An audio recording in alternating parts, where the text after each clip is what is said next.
Never let him get you down. Gonna make you stay just fine. 이대로 모자라지도 넘치지도 않아. Cause I got my collection. 따뜻한 물에 bathe 향기 가득한 로션 촉촉해져. My cocoa bomb. Oh, I don't care what they say. I like it, I go la la la la la. I like it, I just want. Oh baby, say it and make it a daily brighter day. I like it, I go la la la la la. I like it, I just want. Oh baby, it's alright to be right. Goes on and on, yeah. 뒤투어 한개 하얀 벚꽃만 바랬던 날. 그랬었길 바랬던 예전 소원 이룬 날. He gets it just in time! No time remaining! It is APAC North, top 8 minimum for this powerhouse team from the APL region. It's a banger of a grand final. Needs to deal with Reed. They must shut him down. Match and series point for Rainbow Gaming. We'll be heading to the grand final. No! Easily the best in this region throughout this year. They are the best that this region has got to offer. Welcome back, everybody, to the APL. We're here for the second last weekend, and Pengu, for the first time, you and I are going down under for the OCE League. How you feeling to be back on the early morning shift? Feels pretty good. You know, it's one of those rotating schedules where you work very late for EML, I work very early for Oceania, South and North of APAC, of course. And honestly, it's been a while since we've worked Oceania, so why not go back? We're covering all three of the sub-regions of APL, North, South, and now OCE. Absolutely, and of course we've qualified one team from the APL through to the Salt Lake City Major. That was yesterday in Asia. Congrats to Weibo. But of course, we still have one more team to qualify from each of the three sub-regions. But let's talk about some of the other regions around the world for now. South America League has gone pretty damn deep. And I've got to say, Nick, this bracket has been filled with far more upsets than I expected. Yeah, and things are only gonna get worse because we can look at the upper bracket situation, the whole, like, you know, the new Fear roster, NIP, etc. You know, congratulations, they both qualified. Look at the lower bracket.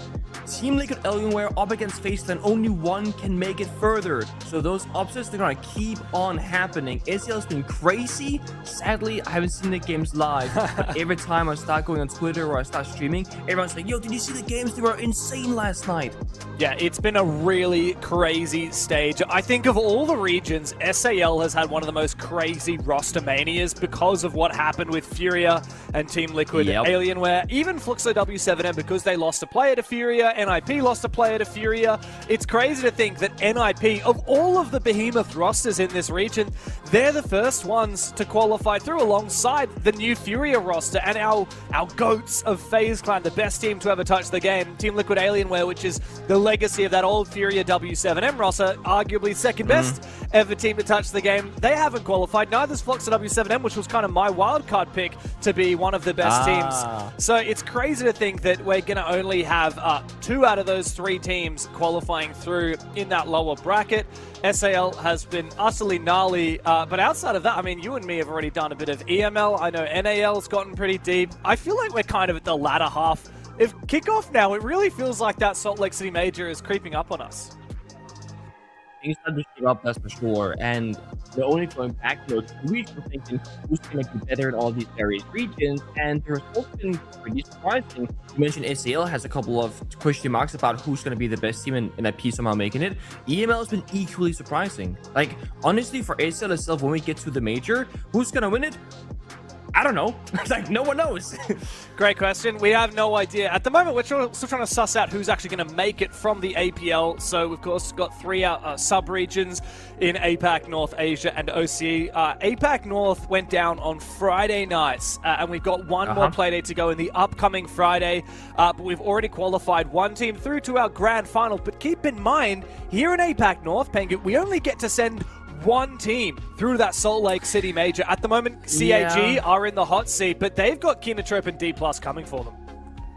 Yeah, so APAC North started off at a very hot, you know, situation. Scar is playing at a very high level. The new Theorix roster potential with new support staff and new players. LFO No Name having a very strong showing against CAG in their first opening game. But after all those crazy things, it's still back to where we thought it was going to go originally, right? CAG locked into the grand finals already, and D+ aiming to go up against them for a shot at the major, with only Kinotrope left standing in their way. So APAC North started off super surprising, and has just somehow turned into what we thought was going to happen all last year. Yeah, perhaps. There's still a chance for an upset, of course. D+, the only team from APAC North that made it to SI, and they are still in a position where they need to win 2 games. CAG, obviously, the big beast to take down. Let's talk about yesterday, though. Of our 3 sub-regions, Asia is a little bit special because this region has performed the best internationally in recent history, which means that they get 2 spots through to the major instead of 1 like OCE and APAC North. That means that we've already qualified Weibo through to Salt Lake City after they beat Orchid yesterday in that upper final. Yeah, and I mean, Weibo, you always gas them up every time we work this APAC South, rather, and it's very justified. They are the best team consistently the last year and a half or so in the entirety of APL. But on the other side, there's a bit of a comeback story happening, right? Lower bracket run. Daystar 2-0 Fury, 2-0 Elevate, and then took down Soul's Heart in a crazy 2-1 fashion. Only Team Orchid is standing in their way now. And I mean, that's such a deserving way to qualify for something as a second spot, right? Lower bracket run from the very beginning. Yeah, this was an insane match yesterday to qualify either Daystar or Soul's Heart to that qualification match against Team Orchid. It's insane to think that these guys played in the very first round of the upper bracket, and Soulsheart beat Daystar. Of course, Daystar are the team that went to 6 Invitational, and even though they didn't do incredibly there, this is a team with a lot of potential, but it came down to 7-7 on the last map, and this is how it played out, Pengu. It couldn't get crazier than this. If there's any other operator than a Blackbeard close on that door, Inon has to play, you know, like they have to play together at shutting down the attack and just stealing the round, but it comes down to just a 3v1 gunfight up against a freaking shield. And that shield meta, it's been around now for, it feels like 2 years. I'm not sure the exact numbers there, but it's been around for so long. Yeah, it has. Has it been 2 years? I think it probably has been. It's been a hell of a long time, especially, you know, Blackbeard being reworked into a more conventional shield with all of the other shield buffed operators. But regardless, like that match there is a big one. Soulside, obviously, they were APAC Cup champions in January. Daystar were the SI LCQ champions in January, and Daystar ended up getting the better of them. The qualification match to come in Asia is going to be Team Orchid, which is the former Fury roster, you know, like Colus's team, up against Daystar. That's going to be a crazy game. Winner goes to the grand final with Weibo and also goes to the major. But one more sub-region up for grabs, and that's what's on tonight, Pengu. It is, of course, OCE, my home region. It's the Aussies and the Kiwis going head-to-head. Now, this bracket, we have to make a bit more progress. You'll notice, compared to APAC North and Asia, we got a few more games to play. Yeah, we do. I guess we're just like, you know, 1 week behind the curve, if you will, but it is what it is. Now, there's so many teams and players, and, you know, tier 2 going to tier 1 players that are getting a shot at this region. I don't know half of the players right now. And OCE has always been a region where, you know, there's 1 or 2 really good teams, and they're gonna fight for qualification. The rest, who cares kind of thing, right?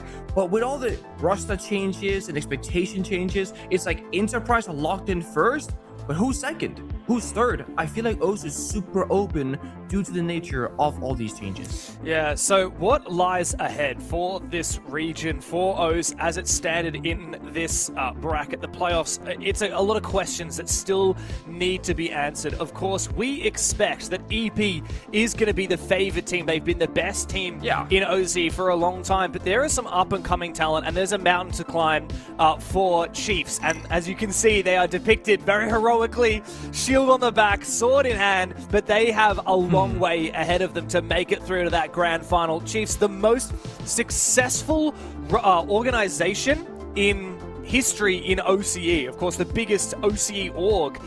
They've also merged with the old Bliss organization. It's now part of the same org. And they have former players from EP, former players from other up-and-coming rosters as well in the Circular Spheres guys. But they have a lot of good teams to get through. Of course, Shy Academy, Rock LFO, and eventually Enterprise. Of course, they're going to have to meet their ex-teammates and also ex-players like Jigsaw and Brendo, who have represented Chiefs before. It's a long road ahead for Chiefs or any of these other underdogs if they are to make it through to the major. Yeah, that's the thing, right? The big note when you talk about, you know, EP being locked in first place in everybody's mind and who's gonna come for them. When you have Player, the person, and Relays, who is just recently on that organization, getting benched and forming this new squad with Kenna, Lunchbox, and Neptune, there's a bit of a grudge match. Because you're gonna wanna go back at your old teammates and say, hey, you might be better and you might not think that we were good enough, but we're gonna prove you wrong. So there is so much on the line for this Chiefs roster right now in the eventual, hopefully for them, head-to-head. Of course, yeah. They are the first game of the day. Of course, I'll be taking on Shy Academy. Let's talk about them in a moment, but of course, after that, we've got 2 more best of 3s. Enterprise versus Man LFO. In our upper bracket final, the winner goes straight through to that qualification match, the grand final, which will play next Sunday. EP are without a doubt the favorite team in this region, right? Like, they took the best players from the old Chiefs rosters and the best players from the old EP roster. They created this super team here in OCE, but Man LFO, they haven't lost a map yet, and EP cannot boast that. Of course, our final game of the today will be Rock LFO, which is the former a literal rock. The former TSG roster, if you remember them from last year, they actually made quite a splash for an up-and-coming team where a lot of the players came from Tier 2. They'll be taking on the winner of Chiefs and Shy Academy. So, absolute chockers day ahead. Let's kick off with our first game, of course. Chiefs Esports Club. This is a very different Chiefs from the past, but a lot of familiar faces, Pengu. It is, and I'm a little bit curious about, you know, when a new team comes together, that's like the super team 2.0, if you will, right? Because you have EP, then you have Chiefs, is how they're going to fare in the initial season here in Kickoff versus the longevity over a 6-month time span. Because when you have a lot of experience and players that we see here, like Relays, like Player who's gone to international territory multiple times last year, can they convey that to the roster itself and get the players who are lesser international experienced up to snuff and take their learnings as a whole team and better each other? Because that's the thing, who's going to be the veteran, who's the captain, who's the IGL, who's the guy when you're down 0-4 in rounds going, guys, don't worry about this, we got this. Yeah, very much. Like, you're lacking a lot of the presence that Player and Relays had on that old Enterprise team with Fisher guy. You're lacking a lot of the core fraggers that Enterprise roster had, of course, in Tuhan and Bappin, but these guys are rock solid players regardless. You've also got some kind of jokesters that have been around on the scene for a while. Jakenna, bit of a memer, Lunchbox, up and coming young kid. Neptune has been in the scene for what feels like a million years as a bit of an OCE OG, but he's never played on like a championship winning roster before. So Chiefs have a long way to go. And of course they got Nate, who's the old coach of the Chiefs. He's been around for such a long bloody time in the OCE region, been to international events before as well, and he's still now coaching these boys. These boys. Yeah, I always love when we see Nate. I feel like he's a person that works from the shadows. It's always like we talk about the players, and all of a sudden we see like the player can be like, oh, Nate's there, by the way. Oh, by the way, this is what he's done before, he's experienced, etc. He feels like he lets his players shine to the talking first, and then he will just, sit there in the back and be like, good job, boys. Good job. Of course. Let's talk about their opposition. Shy Academy, a brand new roster that came through the Challenger Series, but with some familiar faces and some new ones as well. So if you've been a bit of an OCE OG, you'll remember Kaken. He's been in the scene for what feels like an eternity. Reelers and Shant have also had a few stages now. They haven't really excelled at the top level, but for Rani and Arkham, this is their debut stage. And I got to say, Shy Academy's had a pretty incredible performance so far in the tournament. The Challenger Series, they really made their own. Their opening game against 6 targets, they won 2-1, but of course they ended up losing and being sent to the lower bracket by Man LFO. But if the Challenger Series is anything to go by, these guys have a lot of potential. So we have Relays and Reelers. Yes, yeah? It's going to be very confusing. Okay. It gets even funnier when you know that Reelers' name used to be Fakers back in the day. And I don't know why he stopped faking, and now he's reeling. Yes. I swear to God, only OCE could do these things where it's just pure memes and vibes, and people saying, you know what, I had my name for 2 years. Screw it, we'll change it. Yeah, it's classic. It's very... Unfortunately, one of the facets of OCE that we love and we hate is these guys cannot stop memeing. We call it a plumbers league for a reason, but of course these guys are trying to take it to the next level, especially for Shy Academy. Orgless roster up and coming through the Challenger Series up against the biggest org in Australian esports in the Chiefs Esports Club. So there is a massive target on Chiefs' back that Shy Academy will try to strike. But let's really hone in on 2 of the players from Shy Academy, the ones that stuck out for me. The first one is Kaken here. This guy has been in the scene since 2020, Pengu. He's been around for what is 6 years now. He grinded up from the Tier 2 scene, from the Challenger League at the time, played Tier 1, and he's played Tier 1 over and over again, and yet he's never placed better than 7th. And he's literally mogging the camera right now, dude. Like, he knows we're talking about him. That's ridiculous. Also, he had me in the first half. He said, this guy's been around forever, since 2020. And I go, yeah, that's not that long, mate. But that's literally what... 6 years, it's 6 years. It's 6 years ago. Yeah, and I want to contrast him with Arcanum, who is making his debut into Tier 1. I remember when I co-streamed some of the Challenger Series, and I had so many people on Twitter and in chat and in my Discord DM saying, guys, when are you going to stream Shy Academy? Because I want to see Arcanum. It's his debut into Tier 1. He's been in the OCE ranked scene for ages, but as he was under 18, he was ineligible to play at the top level. So yes, real OG of the scene from the ranked perspective. If you've been watching for a while, you'll recognize the guy's name, and he's keen to tear it up now in Tier 1 with the experience of a player like Kaken on his team. just maybe he'll be able to test something up. But I think this is going to be a real tough game for Shy Academy after getting knocked down the lower bracket by Man LFO. Yeah. They now got to take on the Chiefs. As we get into the veto, let's have a look at what maps we'll be playing in this best of 3 today. Let's break it down. So, Oh, hell Consulate yeah. into Fortress, into Chalet. So before seeing the maps, I'm thinking, with a lesser experienced roster of Shag Academy, maybe they don't go for more like cookie cutter maps, go a little bit simple. We're talking about maps like Border, maps like Chalet, maybe to some degree maps like Clubhouse, where you can kind of just counter-strike your opponent. Consulate being very defender favorite, that can go really well or really wrong extremely quickly. Fortress being a very new map, I think is great going against more experienced roster in Chiefs actually. And then Chalet is that cookie cutter map. So if they can survive Consulate, this is looking pretty good. Yeah, for sure. Consulate's where we kick things off. Chiefs have picked it, of course. Chiefs saw Shy Academy's last game, where Shy Academy lost 7-2 to Man LFO on this very mat. I just say, look, Shy Academy, I love the name, love the respect, hate the logo. Guys, come on, what is this about? How old are we? Get your head screwed on, boys. Lock in. It's time to take on the Chiefs. Good luck, have fun. Come out in chat. Let's get into Consulate. Oh man, it's it's creative. I'll give them that.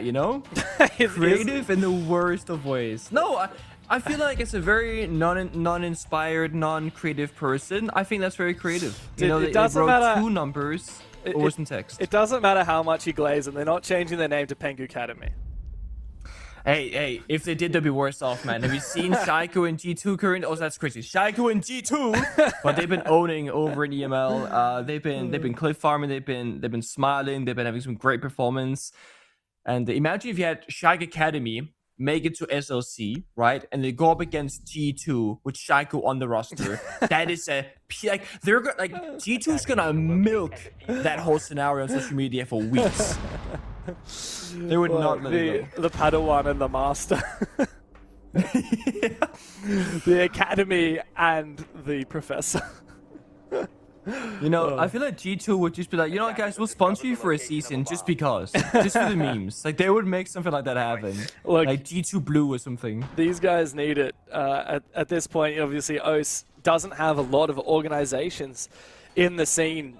Chiefs making their return with a new roster is great, but they're one of very few organizations left remaining in the scene, which means a lot of these players are doing this as their side hustle while they've got full-time jobs or full-time study or whatever else they've got. It's the classic thing that happens in OCE, even for players that have organizations. Most of these Aussie and Kiwi players have a day job. It's why we call it a plumbers league. We don't mean that in any kind of negative way. Oh, missed opportunity there for Reelers. When we say Plumbers League, we mean it with the affection that these guys are committed enough to play that they're doing it in their own time on top of their already very busy schedules. And mind you, that's how everybody started out initially back in year 1, season 1 in 2015, 2016. But now you might play while having a full-time job in OCE domestically. But let's say you go to the major, all your opponents more or less are full-time players and they're very experienced. It's such a quote-unquote unfair scenario. And it means if you're an OCE member, you have to work arguably even harder, even more. But you can't because you're limited on time. Shag Academy keeping up that pressure. Arcanum just maintaining that admin control. Meanwhile, Relays takes down Reelers. That was fair on the beach stairs. Yeah, wow, what a matchup. Relays and Reelers. Relays is taken very low, though, after a little skirmish with Kaken, who is going to fall back down to the basement after that Dokubi call rings on out. Arcanum, though, trying to take the fight. Neptune, mate, you don't have flashbangs. We need Lunchbox to come and support. Out comes the SMG-12. Arcanum takes down Player. Good trade eventually, but losing that Ram's a pretty big deal.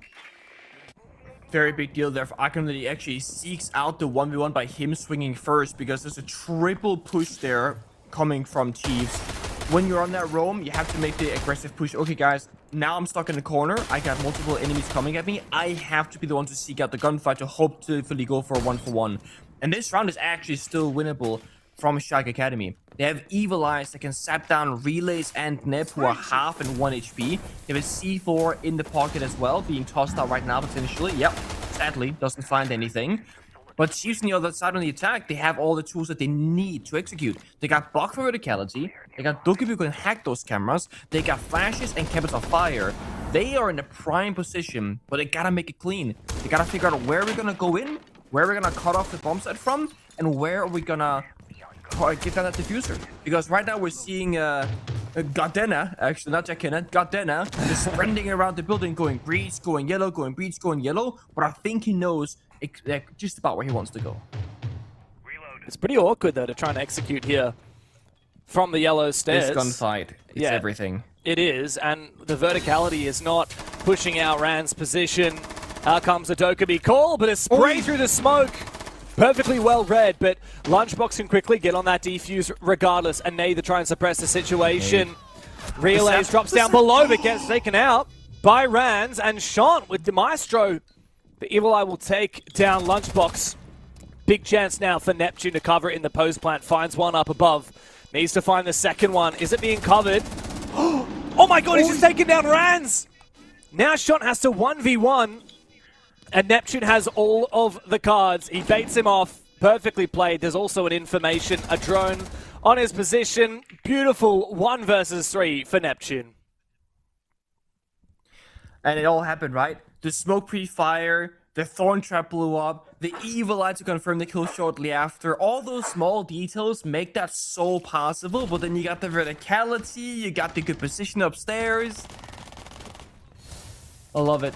Also, small thing here, when you go for a smoke bang, there are so many ways to go about it, right? Some people, they instantly pre-fire. Some wait 2 seconds because you think your enemy is going to wait before sprinting in. Some they dump the whole magazine. Some they do it in bursts. Some they one-tap. He manages to find the first pick, and that makes the round winnable. But still, upstairs, Neptune's great positioning has an extremely strong post-plant position. Yeah, perfect. Especially the fact that Neptune was able to take down Kakin first. If the timing had been just slightly off and Kakin had survived until perhaps the defuse was happening, then it might have been a different story. But regardless, a great start from Shy Academy. Like, they got that down to a 3v1. They very nearly prevented that plant. But the Chiefs, a real instrumental operator in that round, in my mind, is the Dokkaebi. Not only was it good for the roam clear, punishing Arcanum, but also when you're running a Maestro, when you're running any operator that needs to be on his observation tool, that Dokkaebi is an absolute menace when it comes to that execute. Every Maestro round that I get to see, I will cherish and enjoy because it is such a rare sight these days. And not just that, but a Maestro round without Bravo being picked, I think is even more rare. Because that's what everyone does, right? You see the Evil Eyes, you go, okay, guys, let's get the Bravo. Let's just counter it. That time it was the Dokkaebi, which gives you a couple of seconds of counter play, but if you instantly answer the phone call, you can still hop on those Evil Eyes before the plant goes down, like we just saw in the previous. Solid Snake, 2 for 2 as well. The newest operator to the game. And I would say at this point, every single region, I actually haven't seen NAL, but every other region in NAL I can confirm has a pretty high frequency of using the Solid Snake. It's great for the roam clear, taking control, the flank watch, and you can actually get a lot of utility. You only start with one secondary gadget in your pocket, you know, one smoke, one flash, one nade, whatever. But with every death in the server, you'll drop a little satchel, a little pouch. And you can walk over somebody's body and pick up one more secondary utility. So you might only start with 1 grenade here for relays, but there's a world where he gets 5 more later on as the round progresses. I mean, technically 9 more, or 9 more potentially. So okay, if you want to go all the way, you go all the way to 8 more, right? We saw that last round. He had breaching charges to start, but he ended up picking up a nade and using that at the end. Wow, it detects 4 players on the Shy Academy side, and that gives Relays the confidence to go aggressive. Wants to try and make a play here. He knows that there's no one playing at that vending position. This fire will keep them at bay for a brief moment. Sean getting active. Another 4 players detected, but Rands goes for a swing. And because Relays had his gadget out, he didn't manage to punish. Neptune will fall with no response. Bad timing. They had that grenade the entire time as well. Finally getting tossed on now. Another scanner comes through. So now they should go for the push. In Spiral and in Top Visa, they have to go for the picks right now. But they get shot down immediately. Rands has been so good today. Wow, big impact there onto Jakenna. And now the Blackbeard is such low HP. Big pick for Lunchbox, but Well, Realers is eventually going to finish off Jikena, so it's just Lunchbox left. 1v4 all the way back in admin, or in break room to be precise, getting pre-fired through the wall as well. Second last flash goes out, no air jabs to utilize. He's actually going to go in on the back of that flash, but Rands will peek it. I believe that's 3 on the round for the Bandit of Rands. Big plays from him, and Shy Academy find their first round. Very important that Rands recognizes that medium breach is not going to be super important to Bandit trick and work around, and he becomes just like a really aggro player. Sometimes you see a Bandit just be like, okay, my only job now is the breach. That's the only thing I'm going to do. I'm never going to leave that position. But he's like, no, if I die, that's okay, because I'm just a gun with utility in pocket, like a C4 power, like that's it. And he also finds massive value on the round. He was a person playing the shield position, then playing top spiral, which makes perfect sense. Meanwhile, Chiefs, they have a very common scenario play out.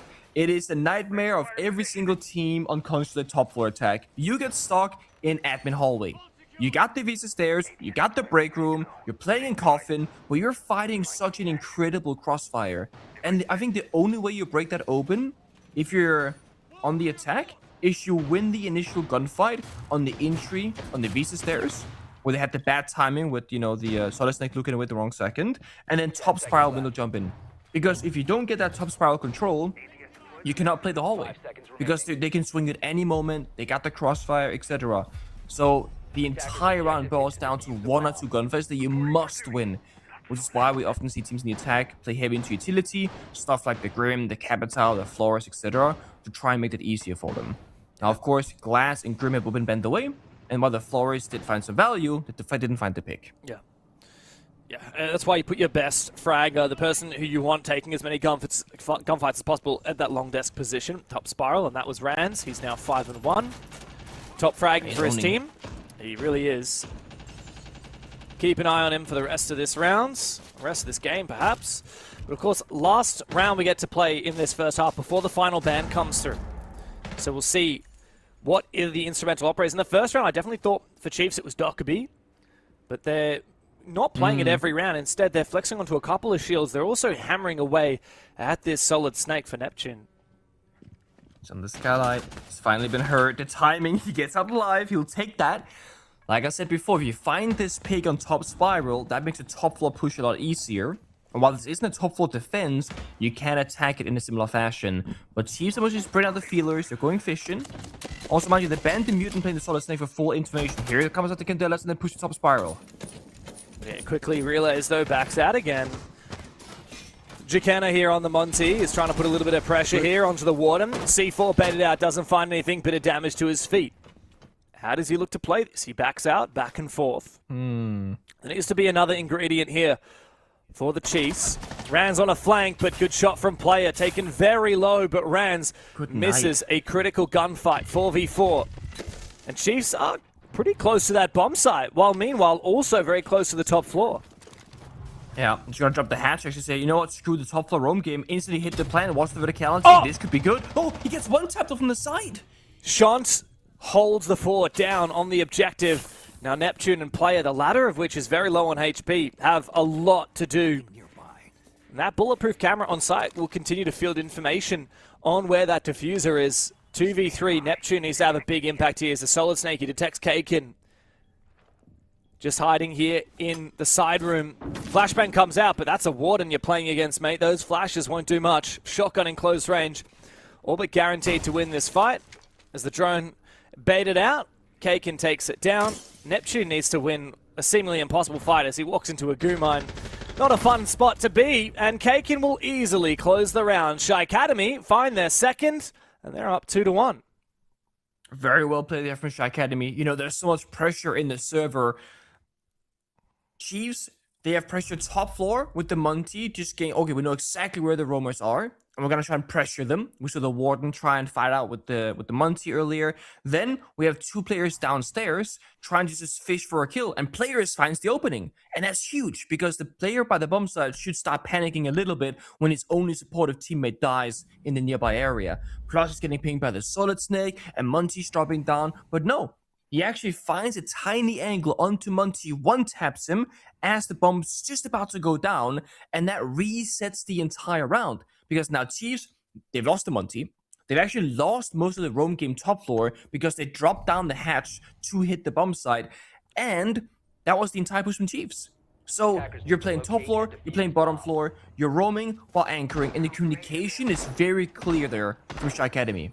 At least from our perspective. Nobody's over-rotating, nobody's over-committing. It's like, this is my job, this is your job. Don't worry, guys, I got the bomb site. I can see the Muncie, like, don't worry. He was just aiming at his head for a good 2 solid seconds before confirming the kill. So they had under control the entire time, even though it didn't look like it for a second.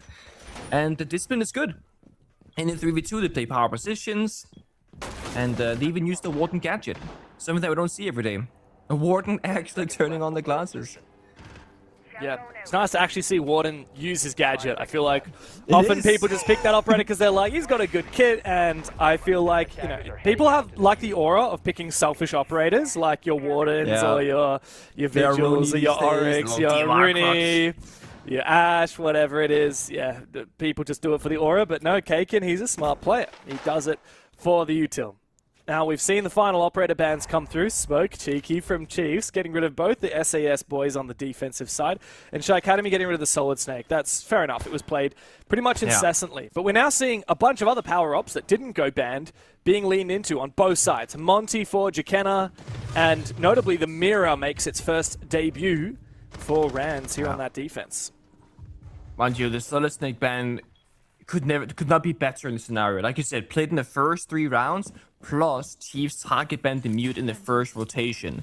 The reason why the mute ban is so good is because that's one of the very common operators on Consulate. It's a very small, compact map by the bomb side, and it stops you from scanning people with the Solid Snake tracker. So it really opened up the door for the information game. Now you got a really aggro roam here in Visa from Arcanum on the Vigil. And again, it's about staying for as long as possible without getting caught and dying, and then of course falling back step by step.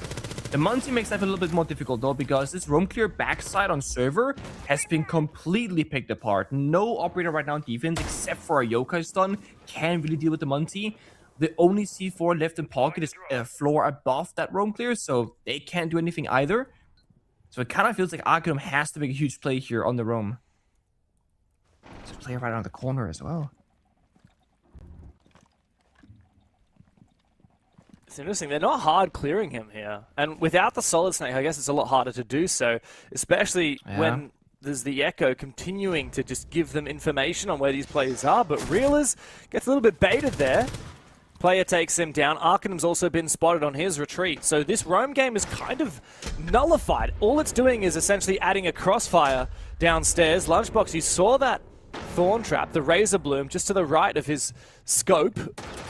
But Jakenna's going to fall. That's a real big, costly mistake here for the Chiefs. Shy Academy looking very solid as they continue to push their advantage deeper and deeper. Player and Relays, the last 2 left. Aroma still at large, back on the bomb site now. Very hard to break into this one with the Mirror and the Echo up. The diffuser on the ground. Relays has 4 to find, and while we find the first one, this is a nigh impossible task to clutch up here. 20 seconds to play. Oh, he's gonna try his best, finds the first one, but hold up a second, has the case close right. Echo close by, actually on drone surf for a second, but he comes off, gets the final kill, and another round of good discipline on defense. Chiefs' entire push relies so much on the Monty, going for a horizontal take, no verticality. Nobody upstairs in piano, nobody in the main breach really whatsoever in that round. So the moment Jakenna goes down, they lose all their information, they lose their pushing power, and nobody can walk into the bomb site. Now, I didn't see exactly how Jakenna died, but he died in security door, lied into a guy hiding in the corner or something like that, because there aren't many areas he could be threatened from. So Chiefs' attacks now 2 rounds in a row have relied very heavily on a single player. Jakenna on the Monty, and both of those 2 rounds, he has died in a position where either they missed some information, or he overstepped, or he was mispositioned. Either way, Chiefs gotta get back to the drawing board for this upcoming attack or the future one, because they need 1 more round and a half. They need that 2-4 split on their side, or 3-3 in a perfect world. Also, Chiefs' map pick as well, so you expect them not to just hit par for the course, but actually exceed it, especially considering we're talking about Chiefs, you know, for goodness sake. Player and Relays were at the 6 Invitational. Lunchbox, Jakenna, Neptune, these guys have been in the scene for a while. Last year, they played for very good teams. You know, obviously, Ludovica was where Lunchbox made his kind of debut, his mark. Ludovica were a very good team last year in the OCE region, 3rd best team without question. Very close at competing with Chiefs, the old Chiefs, of course. And even in EP at certain moments. It was actually, I think it was a round difference of like one or like one game difference that stopped Ludovica from being at the APAC finals instead of that old Chiefs roster. So Lunchbox doesn't want to miss out on a chance due to another upset. Certainly not against the Challenger Series level team like Shy Academy. But I will say, like, not knowing Shy Academy, having not seen the qualifiers and such, I'm very impressed with their gameplay. Again, the discipline, the operator selection, the positions that they play in when they're falling back, when they're playing the bomb side, it's very, very solid siege. Like, they have made it difficult for Chiefs to find rounds. This is like, sure, like, small misplays happen, everybody makes them. But it's been Shy Academy who's been the better team thus far. Also, of course, on a much easier side here, defense Consulate. So I'm curious how they're going to fare on the attack. But yeah, they're playing it smart, aren't they? They're not playing it like a young kind of juvenile roster peaking everything. And I think that's thanks to players like Sean, who very much more supportive. He's got a brain for the tactical side of the game. And like Kakin as well, who's got that experience.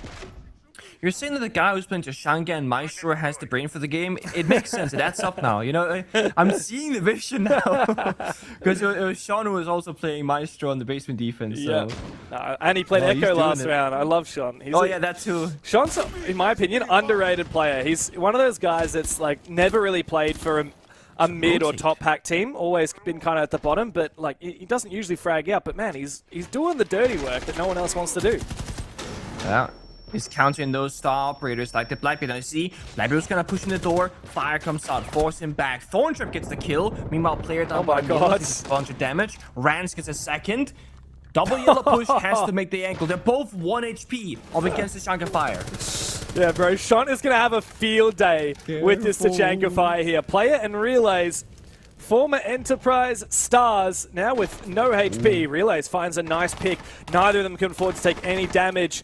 For Rands, it's a headshot. And now Relays, 1 flash remaining, but Rands pushes for 2. Bit of hype in the cameras. Kakin's happy about that. Another round on the board on defense for Shy Academy. And again, the communication is so good. Like, they understand where the pressure is. They go, guys, where's the shield? And then you go, admin. Okay. He's in break door. He's going to push me off this flashbang. So the second the Blackbeard's going to move forward, instantly, Sean has the Tachanka Fire on the door, stops the push, and they can then get a stronger position. And then Chiefs, they flank yellow stairs, and they actually find a couple of kills. Great. But the main push, the diffuser, everything was on the other side of the map. So as long as Shy Academy either clear the front or the back, they can just turn all their guns in the same direction. And that's kind of been the big thing for me here for Chiefs. They have had a very linear push most of the rounds, where they're so dependent on one key operator or one key player position needs to find success, needs to find the pick, needs to break apart the round, and they don't. And it has been Jakenna on the shields. Twice on Monty, one round there on Blackbeard, now currently hovering Monty again.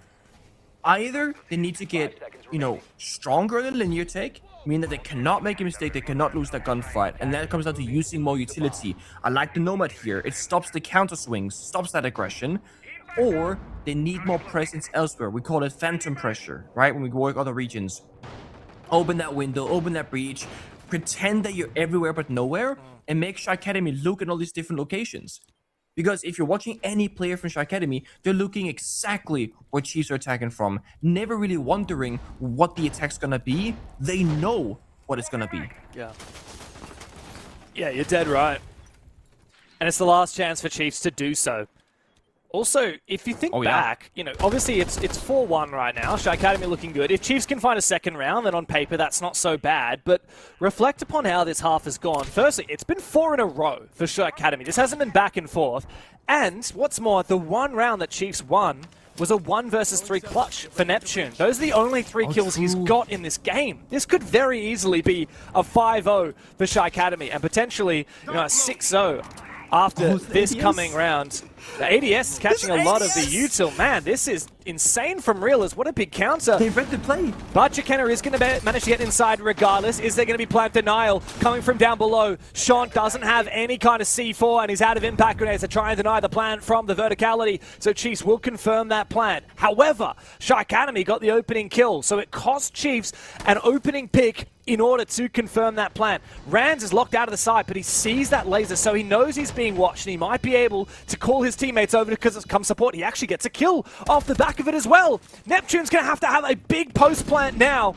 2 players on the floor for Shy Academy, and time is ticking away, but it's only player 3 up, and Shy Academy can just stick the counter defuse. What an unbelievable run on the defensive side. 5-1 for the underdogs. Call your friends and make a plan. Let's have ourselves a date. No promises or consequence. We have no time to waste. We go from London to Paris, city to state. Drive 100 miles an hour, staying out too late. Living life as a nomad, take it day by day. 'Cause there's no one to tell us what to do. I want the sunny days to shine a light on me. Can't let them go to waste. They feel so far away when all the sky is gray. I miss the sunny days. Don't speed ahead, relax instead. Let time show you the way. Don't complicate or hesitate. Enjoy your sunny day. We go from London to Paris, city to state. Drive 100 miles an hour, staying out too late. Living life as a nomad, take it day by day. 'Cause there's no one to tell us what to do. I want the sunny days to shine a light on me. Can't let them go to waste. They feel so far away when all the sky is gray. I miss the sunny days. I really do.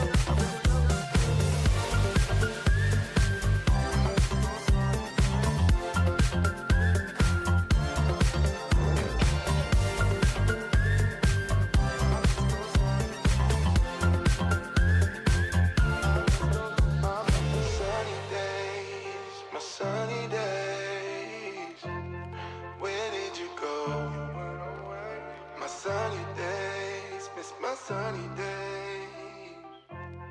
Where did you go? So, there's a conversation that we need to have. I'm not sure if pro players are ready to have it. Essentially, since they redesigned the laser secondary attachment and what it does, it gives you faster ADS speed by 5%. Almost every single pro player across every region tends to play it with a very high frequency. And there are rounds where it might win you or lose you a round. And I think that in that previous one, it might have been one of the small details as to why Chiefs were not successful in the post plant. When Bandit was flanking from main lobby, looking for that retake, he was just gonna step through that door, but then he sees a red laser dot to his right, holding his angle. He knows if he goes to the swing, he will die immediately. So he doesn't. He looks at the wall, waits for that laser to disappear, and then peeks the door instead, knowing when the enemy is watching him or isn't. Yeah. It's really smart. Dude, It happens all the time in my games. Like, I'm constantly seeing a laser. And you're right, like, it's such an advantage. Rand sees a laser, he's like, okay, I'm not going to peek now. He's probably just staring at the wall, looking for that laser. As soon as the laser disappears, it's time to swing. And the guy on the other side's like, damn, I just got timing. It's like, no, you got to outplay, man. And, you know, 5% increased ADS speed is not necessarily very quickly, like very fast rather. And 5% on like a sub half a second ADS speed, it's like 0.23 seconds for most weapons, I believe. It's almost nothing. So I am just very curious on the reasoning for why players have such a high tendency to play the laser scope. I made a tweet last year saying, hey, current pro players, what makes you pick up the laser sight attachment? Because I feel like often in both ranked and pro play, it actually exposes your location. And Doki responded from G2 saying stuff like, I don't know, bro, it just feels better. It feels right. I'm like, okay, it feels right, but like, the enemy knows where you are half the round. And then obviously, as you also said off camera, James, if you want to play around the laser, you gotta aim at the door, not the wall. And then do a micro flick as they peek you. That's like the workaround. But having to go for a micro flick in pro play, also very dangerous. So I love this whole dynamic, by the way. I'm a huge fan of this. You play ADS in a corner where Relays is currently on the Jaeger, and it's such a power position to clear. Unless you take a Bok or Deimos downstairs, it's going to be so hard to work this angle. Reloading, cover me. Yeah, I love this. Wow, he actually got the down on Arcanum as well. This is awesome. I really love this setup here from Relays. And I don't know, I feel like we don't see this type of siege these days. This just doesn't happen a lot. And you already talked about this in the first half. It's so hard to push from admin hallway into the bomb site, into top spiral. And if they can't even get admin, right, you're not even getting to that point. I actually am a big fan of this. I tried this in ranked myself a couple of times where I asked my teammate to play a Jaeger, then I play a Rook. That way, if you don't get injured, you can self-revive, and if you get naded, you won't die. If you have Rook armor, you will never die to a grenade. You'll always get injured first. Now they're gonna rappel in and they're gonna flip the whole round. The nade might confirm the kill. It doesn't. He's alive still. Even if they get the kill here, like the amount of util and time this guy has sunk is insane. Honestly, Relays could probably get back to site now. He's got no more ADSs to protect him, and he's now killed Arcanum. This is unreal. What a strat from Relays. Neptune's there to support. Rans goes down. Shy Academy are banging their heads against the wall over and over, and it ain't working. Disaster. The whole round is won off one singular player. Relays. I mean, finding one kill is something. Finding two and staying alive? You can't into the goddamn building. Shy Academy, they have been excellent so far. That's why they got that 5-1 scoreline. They begin strategically, in terms of setup, communication, discipline, but it doesn't matter. If you can't clear that one corner, you cannot win this round. The Chiefs with a great counter strat. They stop the admin push. Wowee. That's beautiful. What a way to redeem yourself after a pretty tragic first half. Great start for Chiefs. And it could be that this is just a defender's paradise here on Consulate. Maybe that one clutch from Chiefs is enough in that first round to get them across the line. Now they just have to go 6 straight on defense. And look, if they have a few more strats to pull out like that, it might just be possible. Also, it's good for the mental. You had a really rough first half. The tilt could have been settling in, who knows. Getting around like that is like, yeah, guys, we're so back. We're defense Consulate. Never been better. But we talk about clutching and how the only round on attack that Chiefs managed to get was that 1v3 clutch for Neptunes, right? Well, if Shy Academy gets one clutch round of any sort, well, we look at match point. And if they get a second clutch round, well, that's the map over. That's the first upset happening in this BO3. And with this being Chiefs map pick, they need this. Like, they need this now more than ever. So they have to try and either play perfect seeds and not take any risks, and just hope that they're the better team, or they gotta play with a little bit of risk in the back of the mind, saying, guys, we need to make a play, we need to do something right now. If they're gonna try and go for those plays and seek out the aggression, I want to see Chiefs do it together. Not one sole player acting in desperation, trying to be the hero, but 2 or 3 people working together saying, hey, let's make a coordinated play. Like in that previous round, Relas was in the corner, yes, but he had teammates swinging off his contact in break room and coffin and copy. There's a team effort with a star player standing out. With Shy Academy, though, you can kind of play this with your advantage. You can be like, all right, we don't have to do things the hard way. We can try and cheese a few rounds here. Oh, I like that. That is very cheeky from the Glaz. I want to know, how did he get the angle? I'm so confused. Where did he kill him from? Yeah, the mirror window's open. Okay. Oh, okay. I was also like, why did Bandit C4 the floor? I'm so confused. Oh, the mirror window must have been open, but it was smoked off, so we didn't see it. I was like, huh? That's cheeky. I like that. Nice counterplay there, attempted from player. Rams, though, on the lurk. Man has really fouled, but he does fall down early. 11-4 on the scoreboard, but losing that fight does put Shy Academy in a bit of an awkward spot. They need to clear above. Yeah, I would love to see a bit of a bait play there. Maybe the glass throws a smoke grenade and baits the breach pressure instead of just raw peeks the hatch instead and dies, and now Thermite goes down as well. So glass has no smoke grenades, has to make a hero play now from Kaken. He gets injured. Which Academy, great start, but then they get a bit sloppy in the roam clear, and now they pay the price. Oh, needs to be a big kill from Chikena, but he falls. Arkan and Reelers can very much clutch this. Rotate Hole a bit cooked, but he gets to it eventually. Reelers, he's had a pretty good game here, but he's only got 16 bullets in the Roni, so he has to make every last one count. Reelers forcing down that plant now as Relays looks to try and close the distance. Him and Lunchbox together on the ground floor with Neptune above. Neptune, the Soulless from above, was trying to get information, but he doesn't get enough. And now Reelers taking down Lunchbox, puts Chiefs in a very awkward spot. Great shots from Relays, though, as he takes down Reelers. It's Arcanum, 1v2 with the AK in hand. 2 flashes to work with as well, and he should probably start getting to work with them. Goes and Duke's back around again. They know where he is because of that mirror window getting smashed. Great shot on the Relays, but Neptune trades it back. It's another clutch on the basement for Neptune, and Chiefs find another defense round again. Shy Academy about 6 seconds away from round victory. If they could stall out a bit longer. That was a 2v4 off the initial kill that they got. Then, of course, things they went the wrong way. And I feel like this entire map of Consulate has been around the fine details. For example, when they get the pick with the glass, the bandit on the bomb side, that is exceptional, right? They get the 5v4, the best start possible you could want on this map. But then they take a huge risk. Rans upstairs, just dry peeks the hatch right here, knowing there's an impact grenade somewhere in piano, called out probably by the glass and Thermite from the breach. And as I said, if glass throws down a smoke grenade in the breach, or Thermite starts flashing and baiting that they're pushing, or they start jiggle peeking trying to baiting out the Ela, then Rans can peek the hatch because now the Ela is distracted. You have set up a couple of different plays that can work out. But by Rans just peeking without his teammates supporting it in any way whatsoever, no drone, no baiting, no nothing, you are literally risking the entire round on a 50-50 gunfight. And when you get the opening pick, you shouldn't want to take an even fight, 50-50. You should want to take a 60-40, a 70-30% chance in your favor, because that's the purpose of building that opening pick. Is that you can now do more as you have more available to you. You have more players, more utility, and more bodies.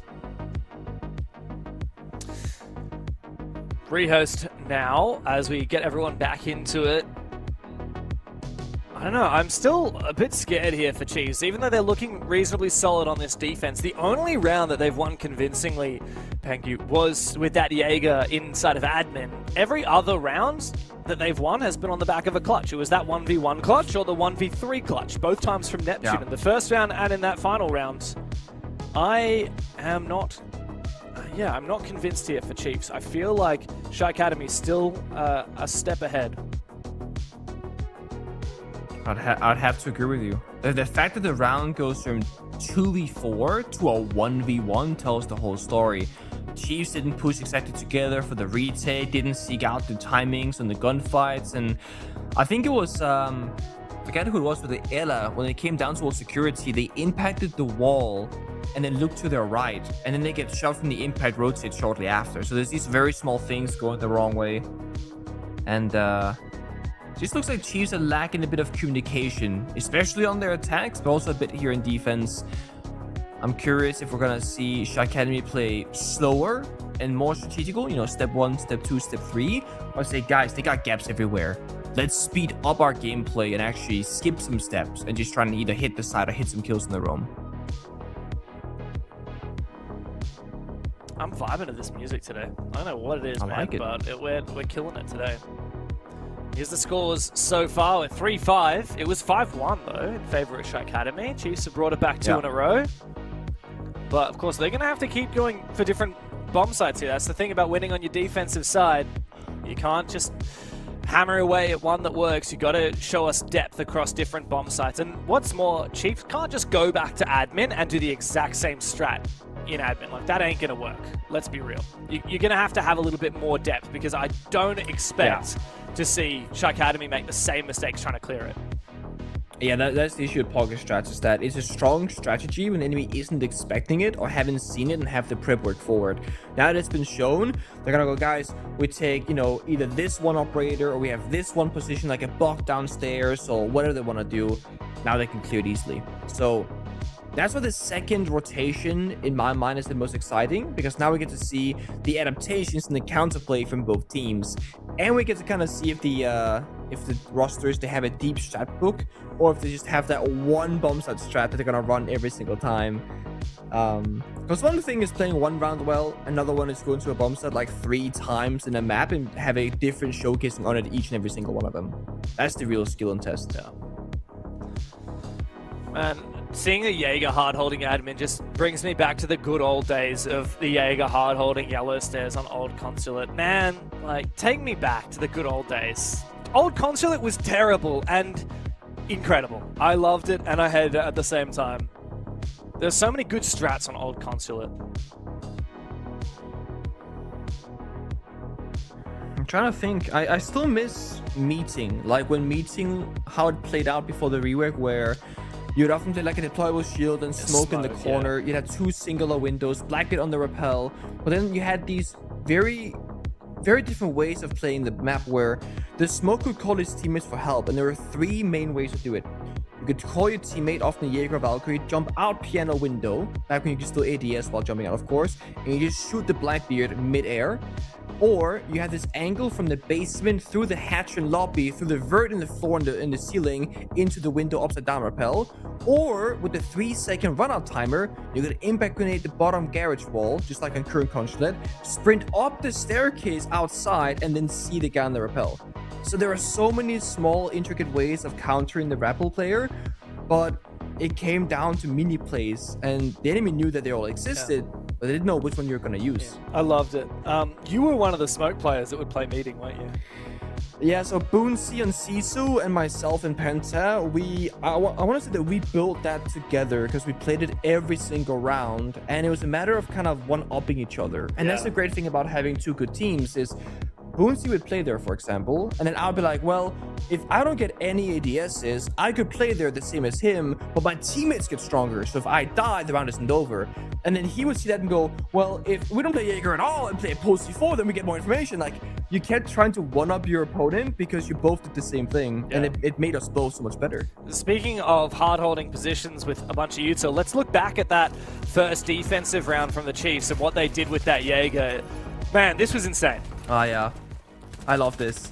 So there's very, very few things you could do better here. One of them is like bringing Mute Jammer, but it's like they did. But the Mute Jammer got EMP'd and shoved from the window rappel. So they actually even thought about countering Deimos tracking from below, for example. They thought ahead on it. So you're standing on a jammer right now. So there was a jammer that was just simply EMP'd. So they literally had every single thing figured out. They knew the only way Relays dies here realistically is if he loses the fight vertically against the Bok or Deimos through the floor. And that's why he was so worried about looking down below him. That's the only fight he really has to worry about. And that's it. He injured Arculum early on. That happens right here. If not the kill confirm, I guess. And that was round. The second Deimos dies, the round is over. I love Real as he's just like, fuck this, I'm gonna go in and do it myself. Yeah. Like, in what universe is that gonna work, bro? Like, you need to have someone repelling in the other windows at the same time, or you need to have a nade at the same time. That just is very ambitious from Realers, but I respect the grind, I guess. I also don't mind the fact that it's actually the Jaeger playing in this position, not just for the util, but for the gun as well. Like, the 416 is one of the best weapons to be taking that vertical gunfight, just because of the amount of damage it's doing. The damage output, like, you're unlikely to be finding a headshot. You're probably going to be having to have penetration damage through the floor as well. Gnarly stuff there on the defense. But, of course, next round we might get a chance to see Chiefs go back to the top floor. I doubt they'll go for the same strat, but we'll have to see. For now, though, they have to turn their attention to Piano, and while they are stringing rounds together on the defense here, Pengu, that last one was a 1v1 clutch from Neptune, and they need to have just a clean sweep with no mistakes, because you let one through on this defensive side, and Shy Academy have match point. Yeah, we just want to see a bit higher level gameplay from Chiefs. Like, they're the team that's expected to win, and rival Enterprise is the second top dog here in OCE. They need to beat teams like Shy Academy in a clean fashion. But also, big praise to Shy Academy, they have been a very solid team. so far here in Consulate. They've been excellent. And the fact that they're leading 5-3 isn't, oh, they're lucky and Chiefs are playing awfully. And no. Shy Academy has had a legitimate couple of rounds. Yes, they started defense in 5-on-half, whatever, but the way the rounds are played out was good. And they've had great attacks so far as well. While they haven't won them, they got them close every single time. Well, except that one admin round. Except the one admin one. But yeah, I mean, that's... Except that one, man. That is a separate case. Don't have to worry too much about that. Oh, Lunchbox gets detected there on the Snake. When you see from the top-down perspective, Snake using his gadget, it really emphasizes just how large a range Solid Snake has with that scanner. You can see a lot. You can get a lot of information, and it does force Lunchbox back immediately. It's funny because on some maps you pick up the Solid Snake for the simple reason of roam clearing. Like, you know what is clear and what isn't, and you're almost like a Dokkaebi lurker. On maps like Consulate, it's about knowing where the crossfires are and whether or not they're holding a strong position or if they aren't. And that's what they found out with the Solid Snake here. They know that there's nobody holding like top spiral, top visa hallway, etc. They're only playing by CEO, bathroom, and top yellow. And now when they get closer and closer, they can scan again and know exactly where they are. But Neb goes for a swing, takes down Kakin, now boxed in the ground. Yeah, Rands is an awkward spot as well, trying to move into this crossfire. But with Jacana finding one, that does make it a little bit difficult now for Shy Academy to get aggressive and try and reply. Neptune as well, trying to engage his fight, but Shont will finish him off. A revive coming down below, but Jacana, man, he is dominating on this top floor. Finds another one as well, and of course the player on the floor will bleed out. It's a good round for Chiefs, and they make a clean sweep, 3 defenses in a row, but of course that means it's time to go back up to the top floor after the ban phase. Jaeger ban. I don't know about that one, man. Remember, I mean, you ban the Jaeger, they play Womai, then what? Nah, I mean, Womai doesn't have as much catch as Jaeger does. Ah, come on, Castle. Imagine they did it. Okay, What are that's you talking about, man? What is that? interesting. I like the Solid Snake ban on the other side, though. I am curious if this is gonna be like Shy Academy going for shields now. I feel like shields could solve the attacking problems, like getting in the building and doing the roam clear, because one time they got stopped from entering admin. The second time here, not top floor bomb site, but the top floor attack, they get in the building, but they can't pick out the crossfires. It comes down to 50-50 gunfights, right? A shield could really help them getting more information and getting more stability in the rounds. They've called their attack timeout, likely to change around the strats. I'm very curious if we're going to see a drastic change or a minor change, because sometimes you think the strat is good, you believe that it's going to work, but somebody made a misplay or the enemy got lucky timing or whatever kind of reason that you might have. So let's see. Oh, they're cooking in that pocket strat. I see a Citizen, I see a Thatcher. That could be a direct attack. And the Capitao as well. Yeah, Oh, but Jaeger then this the time, Shanka right? on the flip side. Yeah, Like, if they want to go for the good old CEO, because Thatcher almost always means CEO window, jump in, plant, and EMP anything to throw at you. But they got triple C4 Goyo Fire to Shanka. There is no world in which you plant CEO window. Not possible. There's no smoke though, man. There's no smoke. No, there's no smoke, but there's everything else, and Shanka's worse for this one. I wonder if there's a possibility here. So step 1, you open up the windows and you start burning the Goyos, right? Step 2, you try and hunt this Pulse downstairs. Once Pulse is dead, you get Arcanum to track the Tachanka, and then you plant CEO. You burn the Goyo, you get rid of the vertical pressure from the Pulse, you've got the Thatcher to deal with the C4s, and the Tachanka is under a world of pain from the verticality. I feel like it's obviously quite complicated, and there's a lot of working parts, a lot of room to go wrong. I feel like there's a potential to cook here for Shy Academy. Yeah, not bad on paper. Now, there is one small counterplay, but it can be dealt with. There are mute jammers in meeting bomb site that can actually stop Tachanka from getting tracked. That's the Tachanka positions, at least. Now, you can then have Kakin on the Thatcher, EMP the mute jammer before you track it. There are counters, but it does mean that the step 1, 2, 3 is almost like step 1 through 6. Like, there's additional steps one would have to take to ensure that's happening. I think the easiest solution here is just not to go CEO, although what you said, honestly, is not a bad idea at all. But what happened last time they went for admin offices, because that's the other option, CEO or admin. That's your only 2 attacks really here in the Consulate. They didn't enter admin office last time. They got stuck outside the building when the repels.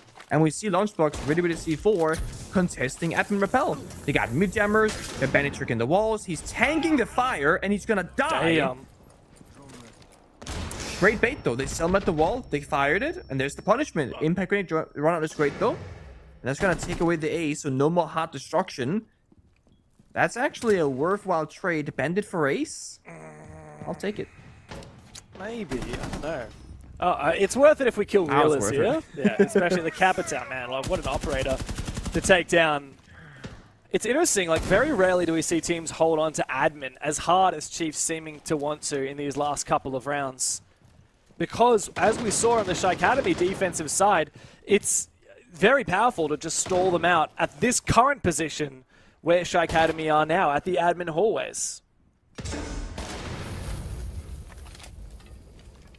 Now they got the Goyo Fire, Shashanka for Plant Denial, and 2 more C4s. One of which is a post downstairs in lobby and lounge. That means there's like 3 separate win conditions here for Chiefs, and just one of them had to work out. C4 pop, doesn't find anything. Arkham is tracking the post in response, they know roughly where he is.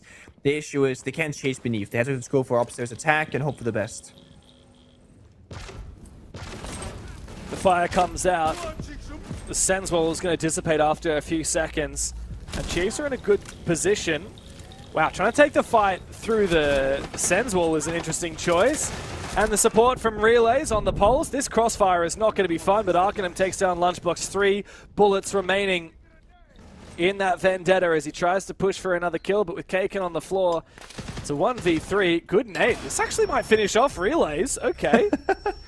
Kaken, though, doesn't survive, and as Jacana pushes aggressively, Arcanum is in a world of pain. Player is there, and another good round for Chiefs. That's 4 in a row on this defensive side. They're building this momentum, and they're ready to overtake. The comeback continues, and it just seems to be a case of extremely defender-sided Consulate right now. And this is kind of the tale that is as old as the map rework. We've seen this so many times before. But when you are Chiefs up against Shy Academy, still in the one-to-one comparison, it's okay for Shy Academy to have worse attacking rounds. You know, it's Chiefs' map pick. They're the ones that have more experience, etc. It's still been Shy Academy playing better on the defensive rounds before the side swap, I think. Chiefs are not playing bad, but I mean that they're playing pretty good right now. They're punishing Shy Academy very well. The admin holes, the crossfires, the aggression, but it still comes down to a 1 versus 2. Like, it's still somewhat close.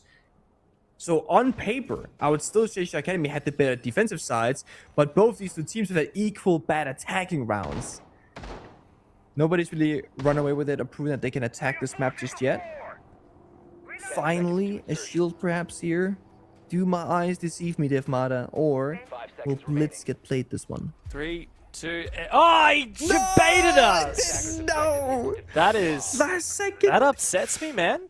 Look, Rani, whatever your name is, whoever you... if that is your real name, whoever you think you are, you disappoint me. Never mind, he got a free kill. He is my GOAT. I love him. Blitz wouldn't have gotten that kill, that's all I'm saying. That's a Doku DMR kill right there. For Jacana to go down first is a big kill. He had a big round that last round, and he's also the Vigil, which is a great operator to counter this Deimos. Oh, another run out prepped. Be careful of the gas pipe here. If you impact the wrong area, you will just immediately blow up, by the way. It happens all the time. Chalet Trench Door and Consulate Yellow Door is notorious for this kind of thing to go wrong. Yeah. I've seen a lot of insta-kills from defenders onto attackers with an impact. Didn't we see a double... Was it you and me casting, or was it me and Xenox casting? EML, double kill? Church bottom main. That was insane, dude. I also saw earlier in this game one of the Shy Academy players on defense in the basement looking up towards the Visa door with an impact prepped to impact the gas pipe from below as someone ran inside. He missed the player, but it's a nice idea because you can just insta-kill. It's kind of like a C4. And the Boogie drones go out. They're being spent. Actually, on the first floor, the timing could not be worse. It's forced into the hip fire animation and doesn't find that pick. Shy Academy, this is the best shot of an attacking round victory they've had so far. 5v4. Rome cleared most of the map. got the verticality. The only issue is player has found a gap with a teammate behind him, looking for the CEO flank. so dead. Player right next to them. Oh, no way. What? Good trade, though, from Kakin on the bark, but frustrating now for Shy Academy that they lost that player, but they can just go and look to replace here. The verticality is finished, but it might not matter. We've got the breach on the main garage wall. We've got backup verticality in Kakin. It's a 4v2. This is the most scarily losable position in an advantage that you can have in Rainbow Six. 2v4s, there's some magic about them. The 2 tends to come out ahead. They got a C4 on the side and a flanker and lunchbox. There are 2 different ways to win the round. Shot now very low HP, but Arcanum finally connects the shots. Leaving just lunchbox. We gave up that flank back towards the bomb, but no plant denial, no C4. Oh, wow. Wallbang as well for Arcanum. Big round for him on the Deimos. An important round for Shy Academy. Map point on Chiefs' map pick is theirs. And now Chiefs have a big task ahead of them. They've got to go deep and push OT here. Otherwise, it's curtains for Consulate. Could go split bombs out, honestly, and just like throw a curveball. I'm not sure if they're willing to risk the biscuit, so to speak, but this could be a matter of going off the default paper, because that was probably one of the most default basement rooms that we've seen in a while, plus they lost the Kenna early individual, and Shy Academy picked it apart. They had flank, they had top floor, and look at that, they go split bomb side. Woo! Damn, you should be a coach or a player or something, dude. It makes sense, man. I love it. There's not many teams that are willing to play this bomb side, but I think genuinely this is one of the perfect times to go for it. Because the defaults aren't working, you need just one round to guarantee overtime, and that gives you a parachute. Once you enter OT, you play a best of 3 in terms of round count. They just need to focus on one round right now. So going off the paper and throwing that curveball could be the exact right thing to do. And I'm looking at the attacker repicks. I'm not saying anything, but my hands are together. Ah! There we go. The blitz gets locked in. Let's From go. hovering the Blackbeard to go into the blitz, I also believe that Shy Academy, what they've been needing so far is that shield to give them some entry, to give them some information. And the blitz works on different levels. Yes, it's good to get in the building. Yes, it's good to go for 1v1 isolated kills to the flashbang, but it's also great to get in the bomb site and establish a plant later on as the shield covers your face and can tank a C4. So it gives a new level here to Shy Academy and what they can do in the server. From Chiefs, it's a hard bomb site to play. You gotta play all 3 floors, basement, first floor, and top floor. You gotta try and hold for a ton of different map control. And then as the round progresses, you have to recognize what the attack's gonna be, rotate accordingly, and try and get crossfires in the gunfights. And of course, try and protect the C4 and the smoke operator that's going to deny the plant itself. So many things can go right, but many things can go wrong. That's one Nitro Cell gone. In fact, the only Nitro Cell for impact between Neptune and Jakenna. But yeah, you typically want the Nitro in the late rounds. Control on the top floor taken here. This is going to be very much a vertical top-down take for Shy Academy. The Roamers are not heavily contesting on the entries, but they are contesting elsewhere on this top floor of the map, loitering around CEO, keen to try and flank later in the round. As we just noticed, Jakenna has info on where that blitz is making his way, and he's going to feed that to Reelers to look for a flank. Normally use Solids for a C4 plant denial, but they use it for intel game instead to map out the locations in a droning network for a flank. That C4 being the only one is an expensive one to use. Like, in my mind, you only throw out that C4 with your lunchbox if you think it guarantees a kill, and it did not find anything. And this is where the blitz is great. They can get in lobby, they can challenge things on the roam, walk into that bomb site, and just get pressure on the defenders. And again, there's no denial. So, what does she have to do? She's have to force a gunfight, and they lose the initial one. The grim state of affairs for Chiefs, losing that fight. This is a big moment now for Shy Academy. They're not trying to force the affair here. They're not trying to rush a plant. They're trying to get as much control as possible. And they've already baited out one of the flanks. Relays is all the way on the top floor. But look, Reelers is watching him. Lunchbox finding a critical kill, though, for the defense. Chiefs need it right now. Oh my god, the blitz gets melee. Oh! He was blinded, gets the bonk, gets the kill. That's side control to the attackers. The flank from Jakenna, sorry, the flank from Relays has to be successful. That's the win condition. Oh, and he does flick onto Reelers. Big kill. A big flank opportunity now is Rands and Arkham are the last two standing, but surely the Blitz should win this gunfight against the smoke. As he does, it's time for Arkham to force this plant down. He does eventually, but he would lose his life for it. Rands in a 1v2 on the Blitz, needs to find this kill, but Jackenna is there to not only get the kill, but the response, and a chance now to push overtime for the Chiefs. The entire round comes down to relays flanking top floor in a complete 50-50 gunfight. And I think everybody there knew it. It was either make it or break it when it takes that fight upstairs. Because that opens up the flank. Of course, you can get the 2v1 against the Blitz. Honestly, Academy, I liked what they were doing. The Blitz dropped downstairs to distract the possibility of a C4 or a vertical plant denier, and he got isolated 1v1 kills. Meanwhile, Arcanum, the Deimos that usually wants to go for gunfights, had to become the planter. The issue is, in the post plant, when you're a floor beneath the bomb site, that's not where the Blitz is strong. That's probably the one area in this entire map, in this entire strategy, where the Blitz should not be successful. And we see it right here. He blinds the player that's close, but they're both watching it. The crossfire is good, and there just shouldn't be a realistic way for Blitz to win that, unless the Chiefs, they just turn off their eyes and close them. So, now we've got into OT. Both teams going 1-5 on the attacking half, not finding that success. And there is one team that's going to have 2 rounds on the attacking side here. It's going to be Academy, right? They might have gotten the stronger starting side, but they get the weaker overtime start side. You want to know the Giga Chat mentality for OT here for Academy? Rush? No. It's guys. We won 1 attack in regulation. We only need to win 1 attack in overtime. Just win this one. It's fine. We just win this round. That's all we gotta do. Yeah, that's true. That's true. Siege can be a very simple game when you break it down to its bare bones. Yeah. And look, let's just win more rounds on enemy. They also got very close. Like, they had a 1v1 on the basement bomb site against Neptune. They also had a 1v2 in that final round there.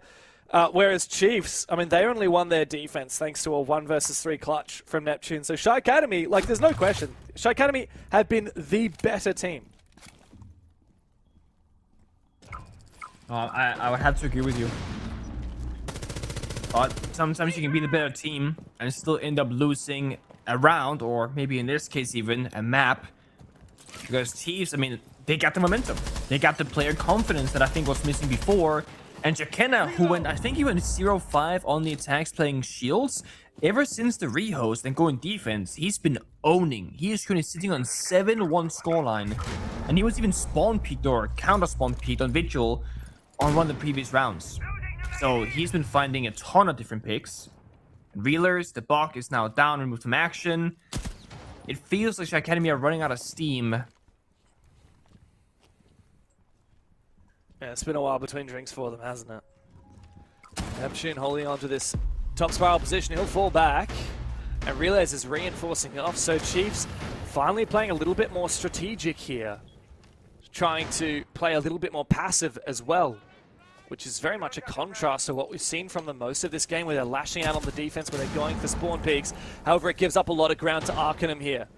This map control right here, holding on to top spiral, holding on to long desk. That opens up a lot of opportunities for Shy Academy to put pressure on that bomb side.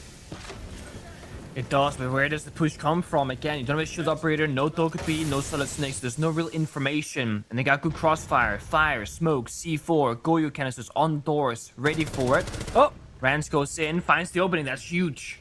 Big kill. Rans has found his gap, he's taken down the smoke player, and he's taken down that pivotal position on the bomb site. Now the big thing here is that there is a plant potential available. Good kill though! Lunchbox!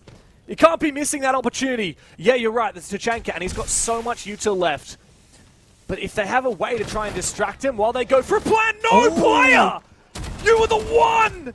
The one for Chiefs to deny this plant! But he overpeaks and he loses his head. I think Chiefs are losing their momentum. They've lost their heads now. And Neptune in a 1 versus 4 has absolutely no hope in hell. Actually, maybe he does have hope in hell. Yeah, finds 2 kills, but it ain't enough. A sigh for Neptune. He can't get that next clutch.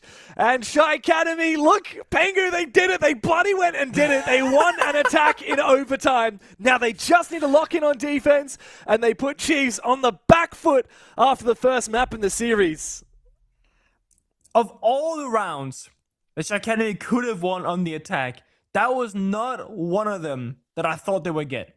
They lose the opening player. They don't have any way to execute. It comes down to finding just one pick, right?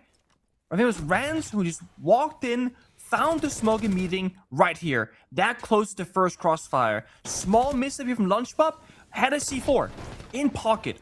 Jekyll peeks to try and get information and dies on the retake, so to speak. But they had Tashanka. Do they need to fight for top spiral when Tashanka can deny the plant? No. And had the Mute C4 been alive when they planted by the desk, where Tashanka then has to white swing and die, you could see for it. Yeah. So one player individually making a small misplay and dying makes the other player's position much weaker, and changing how many ways you have to save that round. Shy Academy are now on defense. The one thing here on top floor that I want to see from both teams, and they both done it, Tashanka. You stop the CEO rush. And more importantly for Shy Academy, Chiefs, they were using shields as the main pushing tool on their attacks. What's one of the best counters in Consulate, a very small, compact map with small corridors and doorways? Tashanka. If any shield operator walks in, you can either stagger them, as you kind of stun them with the fire, which is kind of a weird interaction, but that's how it works. You can stop them from pushing, deny a plant, and Tashanka has 20 Shurima launcher grenades in pocket. Like, you can literally deny an area for so long. Yeah, for Chiefs now, obviously they're on the attacking side, they're on the unfavored side, but after losing the round like that, when they were favored, and 3 players made 3 separate mistakes where if any one of them had happened, that's probably still a redeemable round, but the 3 of them put together makes it a gift for Shy Academy. Now they have to try and conjure up some confidence to go for an attack with the Ying and the Monty. Like, good luck, mate. That's going to be a real big ask. And Shy Academy, filled with fuel, they have their first match point against the Chiefs.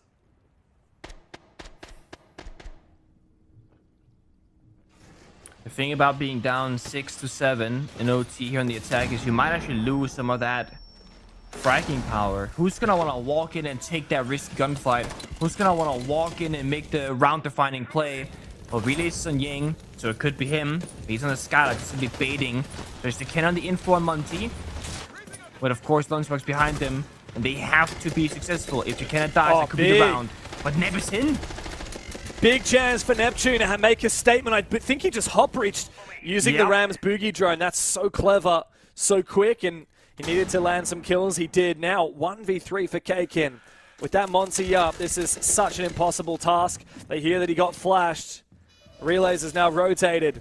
Is it going to be an attacker-sided overtime after such a slew of defense rounds? Indeed it will.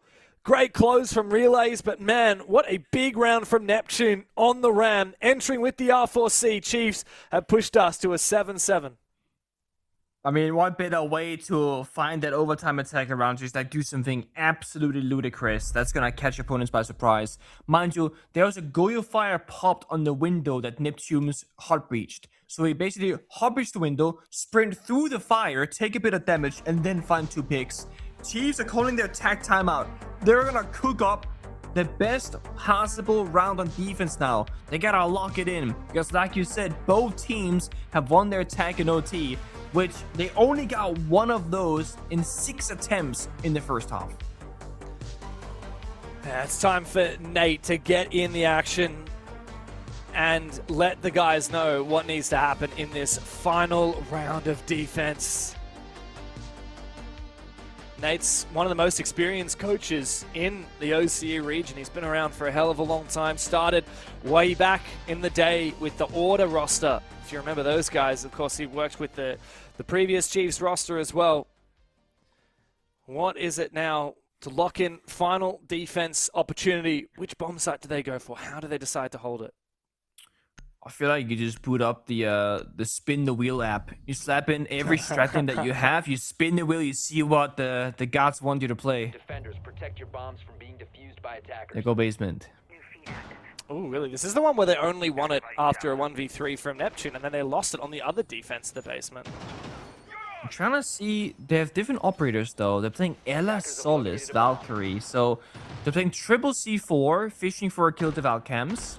They're playing Solis probably for the roam game / flank / retake. Kite for the wall denial to kind of stall that first step and force out a Thatcher EMPs. So they have different win conditions, essentially. But it does all depend a little bit on, I don't want to call it luck, but external factors. Like, the Kite is great, unless they play a Thatcher, then it's completely nullified and useless, right? You're trading 1 for 1. You bring the Kite, they bring the Thatcher, nothing happens. Right, that's it. But then getting a C4 kill can work and can happen, but this is where the Thatcher rework is very important to me. Thatcher can now take out the scanner and almost like a mini IQ, look around the room, and they won't see what utility they're looking for necessarily initially, but they will see that there is an electronic that they can EMP. So you can actually find these Valcams with the Thatcher after you breach the wall. It's very important to me that they don't get too busy working the breach while also doing the roam clear. 5-man get the breach if you need to. 5-man get the roam clear. We cannot afford anybody dying alone to an odd C4 and odd gunfight. So they're worried about the C4. Like they EMP the Kite Claw, then they throw the C4, and then they might die. So now they're gonna EMP to bait the C4, cover the C4, and then ensure that nobody dies. But that took 3 people. But they get the step done. Oh my god, they're going safely, for it. and they're gonna rush for a plant. Oh my god, this is so ballsy, but there's a player up above! Doesn't matter if he's got information because he can see from the Solus. A second attempt now. Kakin tries to spray desperately through. Needs to land the shots. Finally! Hello? The plan is denied. Realiz is the last one standing. Neptune again to close. It was a long and arduous map, but the Chiefs finally put down Shy Academy. They get the first map in the bag. Consulate is theirs. But the series is not over yet. Fortress coming up from Shy Academy up next.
'26 is starting on a very high note. I'm here in Tokyo, Japan for FPS Day X. We've got the APAC Cup, the 1v1 nows, and of course the grand finals of the Tier 2 North Rebellion, plus stacks of community awards and fashion shows.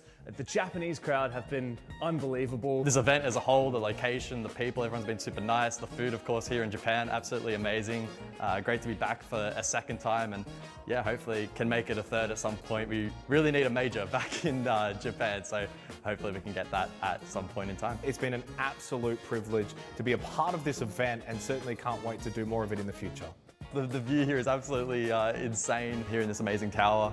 We just wrapped up the Rebellion Grand Final, the Tier 2 event here for APAC North. Absolutely banging Grand Final. We were actually, Jake and I, really surprised at the quality of Siege on offer, and very excited to get ready for the Grand Final, which again should be really, really good and highlight some quality APAC Siege. Of course, yesterday, Jake and I casted a really big upset, Soul's Heart taking down Fear X. Didn't anticipate them to win that match, and they got it done in 2, which was really awesome to see from their perspective. The Japanese crowd have been unreal. I can't wait to see if CAG can deliver for the Japanese fans against Soul's Heart in our APAC Cup Grand Final. Trust the bomb side, they just keep doing it. Forest double, and now it's out of blue. And it's time to send it deep for I9. All the timing. Straight into the bomb site. He takes takes a few tattered bullets from Moto. Kali trying to be the hero for CHE when his team needs him, but DD is the last one standing, and a flawless round is one hell of a way to do it. 3 years since their last appearance on an international stage, and Solzhard are champions here in APAC.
He gets in just in time! It is APAC North! They are the best that this region has got to offer. Well, it doesn't get much closer than an 8-7, especially when you have all defense wins for the majority of regulation and then attack wins the majority of overtime. That was a bit of a roller coaster, Pengu. That Consulate was look something I don't need to replay that in my brain, and I think Shy Academy certainly don't need to either. No, honestly, it's not at all what I expected. You know, I was thinking, Chiefs are gonna take it pretty one-sidedly, wants to go on defense and yada yada yada. And while the map was super defender-sided, so many rounds are close from Academy. Like, when they're on the attack, they challenge Chiefs down to a 1v1, to the 2v2s, etc. They get to late round executes. When Chiefs were attacking, they're being locked out of the majority of rounds, and then getting close towards the bomb site. So it was close in score, it was close in man count. This game delivered on the rushes, the setups, and a couple of pocket strats as well. It was pretty good. Yeah, I feel like you could make the argument pretty convincingly that Academy were probably the better team in regulation. Chiefs had two really good rounds in regulation, I think. But outside of that, Academy definitely pushed Chiefs more in the rounds that Chiefs won than Chiefs pushed Academy in the rounds that Academy won. Yeah. But into overtime, of course, it comes down to just 3 rounds. And at the end of 7-7, it comes down to just 1 round. Academy took a big gamble going for that rush, and Chiefs did a good job at preventing it from working out.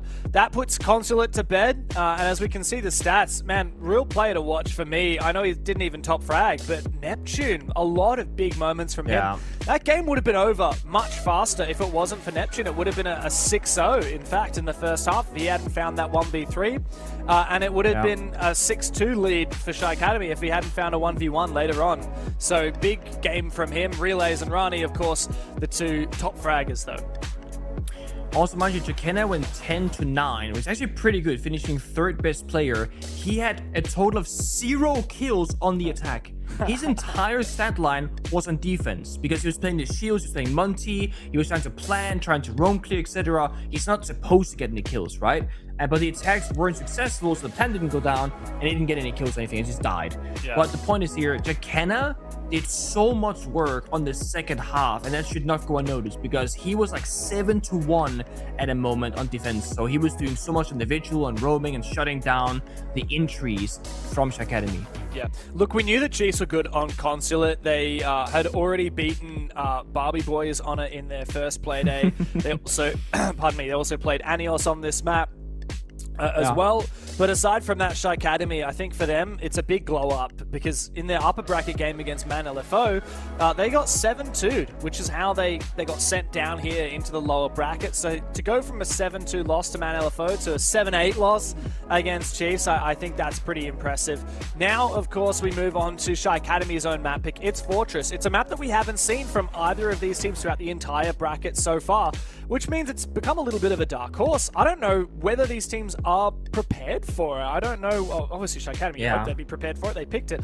But on the Chiefs side, you know, we've only seen Chalet, Consulate, Bank, and Border out of them so far. Only 4 out of the 9 maps in the pool. So time for Chiefs to show us a 5th. Looking at how both teams play Consulate and how Fortress tends to play out, I could see it work out pretty well for both of them. Like, the way that they're clearing from like admin into CEO, for example, I mean, that's pretty much how you play Fortress in most bomb sites. You go roam clear, over.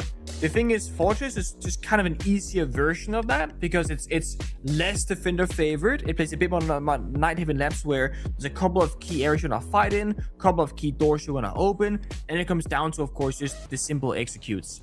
So I could see the playstyle favoring both teams pretty nicely. The Dokkaebi, the Solid Snake, the Shields, all going to be excellent. Yeah. So we dig into Fortress. It's the first time we see either of these teams take us to the newest map to enter the competitive rotation. It was a barn burner on Consulate, 8-7 for Chiefs, but you can't deny Academy looked better than Chiefs in a lot of those rounds that we saw. And now we go on to their map pick as well. The broth is boiling, the map is cooking. It's time to head to Fortress to see whether Academy can push us the distance to Chalet. Very curious on operator bans. We saw a mute target ban to enable the Solid Snake on Consulate. We saw both teams opting to ban Solid Snake on their halves. Monty going off the rip here. I like that a lot. Again, newer map. Monty brings stability. But Academy didn't bring shields except for a single round on Consulate. And while the shield did get 2 or 3 kills in the round, it was not a successful attack. Of course, that could change in a different map, but Academy didn't give me shield team vibes. Not from that previous map, at least. We saw one round with the Blitz. I don't think we saw much outside of that. The Bandit Kaid ban makes sense. The Deimos ban, I don't mind that. We saw a lot of Deimos out of Shy Academy. If anything, I'm surprised we didn't see as much Dokkaebi out of them. I think it was 1 or 2 rounds, and it looked quite frustrating, especially the way that Chiefs like to play. I mean, Chiefs are very loose. Chiefs are very roam heavy. They like to go for risky plays. The Dokkaebi is great at really punishing that kind of risky out-of-position play, because if you're out of position going for a flank and your phone starts ringing, you're absolutely cooked. And so I like this Dokkaebi pick here from Rans or Rani. I don't know. What are we going for? This guy is so inconsistent with his in-game name compared to what he's called in the team overlay.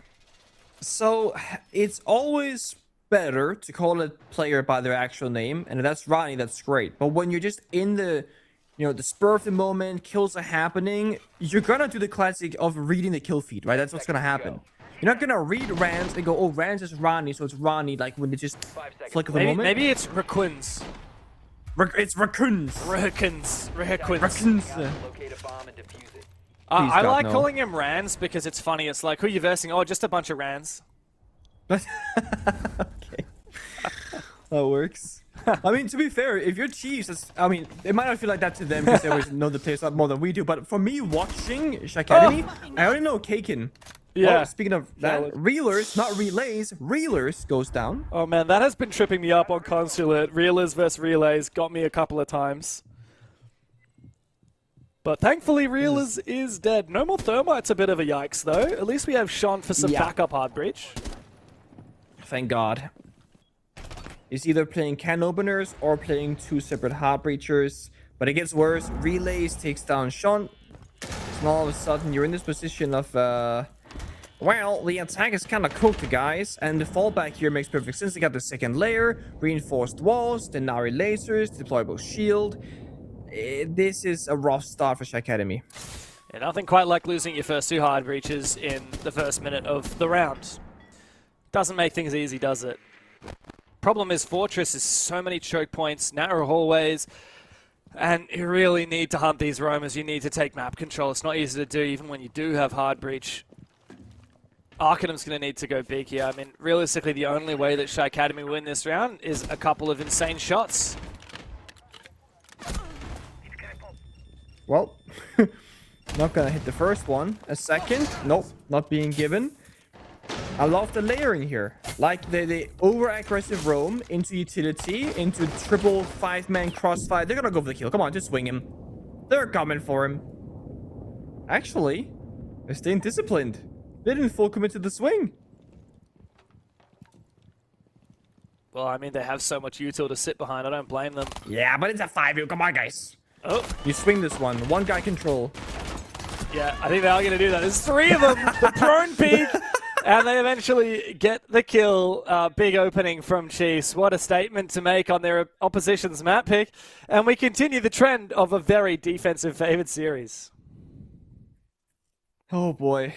I mean, the multi-ban looks even better now. Because if you're up against this type of gameplay, Monty can just, not care about it and just get in and get some pressure in with that constant chain of information. Defenders are forced to not play as aggressive, but it gets target banned away. Same with the demos. So the only thing that can help you is the Dokkaebi, and guess what? They lost a round with a Dokkaebi call spare. That's how quickly that round ended. You had 2 people dead before the first call could even be used. Definitely one of the worst rounds we've seen from Shy Academy so far in this series. On the attacking side, obviously it's been tough, but it doesn't get a lot worse than losing 2 hard breaches in a minute and failing to get a single kill for the rest of the round. So Chiefs, definitely a big confidence booster. And while I said we haven't seen this map from them as of yet, and it was picked by Shy Academy, Chiefs seem to know what they're doing. When you have a good Denari player on any map or any bomb site, my immediate thought is, oh, okay, you guys know this. You've done some prep. Yeah. You don't just load server. into the server and you're like, yeah, I've got some Denari strats. Like, that doesn't happen. You need to have played a site before. You need to have done a few dry runs, watched a few TikToks maybe, done a few strat sessions if you know how to play a good Denari.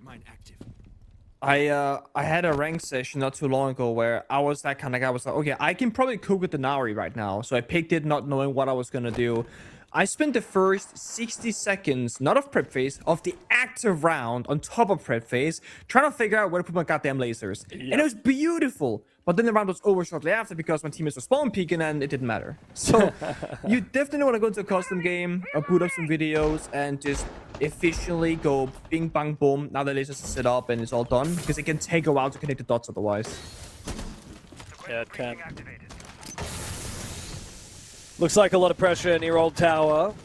Shant on the Blackbeard is the main instrument that Shy Academy will try and use here, but they've got a rotate hole to Chiefs into the top of Old Tower, a shield to protect it as well. Dropping from the top of Tower is very dangerous because of this setup. Nade is good though, but he's going to need a second nade to try and clear that shield, and now he's been gassed on out. And man, Arcanum actually took a hell of a lot of damage there.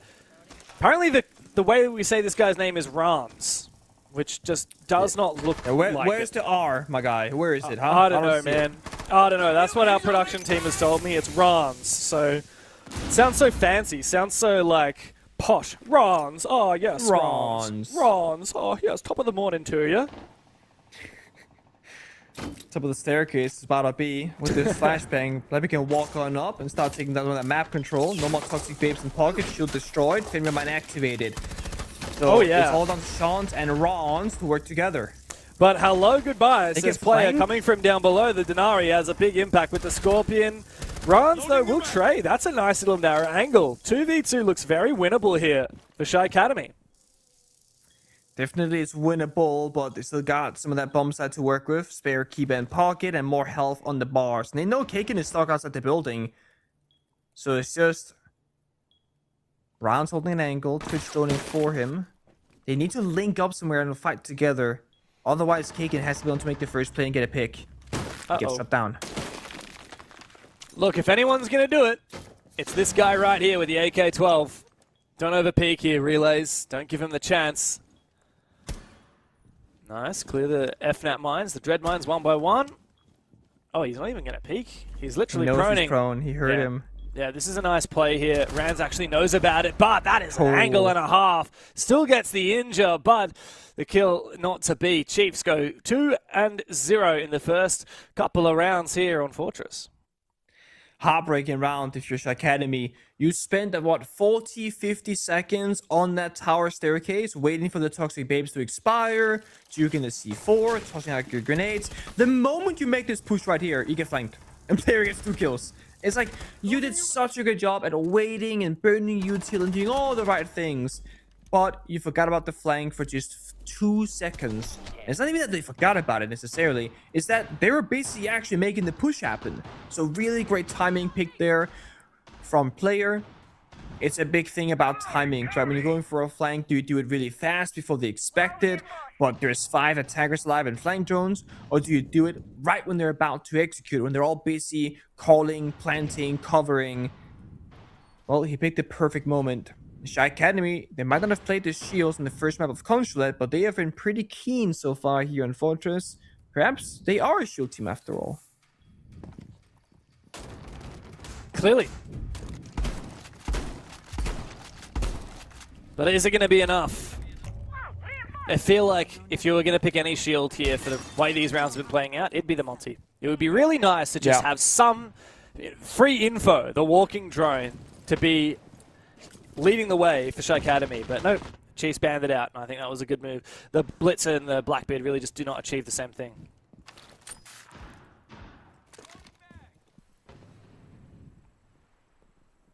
We saw how what's the word I'm looking for here? Proactive the roam game is from Chiefs. Like good word, man. They're very much proactive. I like it. Like they're everywhere. Like they're not just sitting in a corner baiting a rat play. Like they're actively shutting down entries, saying, okay, nobody's here, I'm gonna run over here instead. Constantly moving, and they play a lot of Solace and Consulate as well, just getting information on where the drones are, where the flanks can happen. We saw their Kin on Vigil a couple of rounds before, but they've actually surrendered. Above the bomb side has been completely clear. They're roaming master bedroom, office, commando, and they're playing first floor. So it feels a bit more like Relay just looking for a flank at some point with the Solace, and then everybody else playing safe shelter positions by the side, doing a mixture of utility crossfires and of course a single roamer. I like how you said Chiefs are playing really proactive. They're not ratting in corners, and then we'd see relays ratting in a corner. Yeah, well, I was wrong, wasn't I? To be fair, he's playing the flanker more than the roamer, I guess, in this round, where his goal is always to be unnoticed upstairs and then eventually hit a flank with the gadget, knowing exactly where the flank camps are. Whereas previously, the roaming was about finding kills and shutting down the entry points. This is where the shield can be good from Sean, though. Nap goes down, Neptune goes down first, rather, and a plank is established. Wow, this is risky. Sean goes straight in for I think it. they can deny Player it. finds one. I don't think there is plant denial, so it's going to be a post plant in the 4v4. The Chiefs still have a lot of numbers up, and they still have relays upstairs on the flank. The first kill as well found by Jakenna, so Shy Academy tasked with a very difficult task of trying to cover this in the post plant from a numbers disadvantage. Oh, great swing out, though. 2v4, all of a sudden this retake looks very winnable.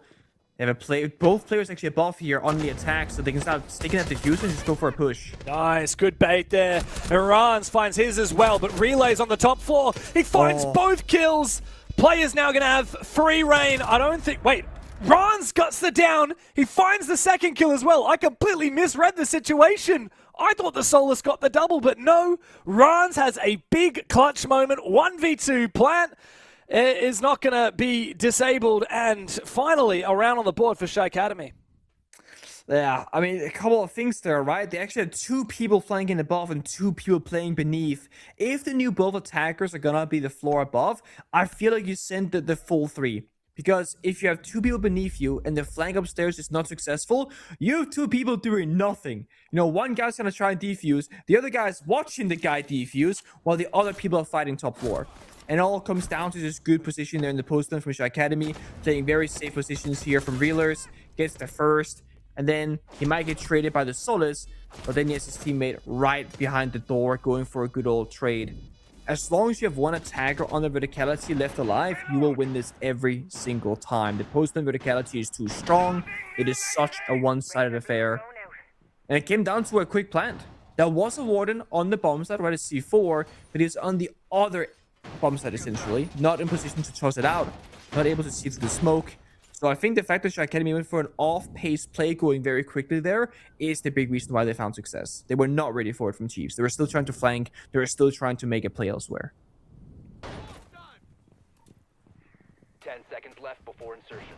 So the op bans come through, as we've done the first 3 rounds, and Chiefs are going to ban out the ace. So the only hard breach that Shy Academy will likely be picking here is a Thermite, maybe Tin Can openers, but no, not for this round. Also noticed the Chiefs actually went for an open hold this round into Projector instead of full reinforcements. For Shy Academy, they're getting rid of the Azami. I can see why. Remember on that Dorms attack, the Azami was such a killer. So many annoying positions to try and deal with.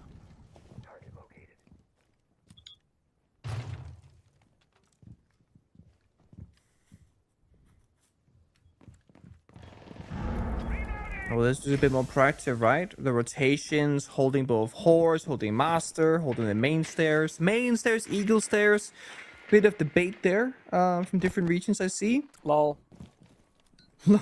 Arcanum just sends it straight into the laser losers Twitch chat. When you got.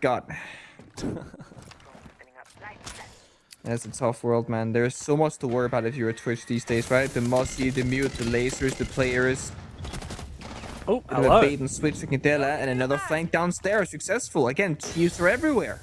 Yeah, there they are, and they've just lost their Blackbeard, though I don't know why Jakenna decided to ego challenge. That was a bit of a strange one. As a result now, it's free main stairs control here for Shy Academy. And while they lose their Blackbeard, they can quickly redeem themselves. They've got a lot of app control. If they find a pick on site, might be able to flip the switch. Defenders have a lot of soft angles, and the wall is already open by the main stairs, so all of a sudden it comes down to just simple gunfights. There is no C4 from defense, there's no more smoke because she's gonna die earlier on the main stairs, so this could be a matter of smoking off the angles with the Capital on the Ying, flashing, going for entry, just 3, 2, 1, executing together.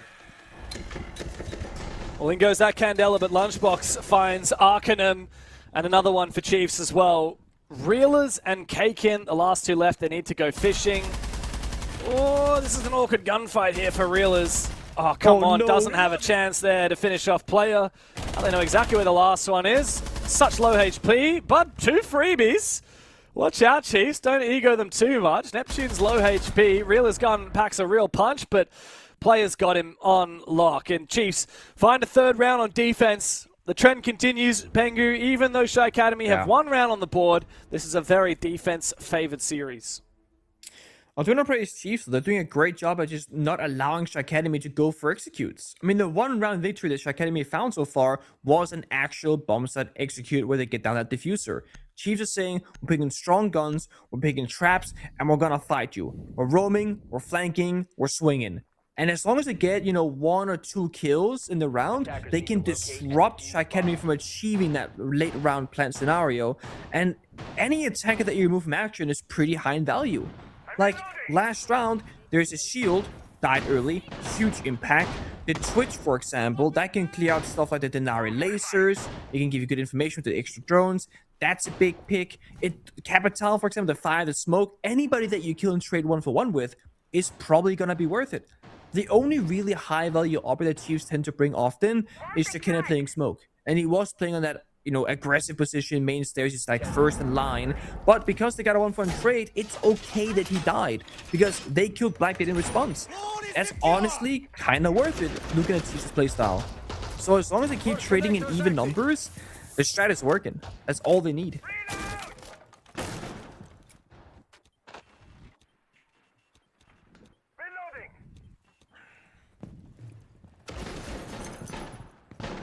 I love seeing where all the Denari lasers end up going as well. You really want to get your Twitch in there. You can see that the Academy keep picking that Twitch, but I don't think Arkham's had much success at finding these Denari lasers, especially because, unlike some teams, there's kind of 2 schools of thought with Denari, right? You either have all your Denari stacked in one spot so you can push for like a kill, a lot of damage, or you do something more like what Chiefs are doing here, where there's so many spread out. If you take down one of these Denari tripwires, it's not necessarily going to disconnect all of them. That said, the nade might help. Problem with nades and Denari, though, is it's very easy to accidentally throw the nade into the laser, at which point the nade gets zapped and the laser recharges after a few seconds. That and the value of 1 laser versus 1 grenade, it's not quite a fair comparison. Of course, if you got it cleared, you got it cleared. But ideally, you have an easier way of doing so, or a less costly version of doing so. You see how much respect that Shy Academy are giving right now. They're expecting Chiefs to go for an aggressive play, look for a swing, look for a kill. So they're just holding angles, and even spinning Candelas, an extra set of drones, getting that final bit of intel. But Chiefs have changed this attacking or the defending strategy entirely. They're falling back, reinforcing walls, redeploying the deployable shield, and now just going to play the crossfires. So they've been playing aggro. Now they're playing the layers. This is great. They got 3 toxic babes. They got 2 2-bar canisters. They have a C4, Elamine, Melusi, Denari. This bomb is going to be so hard to pick apart, and to make it even better, Lunchbox even takes down a player that Dokebi. Yeah, Relays will over-aggress and give it up as well, though. A lot of the utils now being cleared by Shy Academy, and they still have Reelers on the Solid Snake, which is the perfect operator for this position. He's also going to find a free kill. Lunchbox just completely unaware of what angles he's exposed to. And with Sean breaching that wall, there is a massive gaping hole in the bomb site. The real chance now for Chiefs to win the round is really on Neptune's flank, but he's decided to back off. The gas comes out from Chicana, and I think Sean might even be able to stick it here. He's going to commit to it. He's going to die, but it's worth it because he gets that plant down. Shy Academy in the 3v3, but Arcanum, the F2, comes to life. And now Chiefs in a world of pain. Neptune far from the bomb site, has to come up the main stairs. Chicana, no gas remaining. Tall task ahead of him. And after Neptune gets traded, it's a 1v2 for Chicana, 1v1, but Kakin has the crossfire, and Shy Academy finally assert themselves in the server, getting a second round on the board on the attacking side. So is this a case of the health rework system actually changing the outcome of a round? Thermite is a 2-speed, 2 armor. He would have died 1 tick later on the smoke. So back in the day, armor would give you take less damage, right? But smoke and fire does true damage. It doesn't get changed out armor, that's bullets and such. Now you have more health if you have higher armor value. So essentially, Smoke survived 1 tick longer because he has more health in the past, right? Yeah. So had that been on the old system, Smoke would have just actually died before That's the crazy. plan goes down. Kind of forget about small that, details. but yeah, you're right. Like, because like you said, it was just bullets that were affected by the armor class back in the day, and now it's actually health. Anything that does damage that isn't a bullet now is essentially nerfed because of the health change. I would say it's been a few years since that changed, but yeah, especially for OGs, like you kind of just get used to instinctually how long it takes to kill someone off of a smoke. You're not counting the seconds. Like, you know, pro players at the very top level, you ask them how many seconds does it take to kill an operator with a gas babe, and they'd probably say, I don't know. But like, if you put them in the server and say, all right, tell me when you think they'll be dead, they'll probably get it 100% of the time. But if you get so accustomed to that old system, then yeah, it can be a bit trippy.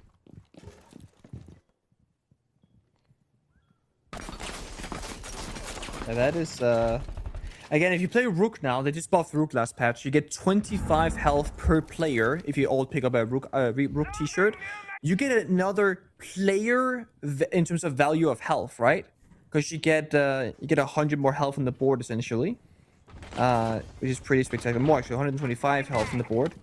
So you play Rook, or if you have Rook armor as an attacker, theoretically, on a shield, you can plant with 150 health. That means you can tank almost a full smoke canister at that point.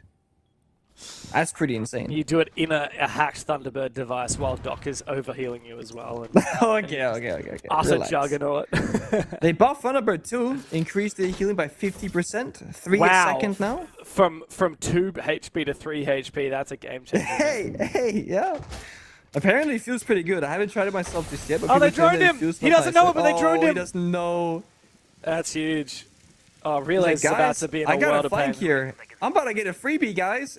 Little does he know, he's about to become the freebie. Here comes the Grim Canister. No, but the key thing here for Shake... Oh, okay, so they are going to force him out. LOL! The player up above for rounds. Huge from Shake Academy. That's one way to use a Flores drone. I quite like it. Free kill. And Relays is dispatched with. Big chance here for Shake Academy to go 3 for 3. And again, the Flores being used to flush players out of position. That's an unusual way to use this operator. Very well done. I mean, some people might say overkill, but I'd say just about what's necessary to guarantee that freebie. Again, they're on the attack. They want that even half. Then a 5v3 with Glass and Blackbeard. Another push comes through. Doesn't find anything. Neptune needs to get active now. He's found 2 big kills, brings out the pistol for 3, but a trade comes through. Shake Academy end up on top. It's an even half at the end of the defense for Chiefs. Shake Academy look to push deeper on their own defense after the halftime break.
I'm gonna bring out my guitar one of these shows, man. I'm gonna shred. You gotta shred. Maybe you'll be the halftime vibe check. It's just you. We can get Sasha as the choir in the background as well. Oh, I don't know if you guys hear her, but she's just come over. She heard me playing the guitar, and she's like, "Look, James, I don't know what's going on here, mate, but I need to be part of it." She does lend her sultry tones to some of the more intense moments. I can't remember which broadcast it was. There was a particularly crazy one, and she had to let the audience know that there was a lot going on. Your bombs from being defused by attackers. So you want to join in on the fun? It's not easy when your owner just starts yelling out of nowhere. He says, "What's going on? Hello?" Especially at 2 a.m. And look, she sleeps in Why my is that office angry usually. again? I've got like a couch in the back of my office she likes to sleep on. And so suffice to say, she does not enjoy sleeping while I'm casting. Of course Like, not. Dad, let me go to bed. It's 3 in the morning. Attackers. If only dogs could tell time, huh? Like proper. They know that it's screwed, but they don't know how screwed it is. She's a sheepdog. She's pretty smart. I could probably teach her to read a clock. 5 seconds left. I wish you could do that with cats, because cats are just the opposite, right? They're just like, they don't understand anything, I feel like. When are you getting a whatsoever. cat, man? I feel like, Well, would you be a I cat technically- person? I technically have a cat, but my mom kind of owns it at the same time. I don't know. So your mum But has a cat. We have a word Yeah, for that. It's no. called your mum has a cat. No, so I bought the cat. I got the cat, and then I realized this was a bad idea. I travel too much, and then I was like, "Mom, could you just like cat sit when I'm gone?" And then it turned out I was gone more than I was home, so she I've just kept the literally cat. been to your house and I have not seen a cat. You don't have any Yeah, cat well- stuff. You do not have a No. cat. You got a cat and your mum has it. No, You got a cat for your actually mum. wrong. I have a little cat scratch in the kitchen. I actually do have a cat scratcher still. But you're right. Okay. It was yeah, bad idea. Sure, whatever. Well, the only thing I'm scratching right now is the itch to watch some Oceanic Siege, Pengu, and that is what's going on right now. 2 minutes to play as Chiefs start their attacking side, and guess what? They've brought the Monty, something that they banned away from Shy Academy. And man, look, when you got a new map, you're trying to figure out an attack. Not much is better than a Montaigne. And oh, is this a cheeky play with the drone hole with player on the If they Nomad? push him, they could go for it. I like it. Now, mind you, Jakenna did go 0 and like, I don't know, 6 on the attacks playing the shields on Consulate. So while the Monty was being picked on high frequency, it technically wasn't successful. Jakenna himself didn't get any kills or plans, and Chiefs didn't really find more than a single attack around. So this could be Shy Academy saying, we know they're going to play the Monty, but we know it's not going to work. So they're going to leave it open. Raise Bloom of Thorn does a bit of damage though, but Jakenna will shrug it off, only taking about a third of his health, a bit less than that actually. Still a decent But amount of half the rounds damage. to go. I feel like Yeah, I mean, you've got for- the impacts coming in late round. You got C4s to make a Definitely lot. can make a difference, for sure. Now, this is the prime spot to be in. Bunks. But if they pop the wall behind the Thorn player, Reeler's gonna be in a lot of trouble. He's gonna tank the angle. What is this? This is huge. I really like this. Ballsy play from Reelers. If it Monty's doesn't get gonna know spotted by that's the the Monty, there issue. should be a free kill, but I think he's being peeked by Lunchbox. Yeah. Great little pre-aim and quick kill. But Reelers is going to get the last laugh as he finishes off Relays, the Solid Snake, with a Razor Bloom Thorn Trap. 40 seconds, and Chiefs still figuring out where exactly this Monty is looking to plant. Yeah, the thing is, right now they're gonna try and bait out the C4. Second smoke goes out, now they can walk on in. They cut the bombs in half. Can a C4 even reach here? I'm not entirely certain. Oh, Got I don't EMP. think it will. The EMP does deny that C4. Plank goes down. Chiefs have good coverage as well. Lunchbox outside the breach, now outside the window. Triple on the round. Shot 1v4. You can find the first one, just finishing off what was left of Lunchbox. There's a Only needs a Claymore. tiny bit of damage There's a Claymore. onto Jakenna here. And you're right, there is a Claymore. He's trying to bait it out. You can't do that anymore. The delay on the Claymore detonation is not what it once was. Player with the long angle. Chiefs starting strong on their attack. Carving Shy Academy a new one. Yeah, they might regret not banning out the Monty, and they can sit there for the next 2 rounds thinking, yeah, well, we can't stop them from doing so. We have to wait 2 more rounds. And then, of course, in the third rotation, they can opt for it. The funny thing is, they banned all these like execute heavy operators like the Ying and the Glass, but then the roaming presence wasn't really necessarily that high.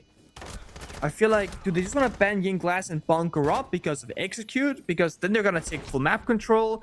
Thatcher's open for a C4 denial, because that's the issue. If you want to play heavily for the bomb site and plant denial, then you kind of need a Tashanka. Something that can't get countered by a simple EMP, but they brought double C4, something that does get countered by the EMP. And that's the case. C4 was tossed, it was actually gonna hit, it was successful, but it gets caught midair, and therefore doesn't find any bit of damage and no plant denial.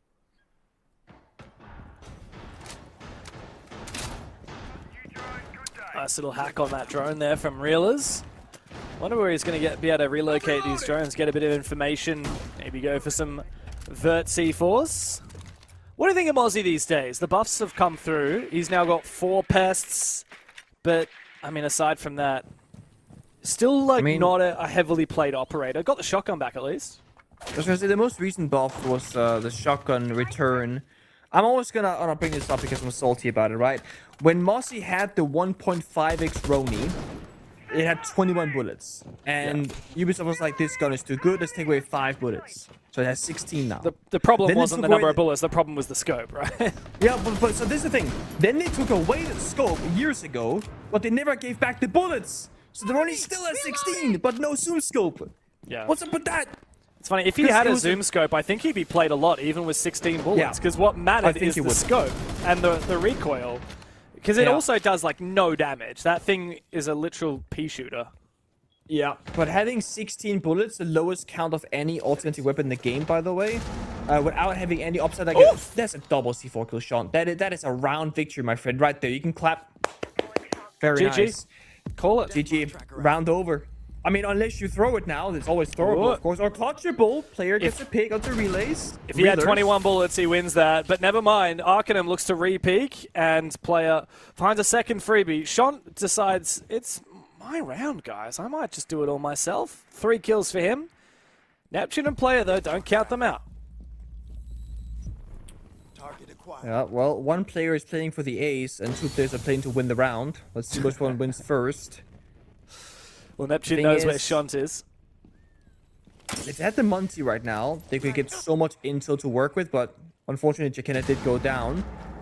The player's been great on that horse door. He's 10 kills so far with that DMR in hand. But how does he work this corridor? If he walks into bathroom, there's so many different crossfires and angles he could die from. And without any real information, it's a risky play. But he has 1 spare smoke canister that could be used to disrupt that crossfire. Dreadmine, though, is going to keep Neptune at bay briefly. Quite heavily tracked as well. Shont knows where he is. And runs as well in the corner of the office. This needs to be a big kill here for player, but Shy Academy know they just need to not peek. Kakin doesn't need to overswing here. The gas is so perfect. Oh, that's a great angle, though. Rans goes down. 3 kills in the round for player. Maybe he will go for the ace. Spots out Shont as well on the objective. However, Shont's gone for 4. It's ace v ace now, but Shont gets the better of player. Frustration on player's face, but no doubt elation for Shont. Big ace for the support player. I mean, it's beautiful. Again, that single is C4 netting 2 kills. On paper, the round is over. The fact that it gets that close is a little bit scary, but Shont, dude, on Consulate, playing the Echo, the Tashanka, the Maestro, just doing the really difficult roles, the thankless roles. And now getting a bit more of that action here in Fortress, getting very active in the server. And of course, like you said, ace for ace, we saw players' face cam reaction when he lost the round, being a bit frustrated. But let's be honest, it should have never been that close in the first place. If you're a member of Chiefs, it's like, whatever, guys, that round happened. We gave them a free one. Now we go again. And it really comes down to Jakena staying alive. The issue of the Monty on Consulate, like I said, Jakena was 0-6, constantly died in these odd positions. Same thing happened last round. We need to see Jakena in a good, safe position with the Monty, with a gun behind him, where if he dies, they are trading off with an incredible amount of map control, or they're getting a kill trade. He cannot kind of go on his own and just die for no gain. 5 seconds remaining. It's funny, talking about Jekena, he was the guy who was spawn peeking on Vigil on map 1 as well. It's not often you see the same guy being the Vigil spawn peeker as being the Monty player. I feel like that's a very rare combo for Jekena. I think it's a case of, like, I don't know. Yeah, I'm looking at all the players, right? I don't think anyone else really plays Shields historically in OCE, on the roster of Chiefs. You kind of have 5 fraggers here. Like, this is a roster of fraggers. You compare it to what Relays and Players' old team was like, where obviously you had Fisho Guy, who was the ultimate hard support, and you had Tuhan, who, despite being an insane fragger, actually quite enjoys playing a lot of supportive roles. Yeah. So yeah, very different team to what those guys were used to. I think, didn't Relays have like a little stint with Blackbeard at one point where he had like a couple of games where he tried it? My memory is telling me that, but I can't back it up with stats, sadly. That's a swing. Good night and goodbye.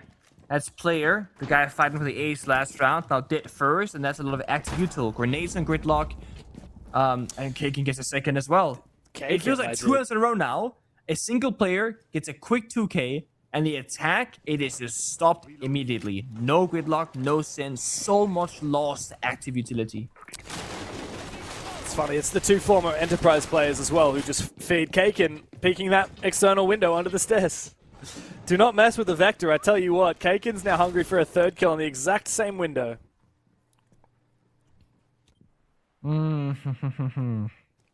Frustration building on the side of Chiefs. I think one of the comms is going to be, guys, why is this happening? This shouldn't be happening. I want to see them make, again, Jekena do the work. Utilize the fact that you have a blitz to get that map control before just swinging windows and doors. Doing a bit of verticality, but the issue is they haven't cleared the roamer. Man, come come on. on. There. Yeah, I don't know what's going on here, but you've just made all this vert and now sent your last 2 players down below. Now, the vert belongs to Kaken. There is absolutely no way to win this round. Oh, the fire. Nice shot from Jekena, but yeah, he is forced back thanks to the fire. Neptune's had a lot of clutch potential in this series, but again, with Kaken up above, you've just fed him a 4th kill. Neptune 1v4. It could be back-to-back aces for different players on Shy Academy. Make sure you give it. Don't swing. No, don't do it. Come on, Arkham. Okay. It's still on the board. Come on, give it to him, guys. Give it to him. 25 seconds left on the clock. No diffuser in hand. What do? You push it doorway. The issue is Kaken's playing smart. He's got the vert. Come on. Get in there.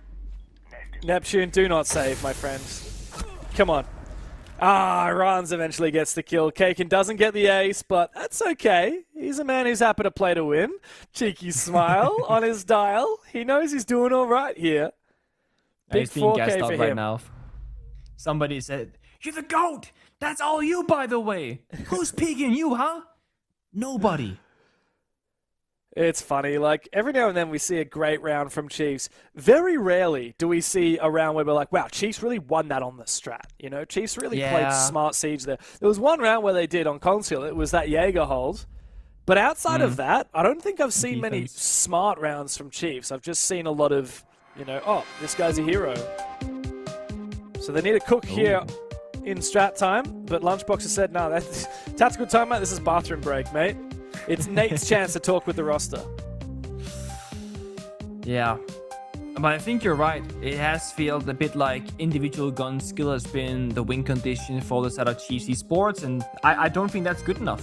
If you're looking at the level that they should be playing at, the fact that they should be realistically aiming for that 2nd spot in the region, fighting for 1st place up against EP, of course, it has been a bit messy today. And I'm curious if this is them underestimating their opponent or thinking that we can just take them with the gun skill and save strats for later or whatever it is, but I think they generally have to sharpen up and show a bit more solid siege, step 1, 2, 3, pick it apart, and not just take those 50-50 gunfights. Because it's great when you're winning them, but it's awful when you're losing. And what's the point of playing Gridlock, Sense, Blitz if all you're going to do is swing a window and take a fight? Utilize the operators, utilize them correctly, get in the building, and play out a full round.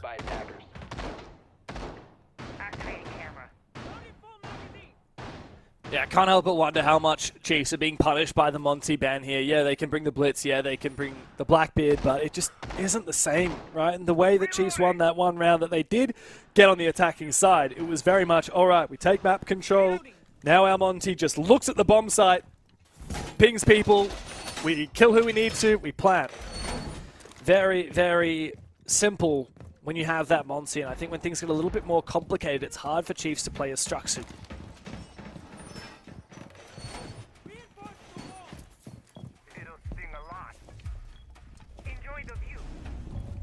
As they locked in the new operators, they got again a lot of utility now from the side of Chiefs, so they have to use it correctly. When you're playing the Grim, Capital, and a Shield here in Blackbeard, you're really speaking about the ability to isolate a player, clear them from a corner, and get down the diffuser when you get to that bomb site. So again, step 1, step 2, step 3. The goal here of your teams is to get to the site with 4 or 5 attackers alive. So the Shy Academy, what can they do in response? Well, they can actually play the disruption game. Go for an early pick, go for a roam, try and, you know, fight them on the entry points and not let them have that space for free. But it comes at a cost. If you fight them early and you die early, the bomb site is even weaker now because you have less players and they have strong operators. And I like this from Chiefs. They're spending 4 people together at taking Old Tower. They're above, they're below, and that they must track it, ensuring that there's no counterplay. They force back Kaken on the Warden, and now Blackbeard can start walk up the staircase and get a bit of map control. This is great.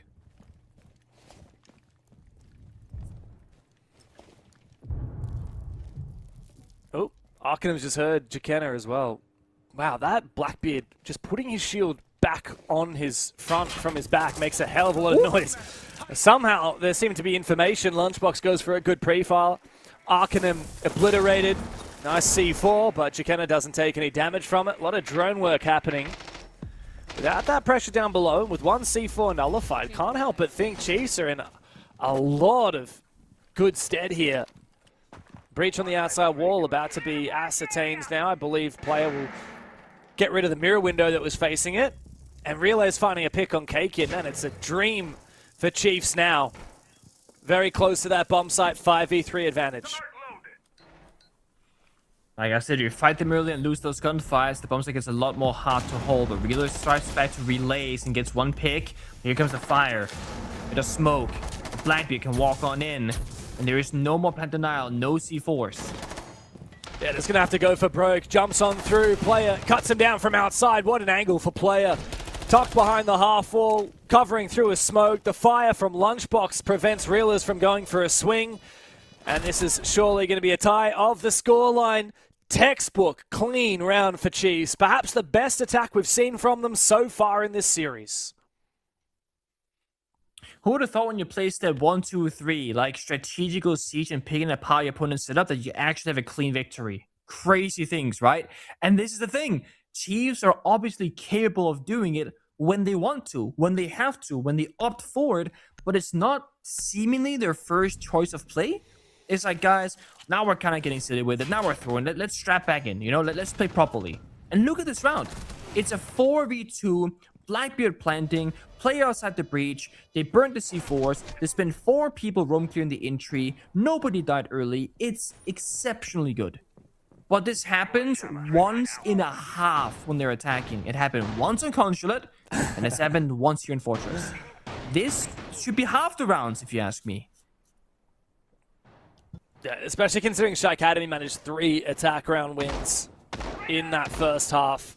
It's a tall order for Chiefs to try and reply with the same or better, which is what they're going to need to do to at minimum push OT and at maximum win match outright. Now, like we said, you know, this is this is Shy Academy's map pick.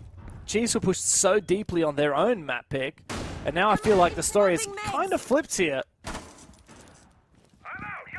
Shy Academy now going to the commander office bomb site. This got very close last time after Sean managed a very quick 2K at the start of the round with that C4. And player is insane. I just noticed 13 kills to 6 deaths. He's had a hell of a game. He's been farming. Is he on DMR again? No, this time AR-33, okay. He Flores has has been a DMR, DMR right? demon. SI-25, so... yeah. Here's a question for you. What do you think about Flores' kit, right? Like, there are 3 guns, arguably all of which are pretty playable. AR-33 is the classic. SR-25 DMR, which is Blackbeard's DMR. Or recently, you've got the T9S, whatever that Ying's LMG is called. Yeah. recently added. It's A lot of people still going for the AR-33. funny one. I don't know, man. It's a funky setup. I'm not gonna lie to you. I'm not a Flores player myself, but I do think... Oh, jump out. They see it with a drone, but there's 2 people. Help. Somebody help. Wow, I like this. Very aggressive swings here from Shy Academy on the defense. It's slowing down the Chiefs. And even though they didn't find anything, they just fall back again. I think this is the right way to play it here for Shy Academy. Yeah. You lash out. If you get something, it's great. If you don't, you fall on back. You have to full commit to that play. And you did a bit of damage, right? Launch blobs, Jakena, both taking a little bit of health. And they get information now, but Jakena has to play this perfectly. He's not the Monty anymore. Like I target band that he is the Blackbeard. Exposed in many different angles.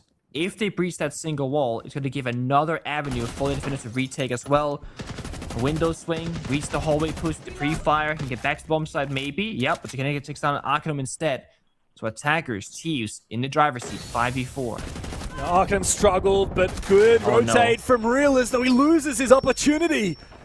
And Relays puts him down. It's just Rans left in a 1v5. And Chiefs, a flawless round to spearhead them onto not just map point, but series point here, ready to put Shy Academy down and knock them out of the bracket. And again, it's a slower paced round where they're droning, they're setting up, and because he kind of went on that drone, he saw a player in the hallway and in the breach aggressing back into them, and he calls it. He gets off the camera, throws out a grenade, and they re-stabilize. And then very slow and steady, Jakena walks towards the breach, gets a bit of information, and then they make a play together. It's felt like ever since they tagged timeout, that conversation happened. Guys, we're trolling, we're not playing properly. Come on, let's lock in these rounds. We know how to do it. Let's do it correctly.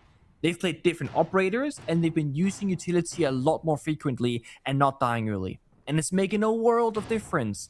Shy Academy are forced into an awkward position where they're fearing this bomb site execute. They know that Chiefs can get down the diffuser if they get to the bomb site itself. They have to go for early gunfights. But now, it's not a 50-50.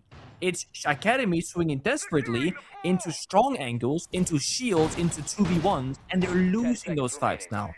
It's not like they weren't trying to fight back last round. They're trying to fight all the goddamn time, but they lost every single fight because Chiefs are no longer taking them at even terms. And that is how you control the pace on the attack. You force fights that favor you. You make your opponents have a bad time.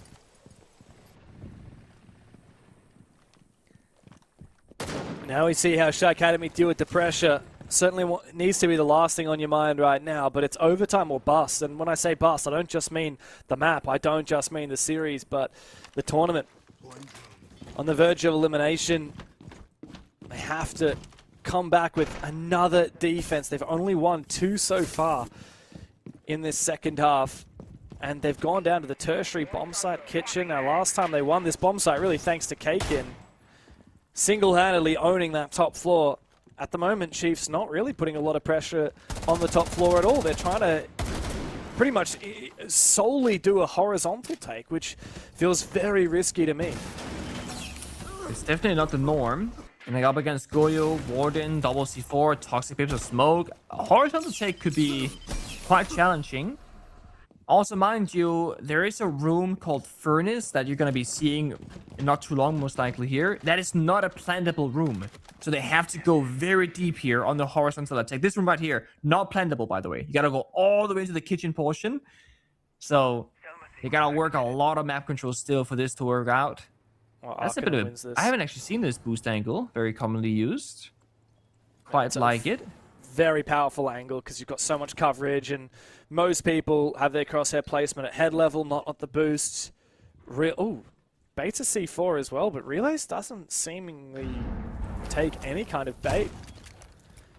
And you're right now, Chiefs are putting their attention on Furnace, but of course you can't plant in there. So the priority for Chiefs has to be finding picks. You can't realistically go for a 5v5 plant on this bomb site.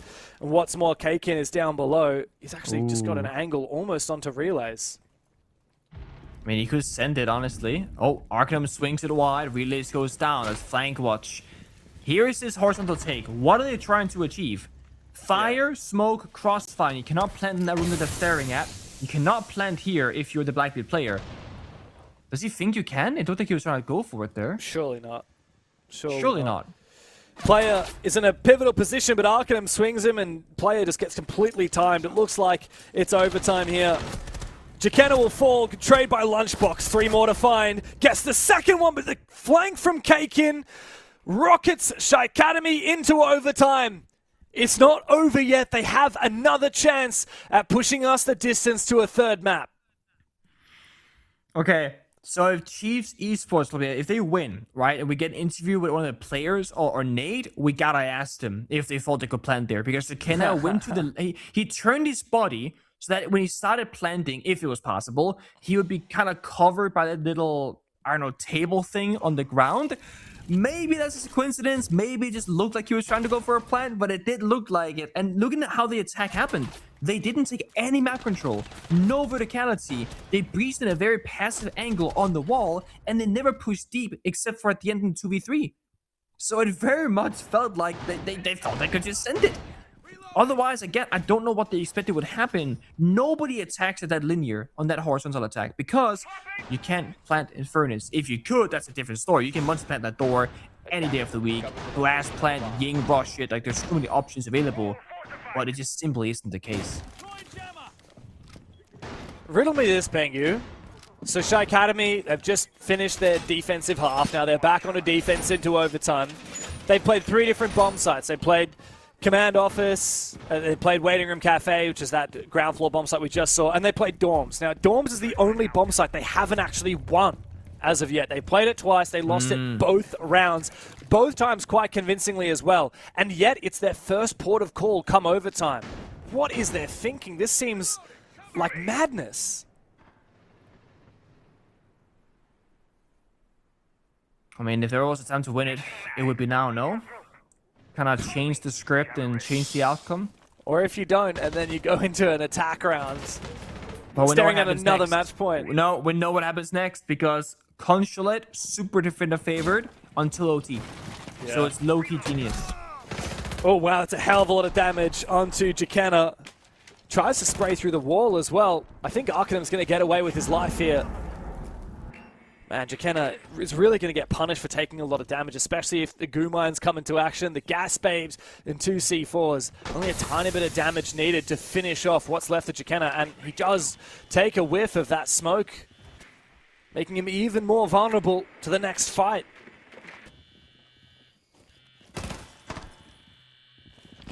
Yeah, being so low on the blitz is going to be... It's hard, man. Even a goo mine is going to end your life right now. Gonna fall back, reinforce off the bathroom wall, and play close towards that bomb site and enable those crossfires. And now if you look at Chiefs' attacking lineup, they have much less execute. They got that roam clear, Dokkaebi and Solid Snake. They were reliant on getting a couple of kills, ideally, and they didn't get it. So now, where's that Capital? Where's that Grim? Where's the, oh, we can just pick up out the side and go for a plant? That's kind of gone.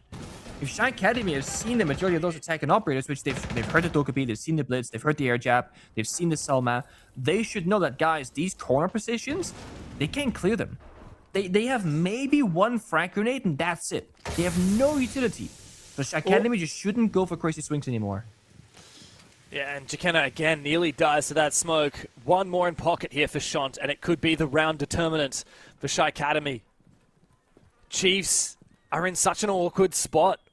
They've won this bomb site on the attack twice. 1 time pushing from this direction where they are now, but they had a Monty that time around, not a 1 HP blitz.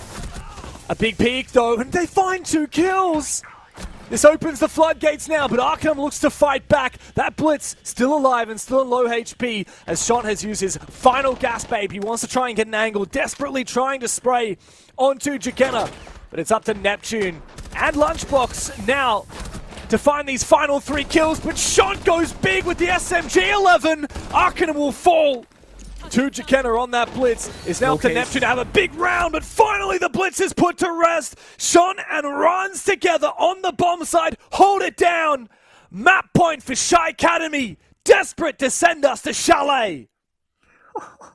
And they full send it. They are fighting back on the window, on the breach by the bomb site, saying, you know what? We know they have the blitz. He might be low on health. We're not entirely certain. We're gonna fight them back because if we allow blitz inside the bomb site, he could pull it all apart. So they locked Jakenna for so long. Triple Toxic Babe, goo mines on the door, continuously shooting the shield of the blitz so that you can't sprint. That's that shield rework mechanic. If you continuously do damage to the shield itself, not the operator, but the shield that's blocking the bullets, you actually cannot sprint. And the more you shoot the shield, the longer the debuff lasts for. So when Jekena wants to like rush on in, he literally can't. He's forced to slowly crouching in. Slows down the entirety of that round. Shy Academy now on the attack. They have a real chance here by causing a slight upset. And winning it on the attack inside, no less. I mean, that's going to be the best way to do it. But even if it goes 7-7, they do get one more shot of defense. They're in a perfect position to take Fortress. 10 seconds left before insertion. 5 seconds left before insertion. I don't know, I'm scared here for Shy Academy attacking into a hell of a lot of traps. Aruni, Denari, Ella. No shield brought by them as well. Yeah, they've got themselves match point, but it's hard to find this map control and then convert that into an execute. I remember right at the start of this map, Pengu, if you can cast your mind back, what, 14 rounds ago, really, Shy Academy, they took a lot of map control and then they completely fell apart when they tried to clear this position in the commander hallway where there's a lot of Denari lasers and a lot of shields and setup. Even Jekena has a shield in pocket he hasn't put down as of yet. He's finishing some reinforcements. 2 deployable shields. There's so much util to clear here for Shy Academy.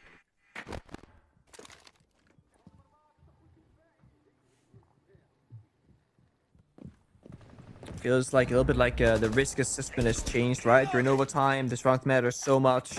Nobody wants to die first. Nobody wants to take that risk. But you have to. You know that Chiefs player especially, they're gonna look for you. They want these gunfights. It's been their play style for so many of these rounds. Bit of damage going out, but he gets on just fine towards that bomb site. This with the last reinforcement. But player who was on that window the entire time locks in his 17th kill and can now play on the deployable shield with the Denari lasers.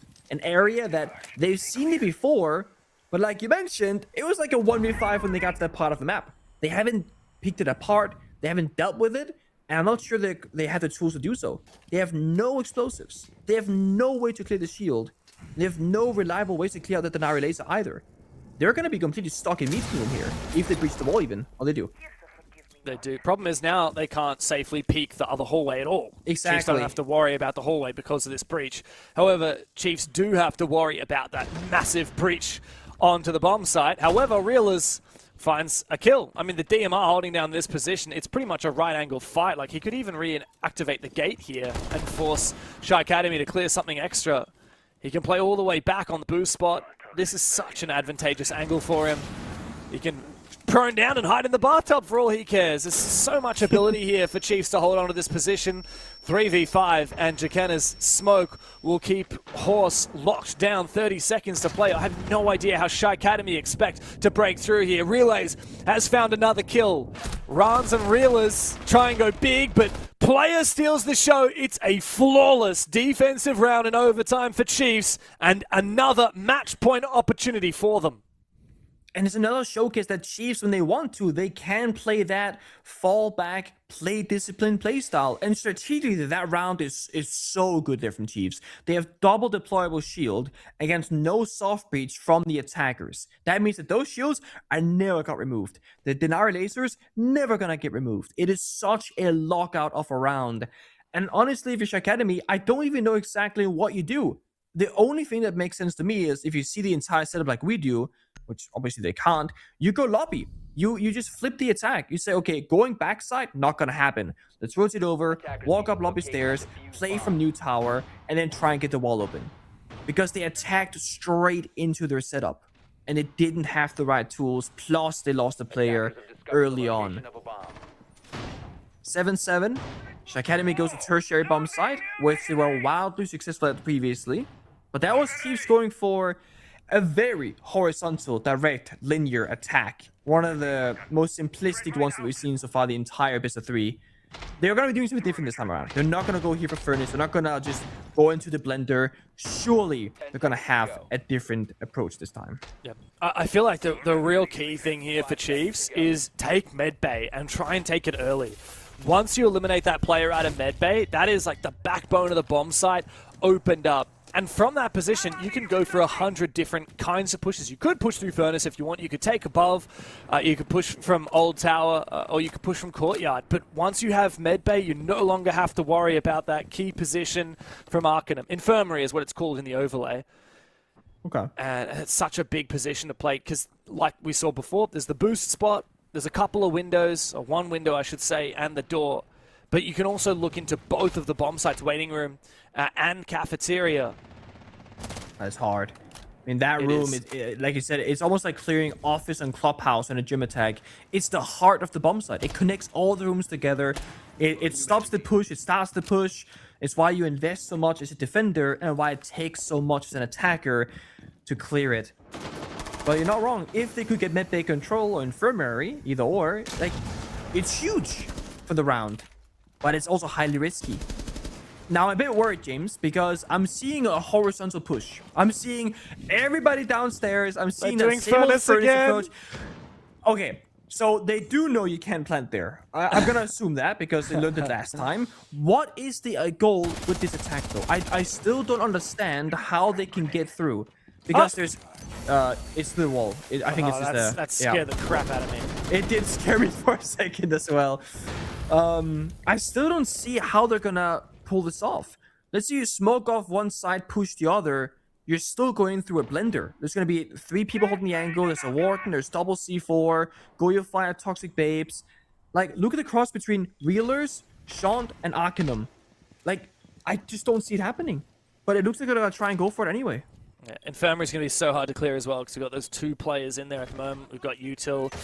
Dreadmine can be activated. We've got the Goyo as well. And the C4 was prepped for a brief moment by Reelers. It needs to be a big impact here, probably from Courtyard. I'm reloading. And now Reelers also has a crossfire onto Furnace as well. Jacana being the one holding this angle with the Blitz is crazy. Again, I don't see the play. I do not see the play, James. I mean... Again, they... Bye-bye. Okay. Throwing up smoke. Smoke off right, push left. Oh, a lot of damage done. Realize has found a kill, though. Player as well. I don't know where they found these frags. I think they've backstabbed. It might have been a bit of a bait. And now medbay control has been seceded by Shy Academy. Kakin finds one, but under a hell of a lot of pressure. Relays still finds the kill while blinded. Relays needs to get that reply. He does eventually. All up to Shant. 1v1 at 7-7. And Lunchbox does not have the diffuser. He catches Shant. He saw where he went. He has to go for the kill. Goes to wide. Swing it! Shant can't find it! Lunchbox has eaten it up for dinner. Psycademy are put to rest. Eliminated from the bracket. And the Chiefs will stand tall. They will continue tearing through this lower bracket run. Ridiculous. The push itself, I guess it was a bait and switch, right? It's not going to be about where the blitz is going. It's about what happens on the other side. Like you said, get medbay control. Get those couple of kills. Player individually dropped, what, 20, 21 kills? Absurd individual performance, and in that final round it was him and Relays opening up that backstab, making the round a possibility. And to think that started off in a 4v5 as well with Thermite dying, that should have never been their round, but that is where their clutchness really comes into effect. Wow, that was a crazy game. I mean, what? It's not every day of the week you see 8-7, 8-7, and it was down to a bloody 1 versus 1. That could have very easily been a 2-0 in favor of Shy Academy. I mean, that's the reality of the situation. When you have two 8-7s like that, especially coming down to a 1v1, and man, it's kind of a blessing that we got to see Shant's reaction before we switched to Lunchbox, because, man, we got to see the heartbreak on his face. He was favored. He had the bloody shotgun. He also shot first, but he still couldn't get it done. We have an interview. We've got the coach from Chiefs on the line. It's the OG of the scene. Nate, man, welcome back in. It's been a while since I chatted to you. How have you been, man? How's Chiefs going? Yeah, not too bad, not too bad. Love an 8-7 apparently, but yeah. Tell me about it. got the win, so can't complain. Yeah, tell me about it. Look, I'm not going to throw you under the bus myself. I'm going to let Pengu do it, because I know, Pengu, you really wanted to know something about those furnace attacks, didn't you? Yeah, okay, so I just had 2 questions. The first one, when you guys did the initial tertiary attack on Furnace, you guys did know you can't plant that, right? Because for a short second, spectating Jakena, it looked like he was trying to angle himself for a plant here in this little table thing. And I was just thinking, you guys were sure 100% that's not possible, right? Just curious. Yeah, I'll be honest. Okay, good. Oh we knew we couldn't plant that. I'll be honest. The comment after the round, and I wasn't very happy with it, was, oh, I didn't know that someone could be in that corner. And I shook my head. I was like, guys, come on, bro. Like, I think we've cleared this 100 times, and this game, anomalies that happen on game day that I'm sure you can attest to. That you do it in practice every single day, and then yeah. I mean, the only reason why I even want to ask is Fortress is still, you know, by most people here, especially non-pro players that don't scrim every day, it's a very new map. Small things can get missed. I myself have tried planting that room many times in ranked until I realized, oh my god, you can't actually do it. Second question, more about the attacking sides actually on Consulate and Fortress. Instead of today, a lot of fights came down to 50-50 gunfights, really, you know, aggressive gameplay, which speaks to the clutchness of you guys. But you lost a lot of those attacks. When you then slowed down and recomposed and played step 1, step 2, step 3, you guys are putting off flawless attacking rounds. Is this you guys kind of limit testing the ground on different play styles? Or is it you have to call a tech time and saying, guys, play correctly, get it back together, sharpen up? What's the vibe there? Yeah, I think it's a bit of both, to be honest. As you saw, I called the attack timeout on Fortress. I think it was 4-5. We won the first round, like you said. We won step 2, step 3. I just told the boys, just make it to execute. That's all we need to do, is just make it to execute, because as soon as we make it to execute, they're gonna falter, they're gonna crumble. Which is what happened when we did make it to execute. It was 5v5s, we force punt, we would get 3 picks. But then, like you said, if we're limit testing, let's say more aggro, we're going a direct, we're bringing a blitz. They ratted, they got 1 kill, and then the discipline went out the window, which I guess it's hard. Obviously, I haven't worked with them a very long time. It is a very short time we've been a team together, and we've gone straight into officials. But like, it's learning curves at the end of the day. Something that they can take back now and be like, okay, I've been in that situation. Obviously, luckily we got the win today, so it's a positive note. But regardless if we won or lost, I think it's very good for them. Yeah, you did get the win today, congrats, even though it was a nail biter 8-7, 8-7, but you're not done for the day, so I won't keep you too long, but I do want to pick your brain a little bit. ROC LFO up next, a very important game to qualify for the lower bracket final, but of course ROC LFO just eliminated Team Anios, which is the team that sent you down into that lower bracket. So how do you feel coming up against them in your match later today? Yeah, I obviously have a lot of experience versing ROC LFO. Obviously, on that last Chiefs roster last season, I think we lost them early on, and then I think we went back and then we versed them in playoffs in a BO3, and we found a lot better. They have a very, I think, strong play style in terms of set plays, and they like to do this, like to do that, like to do a lot of commotion around the map. I think we're very ready for. I'm honestly happy that Anios is out.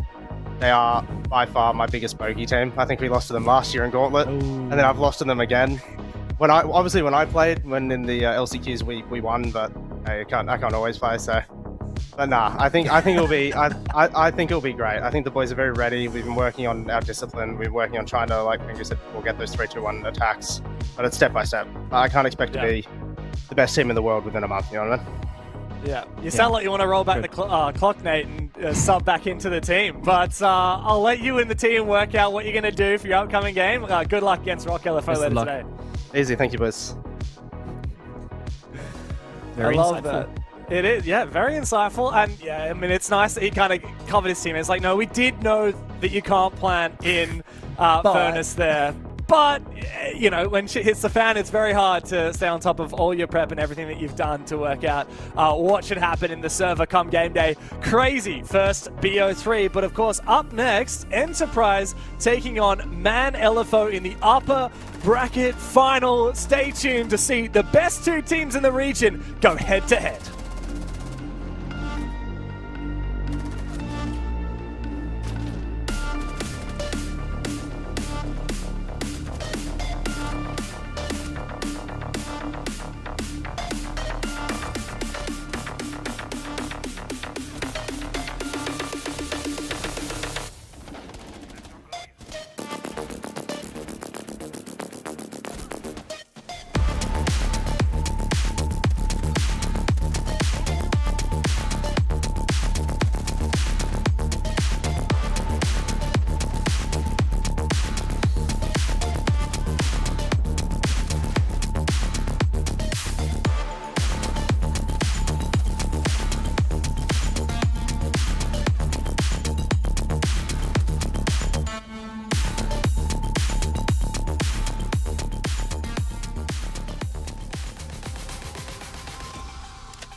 start windmilling like an Englishman looking for a scrap. But talking of a scrap, Pino! If he goes uncontested and the kick goes cold, that will be devastating. The grenade goes through, there's the swing!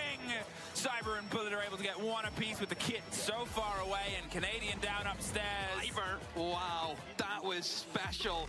It's a 1 versus 3 to hold, and they're pushing him from behind. He's found one. He's got to get the vertical as well. They get pulled off Tim. We're down to the last 3 or 4 seconds. Ryder's got another. He's held on. He's going to do it. And PSG take the 2-1 win. Both players spotted, but the res can be made successfully. Got another one for Solotov.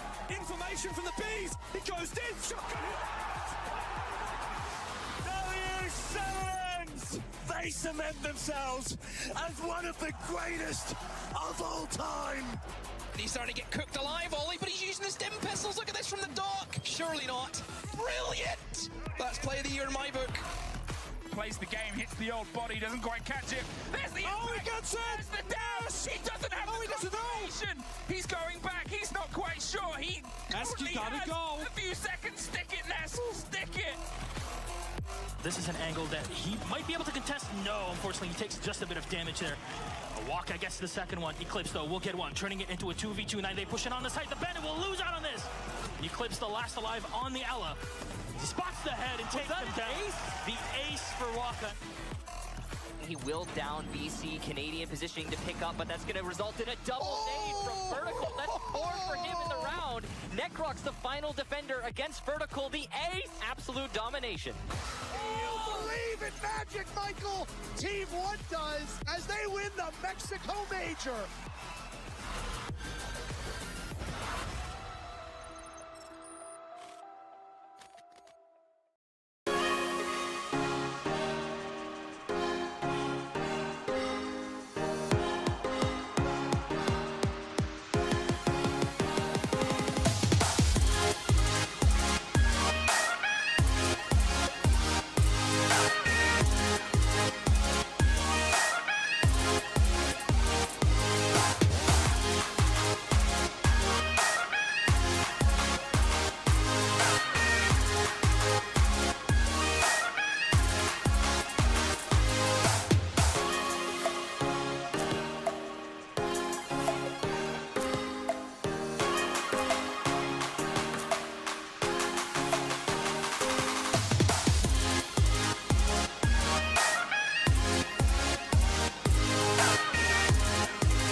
region has got to offer.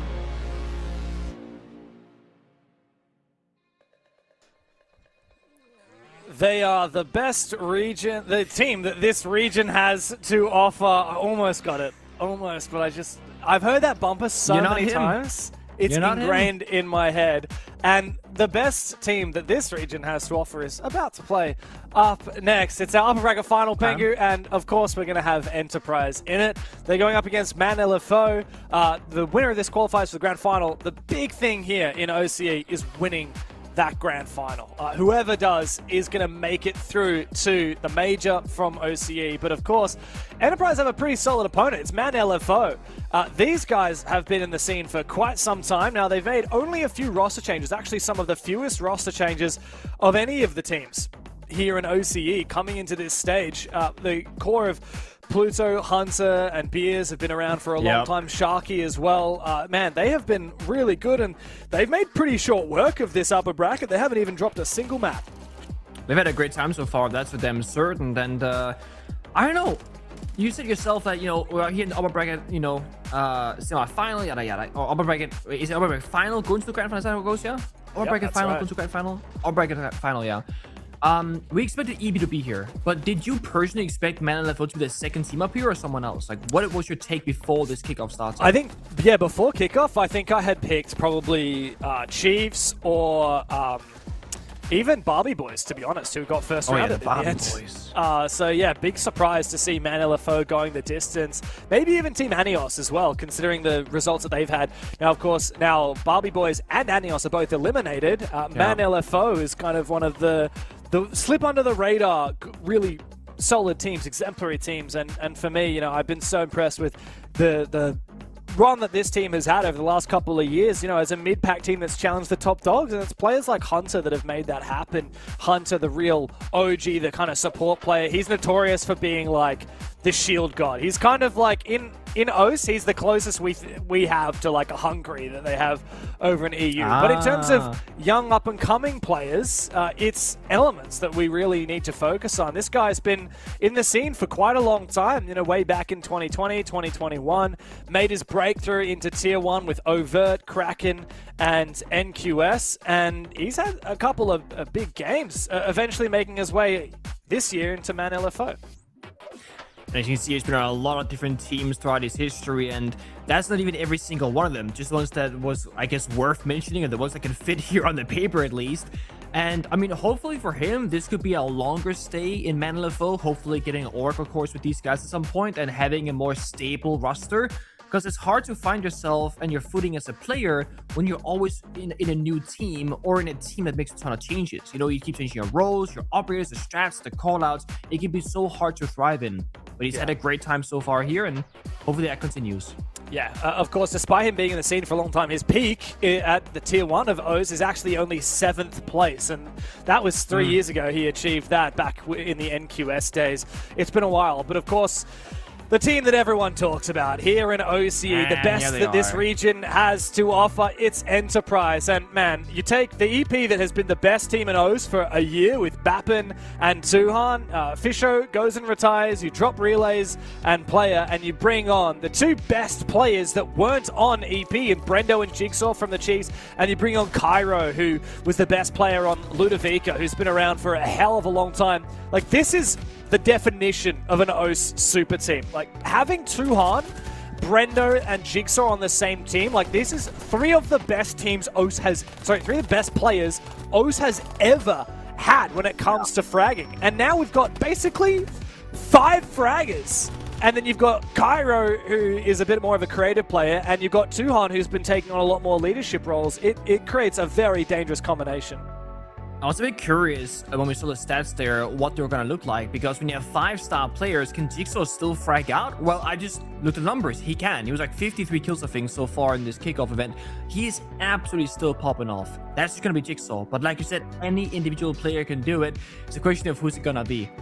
Yeah, for sure. Let's get into the vetoes and see what 3 maps we'll be playing today between EP and Man LFO. Of course, we've seen 5 different maps already from Enterprise across the 5 different maps that they have played. They've actually played different maps for each one so far, which means that they have reveal they have a pretty deep map pool. We've only seen 3 maps out of Man LFO. In contrast, Cafe, Man LFO's pick, one we haven't seen from them as of yet, but EP 7-0'd Anios on. Then Enterprise are going to go pick Bank, a map that we also haven't seen out of Man LFO, and should we need it, Clubhouse, a map we also haven't seen out of Man LFO. So this is really exciting. Man LFO have really hidden their strats. Yeah, this can go one of 2 ways. Either they've been hiding strats and they are so well prepared, EP not going to have an idea of what's going to be happening, or they're not prepared for these maps at all and they're going to get run over. But I'm curious to see, because EP, I mean, they've been expected to be the top dogs for this kickoff, and they got to show us right here today that they can lock themselves into that grand final. Yeah, for sure. We're going to dig into it right now. It is Man LFO's map pick first up, and man, they were ballsy. Taking Enterprise to Cafe, a map that we know Enterprise like very much. In fact, the last time they played it, they didn't even lose a goddamn round. It is the Titans of OCE going up against the only team in Man LFO that hasn't yet dropped a map. Let's dig into it. It's time to see what the GOATs of OCE have to offer.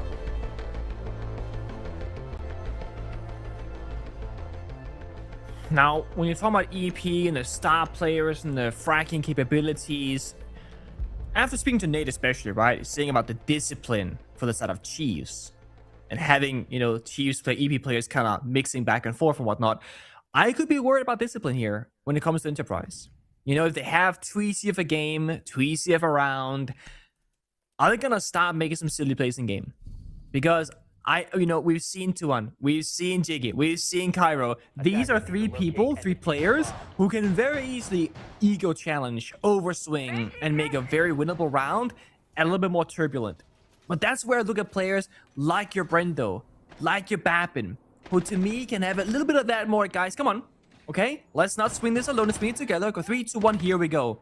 And hopefully direct those pushes a bit more coordinated. Starting on a tertiary, not something that we see every single day, and it's not even the strongest tertiary on paper. It's actually going to be the mining and dining bomb site. It plays a bit more about the verticality, the plant denial, playing both the top floor and the bottom floor, kind of sandwiching in that bomb site. And they can do that by playing pulse on one floor, solos on the other, and get a ton of different kinds of information, and always pressuring those C4s from beneath. Yeah. I love a little bit of an unorthodox bomb site choice. Look, when you've got a date in the upper bracket with Man LFO, you got to wine and dine them. Got to mine and dine them. Got to take them to a little bit of a special place. So I like the idea. Now, elephant in the room here, if you've been watching OCE this stage, you will have noticed, who the hell are Mikasa and Eren? Well, unfortunately, Tuhan and Jigsaw have decided to really mess with us. So Tuhan is playing on his account, which he's renamed to Eren, and Jigsaw has renamed his account to Mikasa. So, yeah, there you go. Not confusing at all, by the way. Oh, a lot of killing happening. Rather, 100 elements take down a player each. All of them starting off very quickly here on Cafe. A map that often is hard to get in the building and get a bit of map control, but not for this one. And it's gonna leave the bomb site a bit weaker. Like I said, you wanna sandwich the bomb site in from all the floors together. Well, when you lose the entirety of top floor, you know, the top of that sandwich is gone now. They can start getting pressured more and more and more, forcing other pulls to fall back into the bottom floor for a C4, or maybe not even be able to use it at all. Because if he stays here on the primary floor, there's very few C4s that can work. Big opening kill. Man LFO have a lot of control. The Lion locks them in place. Elements in a good spot as well to cut this bomb site apart. Mikasa on for a bit of a flank. He's still got 1 impact to go. So much information gathering here on the defensive side, and Mikasa actually does find the pick as well, flanking from down below, but with Hunter taking down Cairo, it's just up to these 2 brand new names on the Enterprise roster. Eren with the shotgun, but gets outplayed by Sharky. Mikasa 1v3. Doesn't have a lot of information. The last Lion scan goes out. Good headshot onto Sharky. Doesn't get the bite, but he spells blood in the water. Mikasa, bit of damage onto Hunter. Beers and Hunter got to play this perfectly. 1 more smoke in pocket. These 2 Man LFO players cannot afford to make any mistakes. And remember that as the Solus, Mikasa's got information here. If he starts to hear that plant, he can get his gadget out and know exactly where it is. Walks into the gridlock tracks for a brief moment. Pre-fire doesn't find its mark. 30 seconds and a big swing. Don't give him a fight. We know how good this player is. He wants to go for the 4K here. And it looks like Man LFO are actually completely regrouping. They dropped the diffuser in the bomb site. They're trying to outplay him. They're trying to play mind games with him, but I think he's read it. He knows where one of them is. But Hunter snipes him in the long angle. Great work with that AR, and Man LFO get the first round. I mean, a very good try from Jigsaw, but honestly, so well disciplined there from Man LFO. They were so like afraid essentially of throwing the round, and they were afraid in a good way. They completely reset it. They were trying to figure out, are we gonna go for plant? Are we gonna go for kill? Do we push them the same side? Do we push them 2 different angles? And they kept on rotating. And there is this kind of way of playing, you know, 2v1s, for example. We kind of bleed out your opponent. Because when you're Jigsaw and you get that first kill, adrenaline is building, and you're gonna be like, let's say in peak form. If you just like burn the guy out on time, you spend 30 seconds doing nothing, that adrenaline, it starts to go away. That's when you're gonna be at your worst. And then you re-enable the aggression, you re-fight him back when he has a worse chance at winning. It's not always something that happens consciously from your opponent, but you can actually utilize that from a mental perspective, saying, hey, this guy's fired up right now, let's just bleed him on time, 30 seconds, he's gonna be out of it, and then we re-aggress. So Man LFO start off strong, strong start, strong finish, they get the first round. Look, Cafe is a hard map to attack, so to start with such a strong round, especially with an early 2-player lead, very good signs here for Man LFO. Like I said, none of the 3 maps in this veto have actually been played by Man LFO so far. They've only played Lair, Chalet, and Consulate. And of course the 3 maps in the veto, Cafe, Bank, and Clubhouse. We've seen Bank and Cafe from Enterprise. They won both times. Bappin on for a roam on the top floor gets cut off. Well played by Pluto. Great usage of the drone as well to call information. Enable that early pick and to bait Bappin into being in an exposed position. Sevo goes out, doesn't find anything. Enterprise is seemingly running around the building looking for something, and Cairo does find it. Hunter goes down, the only heart breacher on the attack that is ranged at least. They do have the can openers from the sense. But EP is taking the gunfights at the minute. Not playing too worried about the fallback, the bomb site, the plant now. They want to fight them back first. They got the dining hatch open up, they can go for a hatch drop. They're under so much pressure on both White Stairs Repel and reading bomb site, or reading room rather. Yeah, forced to drop. I feel like this is a happy scenario here for Man LFO, except for the fact that Cairo is still alive. They do need to deal with him quickly, ideally without losing a player. Brendo on for a flank, finds a double kill for Brendo. Great usage of the yokais as well from Aaron, giving information constantly to these roamers. Pluto's the last one alive. Cairo downed, but not out as of yet. This is very winnable now for Pluto. If he can get that diffuser back again, it becomes a 1v2 as Brendo gets back to side to support Aaron. And I'm pretty confident here there's not going to be a revive. Indeed, Pluto finishes him off. He can now pick up a flashbang as well. Plenty of gadgets he can scavenge on that roam. 1v2, extremely winnable. Also, the red wall is opened up, so he has a ton of different angles to work with. He jumps on in, risky angle. Fire pop down to a single point of health. Crossfire here. Outside. Is there a crossfire? There is. Brendo watches it. EP lock in their own first round, making it even 1-1.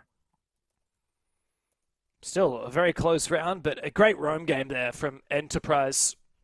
A lot of confidence, and I like the way they did it with information. Mute jammers to support that roam. Critically, the Echo drones as well. Bit of an ego game there from EP. Yeah, Man LFO did not have the ingredients to execute their plan A because they didn't even get a chance to do so because EP took the fight to them first. It's the classic game of disruption. It's funny because Cafe is... It's one of the few maps where we don't see defenders necessarily trying to disrupt the attackers that often. Often this plays out about, you know, piano and playing behind the Asami and the castle and the utility. But Man LFO has banned away both the Asami and the castle, like I mentioned, and it's kind of forcing Enterprise into a different playstyle. You can no longer just play for piano control or freezer or playing in your corners. You have to play much more proactive, play either vertically, C4s, go for runouts. and again, disrupt your opponent. Otherwise, strategically, you're not going to have many ways to win this.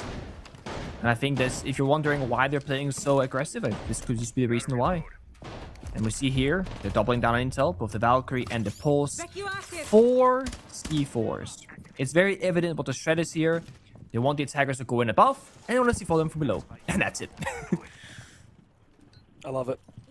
You got 3 info ups defeated as well.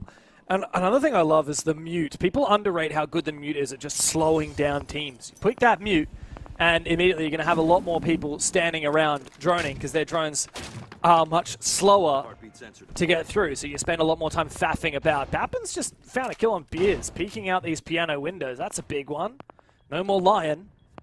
Tons of info for Aaron as well.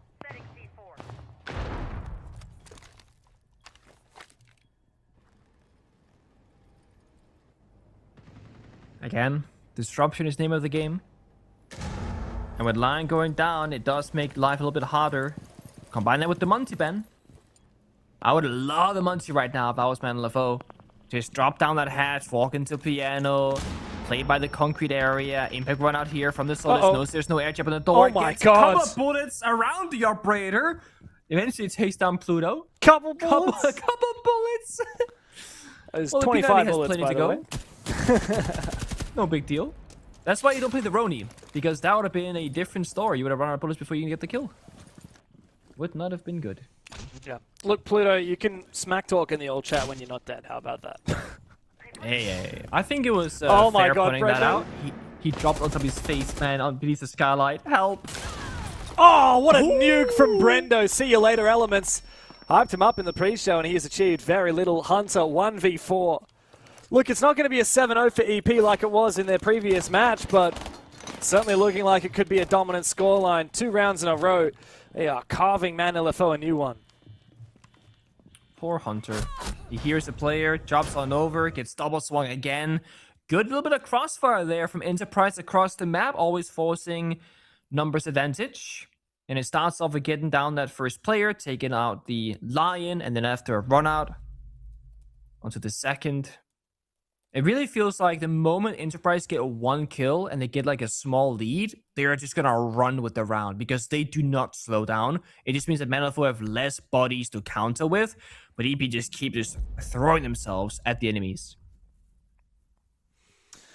I like the Solus ban though. Still the Pulse and the Valkyrie are up. Even the Echo is up as well. 25 bullets, man. The fact that Pluto don't even get to shoot back. Like, was he weapon swapping? Was he reloading? Like, he had so much time to fight back and he did not fire. Even if you just spam shift, bro, you just like, like, might live, rappel down to the bottom. Yeah.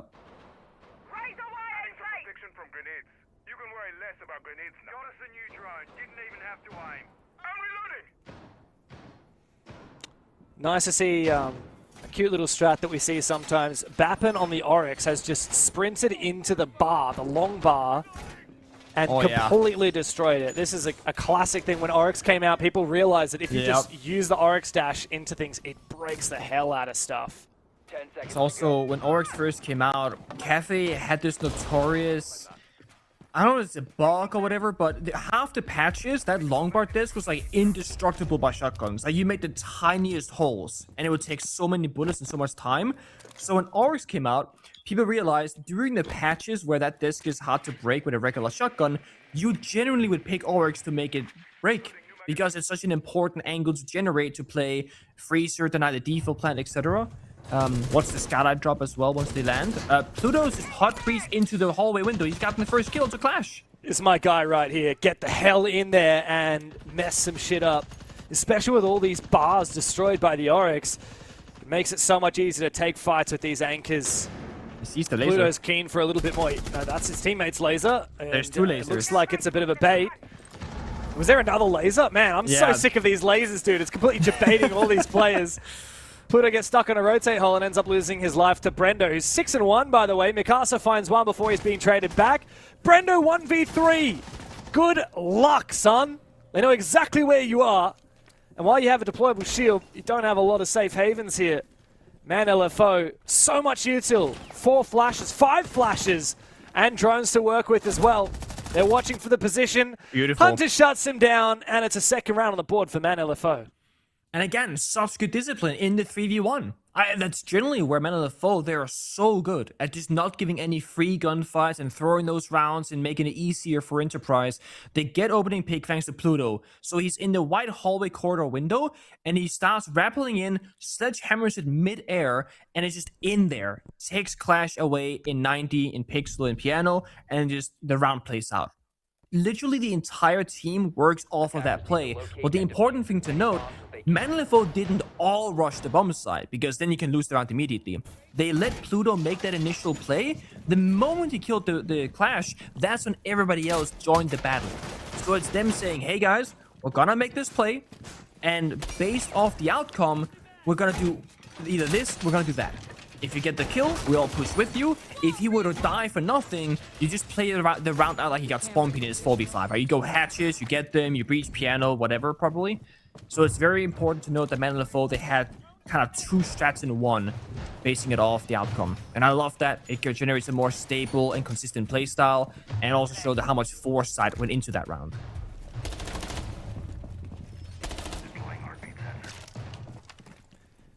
If EP don't win this 4-2, is that a failure? Sorry, come again, sorry? If EP don't win this half 4-2 split, is that a failure for them? Well, if they don't get 3-3, it's a failure. I think like with the Asami Castle ban and now Solus, which is targeting their playstyle, I do think it makes defense a lot more difficult than people give it credit for. With Siege X coming out last year, you can now change the rappel on the stage windows. You can go from like the hallway rappel to white stairs rappel. If you're utilizing these rappel angles, it makes it so hard to exist on defense, especially pairing with these operator bans. So I'd say 3-3 is the goal for Enterprise. And Man LFO being the weaker team in this matchup, they'll be happy with 3-3 as well, I would say.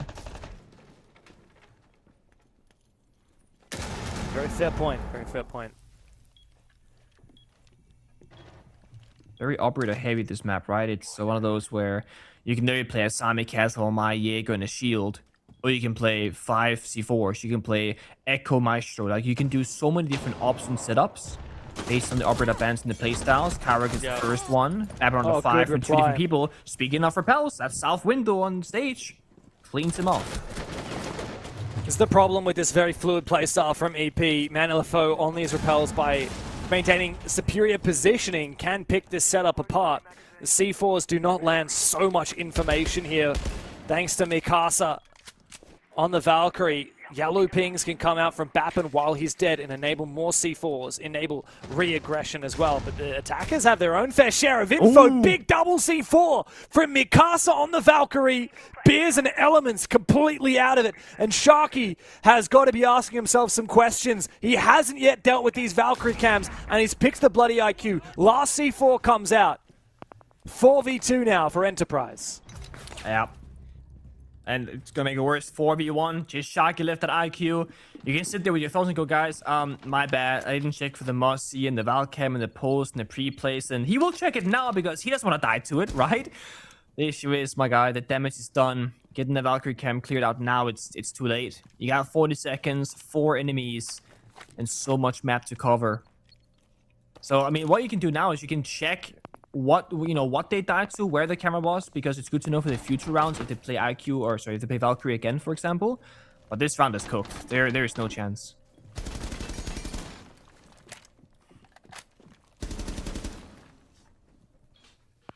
Good round, says Bappen. It was a good To be round. fair, Bappen dying is actually not a half bad thing for Enterprise here. When you have so much observation tools, it's actually sometimes better to have a player dead, to just sit them and not have to worry about being flanked. They can just be dead and be on cams. Mikasa finally finishes off the rounds, and Enterprise go up 3-2. One last round in the half, and like you said, not a failure for EP, but it's still a chance for Man LFO to tie it up. Yeah. I mean, if you are EP, of course, you're going to say, guys, we got to go for the 4-2, etc. But just from a statistical point of view, I think they'll be perfectly happy with just the 3. I expect Enterprise to have strong attacks as well, given their current playstyle. We'll see when that happens. First, I got to get this final round and a half done. They're going to go to the tertiary of reading and library. They're going to bring out the Clash once more. And if they don't get rushed, this upstairs hold should be more playable. I am a little bit surprised. Okay, on one side, I'm not surprised at all. On the other side, I'm very surprised. No mirror, by the way. A mirror is so strong for every single bomb site. Oh, maybe it's the kitchen one downstairs. But it doesn't suit Enterprise's playstyle. We always speak about this, you and I, James, when we cast sometimes when mirrors in play. Playing the mirrors is a great operator, right? You play behind it. But you're also kind of limiting yourself at where you can play. Because if you have 2 mirror windows, surely you have a player behind each one of them. And if you're the attacker, you're also expecting a defender behind each of those mirror windows. If you're Enterprise, that means you can move around less, because now you're stuck behind that mirror window itself. By playing the Clash, it's like a movable mirror, you can walk around. By not playing the mirror at all defenders can move around freely as they want.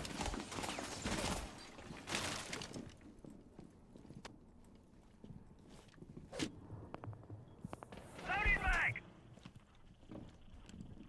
Swapping mags.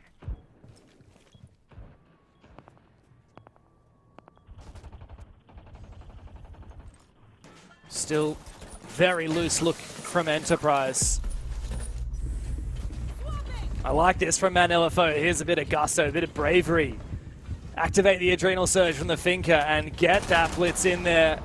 Wow, tries to go for a bit of a wallbang. Cheeky, nice Nitro Cell for Sharky. Takes him down very low on HP. Aaron now brings out the Reaper. Looks to try and find the fight. Cairo back onto the SMG as well. And this rush is put to an end for now.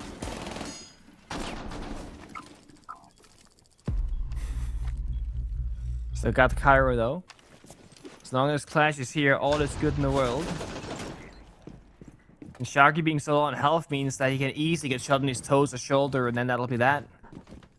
Cairo forced to go for a run out on the Clash. Actually works out just fine. There's the Lion gone. Enabling more movement from the defenders. Oh man! Mind you, again, with Blitz being low, the toes, they're exposed. Oh, insane. What a way to throw it away for Man LFO. Enterprise just holding on to their positions, isolating the fights. Taking down that Blitz meant everything. Now it's up to Beers to try and cover, while Elements forces that kit down. Good info onto Brendo's position. Good reposition as well. Bit of a boost, but that finger boost makes a hell of a lot of sound. Doesn't matter though, because Brendo wins, or doesn't win his fight anyway. Cairo now going for a big flank. 1v2. He knows exactly where Beers is, but I think Man LFO know the position as well. Cairo on the Clash, can't get it done. Man LFO tie up the scoreline as we move into the second half.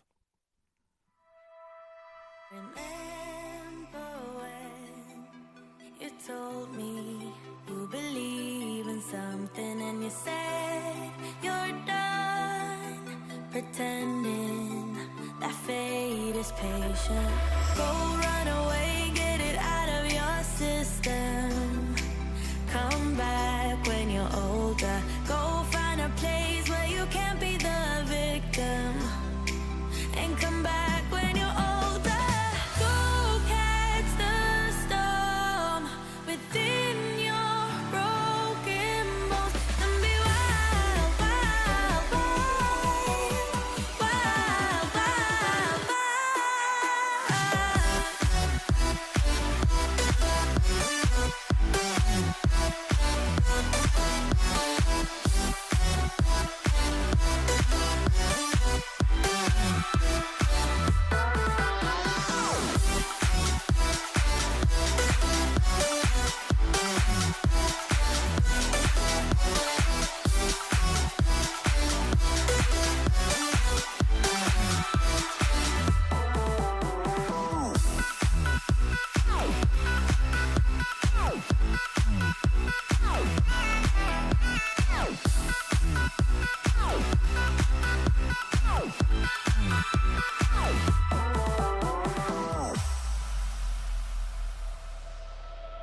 Summer's end, and you feel that this is your beginning. Will colors fade, but it's okay. There is good in changes. Go run away, get it out of your system.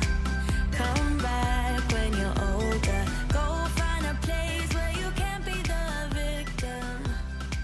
And come back.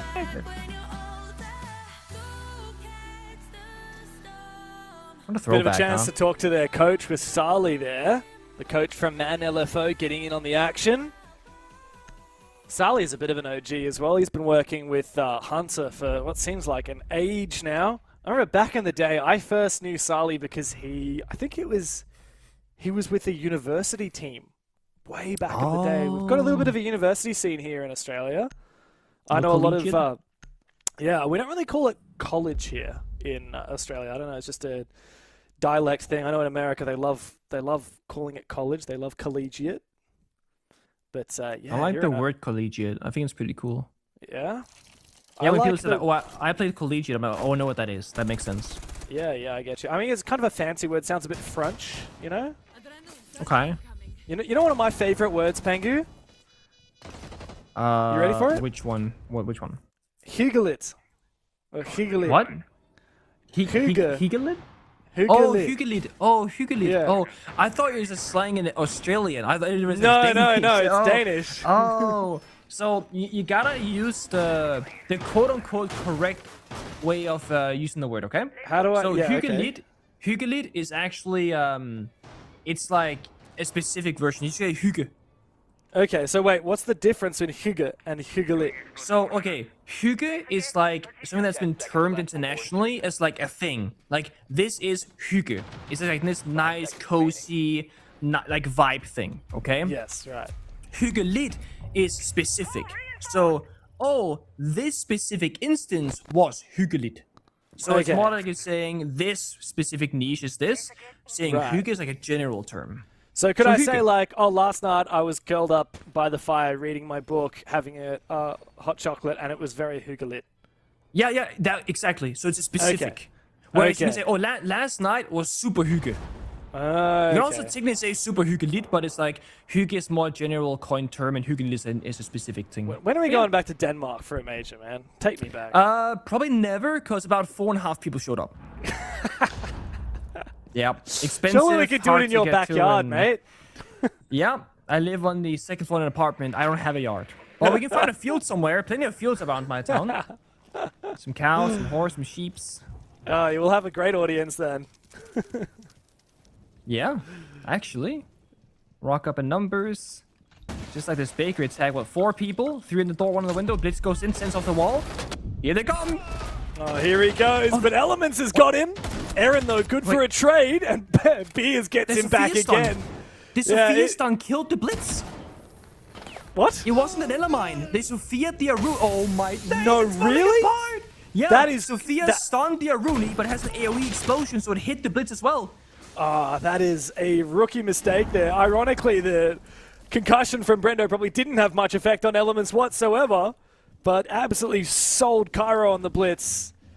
That's a rough round for Enterprise, and Man LFO will easily lap it up. They got a lot of things to say about that one. Big laugh from Beers.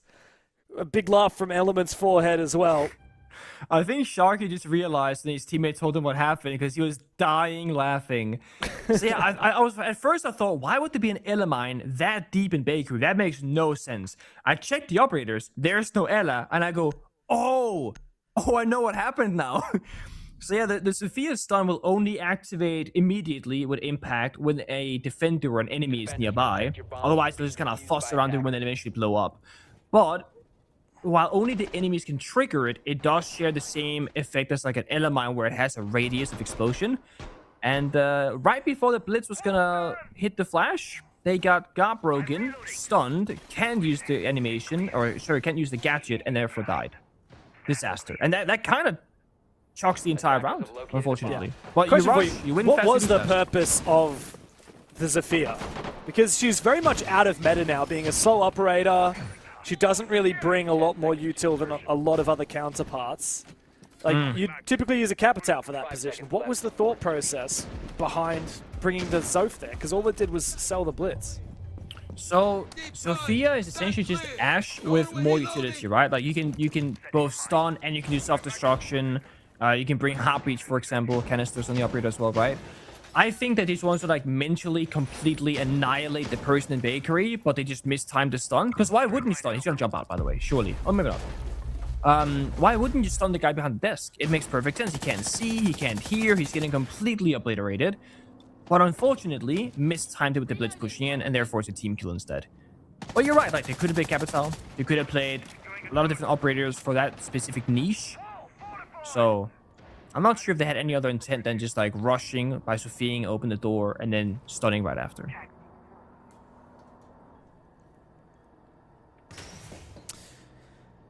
You're right earlier.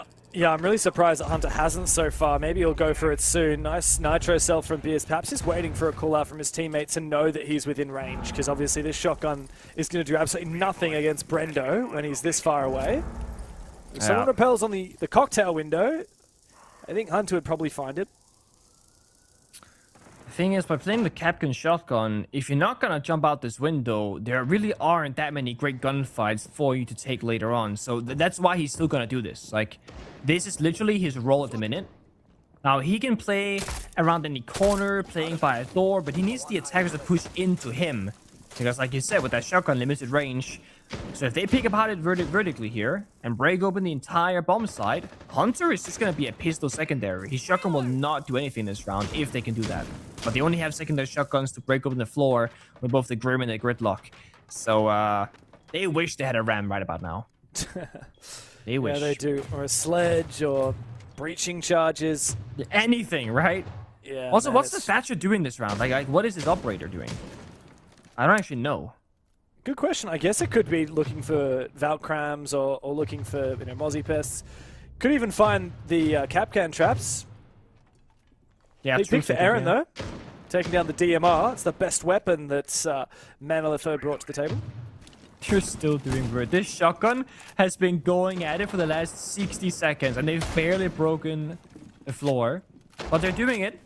And now they can drop down to pillar, hold the vert. They got pillar flank and brown by Brendo. As long as the vertical hold is successful, they can actually go for a realistic plant. Genuinely.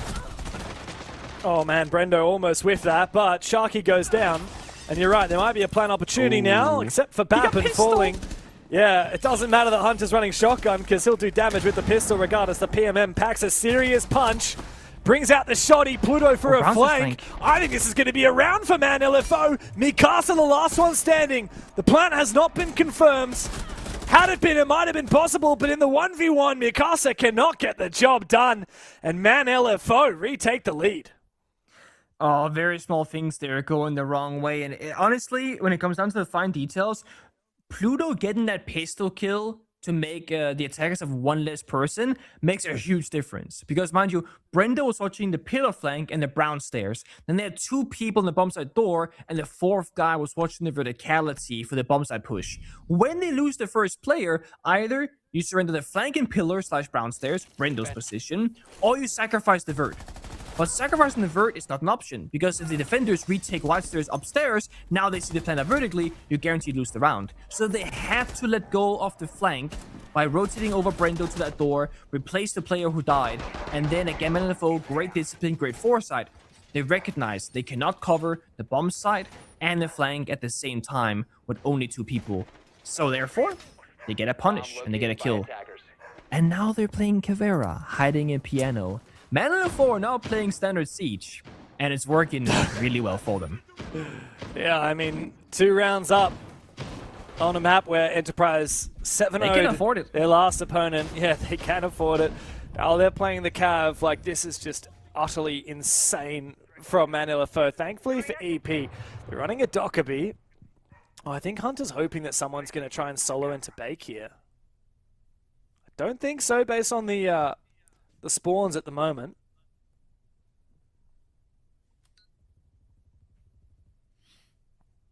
So if Hunter gets an interrogation, that's probably going to be the entire round done. But he's relying on somebody solo entering all the way downstairs. Then he can hunt them on like the white, the red, the brown staircase. The issue is if EP go for a top floor rappel attack, they're not going to be near the Caveira at all. And then the interrogation's never going to happen inside, you know, piano, cigars. It's not going to be possible. So if Hunter's lucky here, Doku might just walk on in. And it could be a rat play. Yeah, he's making his way. Yeah, Mikasa wants to solo up white, I believe, but at the moment he's still outside. The Dokkaebi, though, is the perfect counter to the Cav.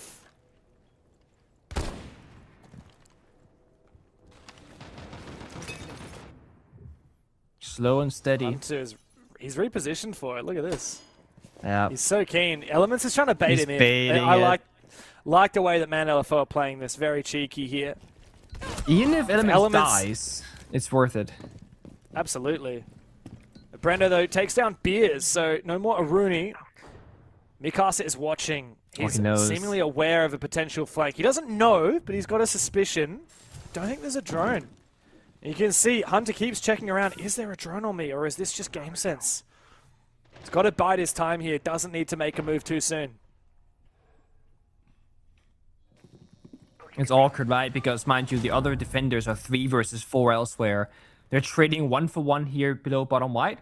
But because Enterprise already have a pick, Mikasa can wait for as long as he wants. He has a global gadget and Dokkaebi call. He can push up the white staircase to help the bombs that take later on. It's kind of Hunter and Man LFO that are suffering the most in this scenario because of that.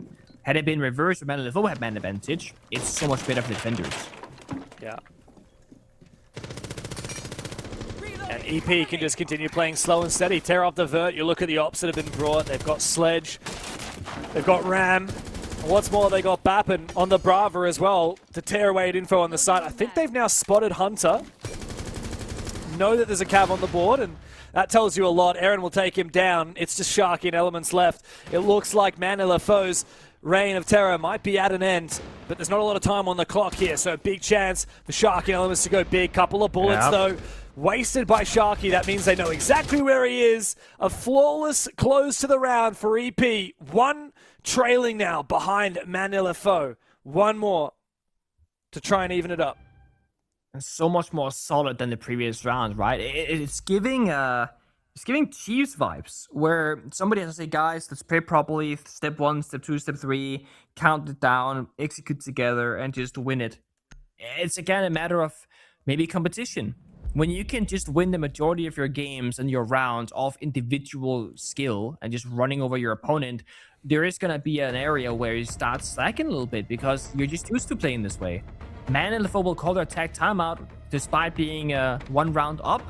Maybe discussing what style they should go for. Should it be the pocket strats risky plays? Should they play for the verticality, the C4? Should they play the utility?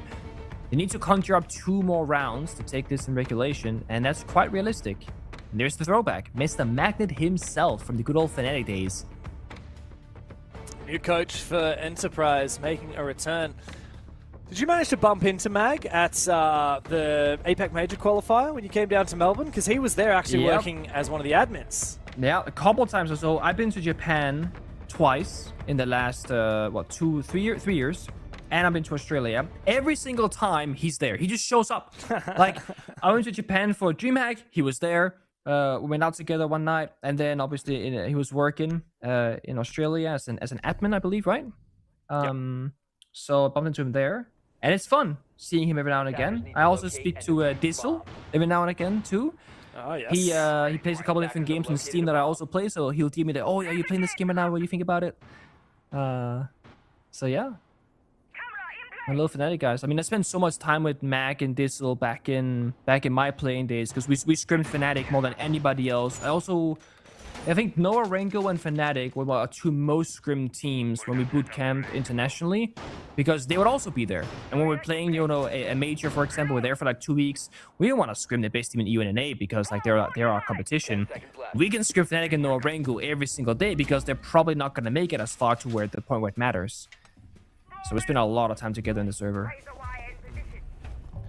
Very much a departure from the old support staff for EP. I mean, obviously Mingo, but let's not forget as well, Fisher guy, he was an active player, but he functioned very much as a bit of a support staff as well because of how much he contributed to the prep for that team. So interested to know what it's like with Mag after he wasn't in the scene for a while. But for Man LFO, it was their tactical timeout. They had a chance to talk to Sali. And now they just need to try and throw 2 curveballs EP's way to win 2 more defenses in this half and win the round. So many C4 plays from both these 2 teams when they're on defense. Meanwhile, talking about explosions, the Fuse making his appearance. It's not every day that we see that. But historically, this is one of the maps where Fuse got played the most. If you go far enough back in the history books, you use the Fuse cluster charge while executing. It's a clear utility back when Maestro was commonly played. Also, of course, you got a shield on Fuse, so you can now have soft destruction, hard destruction, and a shield to go for a plant. It's a very, very versatile operator for vertical bomb sites. Now, the goal isn't necessarily to get a kill with the gadget, like I said, just either force out some positions or clear stuff like the Goyo canisters. That's all you're looking for, really.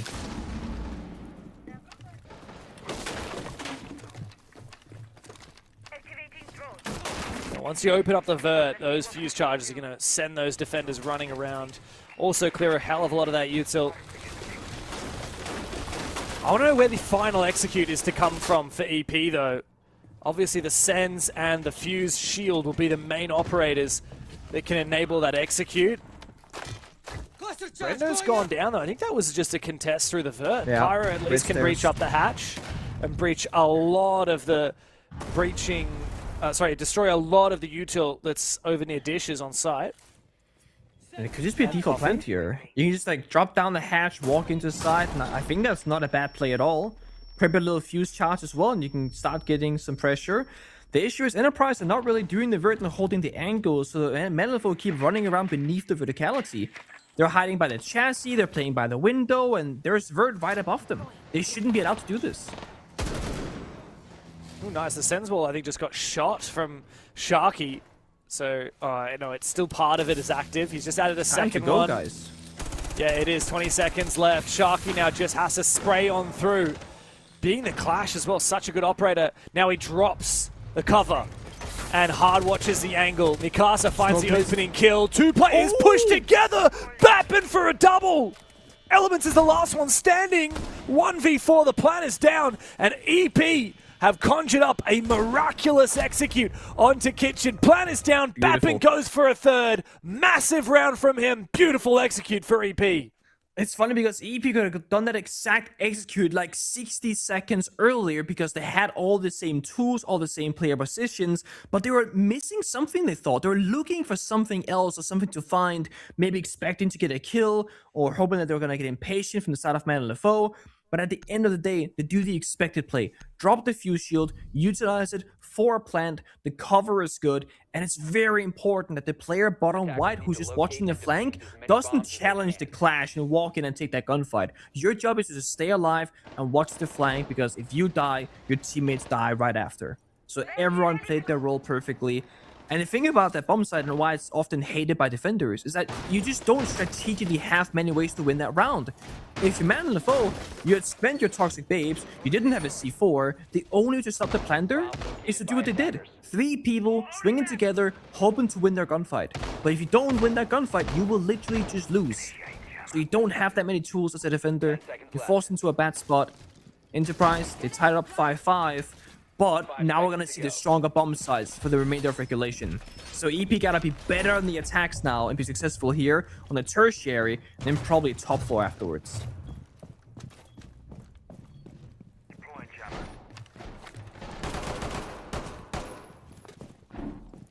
Love a break point. 5-5 is where things get really spicy. Tell you what, I love that little usage of the OBS blocker. Very rarely do we see these brought to the table. But just solidifying some of these positions by preventing them from getting droned correctly. That was an interesting choice of C4 for Beers.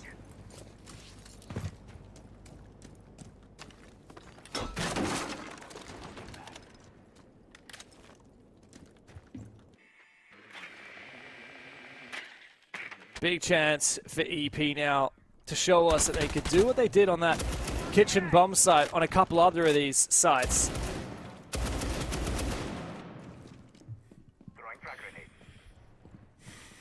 We've seen Mikasa down here a couple times now.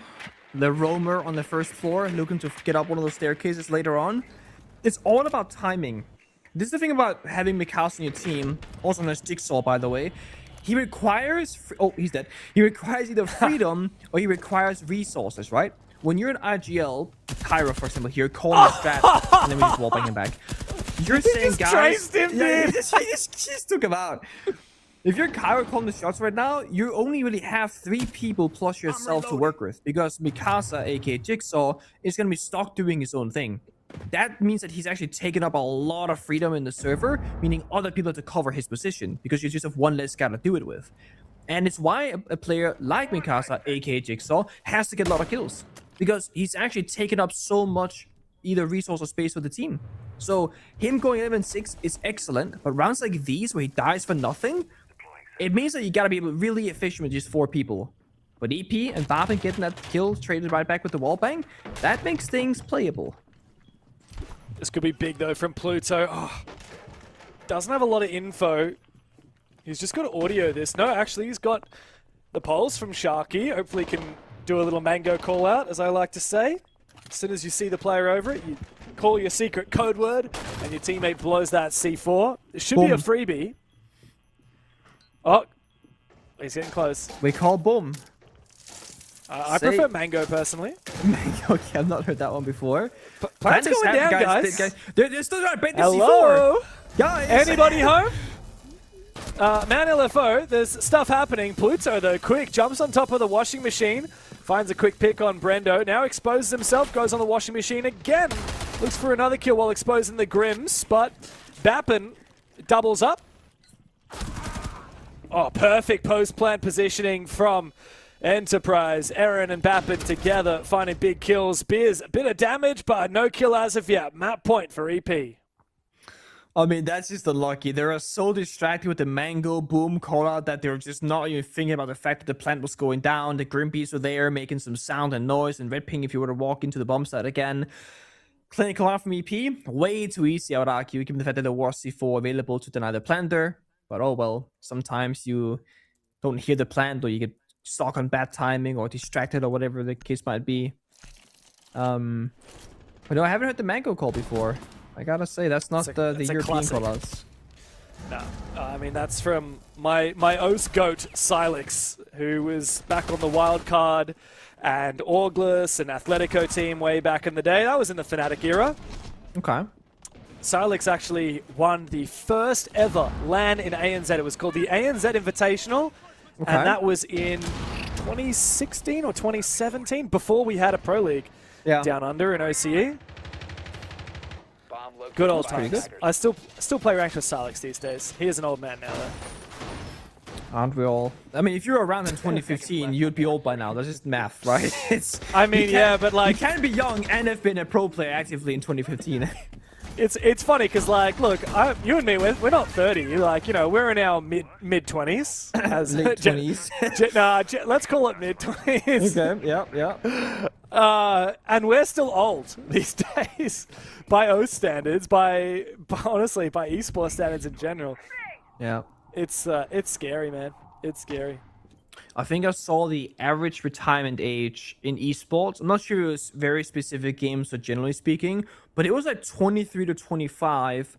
Obviously, games like Counter-Strike and League of Legends probably drag down that number a bit, because you can go pro at like 14, 15, or 16. I'm not entirely certain on that. Whereas in Siege, it's 18. But most people don't have a career from 18 to past 25. That's quite rare. And most people, obviously, in Siege will never win a tournament, because historically it's the same few orcs and teams dominating. Hold up, mini play, aura buff, longer range, fast activation timer, stronger for the attackers. Can't quite get the angle at double door though.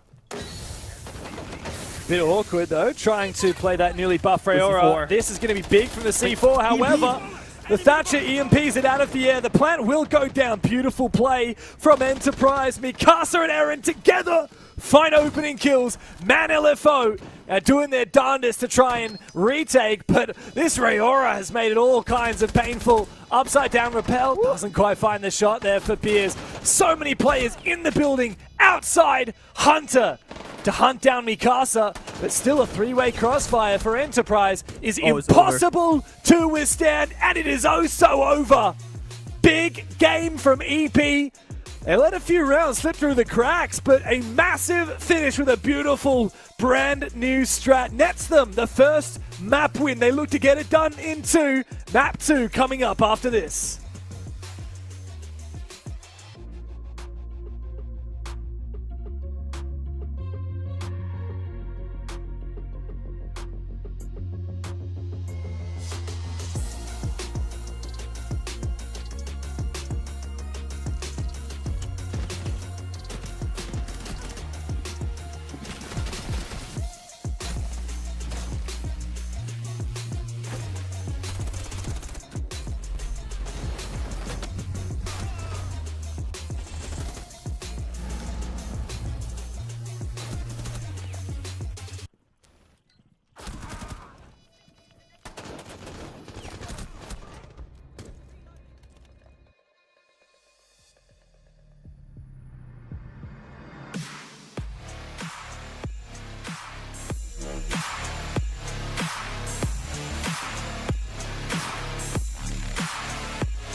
they've come out windmilling like an Englishman looking for a scrap. But talking of a scrap, Pino! If he goes uncontested and the kit goes cold, that will be devastating. The grenade goes through, that's the swing! Cyber and Bullet are able to get one apiece with the kit so far away, and Canadian down upstairs. Cyber, wow, that was special.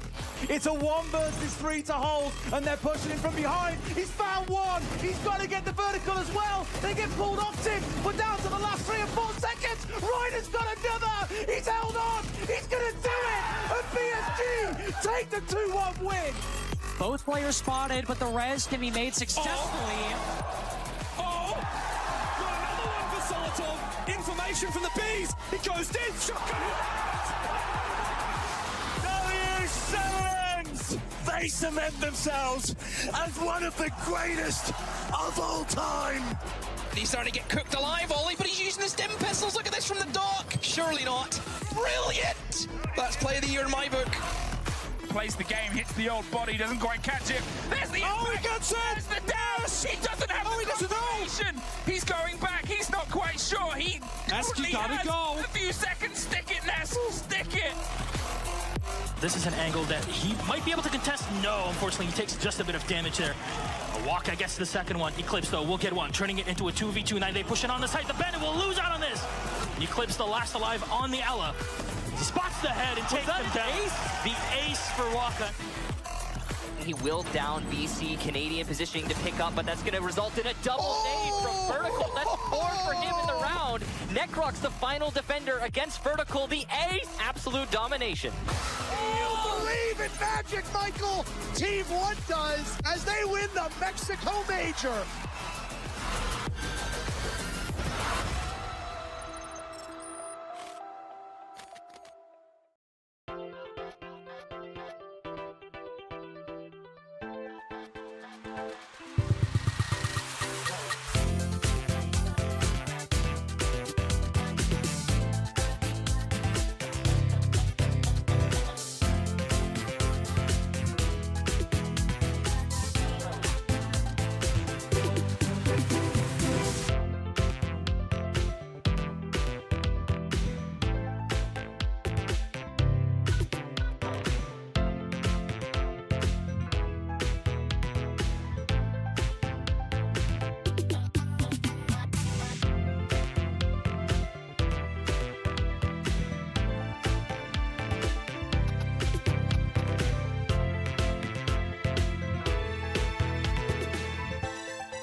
this region has got to offer.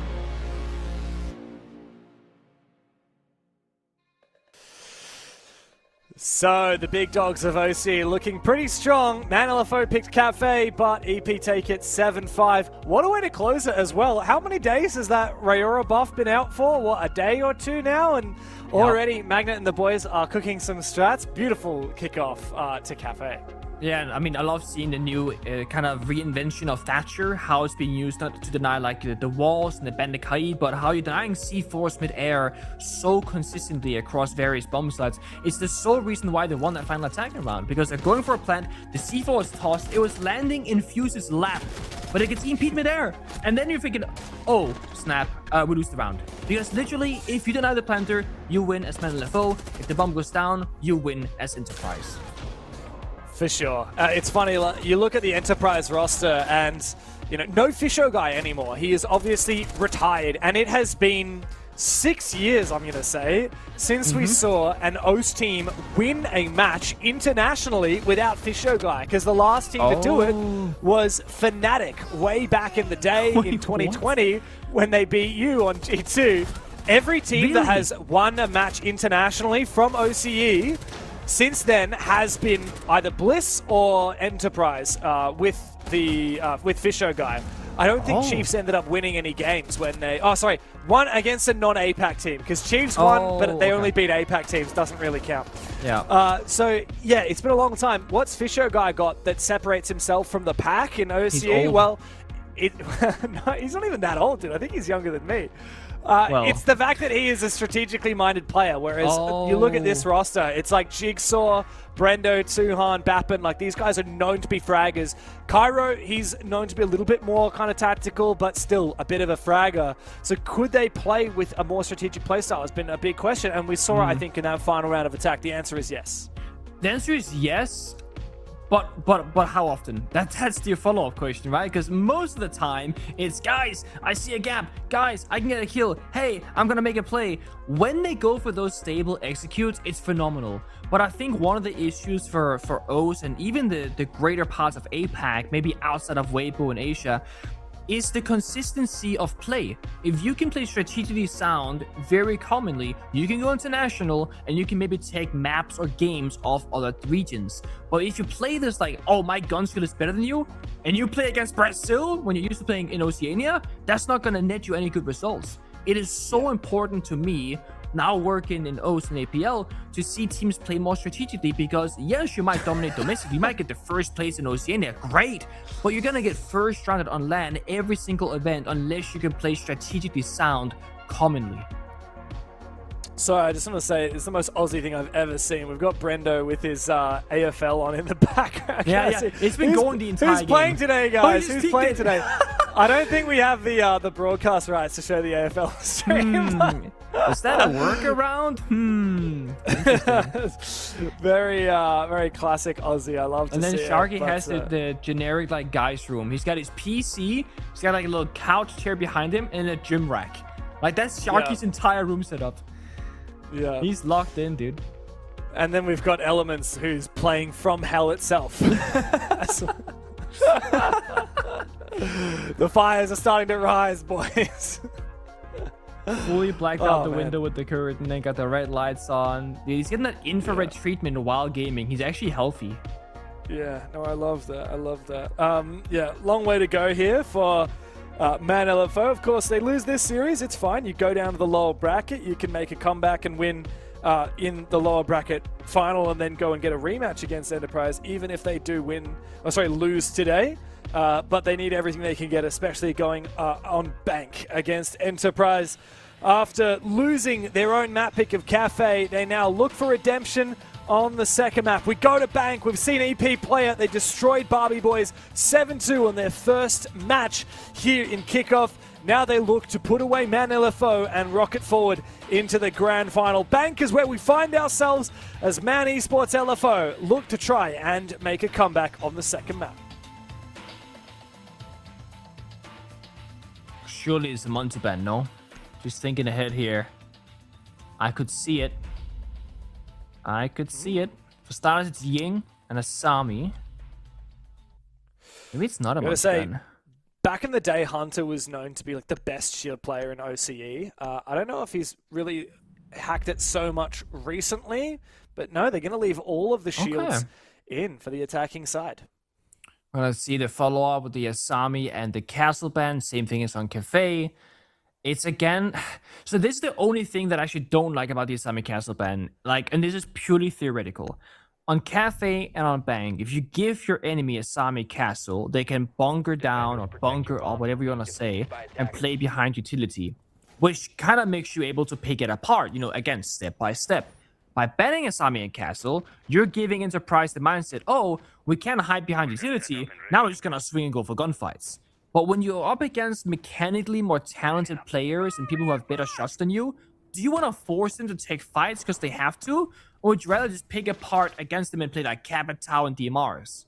I almost feel like the Castle Asami ban in some sort of way here is kind of working against them, theoretically speaking.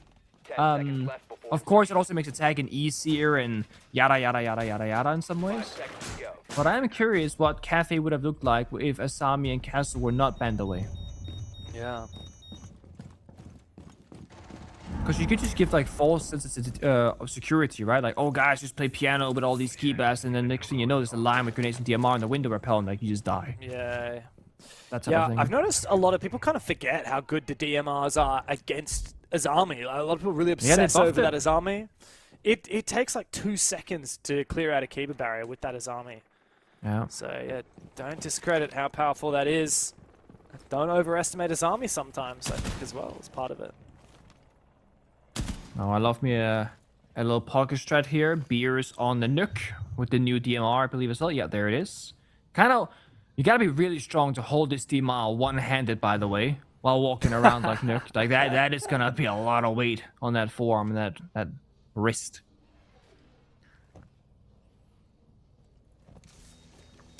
You know the clash is here, so... Yeah, but I mean, he's not going to be able to do much. It's kind of just revealing his position if he makes his way forward. Brendo, wow. Big double kill from the main stairs, and more or less that is the round done for Man LFO. I don't know how you bring yourself back into it after that kind of a start. It's going to be a big C4. If he drops that hatch, there it is. C4 goes out. A little bit late out AQ. Doesn't find anything. Maybe a tiny, tiny bit of damage, if anything.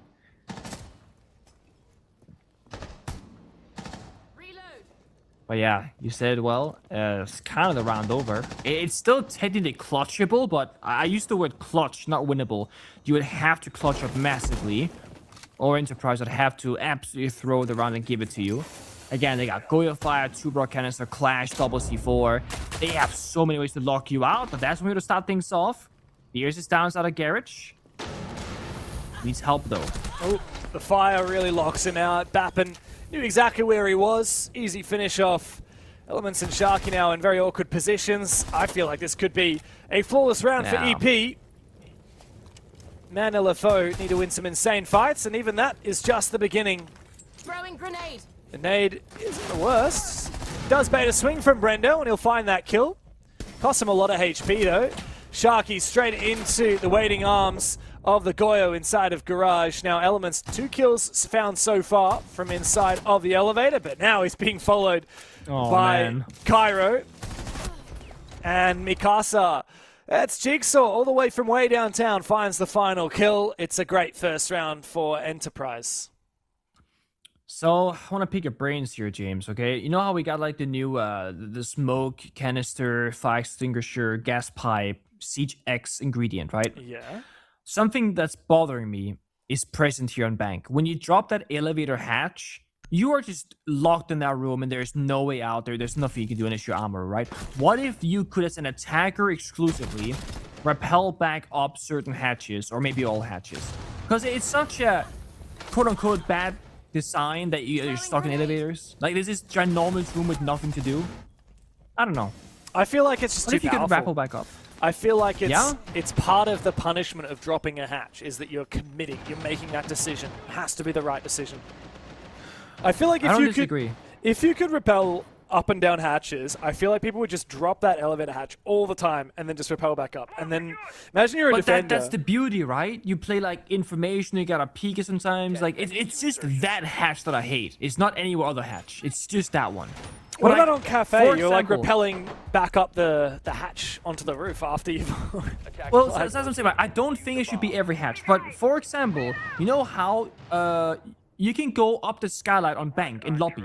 You can rappel from lobby to the roof on lobby skylight because you just need to go on the couch. On Cafe, if the bomb's at top floor, you can rappel up the skylight as well because you use a chassis for your legs. But there's no other skylight in the game that I know of where you can do it. So some skylights you can rappel from ground floor, but not every skylight. So why not have certain hatches where that's the same case, huh? That's all I'm saying. It's a great question. Huh? Very good question. Like, I don't have all the answers, man. I don't have all the answers. What can I tell you? Oh, I gotta talk to somebody who does then. I'll find myself that person one day. Yeah, you might, if you're lucky. I think it's interesting how there are these tricks in C's, like before the most recent border rework or readjustment, you had to do like this boost angle in border on archives where you had to like sprint and like kind of slide off the edge to get onto the top of the archives wall. Now it's a vault prompt. Like they've made it really easy and like less tricky, if you will, which is great for like newcomers. But they've also changed a lot of cool tricks that we have in the game that took a bit of map knowledge or experience to master. So I'm just kind of keen on that, bringing that kind of stuff back. Yeah. Nice long angle from Beers. Big opening kill, and that's your DMR player gone down. No more long-range scopes here for EP. They are insistent on this clash, though. I wonder if they're trying to bait out the ban after the next 2 rounds. Oh, nice little bait. Oh. Gone 6 goes wasted. I like that. Every bit of utility counts. I mean, again, Bappin on the clash could be a huge issue, but they're gonna smoke off and hit the bomb set instead. They don't find the kill, though. The dots are not connecting, but they are inside. Wow, Sharky going for a spray through the wall actually finishes off Tuhan. Kara making his way forward as well. He finishes off Beers. Bappin is down and not likely to be finished. Nice, though. Cairo being the Echo, he can use that yokai. He's now in position to try and relocate into the objective without being so exposed to the windows. Now he actually has a deep angle. They know exactly where he is now, and elements on the window will shut him down. Nice attempt there from Cairo, but not in the 1vx, and Man LFO themselves finally on the scoreboard. And this is why Simon Castle is a great operator ban. I mean, for that top floor bomb site, it is just, there's no way you can play man. It's so hard. And they do the right thing. They play on the repels, they utilize the angles, the utility, they get inside the bomb site. And it all comes down to the player and janitors. Can they, hear the rappel, go for the pre-fire, do they have a C4, can they stay alive? That's kind of where the whole round gets defined. Today we are seeing Caveira being played last game, and now we're seeing Oryx being played a second time. It's we're seeing some stuff today. I'm all for it. I think you have to get creative on these defenses with the Azami Castle ban. Like you said, very hard to play on that top floor at all, whether that's the bomb side or whether you're just roaming when the Azami and Castle are banned. Like with the Castle, you start with that util there, and then by the time it's cleared, you've probably got a time advantage at least. With the Azami, you can use that mid-round to retake areas, even if there are players on the windows. The thing is, what do you do when you don't have either? Well, realistically, I'd say let's change bomb sites. Go to the Staff Room Kitchen bomb site, Staff Room Open Area bomb site. Instead of going there, though, however, Enterprise are going to go to Teller's Archives, which is by far and away the worst bomb site on the map. Because you're so vulnerable. It's pretty much a matter of try and hold top floor without it being the bomb site, which means you can't spend as many resources and reinforcements as you normally would on a top floor defense that they just failed to win. And you gotta worry about the entirety of the map because the bomb is in the middle of the building on the middle floor. So you gotta worry about the basement staircases, the first floor push, the top floor attack, Amaru as well for a bit of room clear very quickly. Why not? Let's see where he goes in Scarlet, straight into the bomb site. This is very, very cheeky. I do love this. Pluto knows exactly which window gets him into bottom square as quickly as possible, not actually top square. That's very cheeky. However, good retake from Jigsaw up above. Takes him down. And now Man LFO are in a much more awkward position. Elements needs to win this fight against Jigsaw. Bit of damage dealt. Comes in with the pistol, but Jigsaw's got the superior magazine. Hunter and Sharky now A big task ahead of them as they are getting consistently stunned by that yokai. And Sharky's been finished off. Hunter, no diffuser, no teammates, and absolutely no hope in hell of winning this round. Poor guy. Yokai stunned, jumped from 2 different angles and taken out. It's a rush round that actually is pretty good, but individual gunfights do not go their way. If Armor gets the kill by the bomb site, and then the Solid Snake upstairs gets the kill on top square, Bappen I think it was, all of a sudden that's a 4v2 in favor of Man LFO. But because those 2 gunfights go the other way, we're looking at a 2v4 instead. And once you're in that 2v4 position with an Echo, that's like the last live operator, basically, like it's over. It's completely cooked. Nothing you can do. It's yeah, it's hard. I gotta say, I never thought about doing that rappel in, or the Amaru in, to that specific window, because obviously the far left, the 2 windows both get you into top square, and then on the next one along, the right side gets you into top square underneath the default cam, but the left one gets you to the bottom of the stairs, so you drop immediately down. Have you ever done that before? Because I've never thought of that. I know it all too well because there's a player in APAC who owns that strat, and it's Misa in Korea. Really? Misa and PSG, every single scrim we had on bank, at least 1 round he would fly in that window. Didn't matter what round, didn't matter what attack, didn't matter what enemy, he would fly in that every single time he played bank. He loved that strat. And he did the exact same thing as Man LFO did. You rush in, you fight the guy in Teller's Archives. It's even good for like a basement attack, because the only way to get in the middle of the building is that. Yeah. It's his fastest and quote-unquote safest way to get into Archive Tellers. Can you just rappel in there normally? Like if you're rappelling on that window and you press spacebar, do you swing in and then drop down to the ground floor? I've never tried to answer do that your before. original question, I've never personally rappelled in that window, but I would have to assume that that would be the case, because I don't know. I have no idea. I've never tried. Next rank game Maybe I play, I should. I'm doing that. I can boot up in. Siege in the break between maps. I'll check it out myself. Please I'll make do. sure. I actually don't know. I feel like in 10 years, I would have been bound to accidentally do it once at least. But I don't know if I have. Crazy to imagine after this long of playing the game. Like, how many hours have you got in this game? Mid 20,000? 20,000, Give or take. dude. Yeah, I have the somewhere most out of 20s. all of my friends and everyone I play with, and I have 6,000. So that is a lot, to be fair. That is insane from you. 20,000. Mind you, my job was to play the game for a living. Your job was to talk and watch the game for a living. So, like, I would clock in hours as my hobby, spare time, and as my job. I was double dipping. True, triple dipping, even. Triple dipping, probably, yeah. That's insane. That's insane. I wonder who has the most hours in the world, and if they're a pro player. It's probably people like Macy J. King George, myself, content creators / pro players / streamers.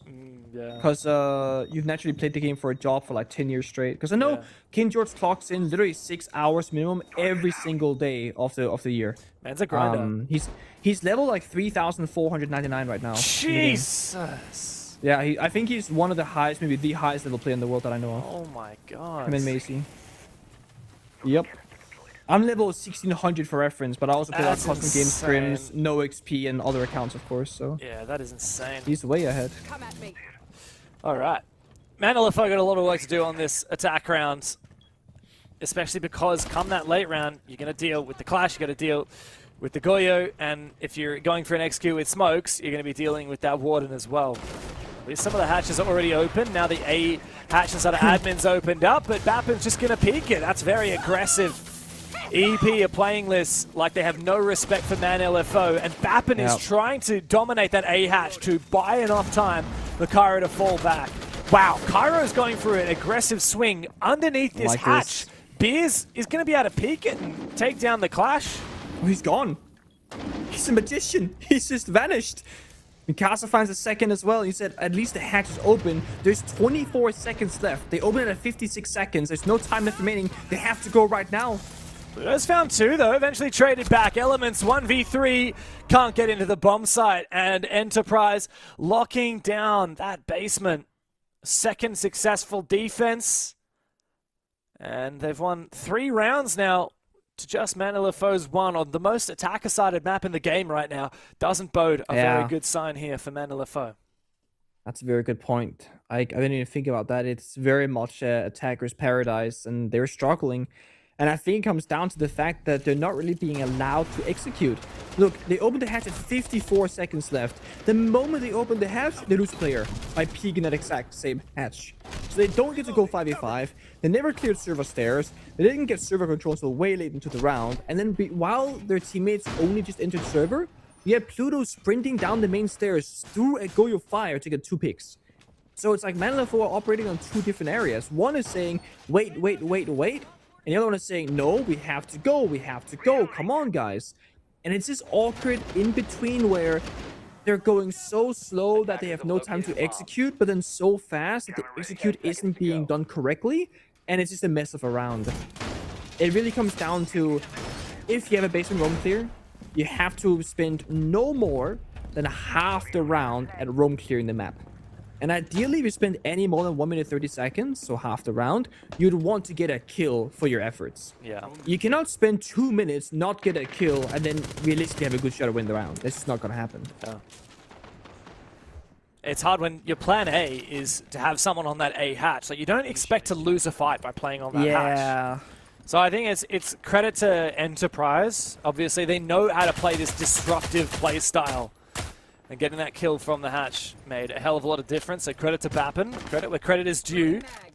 Hunter on the Ash, man. That's an unusual sight to see. He's looking to try and hunt down Jigsaw. Mikasa down here inside of Tellers at the moment.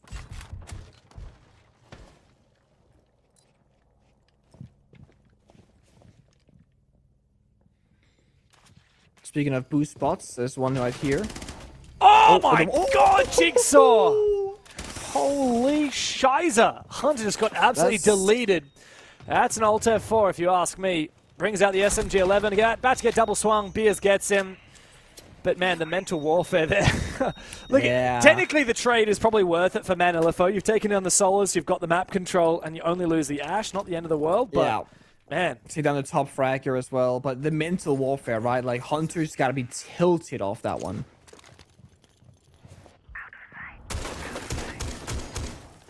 So now, step 2, get the verdant janitors, limit the positions that they can play in.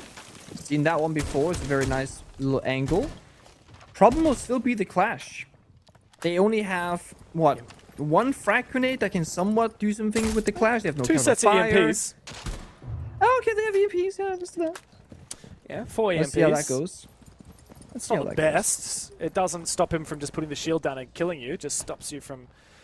or stops him from zapping you, preventing you from sprinting towards him.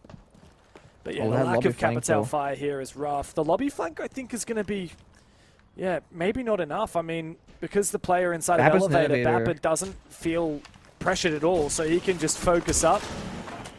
I like this, though, from Pluto. He's actually going to try and go for a plant. This will definitely be heard. A spray now from Brendo. Beers has also fallen on his lobby flank. What is going on? It's not enough here for EP to deny the plant, and Sharky will take down Eren. As Tuhan tries to pick, he will fall. Elements and Sharky both on the rappel. This is very winnable here. There's no explosive util to deal with that clash shield. You're absolutely right. No. If you send 1 player lobby, you get Kyra to put down that clash shield and go for the defuse. There is very little to no way for Man LFO to win this. And they do spray down both players here for EP. It is beautiful for Enterprise.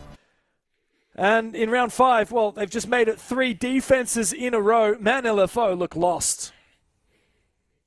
Another example why the clash is so good. They did 2 things very well that round. So when the bomb gets planted, or right before, Mute communicated with the clash, hey, we have to retake Skylight. So the clash says, let me go first. And they literally say, we're going to sacrifice the plant. It is going to go down. Mute could have just sprinted to Skylight, maybe gotten the kill, who knows. But there was Bok, Pluto, waiting for him shortly after. So Clash walks in first, also shotgun rappel, and Clash blocks the bullet from the rappel player. Mute then gets the kill into Pluto and the Bok, and then it's just shotgun lifting the rappel. Clash can just walk back into the bomb site, put down the shield, they flank lobby, they got the shield, 3rd guy covers heaven. It's beautiful. It's these very small things.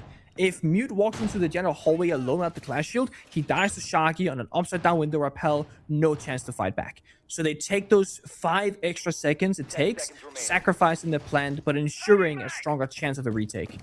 Very good stuff. Well, that's a bit of a fortified position in the corner of open area. Deployable shield on a reinforced hatch. And that's when you just want to pick Hibana or Ace and just absolutely mess with them. We've seen that before. I don't know if it was FaZe Clan, I think it was a Brazilian team. On Coastline back in the day, they'd reinforce the Aqua hatch and put a shield on it.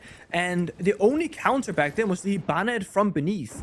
But you would never really play Hibana on Coastline back then because people were like tricking the triple ones and shooting it from like the courtyard windows and stuff. So there was like nothing you could do about it. Yeah, and if you play a mute jammer on it, it'll protect it against the Hibana, but it'll also protect you against Flores drones, formerly against Grim, you know, against any other gadgets that would, you know, Dokkaebi, for example. Does depend when. So there was a time where mid jammers was actually only a half sphere. They only went up, not down. So never mind. Pluto, quick, fast, double intro here. Take down Brendo and Cairo.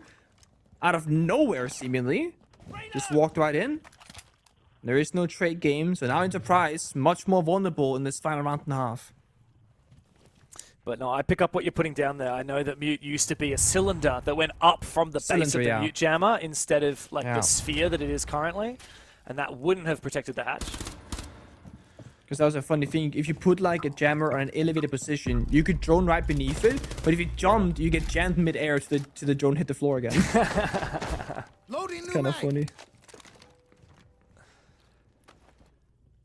Now, we've talked a lot about this Roni on the Mozzie, but look, if anyone's going to be able to deal damage with it, it's probably Jigsaw. Mikasa, as his name is in-game, but that's Jigsaw. 16 bullets. That's 16 kills for Jigsaw. Very quiet round, but this is classic Man LFO. They did the same thing in Cafe. When they get that significant numbers advantage, they just slow down the game. Step 1, step 2, step 3, as they should. They can do the vert. They can pop open the hatches that are soft, and they can just have Blackbeard escort in that diffuser, or even get a kill. Shaggy finds Bappin, leaving just Aaron and Mikasa left alive. Oh, this is very hard now.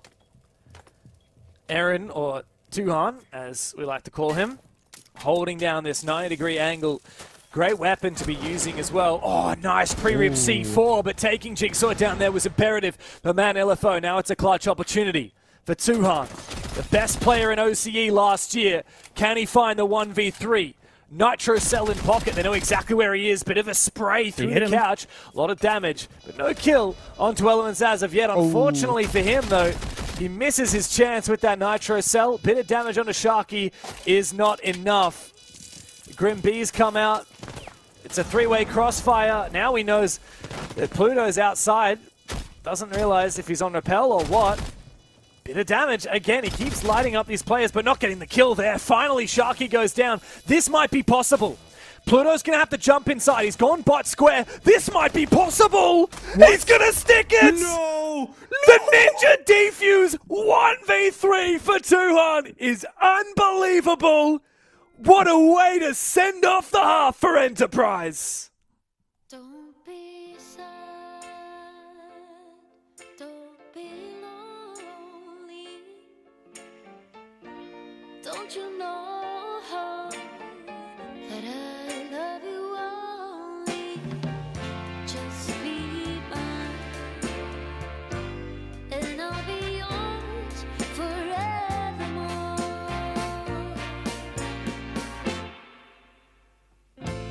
Don't shed a tear.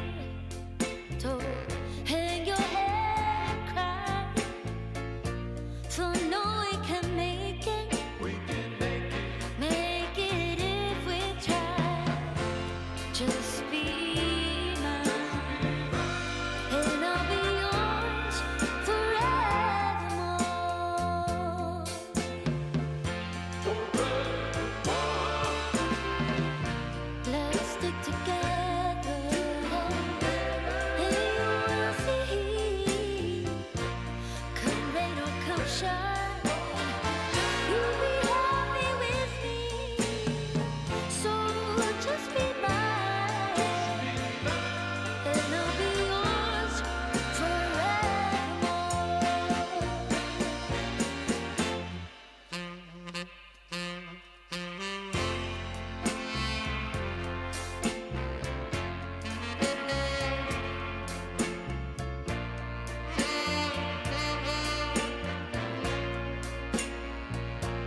What's the score there, Brendo? Oh, I missed it. Bummer.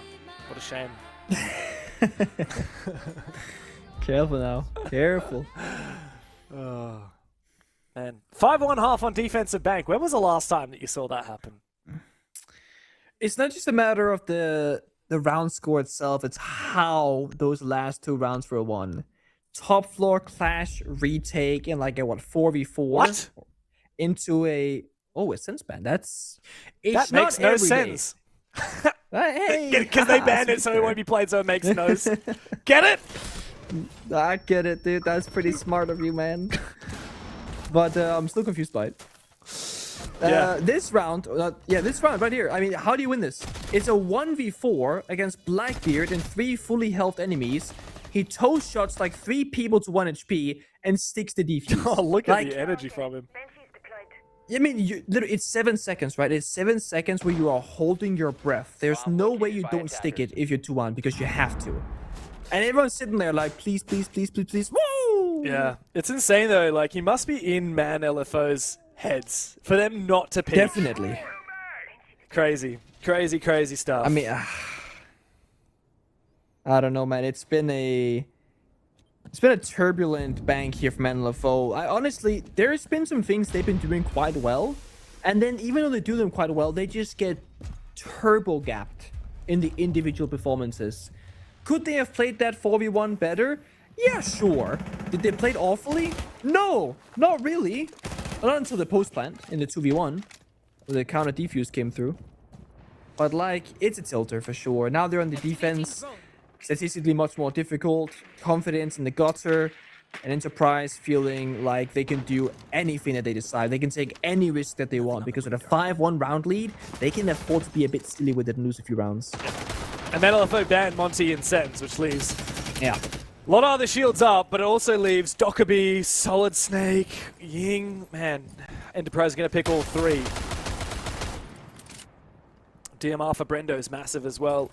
The Nook DMR is huge, and as soon as Nook got the DMR, immediately I was thinking, okay, bank garage push. DMR sounds insane, right? Late round, that's going to be hugely impactful, and you sure hope that Man LFO have stacked some Banshees or some goo mines there for that late round push. Otherwise, Brendo could tear everything apart. Nope. Cairo gets the opening. It's only Legion though, not the end of the world, but does make the roam clear a little bit, or the roam rather, a little bit harder to hold. Elements gets Mikasa, Solid Snakes. I would say pretty good trade if anything. Do mind here that Man LFO are playing Legion, Vigil, Melusi. They need this roam game to be successful. They actually have Hunter go for on Echo. He finds the pick, had the intel off the cam. Okay. Oh, they're just gonna run them down. I like it. I like the aggression here. Tuhan looks for a trade. Oh, doesn't get his opportunity. And Hunter's got the crossfire. Up to Cairo now. He's going to need to ace. There's a second kill. There's a third kill. And suddenly it looks very winnable here for Cairo. He's also got Hard Breach and a Candela. In fact, 3 Candelas still to work with. He could drop that into sight. He has the defuse, but guess what? It's the Warden on the other side. Couldn't get much less lucky than that. If it was any other operator, he wins that fight. But no, Man LFO finally break what has been a bit of a streak from Enterprise. Get a second round on the board. Yeah, I feel like EP here just kind of figuring out the level of Man LFO. Why they're going to play scared, they're playing like confident. Okay, they're playing very confident. Now we got to change up our approach. If you ever go back to a roam clear like that, obviously a shield operator can be great. Those could be demos, those kind of roam clearing operators. Solid Snake is a great one, but you need to get in the building into a point where you can actually get valuable information off the scanner. And that's probably where I think Bank might not be the best Solid Snake map necessarily, because it's quite a big map with a lot of big rooms. Like, look at Lobby. You gotta get in there to scan anything of relevance. That's kind of what happened last round. You can't scan far enough ahead of you, so there is going to be an angle the moment you walk on in. So, tough luck. But now we see Mikasa, aka Jigsaw, attack a repick onto Deimos instead. Also means you get 2 frag grenades instead of 1.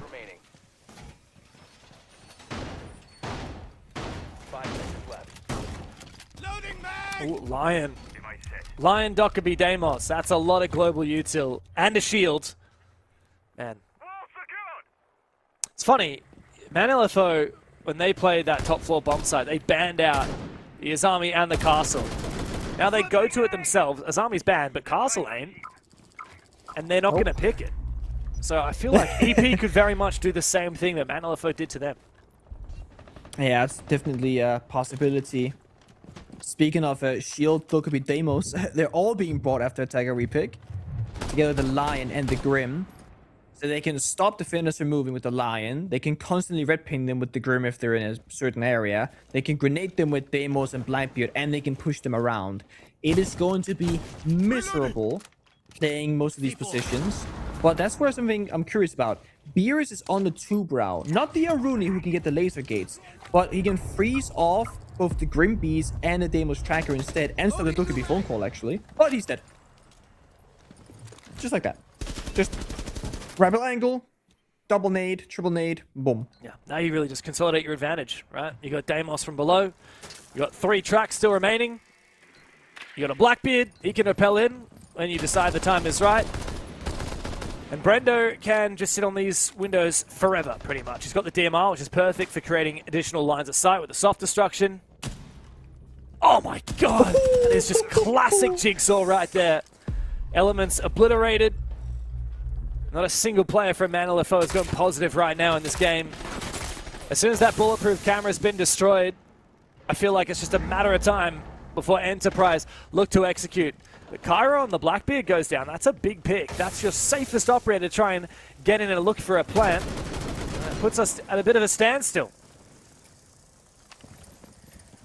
I mean, the issue now is how do you get inside the bomb site if you are Enterprise? I mean, if Jigsaw makes a huge play here and Jan Door, that opens up things up drastically, but other than that, your shield is gone, no more Dokkaebi calls, no more Lion scans. It's gonna be raw 50-50 gunfights. Even drone-wise, there's not a ton of drones available for the attack. So they gotta play off instinct and playing off each other's angles. And try and get these 2v1s.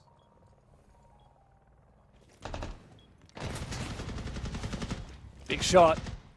Brendo gets active. He's gotten into lobby, into Banana, and he's now tearing things up. 3 kills for Brendo. Walks straight into the bomb site.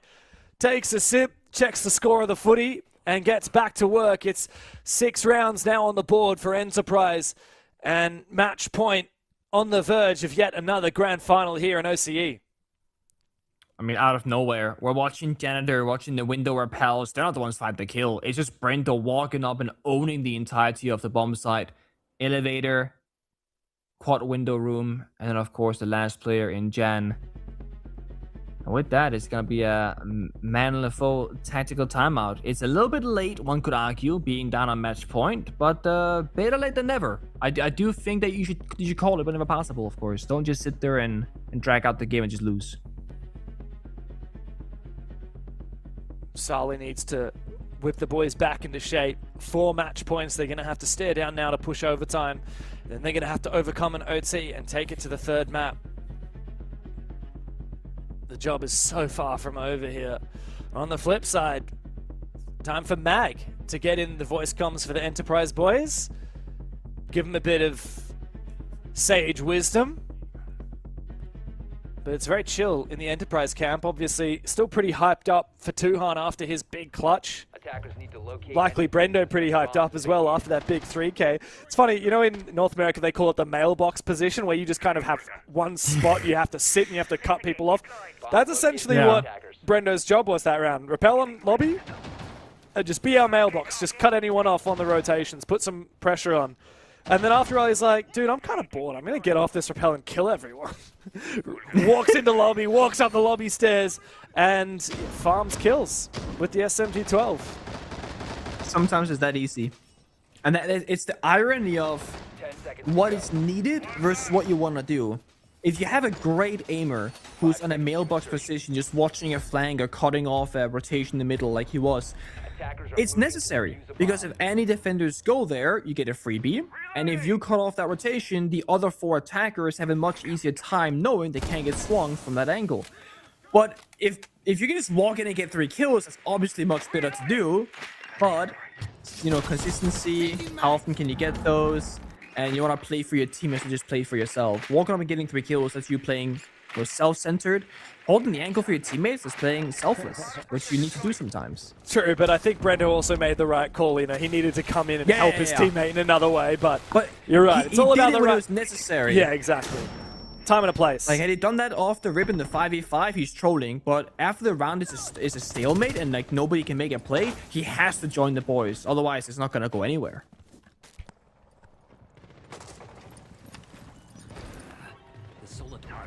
Good info in the hallway. Oh, hello. Oh, jump Beers out. tries to go for a jump out. Very desperate look. Hunter, though, gets a good reply.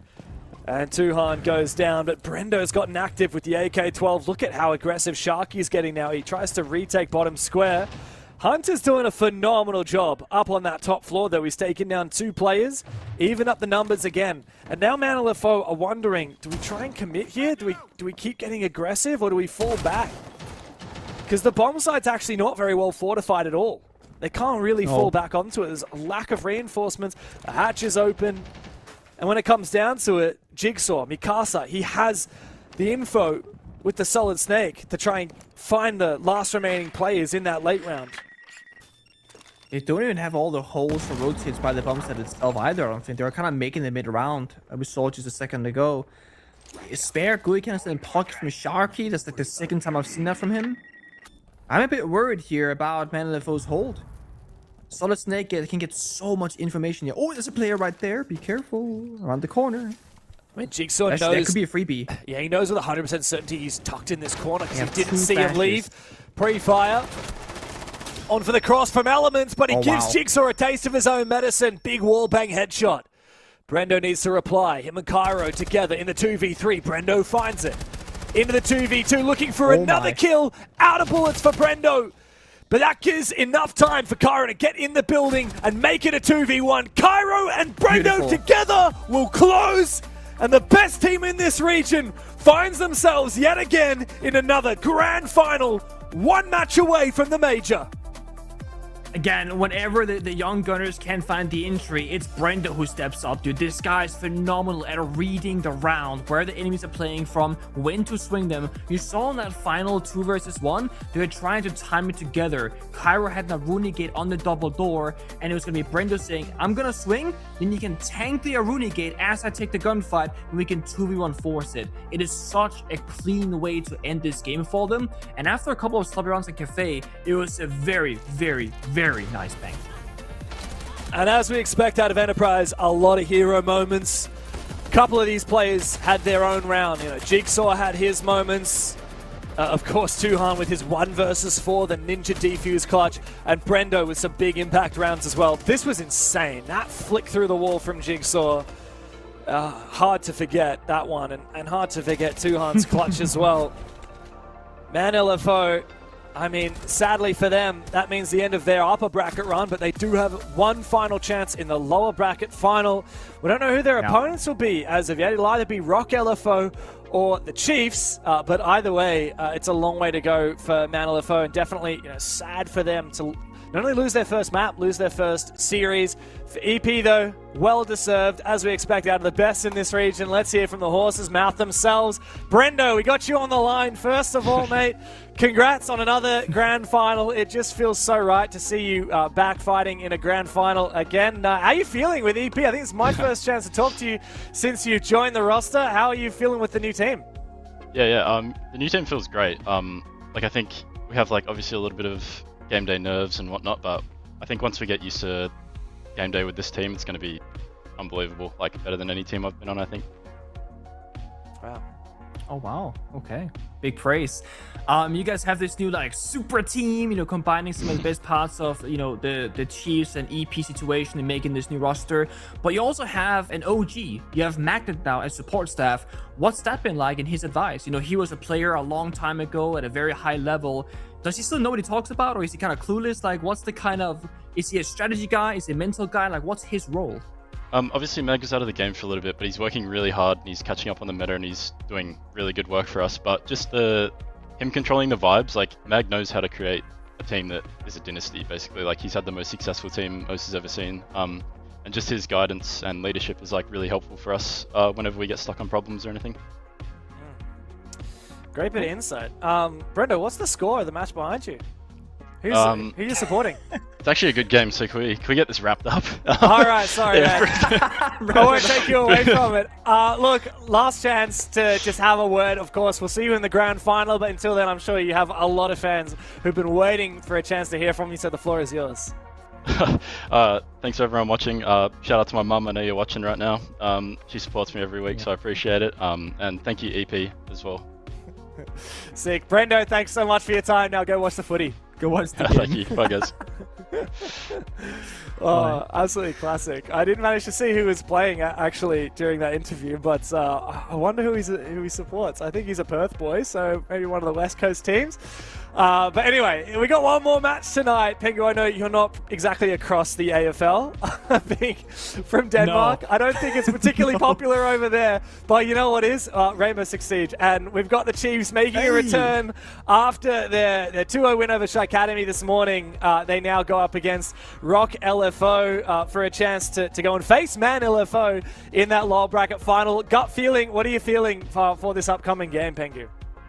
I mean, I'm going to have to go Chiefs. I think they got some of the nerves out of the system. And speaking to Nate in the interview after their game as well, it seemed like they know what they want to do. It's the matter of making sure the players have the discipline and getting back on track whenever things don't go their way. Because they have these kinds of rounds where they throw an easy win, but after attack timeout, they look a lot cleaner. So with that experience going from match 1 into match 2 after a small break, they should have this one in the bag, I hope. That's the classic discussion. Is it going to be the team that warmed up earlier today, or is it going to be the team fresh off? It's going to be a hard rock for the Chiefs to crack, but of course, our lower bracket elimination match is coming up after this.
region has got to offer.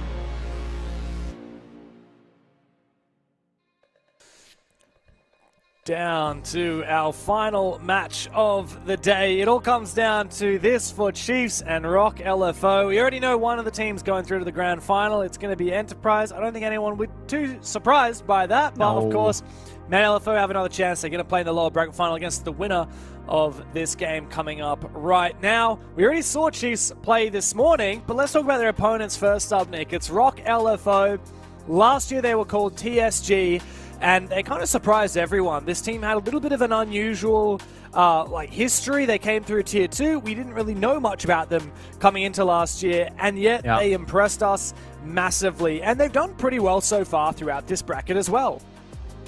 Yeah, I think we cast most of these players last year at some point, actually, because they're quite familiar to me at least. Yeah, also, in TSG. Yeah, but not, for example, names Dave I haven't cast before. Yes. Was Snow also in the TSG or no? I don't recall him being there. I don't think so, at least not with, at the moment it's FK, so, same SAW, core, that's Snow. Few individuals. Yeah, very much. Okay, cool. You mentioned Names Dave, but they are going to be playing with a substitute. Names Dave, we've got word, will be playing instead of Machine, which is a bit of a loss to me. Machine's been a very good player for them. Yeah, but we've had a couple of times now, I feel like, in APL where somebody subbed in and they absolutely pop off, right? So if you were to pop off, now is the time, my friend. Names Dave could just cause an upset. Good question. Is it going to be possible? I mean, it's been a while since we've seen Names Dave at the top level in OCE. His old team, which was NDE, or Names Dave Esports, they didn't go very deep in a lot of tournaments. They failed to qualify for Tier 1 time and time again. But it's nice to see that he gets to play a little bit now, subbing in for Rock LFO. Of course, it's going to be a tough game for them. They're going up against the Chiefs, who, of course, played earlier today, winning against Shy Academy in a pretty solid fashion. I mean, man, it was a tough 8-7, 8-7, but it was a 2-0 nonetheless. What to say about this team other than, it's the remnants, the leftovers, the two players kicked from Enterprise to make way for the likes of Jigsaw and Brendo. That's Relays and Player. Joining up with, Jacana, Lunchbox, and Neptune, formerly from teams like Ludovica, for example. And so what are they able to cook now under this new organization? Well, we got a taste of that this morning, but it's far from convincing, far from, the proficiency of the former Chiefs rosters with the likes of Brendo and Jigsaw.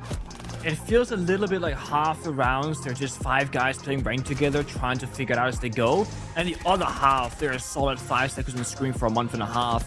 Nate, the coach, said in the interview that they have only been together for a few weeks. Like, he himself as a coach hasn't really had enough time to fully gel with the boys and figure out what the playstyle is going to be, and obviously teach them the discipline that they need in the server. So when Nate was calling the tactical timeouts, a lot of that focus, he said, was about wrapping it up, being more disciplined, and playing more structured together after a couple of chaotic rounds.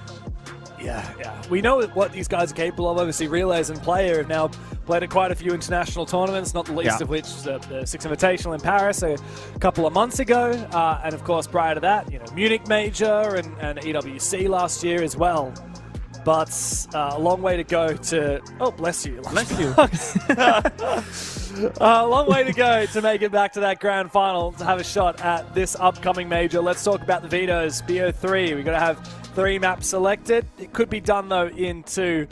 We haven't seen Rock LFO play since their 2-0 over Team Anios. Funnily enough, the team that ended up sending Chiefs down into the lower bracket, whereas Rock LFO lost to Man LFO. Whoever wins this will play in that lower bracket final. Got to bank, and then Chalet, should we need it, Consulate, our decider. There is a world where Chiefs are praying for a quick 2-0, because if they go to Consulate, James, I mean, that was one of those 8-7s where they won, 2 attacker rounds overall, and it was just barely. So, I'm not prepared Chiefs for that. are banking for Bank and Chalet for sure. Yeah, 100%. Now, looking at these maps, Bank, picked by Chiefs. Rock LFO haven't played it as of yet. As for Chiefs, we saw them beat Barbie Boys and Anios. Oh, no, they lost to Anios on this map. Quite convincingly, 7-1. But they beat Barbie Boys here in their first game. As for Rock LFO, haven't seen Bank from them as of yet. So Chiefs taking Rock to an unknown quantity and a bit of a gamble. Let's see if they can deliver. Rock LFO definitely on the back foot. They're coming in cold and they're playing with a substitute. Chiefs, a lot of expectation on their shoulders thanks to the pedigree of this roster and, of course, the organization that they represent. Let's see if they can deliver twice in one day. Not to be that guy, but who'd win in a one-on-one when it comes to logos? Chiefs Esports Club or a Rock? There's something Rock, about dude. the Rock LFO aura. name with the branding that is so aura, like genuinely. It's funny, we that. have a lot of like bad named orgless teams. A lot of them don't have logos. It triggers me. Rock LFO, I gotta say, actually one of my faves, dude. It's so funny.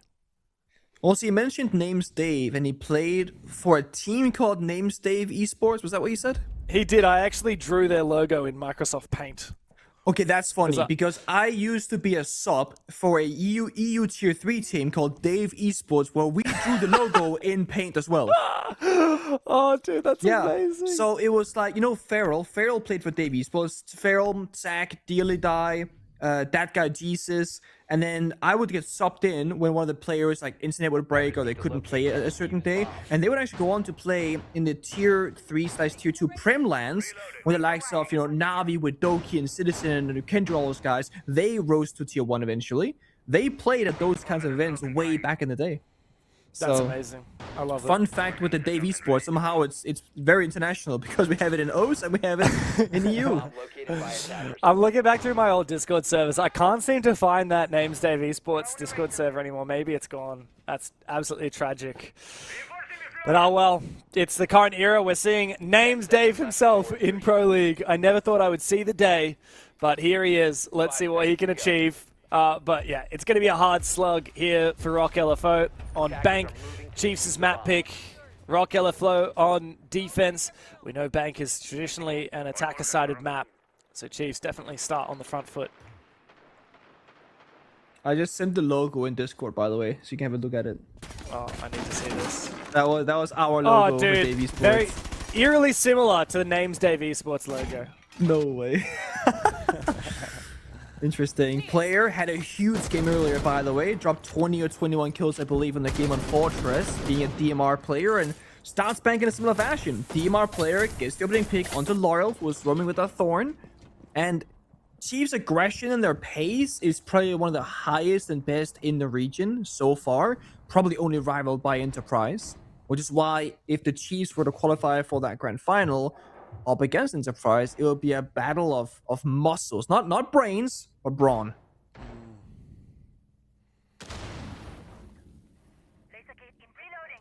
How do Chiefs deal with this setup? There's an extension here into blue with ACOG. You send in the blitz. Yeah, that's I mean, look, it. that's not a half blitz bad shows idea. up at server stairs, you pop the Goyo, you wait 20 seconds, and then you run. Well, might be the case. They're going to have to clear out the barbed wire as well if they want Jakena or Godena to get in there. But man, with the opening pick here, it's not a terrible spot to be. Is that a shotgun on Lunchbox? Damn. Yeah. That's aura. I love that. Love me a bit of Hibana to shotgun. fight the staircase, right? Both the Blitz and the Hibana can now go crazy on it. Also good for dropping hatches as well. In they go. Beautiful work. ACOG gets shut down by Jakena. That is a phenomenal way to clear blue stairs with the EMP coming through as well. Yeah. I just love to see that. A guarantee that there's no util as it would be EMP'd out. Now Jakena can continue to just deal with the Azami keeper barriers from Snow, who's still hiding behind the server rack. I have a feeling he's not getting out alive. As Red Ping, they know exactly where he is. They can smoke a sense off the door, flash and push him with the Blitz. It should be free. Yeah, it should should be. So free. Yeah, so easy. Lunchbox gets the kill, but Jakena was there to support regardless. 2v5 now. Not a lot of support here for Ciro. And Names Dave on the bomb site. No nitro cells to work with. The smoke from player is interesting. What's the idea? The Sens wall goes out. Oh, he's just going to push through the smoke, isn't he? That's so cheeky. No plan at all whatsoever as Jakena is shielded from damage with that Blitz shield on his back. Plant goes down. Names Dave, my dude, you need to get around it. 1v5 for Names Dave. Look, if anyone can do it, I'd love to see it. He's all the way in main stairs. Oh, finds her down, finishes off. Get your kill, son. Gets traded back, but Cheese will get the round regardless, and it's a very dominant start to Bank. It's a flying start. Opening pick, check. Full map control, check. Server stairs completely for free, check. Follow-up kill inside a server, check. It's just Dave, I was going to say Dave Esports, Rock LFO surrendering so many free kills on a map like Bank, where it's crucial that you play together or you layer the defense. Because having one sole guy playing server stairs with no backup, I mean, he's going to die for sure. And then as Sami sticks around on server after, they too are going to die for sure afterwards. Even if you trade 1-for-1, you're still not going to have a fighting chance in that round because they have so many different win conditions with the Sense, the Blitz, and the backstabber of players. So really well done there for Chiefs. Solid first round. What was it on Lunchbox's camera? I think I saw, was it a signed t-shirt? That's like that is very signed. I think that looks like his like high school like graduation. You know, I don't know if you guys do this in Denmark, but like your final day of school, everyone signs your school uniform. No, so we don't have uniforms here, but when you go to uni or college, you have like a graduation hat, and you sign on the inside of it, usually your classmates. It's funny because Lunchbox looks about 12 years old, but I believe he is 18 or 19 maybe because he played last year. So yeah, maybe his graduation was not too long ago. Hey, it could also be a Siege LAN jersey, you know, like you take that with you and you make all the boys sign it. Because people at LAN events, they bring the craziest thing: PC case, keyboard, a helmet, various things, and then they take it to like every event that they go to for like 5 years in a row. And you have to fight to find a tiny spot on that area or on that device where you can actually sign it. What's the craziest thing that you've signed? Parts of a human body, but that's more like a gray line, you know? It's just an item. It's a suspicious part of the body, or I don't know, the way you said that sounds a bit... I have signed more guys than girls, let's put it that way, okay? It's a lot of guys. Nothing wrong with that, dude. Can you sign this? No, it's less suspicious, that's all I'm trying to say. Is it? I mean, depends what part of the body you're signing. Yeah, but, you know, bros are bros, you know? So, it's okay. But it's not the craziest part. I think it's like... people, they bring like stupid stuffed animals. I call them stupid because they look really ugly. Sometimes that's the whole point. Like I got this really ugly fish that a guy from Russia brought me at the Munich Major. He just walked up and said, "From Russia to Bingo," and just whipped out this really ugly fish. And now it's on my shelf. I sign stuff like that. But there's this Mossy cosplayer who I've signed his cosplay like uniform every time I've met him. Yeah. So it's on his vest, and every time I sign it, I add like another thing, and I think it's like 5 or 6 times now. Amazing. I love that. I found the Names Dave Esports logo, by the way. That is awful. I sent it to you. What do you mean? It's horrendous. It's beautiful. I don't know what you're talking about. Dude, the E looks like a guy's helmet. Like if you had, I don't know, like Bart Simpson, I don't know, hair in a helmet. Dude, I think it's crazy. I think it's gorgeous, personally. I think it's beautiful. Did you make this yourself, you said? I did, yes. That's my own artwork. There's not a single straight line in this thing. That is the point. It's beautiful.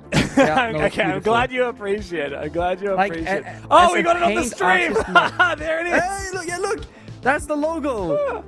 Now, can this show my team logo as well? It's a few more messages up. Let's compare the Dave Esports logos, please. So that's the Australian Names Dave Esports logo. Can we have a look at the European Dave Esports logo? Production will work on that. Might take a minute. That's good. And maybe we can get a poll going in chat of who has the better Dave Esports logo, the Penguin logo or the Denmark logo. I have a feeling I'm going to lose clean, I'm not going to lie. Ours is pretty damn clean. And a fun fact, I don't know if you remember this because like EU Tier 2, but Vexed was an organization that was around for a few years in Tier 2 Siege. They actually picked up the Dave Esports, looking for org roster. So Dave Esports became Vexed Esports, and they actually got jerseys and all that kind of stuff and social media banners. So their whole like meme team became an actual team later on. And that's what Tier 2 is all about, right? In Tier 3, it's about grassroots. Look at that! On the left-hand side, there's James's Dave Esports, the Aussie one. And on the right-hand side, there's the European Dave Esports that became Vexed later on. It's amazing, dude. Look, all I can say, peak names Dave Esports, I reckon we would get half a round off peak Dave Esports. I actually only played, I think I played one official with them, but I just scrimmed a few times and we played a lot of ranked. I think I played one official. It was some like nothing, you know, weekly tournament or whatever. And off the top of my head, I only subbed in for one map and I got 0 kills. For some reason, we were playing Oregon. I don't know why we were playing Oregon. I feel like it was when Oregon was like not in the pool anymore, so I don't know why we played it. But yeah, not my This is one of those, man. Not my best moments. How is the queue times in Aussie ranked? Like, do you guys have queue time problems with like a smaller player base, or is it okay? Or for what? For ranked? For ranked, yeah. Look, to be honest, it used to be like that. Like, there used to be a time of the night where unless you're in a 5-stack, you just can't queue. Even if you're in a 5-stack, if you're a high enough elo, you just won't be able to queue. But recently, I mean, I'm not in champ. I think I'm like Diamond 5 or something? I don't know. So he's plat, guys. Yeah, he's plat. Okay. Yeah, keep going. But, I mean, also, visible rank means nothing anyway.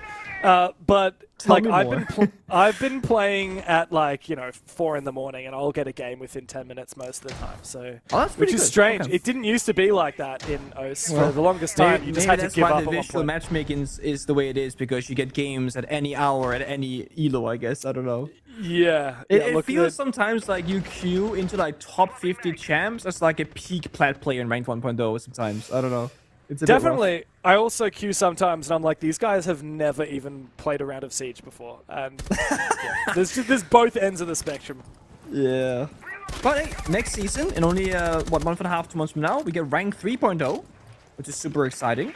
So if you guys have been wondering about getting back into Siege, or you're unhappy with the current matchmaking, hopefully, supposedly, that's all gonna get fixed or looked at very soon. So I'm genuinely super my most anticipated change in the last. I think like, for most people, this game. Yeah, everyone I've spoken to that have like quit the game or taken a break from it for whatever reason, they're like, dude, I cannot wait to get back and try the game at rank 3.0. And if the new system is genuinely good and works, it's gonna bring back so many old players, I reckon. Super keen. I hope so. Got to get the stack back together. Yeah, I mean, hey, what if you and Dave could make a team and try and rival the likes of Chiefs and, you know, Enterprise and whatnot, and put your money where your mouth is? I don't think that's happening. I don't think that's happening. I tried. Fire missed though. I like this. It might look like the 2-brow freeze up to 5 and spreading. That's sadly not how it works, but it would be cool. He just found like a very nice little tight corner where he is completely safe. That's an angle from ACOG with the ACOG getting launched pop into action. The Grim Beast now as well. Gone in the grave. Huge bit of value lost. Yeah, and now Chiefs have to figure out, are they going to rotate somebody else to go and repel there? Well, they do have Neptune. You realistically need someone playing these windows just to add that extra pressure onto ACOG. Even with the Montaigne staring him down, I don't know how Chiefs are actually going to kill him. Oh, there you go. Apparently that's how they're going to kill him. Just have the Monty stare him down and then take him with the pistol. That's a good bit of progress here. Jakenna's got to be careful though, doesn't? Well, he might get punished if he overcommits to aiming down sights here. A plant could be possible. The issue is there are 3 toxic babes from named Dave inside a janitor's closet. So whenever they hear that sound, they're going to toss them on out. Here comes the first one. Smoke from Capital follows through. The plan needs to go down right now, but Jakenna's taking a hell of a lot of damage. He is absolutely cooked. Oh man, of course, it's the bloody Thorn Trap that finally kills him. 3v3. Chiefs are not even close to the bomb site. They need to go desperately in for it. Neptune forcing the plant down, but Snow will clean house for Rock LFO. A big couple of kills and just not enough time on the clock for Chiefs to execute.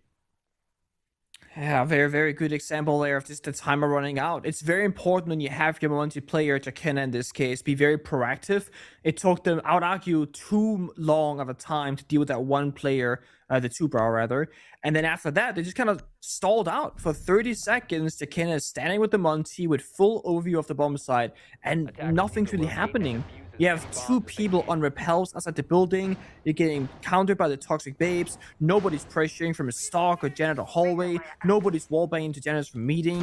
They just didn't really have a lot of productivity in that round for Chiefs, and they were stalemate for the majority of it. That's okay. That's just one round. Now they go back to a basement attack instead, where they were wildly successful previously. They had essentially a flawless round. Yeah, they did lose a player, but it was a 5v1.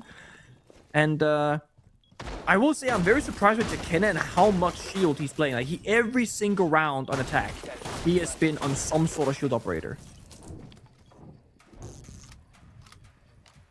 It's like the most shields I've seen in a while from anybody. Yeah, and they haven't banned any of the shield operators as well. I wonder if later they'll decide which one they really hate the most and get rid of it. But to be honest, like, usually it's the Monty that is the first to get banned. And I feel like the Monty hasn't been that huge. Obviously, it was the Blitz from Jakena that helped with that basement attack in the first rounds. Yeah, it's funny because Customer went back to Fortress when they played earlier, and even on Consulate, the Monty was like the least successful for them. Like, they would play it with the most frequency, but they would have the worst result.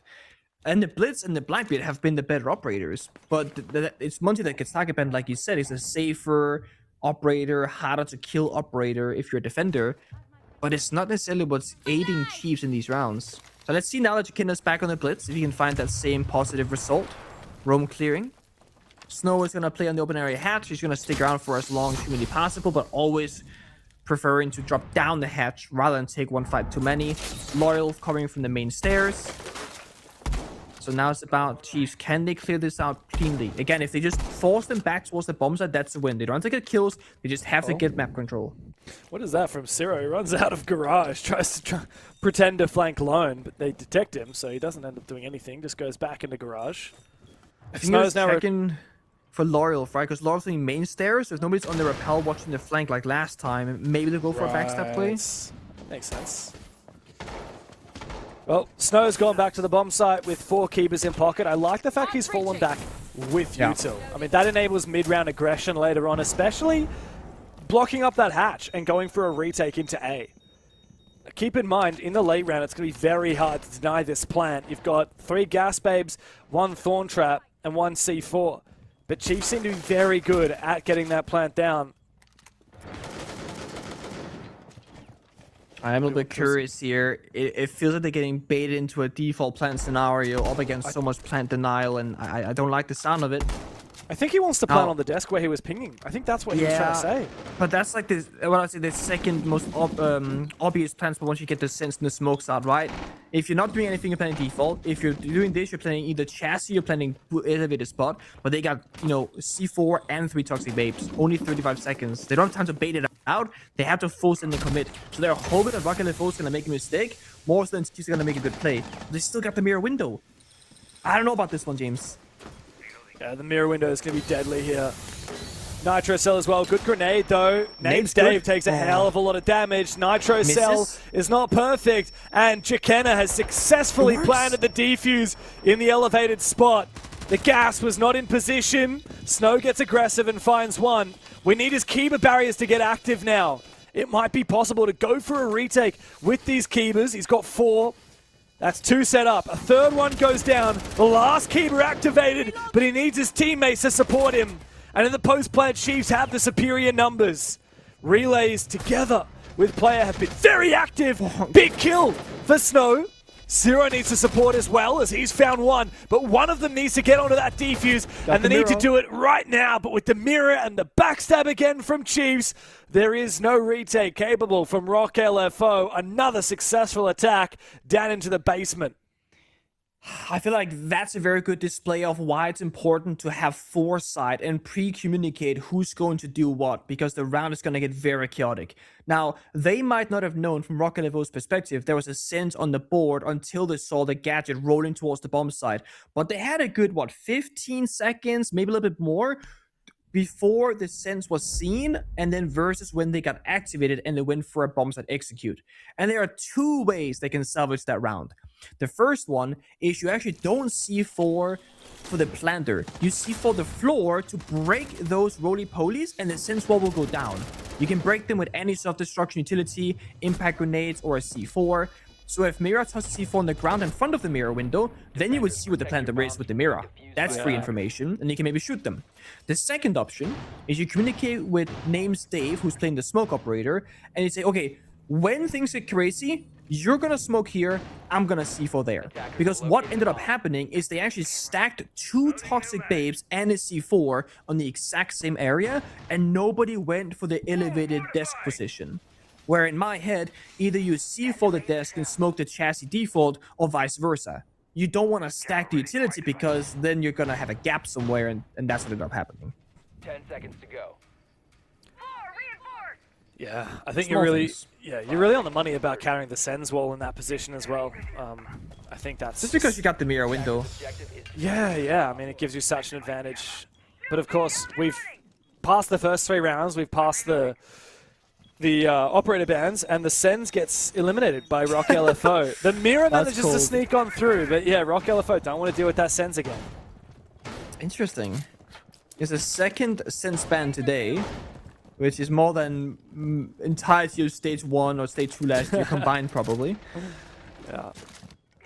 I respect that. I like a bit of pocket strats and pocket bans. Really just speaking to the specific enemy that you're up against more than a general strategy. Also, Lunchbob on Lunchbob. You keep calling him. I swear you keep calling him Lunchbob. I swear that's not the first time I've heard you say that. Lunchbox on the Blitz got Jakenna's first attack today, not on a shield. Let's see if Box can hang on the Blitz. Bit of damage. Oh, and Jakenna, get him off the shields, get him on that DMR, and he will find kills. See you later, name's Dave. I don't believe he used any of his gas babes. And Loyalt is almost caught out, retreating back to side. Jakenna goes big for 2. Get this guy off the bloody shields. Yeah, why is he on Monty every round? Come on, man. He's a gunner now.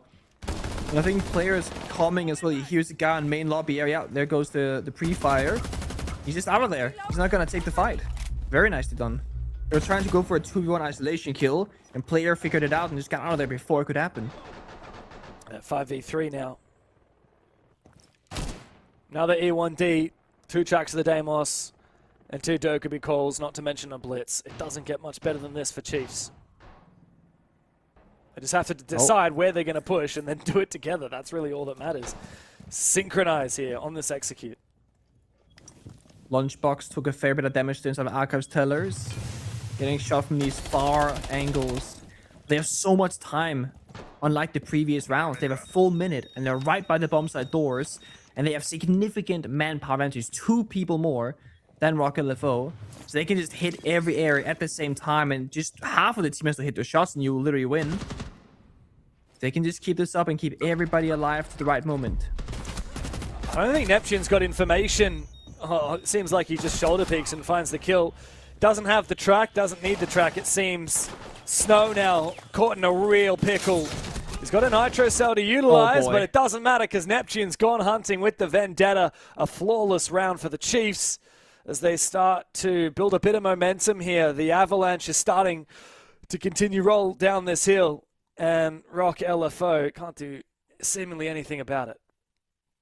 I'm starting to feel a little bit sad on behalf of Name's Dave, because this guy is sobbing in, and he is literally playing in the first point of contact roles. He plays server stairs, he plays janitors on top floor, and he on open area, and he is getting run down by a Blitz more rounds than not. And he's not getting any help whatsoever. He is literally just on an island on his own, almost getting sold by his team. Like, you're the sub. Put this guy on Echo and drones, just giving callouts, man. Like, he is fighting in the server, but you gotta help him. Yeah, it's a rough position to be in when you're subbing in to begin with, especially when you're thrown onto a position like this. Apparently the only reason why Names Dave is subbing in today is that Machine has no power. But that's the thing with machines, right? Like, they run on electricity, you know. When you have no power. Oh man, without Machine though, you can see why Rock LFO are really bloody struggling. It's always a interesting conversation to me is when you gotta sub someone. For example, we've seen coaches play a handful of times in Tier 1, even on LAN, when a player is sick or missing or visa issues or whatever, how they implement that coach. Because are you gonna give them the full drone, full hard support role? Are you gonna give them the one-to-one replacement? Like, they're gonna replace the exact role of the player who's missing? Do you help them a lot because they're a newbie, or do you not help them at all because they're not worth helping because they're newbie? And a lot of different teams done a lot of different things. Usually, when you let that person just have free reins, like you just full control of their own actions, we've seen the magic happen. For example, when Fnatic subbed in Diesel for Magnet, and they went onto LAN, and they took down EG and whatnot, and they had crazy performances. Diesel as a coach was winning a 1v1 clutch. Like, it was phenomenal. But then we've seen other coaches or players get subbed in where they're just stuck in a corner, scared to take a gunfight, and probably feeling a bit of pressure from the players, being like, come on, dude, like, you got shoes to fill. It's a tough one. Yeah. There was one team back in the day in OC, Knights, that sometimes they would sub in their coach, Picnic, and he would always win whenever they subbed in their coach. It made no sense. But there was just some magic charm about it. So sometimes when you sub in a players, they end up being a super sub. Sometimes not so. Oh man, Lunchbox almost finds his kill. Apparently Machine was playing through a cyclone last week. He lives in New Zealand. Oh my god, that's a nuke! See you later, Lunchbox. Oh man. Well, This Rock round is LFO falling needed apart. that. ACOG and Snow now trying to hold down the fort. Snow's got some info. Almost fights Neptune. Not going to be the case. And with the smoke and the cover from the repels, it's an easy convert for the Chiefs. Sadly for the Rock guys, this just is not looking too hot. Chiefs are really starting to dominate now. And I don't know how Rock get their heads back into the game. It's almost just a brutal start to this best of 3, right? You're going on bank, you're going on to defense start. It is super difficult already, and you got a sub. And there is your boy named Dave from Dave Esports. It's it's tough. And I mean, again, the conversation about the roles of the substitute player. What about the map veto? Do you play a map where you're just hoping to get like a neutral start for a 3-3-half? Do you not care about the starting sides? Do you not care about the bank starting a defense, for example? Like, also, mind you, the graphic states that this is Chief's pick, yeah? Yes. Which means Rock LFO chose to start defense. Which means they trolling. chose to struggle first. Well, the trolling. I mean, you can also argue that it's probably easier to defend and do paper strats with a sub than do on-the-fly calling on attack, but it's still bank defense. It's still awful. Yeah, it's funny because they picked Chalet, which, yes, they beat against Anios, but they lost it to Man LFO. We don't know what... Oh, no, actually, Chiefs played Anios on Chalet. I believe they won that map, so, yeah, I don't know. A lot of question marks here for Rock LFO. The thing is, we can, you know... We can wrap our heads around it as much as we want, but realistically, the truth is always going to be that Rock LFO are playing with a sub, and it's always going to be hard for them. And sadly, in an elimination match, you don't get a second chance. No, I mean, this is their second chance, right? They already lost in our brackets, so it is what it is. The beauty of best of threes, though, is you get to have a fair bit of experience in a simple kickoff stage, where instead of playing like, I don't know, a couple best of ones and then you get grouped or not, like you get to have at least 4 maps if you were to get first rounded, you know, 0-2-0-2. That's not bad. And if you even win a few and you keep going further and further and further, you keep getting more and more experience. And to the rosters that are newer and players that are younger, that's so impactful. Whereas for the more veteran like teams like Chiefs, like Enterprise, it's just a matter of when, not a matter of if, usually how far they can get. And they'll make the grand final, they're sure of it. And right now, the current looks, Chiefs are very much looking like the second/third best team. Got to prove it, though. Especially after such a pitiful start. Wow. Hibana to counter the mirror. That is not something you see every day, but if you don't bring a bandit or if you don't shoot it, then yeah, it's very easy to counter the mirror. That's a throwback, actually. Nowadays, you see like an Ash charge, and it's shattered, and that's it. Yeah. Or a Selma charge from Ace. Without the sense, they cannot create that same kind of chaos, however, and they have tripled down, James. Echo, Tashanka, Smoke, Mirror with a C4. How on earth are you gonna plant inside the A-bomb side? Because look at this. We're just starting to see the fire come out. It is looking completely unplantable. Yeah. You just simply do not plant here. as they can land some fire on the Tachanka and try and distract him. Oh, the Yokai gets shot. That's big here from They Relays. missed the fire. Realistically, you need to have someone go aggressive here. The it's plant close. denial just in time from ACOG. A second Yokai drone gets shot as it tries to rotate onto the bomb side, but with Zero finding a second kill now onto Lunchbox by peeking the hatch. It's a desperate time for Relays. He drops into a three-way crossfire and dies. It's finally a respite for Rock LFO. Chiefs went very aggressive. Zero eventually goes down. Oh, almost a second kill here for Neptune. It will need to be a 1v5. A 15-second 1v5 at that. Bit of damage onto Dave. But it won't be the final kill for him, no. Rock LFO finally get across the line. A very second round. And with that, they close the half 2-4. I remember it was those brown eyes. It took my heart by surprise. Could this be real? Because I dreamt you a chapter that I turned. Too good to be true was the way you made me feel. I needed you. I hope you can see. You made me complete, baby. I've searched high and low, mountain and sea, but now you're with me, my missing puzzle piece. My missing puzzle piece.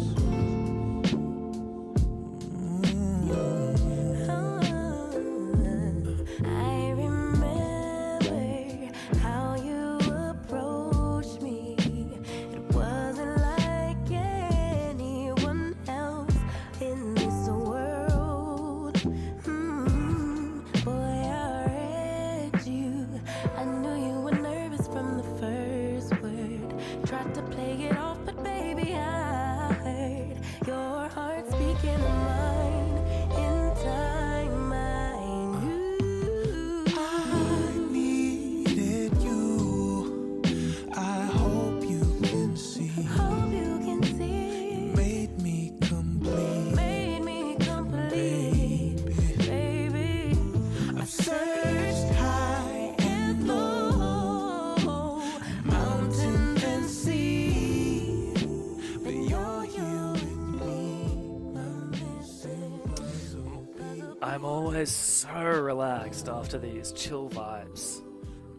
It just feels so relaxed and serene. Feel like I need to have a Manhattan in hand, just taking a light sip, cruising through another beautiful night of some smooth jazz, some sultry tunes. It's a Sunday night though, so it's a work day tomorrow. Can't stay up too late, Pengu. You're literally unemployed. What do you mean?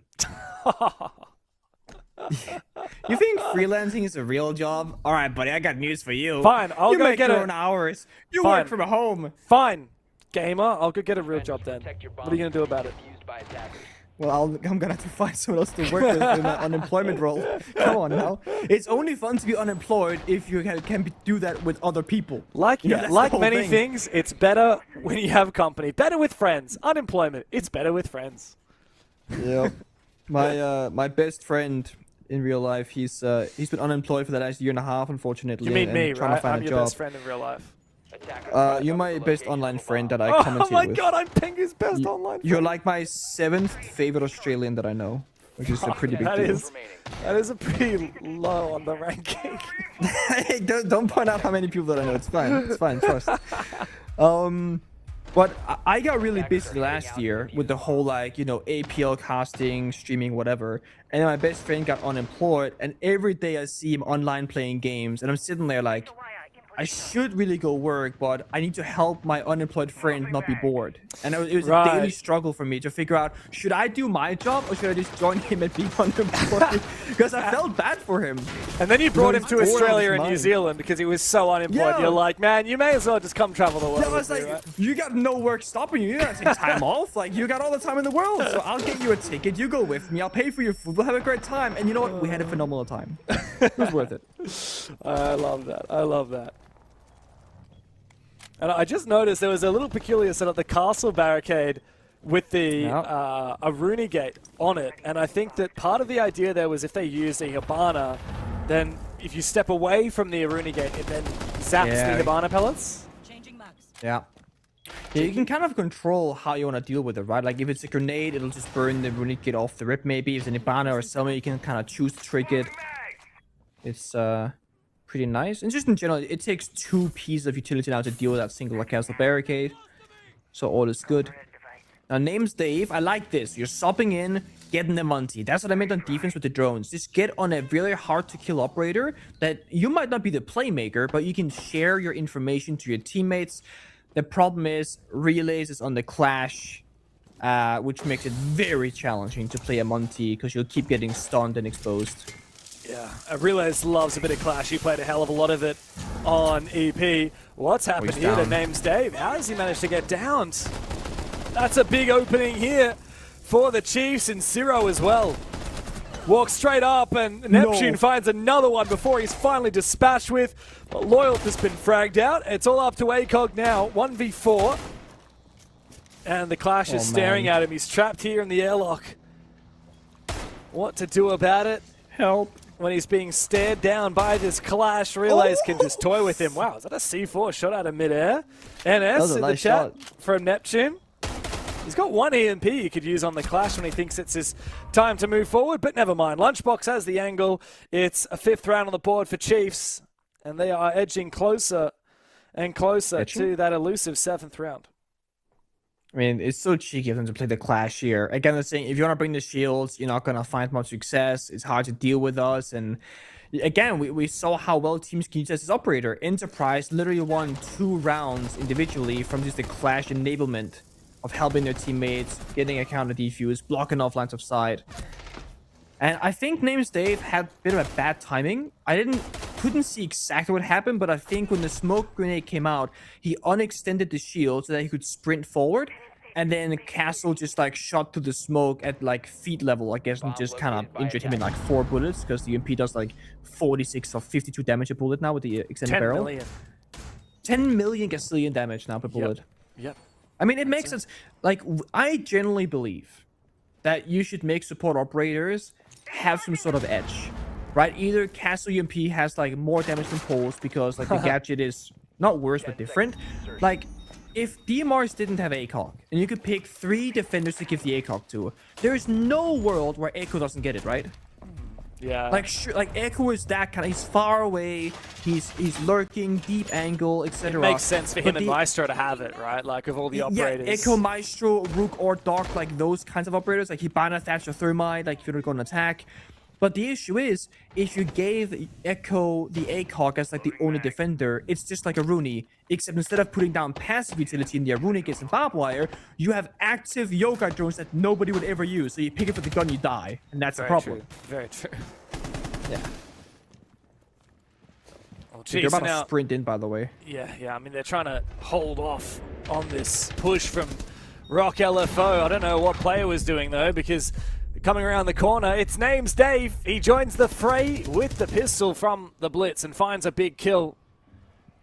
5v3, Loyalth as well, deep inside of Garage. Snow looking to try and join him. Man, there's a lot of action going down off the bomb site, and that really does, as you say, make the site so free. Names Dave is just creating so much of a distraction, and hold on a second, that's a defender underneath the hatch, taking down the attacker up above. It's a good trade for Relays, as is locked in place by the Lion scan. Rock LFO still have a massive advantage.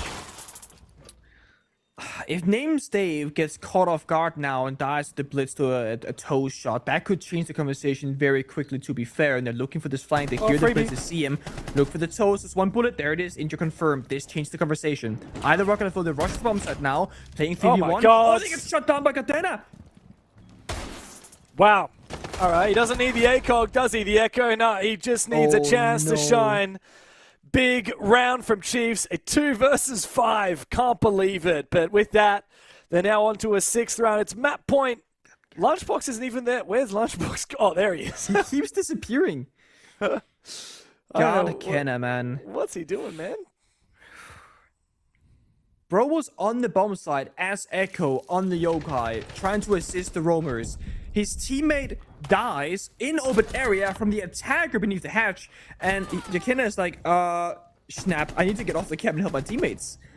And then he just locks down the lobby drop. I was about to say, the moment the blitz dies, there are 2 options for Rock LFO. Either full send rush the bomb site, which they did. Didn't work out, but it's the right play to do. The other option is that you freeze, and you just get out the flank Jones, see if you can chase the guy on the roam, or hunt the guy on the side, or just try and go for a plant play against the Yokais. They went for the rush trap, they got shut down, they lost the gunfights.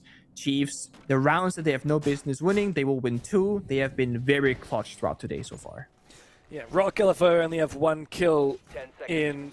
Oh, what, how many rounds was it? It was 2 rounds in the first half. They only got 1 kill. We've had a flawless.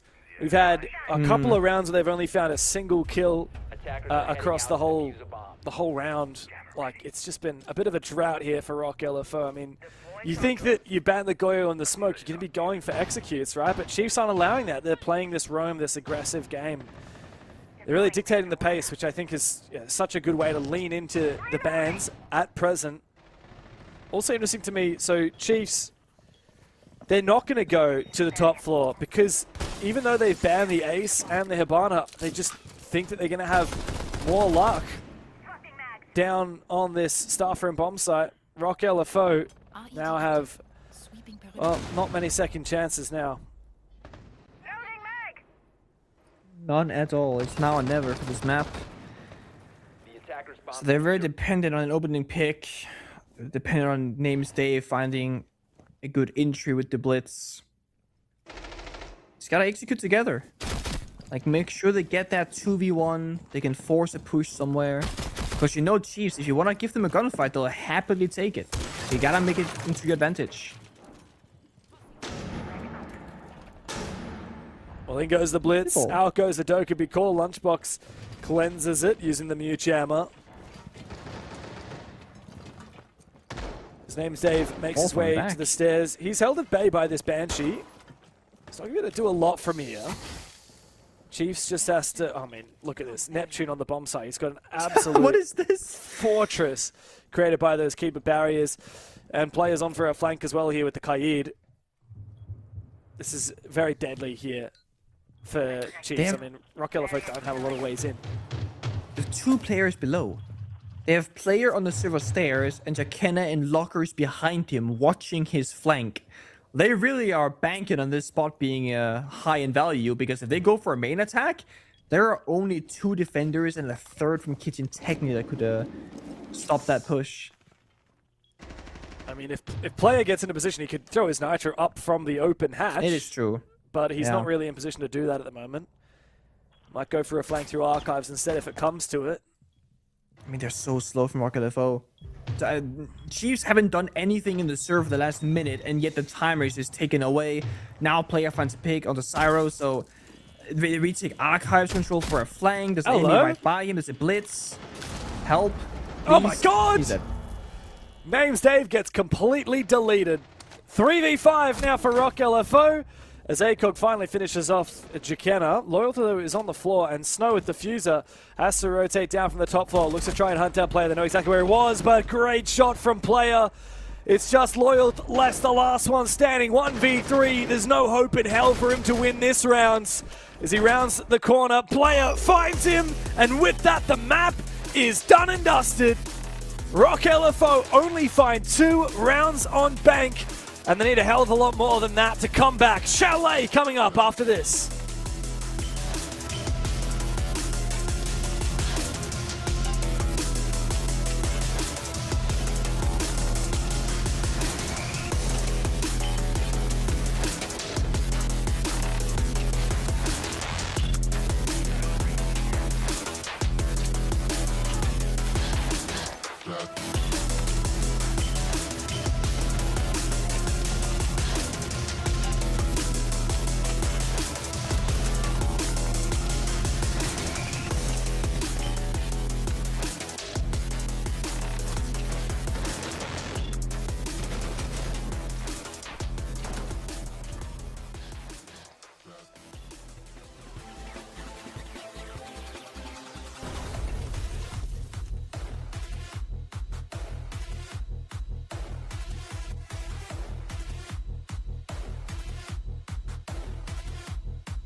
He gets it just in time! There's no time remaining! It is APAC North! They are the best that this region has got to offer!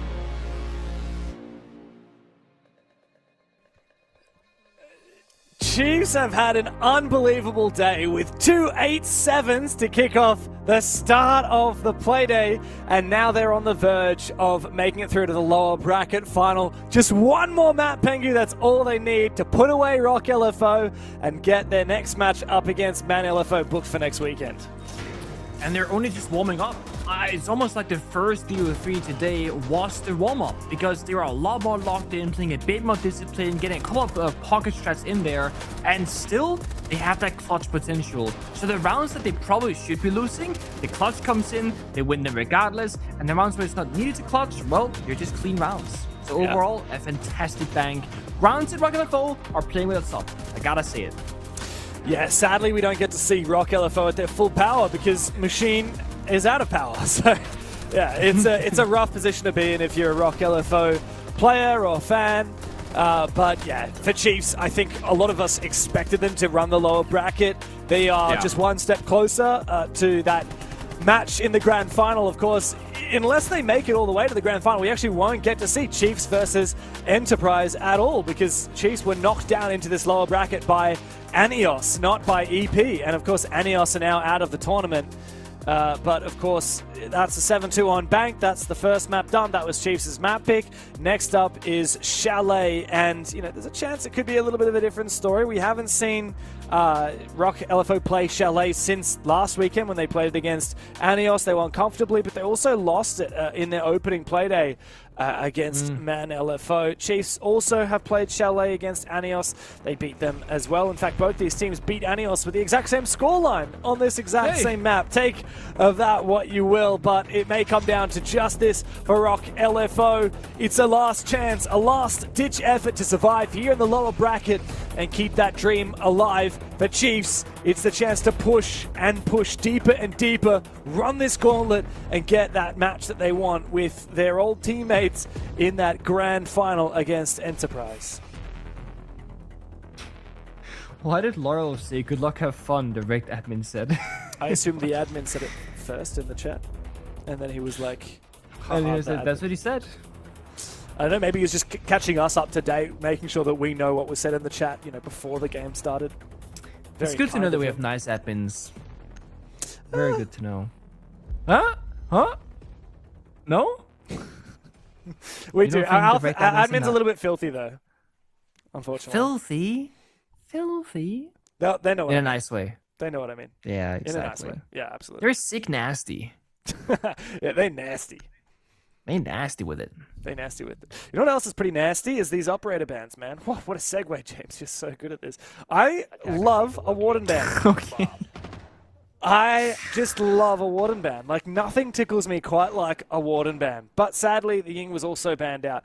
One thing I don't get here for Rock LFO is, like, why don't you just ban the Clash first, ban the Warden second, because they might have let the Ying through. You know? Yeah. I'm thinking... Yeah. Yeah, no, you're right. You're right, actually. I know I'm right. Thank you. Yeah, but so it's funny because I looked at it and I thought it was opposite. So I was like, oh, they banned the Ying in response, but yeah, they did. But as you said, if you do it secondly, then they would have to do it as a tertiary ban or predict it. They can't react to it. So you're right. You probably would do the Clash ban first, like the non-niche operator. Because the whole thing about the Warden ban is that you can spam glass Ying. But if you show it as the first operator ban, now you can ban one of those two operators and not get the full effect. So yeah, I guess the other half of that is maybe they wanted to hide the Clash ban for as long as possible to prevent a shield ban. But regardless, Relays goes for a jump out and gets destroyed. Oh, he was spawn peeking. Okay, that's a bit of a strange decision. Very aggressive. Wow. ACOG's taking a hell of a lot of damage now as well. Both him and Loyal low HP. Mind you, the hatch is not open just yet, so that has to be done with the glaive secondary shotgun from Nep. Needs to have that escape route. Nate comes out as well. Blackbeard beneath him. Somehow he doesn't get the kill. Larv instead gets it. Nip goes down for free. Two attackers low on health. Again, this round can turn very quickly if they find Loyal and ACOG. Then it's a 3v3, even Steven. But for now, it's not going to fall to a great... Easy for them. Kiba activated. Mirror windows are pretty powerful here, though. For I mean, absolutely worth you kill a Twitch drone. Twitch drones are very powerful on this map, especially when you're fighting against things. Okay, Jakenically ignores the Blackbeard and loses his life to him. Interesting choice. Can't disrespect the BB. Lunchbox though gets aggressive, finds one. ACOG has been low HP for ages and yet still done so much damage. Just got a C4 in pocket. That could find it. Oh, the Nate, though! Careful! It's just Lunchbox left alone. 1v4. And here comes the BB. He's gonna push on in. ADS. Good for 3 kills on the round. A little bit disjointed there from the side of Chiefs. The hatch and bar wasn't open, so Relays can't get any help once he dies, or they can't trade his body rather once he dies. And the whole round plays out on Blue Stairs Library, with the bomb site being on the other end of the map in Master Bedroom. A conscious choice there from Chiefs to fight back that early, but good counterplay from Rock LFO. Love to see it from Rock. The Chiefs now, I guess they have a couple decisions to make. All right, so firstly, the Blackbeard was really difficult. Do we bring a specific operator to counter it? If so, what do we do? Do we keep using this mirror while it's unbanned? Very powerful on this map, but mostly just in that mezzanine position and not as powerful on other bomb sites. A lot of questions here for Chiefs.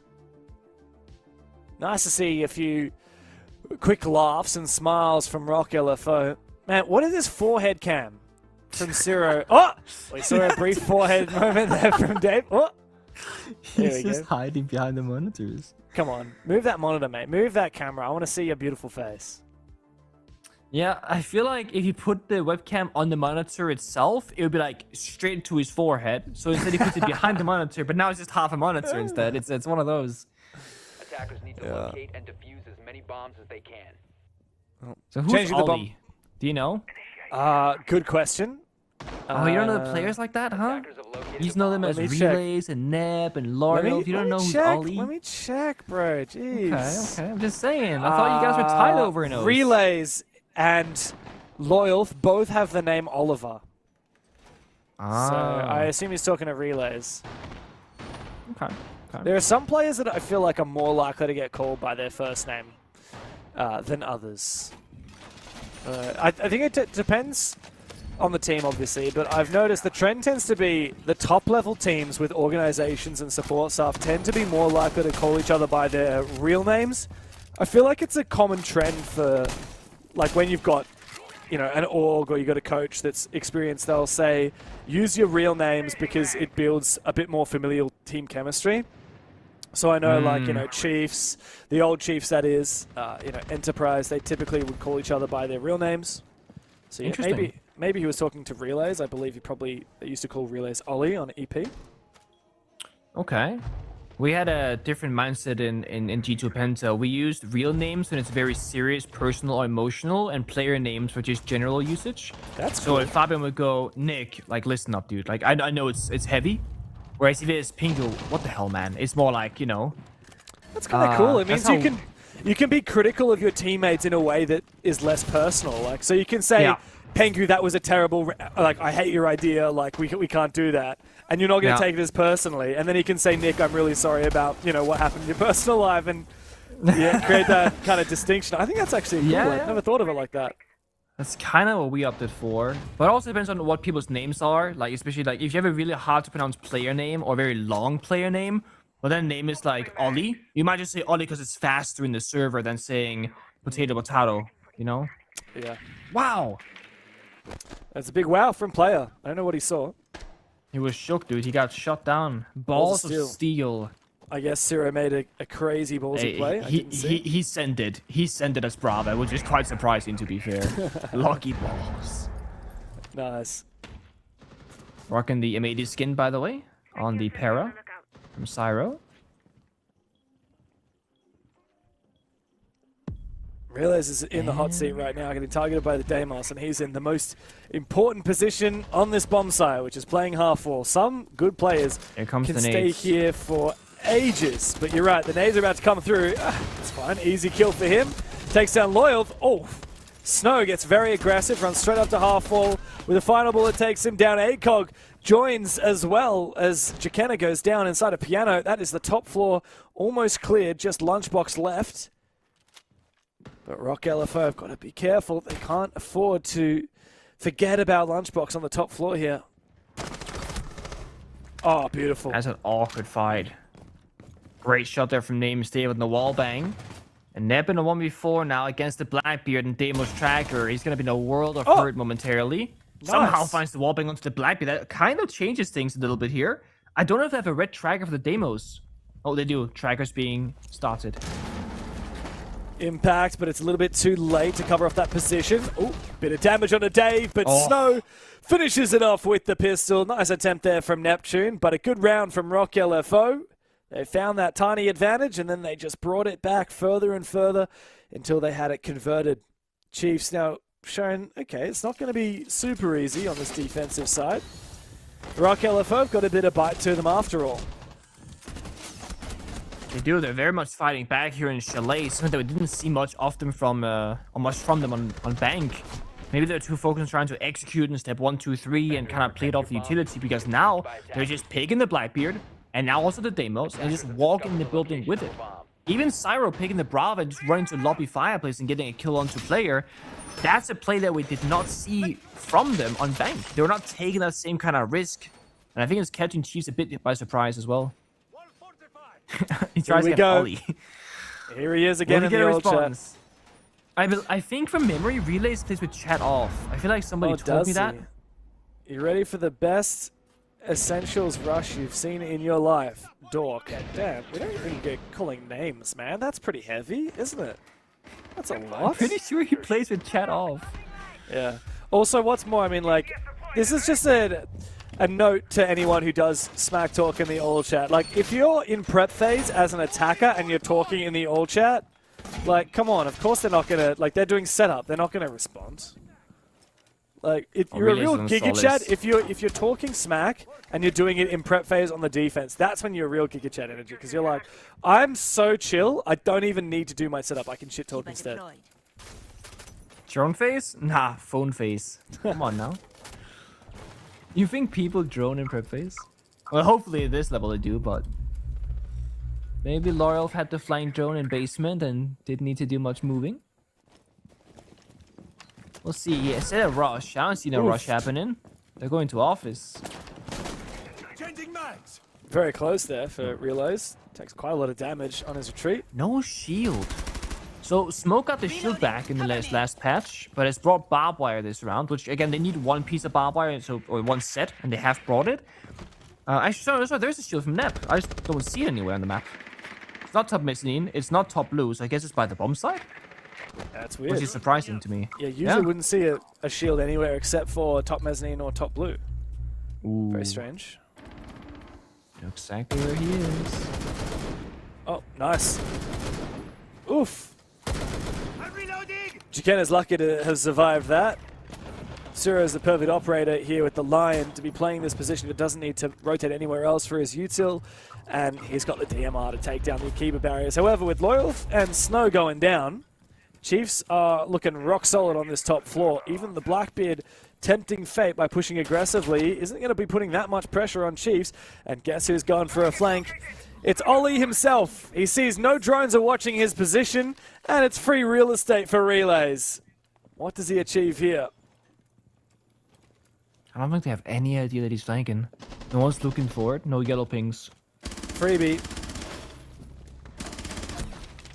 Oh, good frag, though, from ACOG.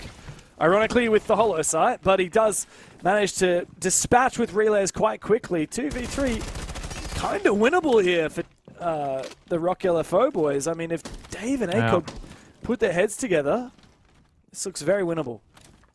You arguably don't want to go for that second pick if you're relays. Just play the 4v2, fall back, play numbers, but sometimes you just feel that confidence and you go for the second swing. Toxic Babe stall out 2 different locations, keep the third one spare in pocket. Mind you, player is quite low on health here on the smoke. 1 or 2 bullets will be injured or killed. That right there is the final gas. So in 5 seconds from now on, Rock LFO should get the push started. Nep can go for a flank here on Dave whenever he wants. Dave needs to land this kill, but he doesn't land any bullets. Here comes Nep up from the basement, up for both kills, and Chiefs back in control again, looking much more solid now as they win that defensive round. They're finally on the board.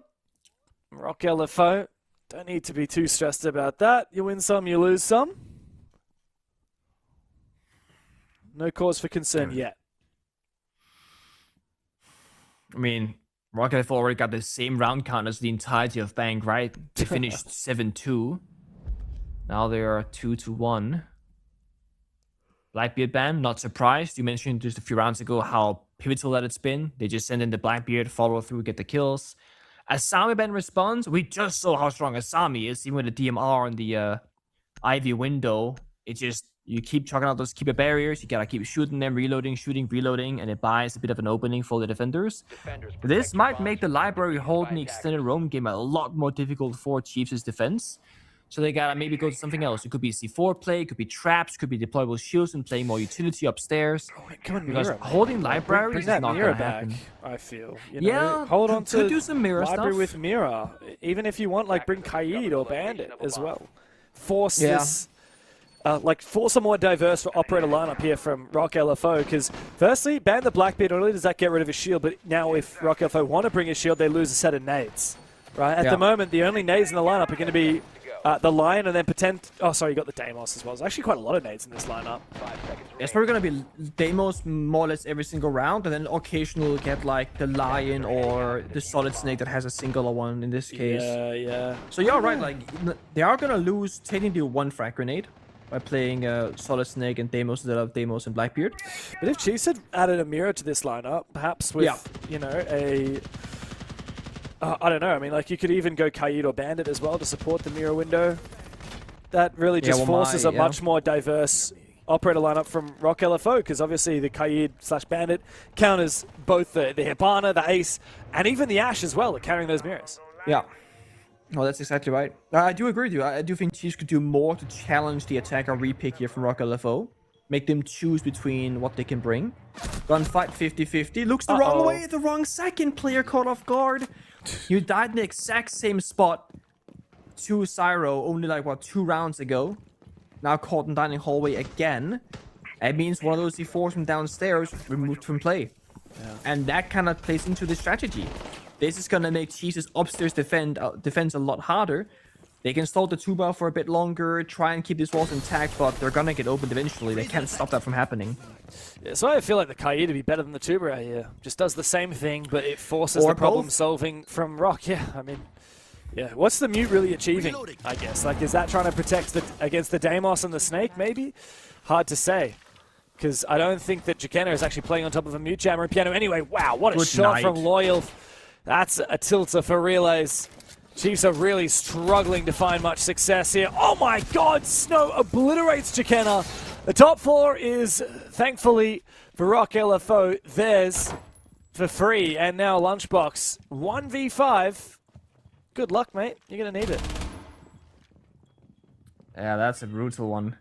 Here comes the Blitz, here comes the Solid Snake, here come they all. Oh. That's one. That wasn't him, mate. That was not the Snake. And now I'm he's not sure deep he in the bomb realized site. that. Cutting off the line of sight. Nice second shot here for Lunchbox. At what point do we start believing here? Tracked by the Deimos, but that, of course, information goes both directions. Immediately gets cancelled. Now they know where he is. If the Deimos track was still going, he could make vert. I don't know why Snow cancelled the track. I don't believe you walked into a mute jammer. The track comes out again here for Snow. Dave needs to get up in his face while Snow goes for the vert above. But no, Snow instead goes for the fight directly. It was a 1v5, but thankfully Names Dave prevents it from happening. Finally gets that kill. But man, Lunchbox did a hell of a lot of damage finding 3 players. Chiefs now in pretty dire straits. They're down 3-1 on their defensive side. They need to lock in for these final 2 rounds of the half. He even juked and evaded the Blitz flash, actually. He didn't realize how close he was, I guess. But I mean, that was just Rock LFO in full control. They find the first, the second, great individual swings. They pick apart the top floor. They get the Deimos trackers activated. I mean, this vault shot is also ridiculous, by the way, from Snow. But nothing's going wrong. Rock LFO are fighting back. They're taking their gunfights. They're playing with confidence. Pretty much all the things they are missing from Bank. And Names Dave also getting very active. He's 3 kills. He's highly impactful on the Blitz. And he's progressing the rounds nicely for his team. Kind of replacing ACOG's Blackbeard role since that was target banned on the after the 3rd round.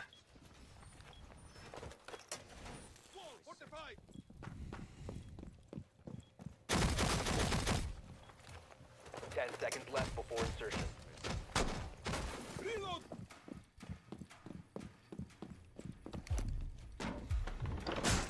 And we finally see the Kaid, Pengu, but it's for a grim reason. And the reason is that we're going down to the basement. This bomb site is terrifying at a high level.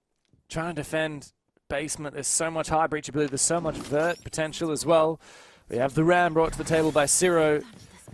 Only one hard breacher though here in the Thermite from ACOG, which means that if we find an early pick here from Chiefs onto that Thermite, I mean, the round is pretty much done. Like, if your Thermite dies early, that's pretty much it. I don't know why Dave is aggressive so early. Neptune finds him. Is there a player prone inside? He's prone, yeah. Yeah, it's Snow. He gets that 1v1, thankfully, but you really just need to back outside again. Bit of an awkward situation downstairs in the game room. But, I mean, 1-for-1, Blitz and Melusi. I'm going to say a word for your Chiefs. The game's shenanigans can continue. Meanwhile, the bomb site is all the way downstairs, so none of this really matters for the late stage. We still got to see Thermite using these exothermic charges, the Ram using the Boogie drones, the Solid Snake getting the roam clear. I'm curious with the Aurora, because now you can close off, like, the bomb site doors. Let's say you go main breach, right? You can close off the blue door, connect the door. Let's say you go for backside. You can close off the blue door and connect the door. You can really isolate that basement bomb site if they can get there reliably with the last 4 attackers alive and get all those walls open up against a Bandit Kaid. Which might be hard because they don't have any EMPs.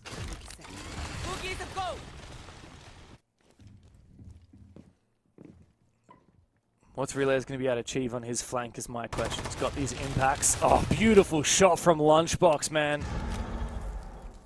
It's starting to be really costly, the fact that Rock lost that shield of Names Dave early on in the rounds.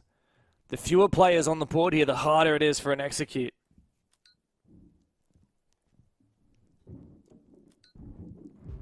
All about timing. They got those yellow pings. Timing's bad, though. But did they hear that? I don't think they know necessarily that the flank is happening. They got the Verticunes against them as well later on, possibly. Uh-oh. OE. See you later, Loyal. And the Vert now works in favor of Relays up on the top floor. He just needs to make sure not to press the issue too much here. ACOG wants to go for a plant, but anywhere he does plant is going to be exposed to the vertical all the way on the top floor. Beautiful shot there from Relays. 0-1v2. You know, it is winnable, but the defuse is going to be held onto by Relays. He doesn't even have to move. He can go upstairs and deny the plant. Realistically, Sira has to go for the kill here. Relays just hides back. He knows he's got the vertical potential. And Jukena as well has got a million angles onto his position. Sira's going to have to go hunting, so he goes upstairs. Nice. Neptune's just taunting in the old chat. And a nice close from Jukena. Finally, another round for the Chiefs on the least played bomb site, no less. That is a big confidence booster, but the job's not done yet. One more round to tie the half. I was thinking earlier, actually, will we see that base and bomb site? We've seen a lot of, let's say, fourth priority bomb sites, right? When we saw Bank, we saw Archives Pillars, almost never played. When we saw Consulate earlier, also by Chiefs, we saw the split bomb site, Server, and also Archives Pillars, actually, and both bomb sites, yeah. So, now we're seeing Bank, oh my god, my brain is fried, man. We're seeing Basement on Chalet. A lot of bombs that we don't see very often, and actually finding pretty decent success.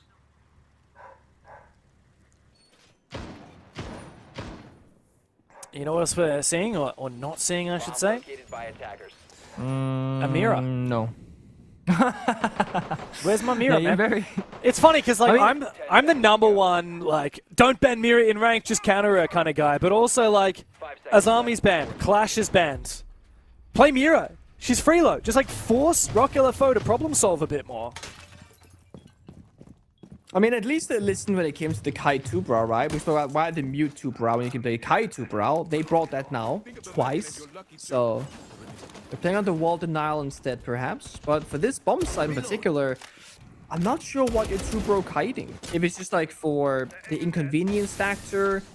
Oh wow, they really want to create a fortress out of this room. So they're expecting a master bedroom push. But you're exposed to the window.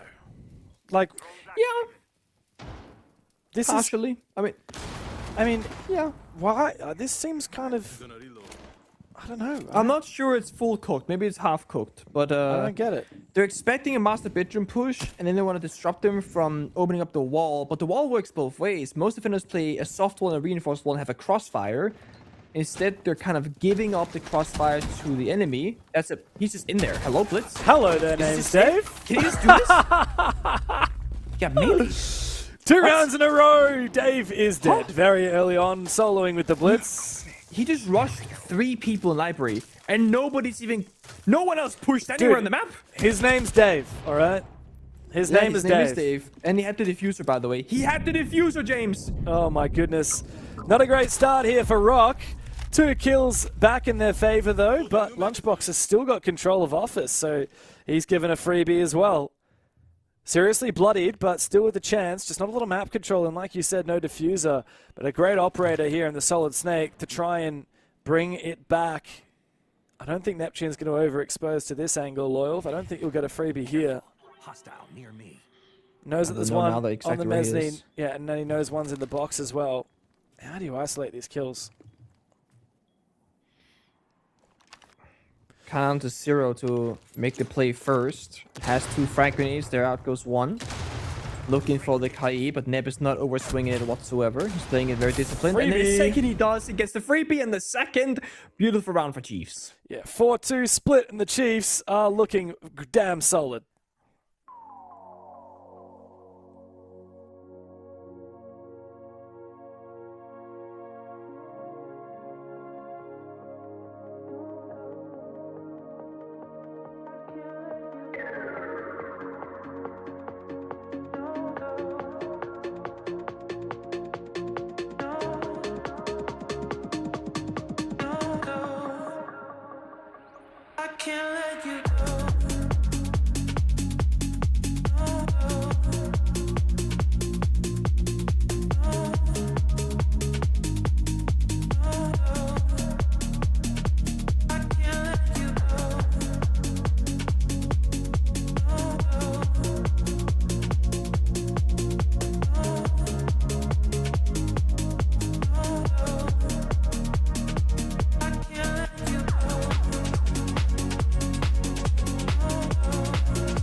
Another banger. I like that. I mean the track, not the game. It's not quite as much. Come on, that's a bit of shade. It's not quite as much of a banger as the 8787 from earlier today from Chiefs. I mean, come on, guys. Give us another 87. Bangers can be bangers for different reasons, right? Yeah. The 8-7 was only 8-7 because Chiefs were trolling a little bit on that game. Okay? And they're all locked in on Bank, and they're not trolling here in Chalet, but they're being very tested by Rock LFO. Yeah, they've Is locked every in a bit. 8-7 a banger, would you say? Or no? Like, is by default a 7-7 into an 8-7 always a banger? No, not necessarily. And look, there are some But 7-0s that are bangers. I feel like I've seen some great quick games as well. You know what they say? Quick game's a good I game. don't know what happened here. I don't know what happened here. Like, so I've been thinking about this during the vibe check. Like, Names Dave rushed the blitz into library with diffuser, and every other teammate of his was outside the building on drones.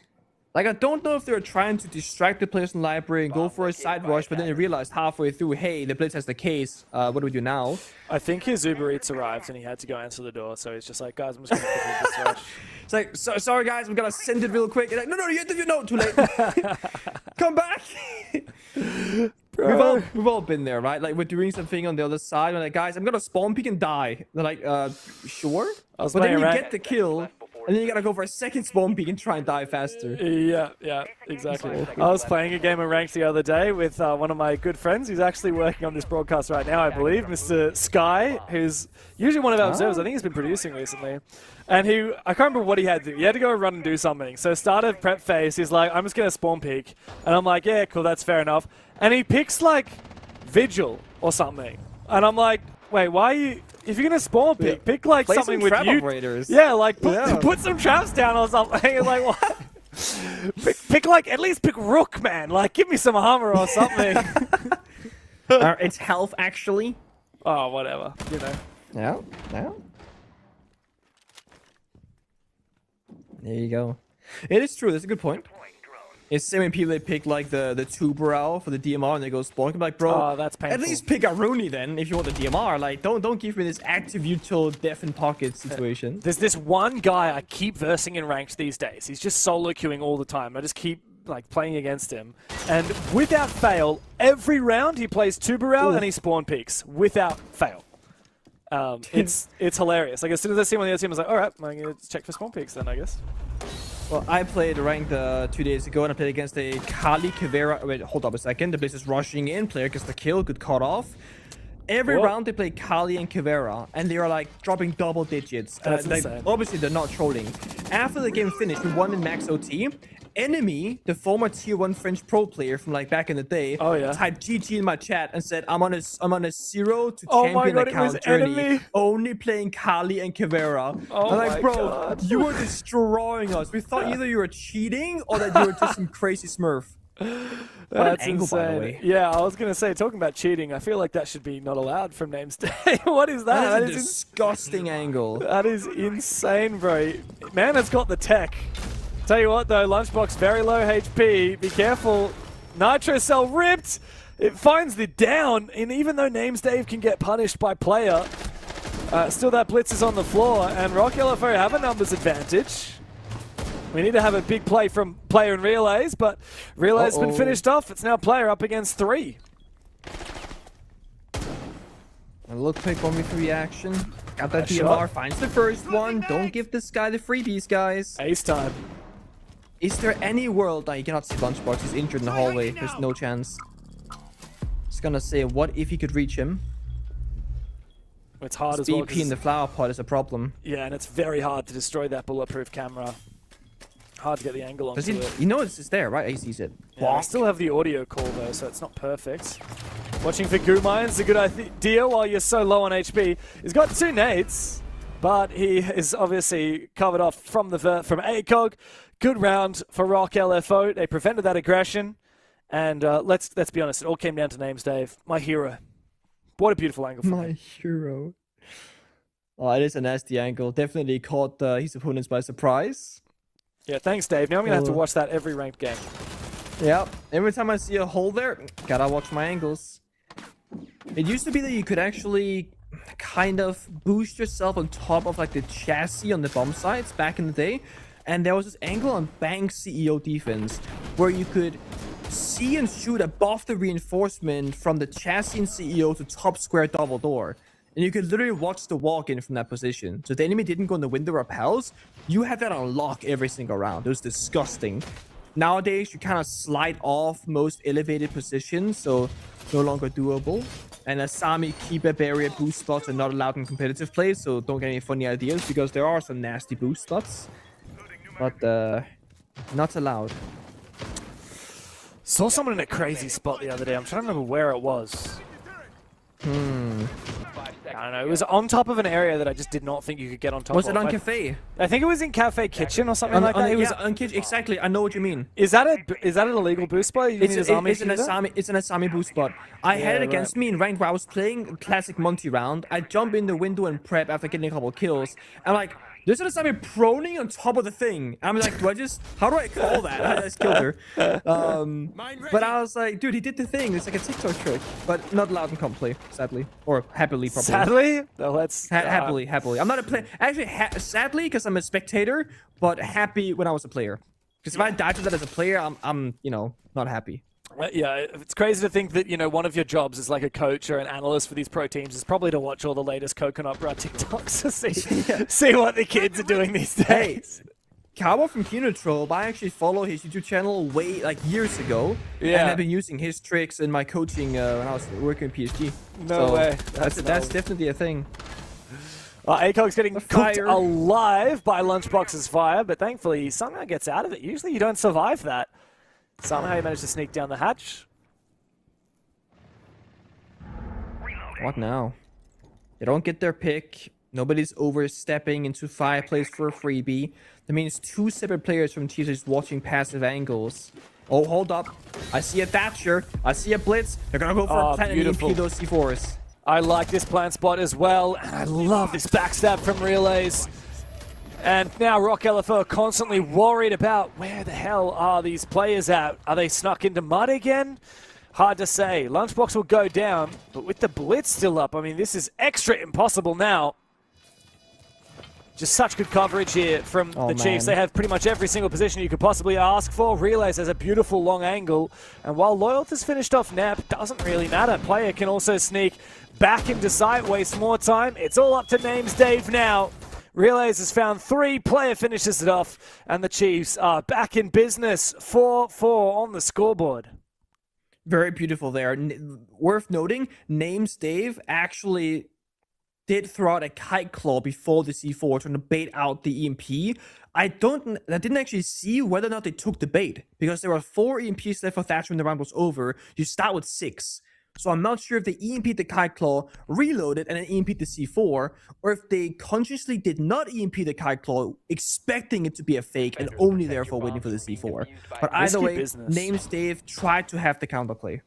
Yeah, it's a cool idea there. And yeah, of course, the first time we saw that was from Surf, Shopify Rebellion at SI. Yeah. They used the recruit sentry with a proxy alarm. But it works on so many different operators, Kaid being one of them. And Kaid's a good example where sometimes there are bomb sites where you probably only need or want one claw. Like, if it's not a map like Clubhouse or something where there's multiple hatches or walls you want to protect, like there's a lot of walls on this map where you probably only want one. May as well just keep the other in pocket and use it like that. But yeah, I don't know how Chiefs knew about it, but you can actually time it pretty well. Like, the Thatcher reload is quick, but if you're fast enough, you can toss out the claw, toss out the C4. Yeah. And it's all about timing. Yeah, I don't think the Thatcher's quick enough to reload in time.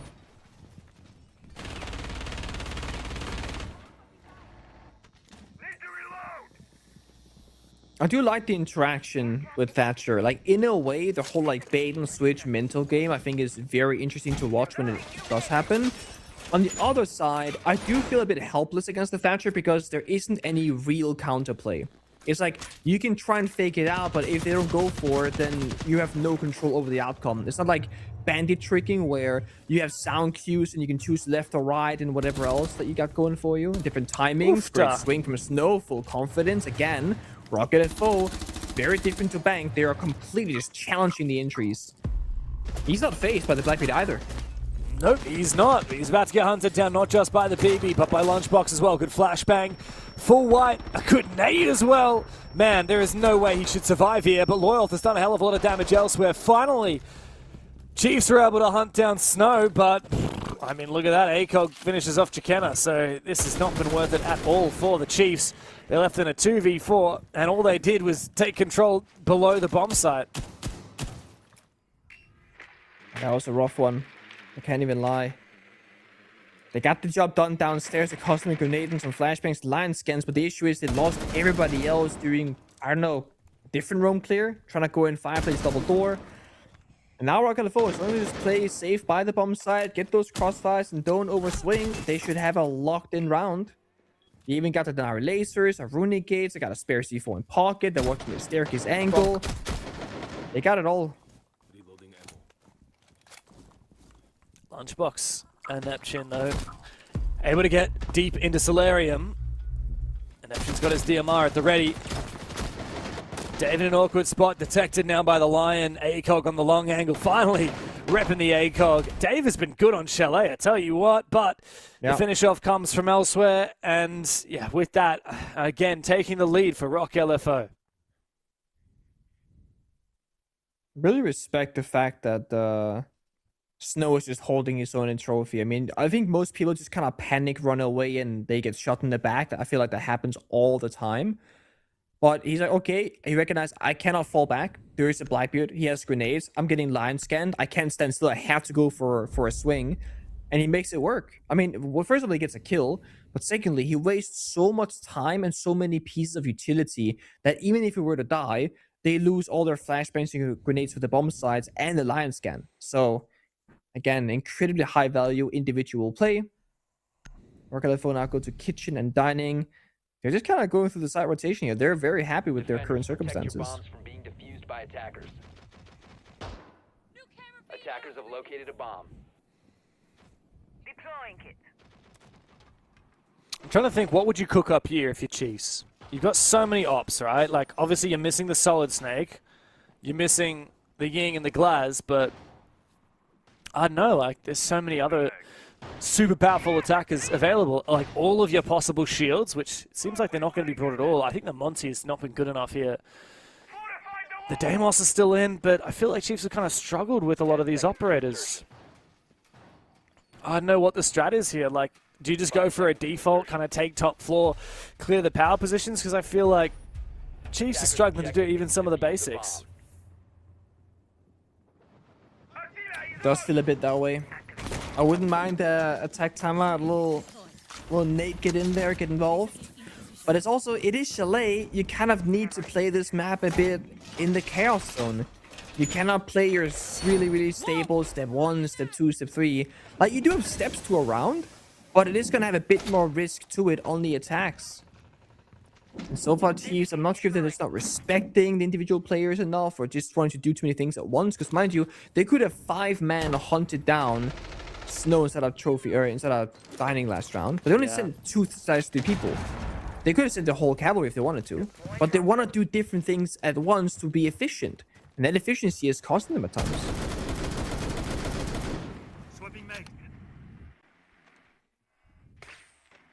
Alright, the Twitch. Chalet, such a good map for Twitch, especially with all the setup that Rock are bringing to the table. Bravo would have been nicer to deal with that gate. Twitch drone eventually spotted by the Valkyrie. Late round, you got to be extra careful. Check for those Valcams, especially in areas like Solar.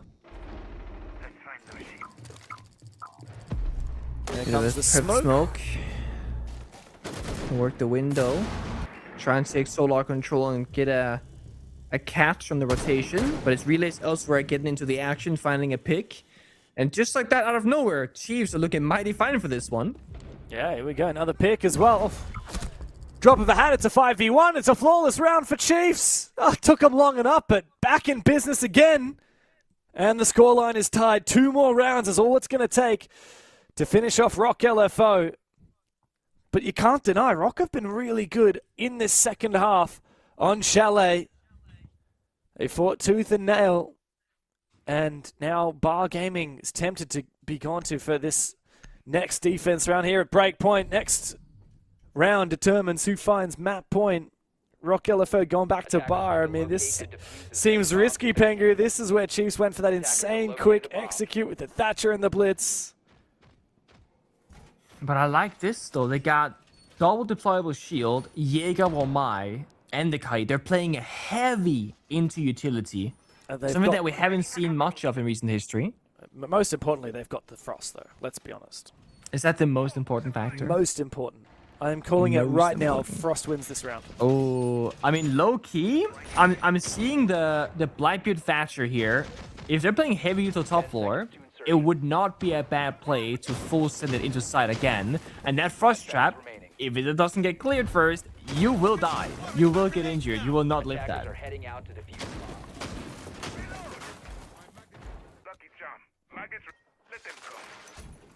So it could be. I wonder if Chiefs are going to go for a full map clear this time. I get like jump scared when I see Jaeger's pistol. It has a scope nowadays. I'm always like, whoa, hold up. Yeah, it's like every operator that has the Reaper that I forget has the Reaper. So, oh, yeah. Oh, so let's get SMG 11. Oh no, it's a Reaper. Never mind. For a second, you think it's SMG 11 came back. SMG 11, man. What do you think's better, SMG 11 or the Reaper? What do you think's better? By far, SMG 11. There's not many guns better than the SMG 11 in the game. Right. Period. Bearing 9, SMG 11. SMG 11 by far. SMG 12, SMG 11. That's where it gets tricky. If you're a good SMG 12 player, it's SMG 12, but I think it has a higher ceiling than SMG 11, so harder to learn. Yeah, definitely. I suck with SMG 12, for example, but I see Stomping on that, and it's not fair. It is not fair. It's like, or Brendo earlier. For me, it's like if I'm playing Dokkaebi, I'm murdering people with the SMG 12, right? But if I'm on entry, if I'm Warden and I'm bringing shotgun primary SMG 12 and I'm trying to play it like a smoke or a mute, nope, absolutely not.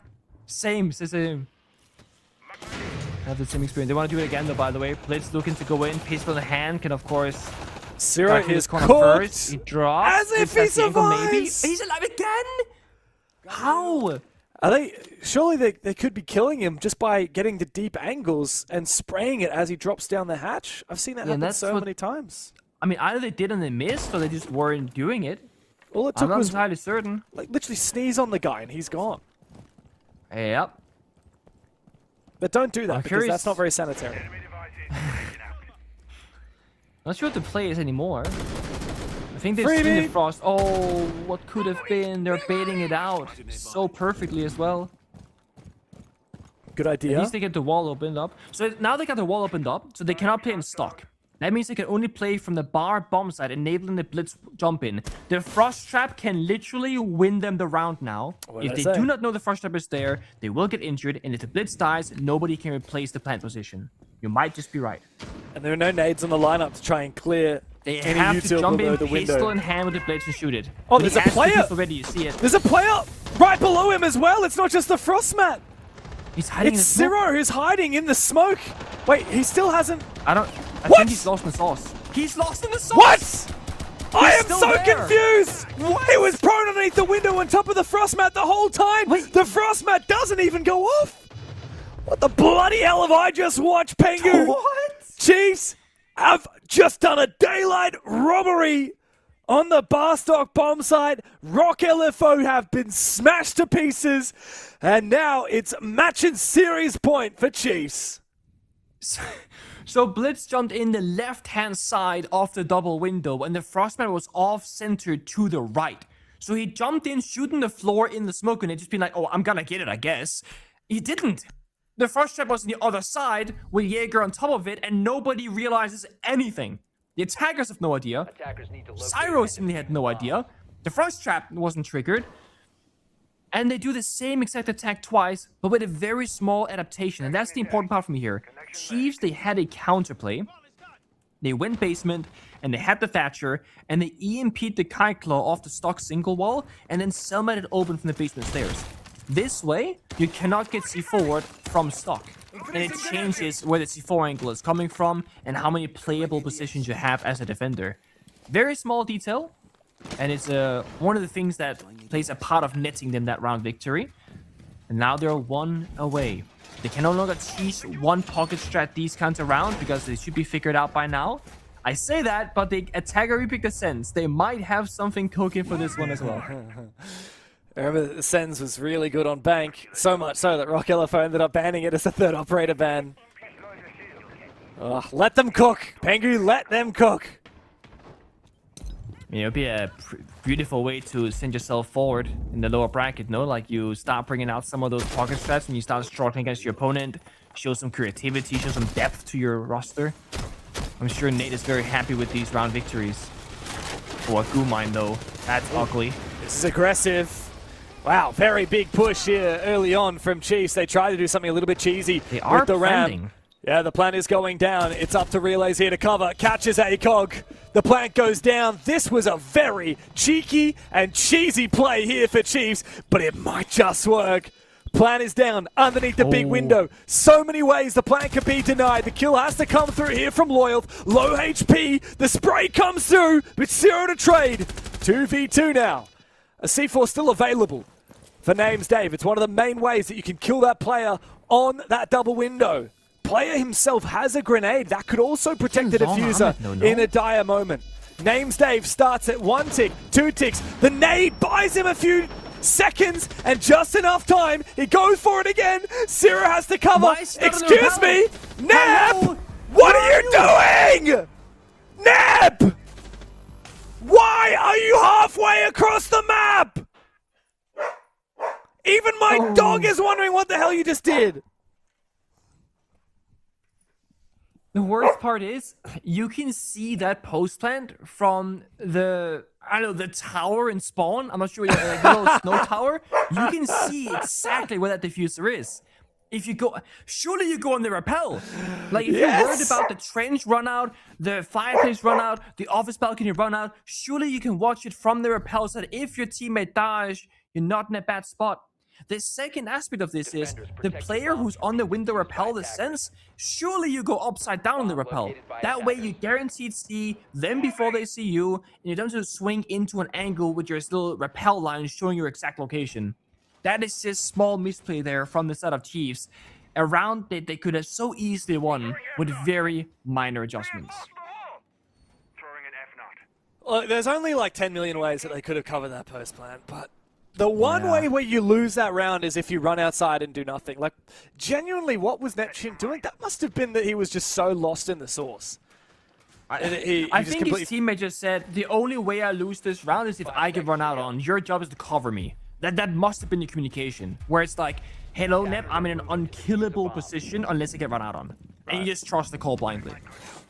Because he was on Solarium Rappel, and he was watching the trophy window jump out for the longest time. And then he was clearly going off the rappel and going left, looking at trench, looking at fireplace, looking at office balcony, fearing that that was going to be the play from the enemy. It's just so obvious. Like, the best way to win that round from the post plant is upside down rappel on that window. Yes. And if you have a player upside down rappel on that window, then upside down rappel next to him and watch his runouts.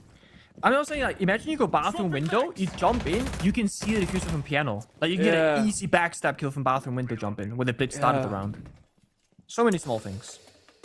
Shame. But Rock LFO, gotta give them praise. That was unwinnable, and they won it. They really did. And it comes out to every tiny moment, every re-swing, every refrag. The players on the balcony as well, getting aggro. Massive. And now they've given themselves a second life. Pengu, if they come back to push map 3, Chiefs are going to be kicking themselves. Yeah, they are. That is the round you look back upon with a bit of sadness. Here comes the third mid charge, not heard by ACOG, but seen shortly after the fact. That's the first step. But it's Chiefs on the attacking side now, mind you. They have to get a move on. They've been doing pocket strats the last couple of times. They got the Thatcher for this one as well to counter the Kaid. But they don't have that sense, they don't have a shield, so this should be a quote-unquote normal round execute. No more shenanigans. Nice play there from whoever was in piano just then. They shot off the Selma from the wall. Wow, big aggressive play from Loyal. 5v4, and I'm starting to get a little bit nervous for Chiefs. I can feel it. I think they too as well. A little bit tilted off that last round. You know, you think it's over mentally in your mind. You're like, oh my god, we did it, and then they didn't. It's not over just yet, guys. Come on. Oh man. It's falling apart. ACOG with a second as well. Oh, They're man. not pushing. They're not going in. They're not fighting. You just got to go for it now. Relays and Player. No. 2 EP alumni need to get aggro. Player finds his kill. Might actually find one on the vert here. Gets a bit of an angle onto ACOG. Relays tasked with finding that kill, but he's walking into a crossfire as Rock LFO pick up their dead teammate. And a big flank now from Loyal. Guarantees ACOG the kill. Player, he's got the bomb site. Surely not possible. This is risky. This is very cheeky. Snow has a bulletproof camera in pocket. Would have been nice to have that on site right now. Plan goes down. Player, if you win this, it makes up for the mistakes that your team had in the last round, failing to close it out. 1v3. 2 players is a little away from death. And he should hear Loyal sneaking into sight. But Rock LFO should be able to isolate and work out his position by process of elimination. A quick spray through the wall, and he's dead. He has to play this perfectly, and yeah, Loyal figured out, well, I think he's got to be in this corner. There's nowhere else. I may as well spray through the wall. It's a free one. Only by a margin of 4 seconds they get on that defuse in time, but job done. And with that, Rock LFO have climbed all the way back to a map point of their own. I don't know about that one. It did not feel like the best and most convincing of attacking rounds there from Chiefs. Just like lacking the firepower and the willingness to go for it, really. Now they go on defense for the first time in a while to fight for another round here in OT and go 7-7. Something that they know a little bit too well today, James. It would be their third 7-7 game today. Oh my God. If this were to happen. Yeah. Yep. They've had a long night, these guys. Yeah, especially considering what their first game started at, I believe, what was it, 5 a.m. your time or something like that? It was 5 a.m. my time. 1 p.m. my time. It's now nearly 8 p.m. So they've been playing a lot of Siege today, man. A lot of Siege.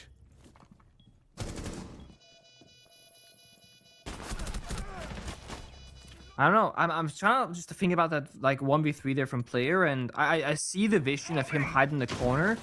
I do think he gave up a bit too much space. Like you said, like process of elimination, he could only be in that spot because they cleared everything else. But it's such an unwinnable position, to be fair. Like you really can't blame him for falling short by 4 seconds. The rest of his team didn't quite help him out in that. Jakenna has kind of snuck under the radar. He's 1-9. I didn't really realize this till this very moment, but somebody... Yeah, that's why I realized it's like live game. Like, live game? Oh, he's 1-9. That's what he means. Yeah. Hey, he had a great bank, okay? He's got his map. It's fine. Yeah, but, you know, would you rather... Oh, there's a player underneath this window. There is player underneath this window.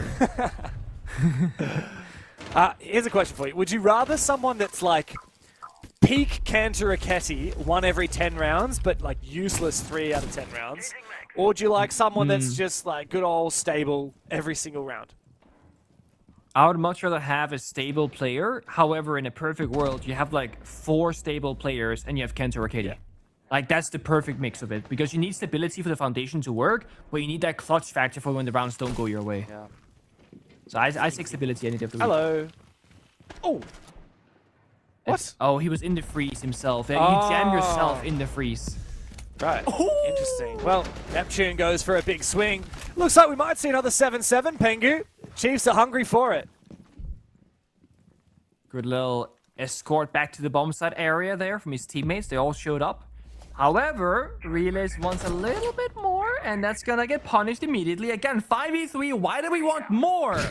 Why do we need another kill? We can play 5-man top library, mezzanine, blue stairs, stock bomb site, and just lock in the round. Now, you're giving your opponent a way back into it. Rock LFO only behind 1 single operator, and Lunchbox half an HP, no C4 to his name. Okay. Let them make the first play. Yeah, that's the thing. Rock LFO are so good at capitalizing on your mistakes. If Chiefs lose this map, they really have a few critical moments to look back and say, far out, if we hadn't done this, then I think that map would have been ours. The series would have been done 2-0. Rock LFO are so ready to grab every opportunity they're given with both hands. We see 2 player locations, blue stairs and stock. Can they act upon this information? That is the question. They're playing a 3-1 split. 3 defenders top floor and just 1 by the bomb side. Don't pick this. Neptune falls back down to site. Lunchbox as well. Wow. It looks like they're giving up the top floor completely. Everyone. Yeah, they got Toxic Babes. They can lock down certain angles and smoke off the other ones and just choke them on time.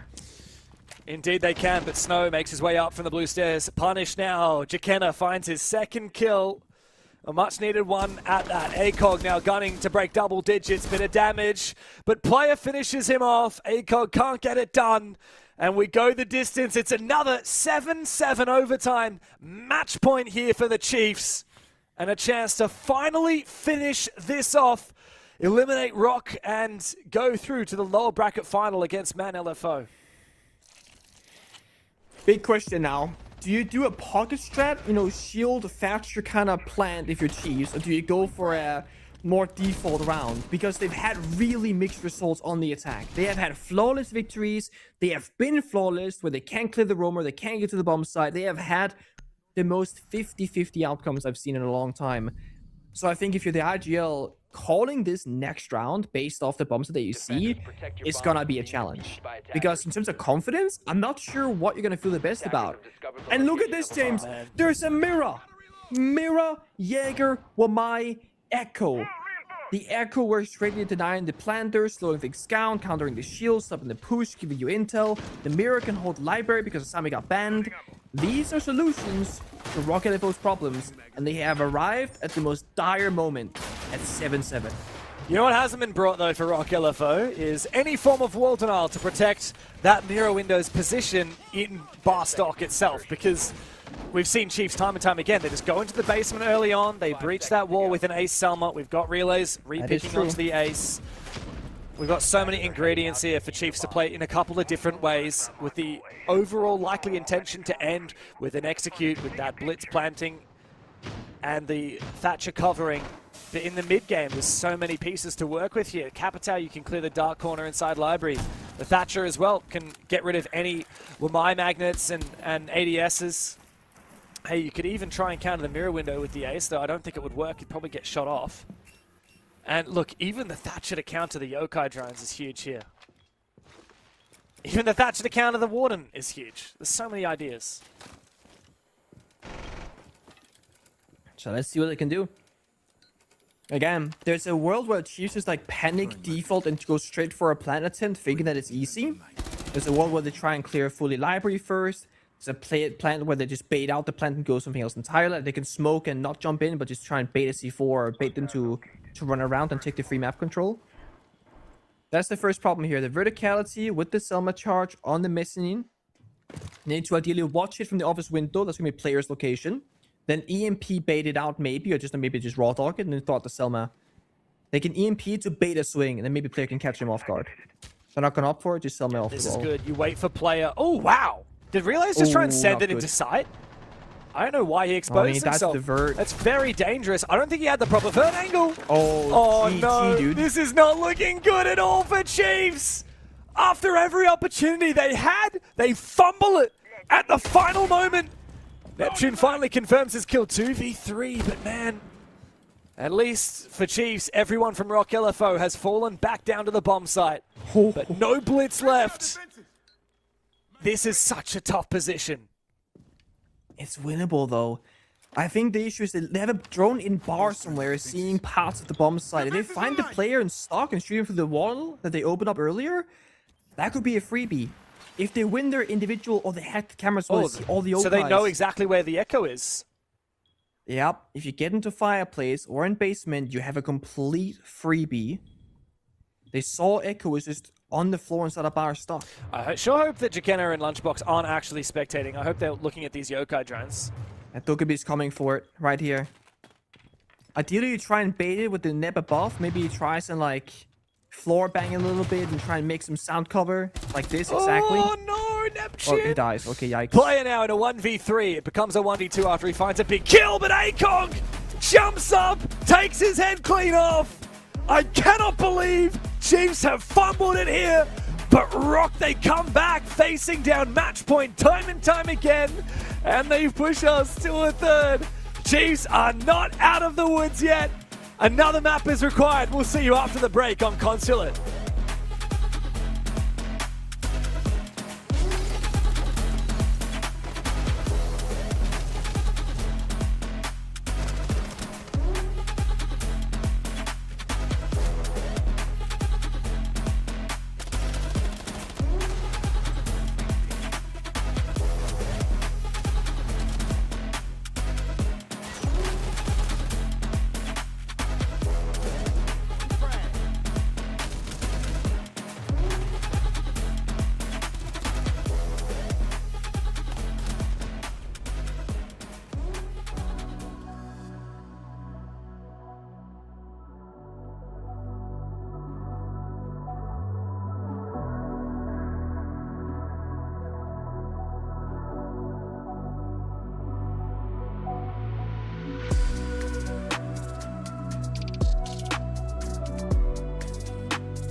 Oh yeah, baby. We're going the distance. It's going to be a big 3 mapper, and for the Chiefs, they failed to do what they did earlier today, which was win out 8-7. Instead, Rock LFO push us all the way to a third, and let's be real, Pengu, I feel like Chiefs are really going to be kicking themselves after that. They were set up perfectly to win that 7-5, and yet in the post plant, they fumbled it.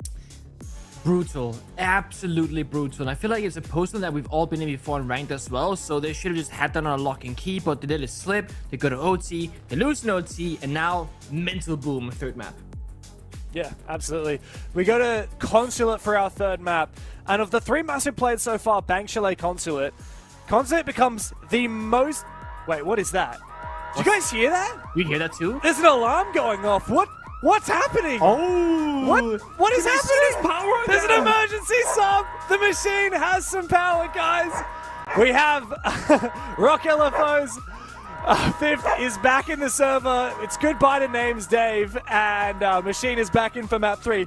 Man, the Chiefs have got to be kicking themselves. That sucks, dude. You tell me if they close that in a 2-0, they play against a sub for both maps. Because they failed it on Chalet, they get the real 5th player on a 3rd map after being mentally tilted from how they threw on Chalet. That is brutal. Yeah, it's crazy. It's like, dude, we just beat you on the 2nd map, despite you having 3 match points against us. Oh, and by the way, yeah, now we have our 5th player. I mean, like, they nearly lost to Rock LFO with a sub, man. Like, just on paper here, Rock LFO should be massively favored. The fact that they could even keep pace with the Chiefs while playing with a substitute, it's a grim state of affairs for Chiefs now. Consulate as well, I mean, very different kettle of fish to the maps we've played so far. We know Rock LFO do play it because they lost it to 6 targets, and we also know that Chiefs play it because they've beaten both Anios and Barbie Boys. Sorry, they lost to Anios, beat Barbie Boys on this map. And for Machine, who's now turning into a flashbang, he really is powering on. I didn't realize this machine was solar powered, but it's time to get into it. Consulate is where we decide the fate of the Chiefs, this long-standing organization in the Oceanic region, and the pedigree of these 2 former Enterprise players up against the oldest technology known to man, a rock. A simple rock. Who takes it here? It's the Big Org versus the Orglers. As we go into the 3rd map, the machine finally has power. It's time to settle it. Oh boy. Now I guess the only downside is that Machine is going into this cold because he hasn't been playing up until now. But I mean, having your real player come in is absolutely gonna be an upgrade. Plus, imagine the mental side. You know, you're thinking you're gonna play the entire series without your 5th player, and then you think, oh my god, guys, he can make it. There's a chance now. Like we see the light. This is so doable. You're gonna have so much regained confidence. 1, you won Chalet, and 2, now it's time to play for real. Yeah, especially after being like, hey, we just beat Chiefs while playing with a substitute. Hey, we just beat Chiefs despite them having a 6-5 match point, despite them having a 7-7 match point against us. Like, anything is possible. Doesn't matter what kind of advantage Chiefs has, we can always come back here. So Rock LFO can be filled with excitement. Crazy to me that Machine is now playing, considering he's been dealing with a cyclone. So there's been some extreme weather conditions over in the New of Zealand, and he's, apparently that's why his power has been out. So, man, credit to him. He's fighting off houses flying around, presumably. I mean, I'm not there. I don't know exactly what it looks like. Okay. I'm going to dramatize it. Like, have you seen The Wizard of Oz, Pengu? You know that at the start, there's the big tornado, the house is flying everywhere, the Wicked Witch of the East, the Wicked Witch of the West, all that stuff. I actually haven't seen it. That is crazy from you that you haven't seen that. But that's how I'm imagining Machine's house right now. I'm gonna answer the quiz in the question. He asked who's the lowest in the region, and there has to be related players in the server, right? So it has to be Jake. Yeah, exactly. Yep. Just a little bit of shade thrown his way. Nice, please. Play nice, please. The admin's getting... Oh, okay. Hey, he's stating facts, okay? No shade, just facts.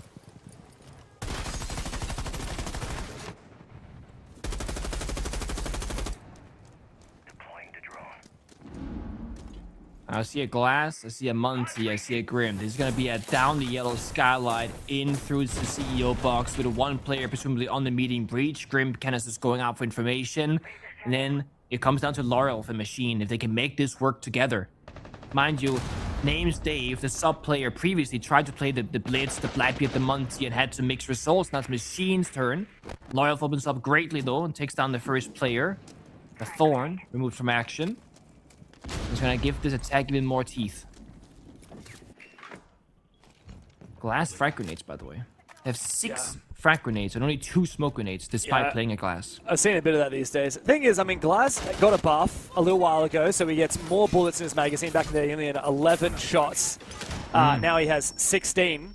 What's more, it's a DMR, man. Like, I think back in the day, people didn't really want to play Glass because DMRs weren't in meta. But he's got the Bearing 9 as a secondary, Oregon 6. But that DMR is so much more in meta than it's ever been before, and it's arguably the best DMR in terms of damage. Speaking of. And yeah, man, the Bearing 9 is insane. Oh, that would have been a free kill if you had your rifle out, Zero. Unfortunate for him, but he does get the detect onto Neptune. So wait for the Goya fire to subside. Again, Munchie can just walk on in. They get Glass in the CEO or Pelican, toss out a grenade and rappel on and apply that pressure. Lunchbox in the box does have a C4, but it's going to be boxed in by that Monty. Oh, big nitro cell. As box goes back, a face full of the lead from Machine. The Machine has certainly powered on. Rock LFO dominate. It's a flawless start on the attacking side, no less, of Consulate. Man, this Machine is ready to rumble. What a killer start on the attacking side with that Monty. Oh, if I'm Chiefs right now, I'm getting a bit nervous. That's a flawless attack. It was a phenomenally well-played round by Machine on the Monty. Like, even if he doesn't find those 2 pistol kills, which he had no business doing, by the way, the way he paced around and was never exposed, forced the Goyo fire, tanked the C4, like, he generally played that so well. And then he gets the 2 kills, playing off the Glass. Beautiful. And, I mean, if you're going to start having a proper shield player on your roster, it's going to change the entire playstyle of Rock LFO if they're going to be a shield team. Because before, as I said, it was names Dave playing a Blitz and dying half the rounds in really funky ways, obviously being a sub player. This is a different story. And look at the operator bans. Chiefs, they banned out, you know, aggression in the sense of like Solid Snake for information, Ying for the chaos. Rock LFO, they banned Smoke and Warden. That means that they can't get stopped as easily when they want to push the bomb side or go for a plan because Smoke is gone. And they've banned Warden last, not first, so there is no counter ban in that regard. So now they can abuse Glass as much as they want, and this time they're playing 4 smoke grenades instead of only playing 1 set of them. And now instead of being the Monty win condition, they have the Glass win condition, where nobody can fight back in the server. Yeah, I think it's perfect. I also like running the Striker a bunch here. Obviously, he can run stuns and frags. He could also run stuns, or rather frags and smokes if you really want a lot of frags, but you want to bring more smokes into the roster. Great operator. Striker is so good, man. Like, I think one of the most underrated operators in the game. I think maybe even better than Sentry. A couple of good use cases for Sentry, but Striker... By far better than Sentry, by far. Yeah. Striker is the only operator that has the EMPs and the hard breach at the same time. So powerful. Better than a lot of hard breaches on certain maps and certain bomb sites. And just like the self-enablement that you get, like a Consulate, right? You want to breach the meeting wall? Oh, guys, I'm going to pick EMPs and I'll bring the can openers. No, you bring both yourself and you don't even need a second player to help you. That means you can do that job and have 4 people take admin or take yellow at the same time. It opens up the round for everybody else to do their job more successfully. We've seen this before. Now, Machine has to walk in and bait the Goyo fire to get popped, or they need to sacrifice the only grenade left remaining from Gridlock to pop it. I think a nade just got tossed on out. Yep. So they're going to force the Goyo fire themselves, wait 20 seconds, and they can make the march forward. But again, ACOG finds the opening, and they got the Glass and the Munty, so getting opening pick is huge. Because Munty's going to be extended, and Glass can fight you one-sidedly in the smoke grenade. So again, it feels like Chiefs now inevitably are going to lose this round unless they make a hero play, unless they lash out and get a pick somewhere. To add to the conversation about Striker, M4, one of the best guns on attack. Ooh, this is not good for Loyal, though. Runs straight into the fire. Zero will fall. The mirror window is facing the wrong direction. It's going to get smashed here by player. A lot of damage, though, from Bathroom. He's cut off and a lack of reinforcement here. Puts Chiefs in an awkward spot. They continue falling back. There's a player on the bottom side. It's Loyalty. Gets taken down by Relays, but there should be a trade here. Machine decides to get aggressive. Oh, I like the Thorn Trap, but that can be easily activated and then baited out. Somehow Machine actually takes a bit of damage to it, so he will be affected. But Snow comes in to support. Jesus. Relays has to do it all himself, but Snow finds every last kill for Rock LFO. It's 2 straight on the attacking side. And we're seeing the energy start to form. We're seeing the fire behind their eyes. It's a Monty ban after round 3. I don't care what anybody says. It is a 100% blatant Monty ban.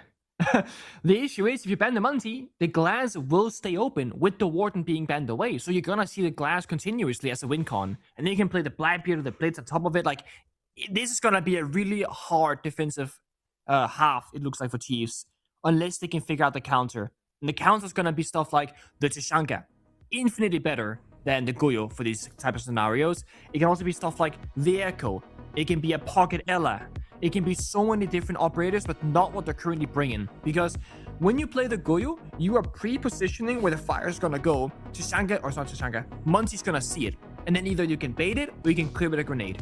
If you play more proactive operators, like the Tashanka instead, you can take that fire launcher anywhere in the map, shoot it at any moment, and Monty has such a hard time finding that perfect middle ground. Because you don't know when it's gonna happen. With the Goyo fire, you know. Mind you, they banned the smoke for this purpose, because smoke works the same way, but everybody plays smoke. Very few teams play Tashanka. That's why it's a high value ban in this scenario. Bomb located by attackers. I know it might not be picked this round, but I just want to say one last thing about this striker. So not only does he have any secondary gadgets you want, he's got a secondary shotgun as well. True.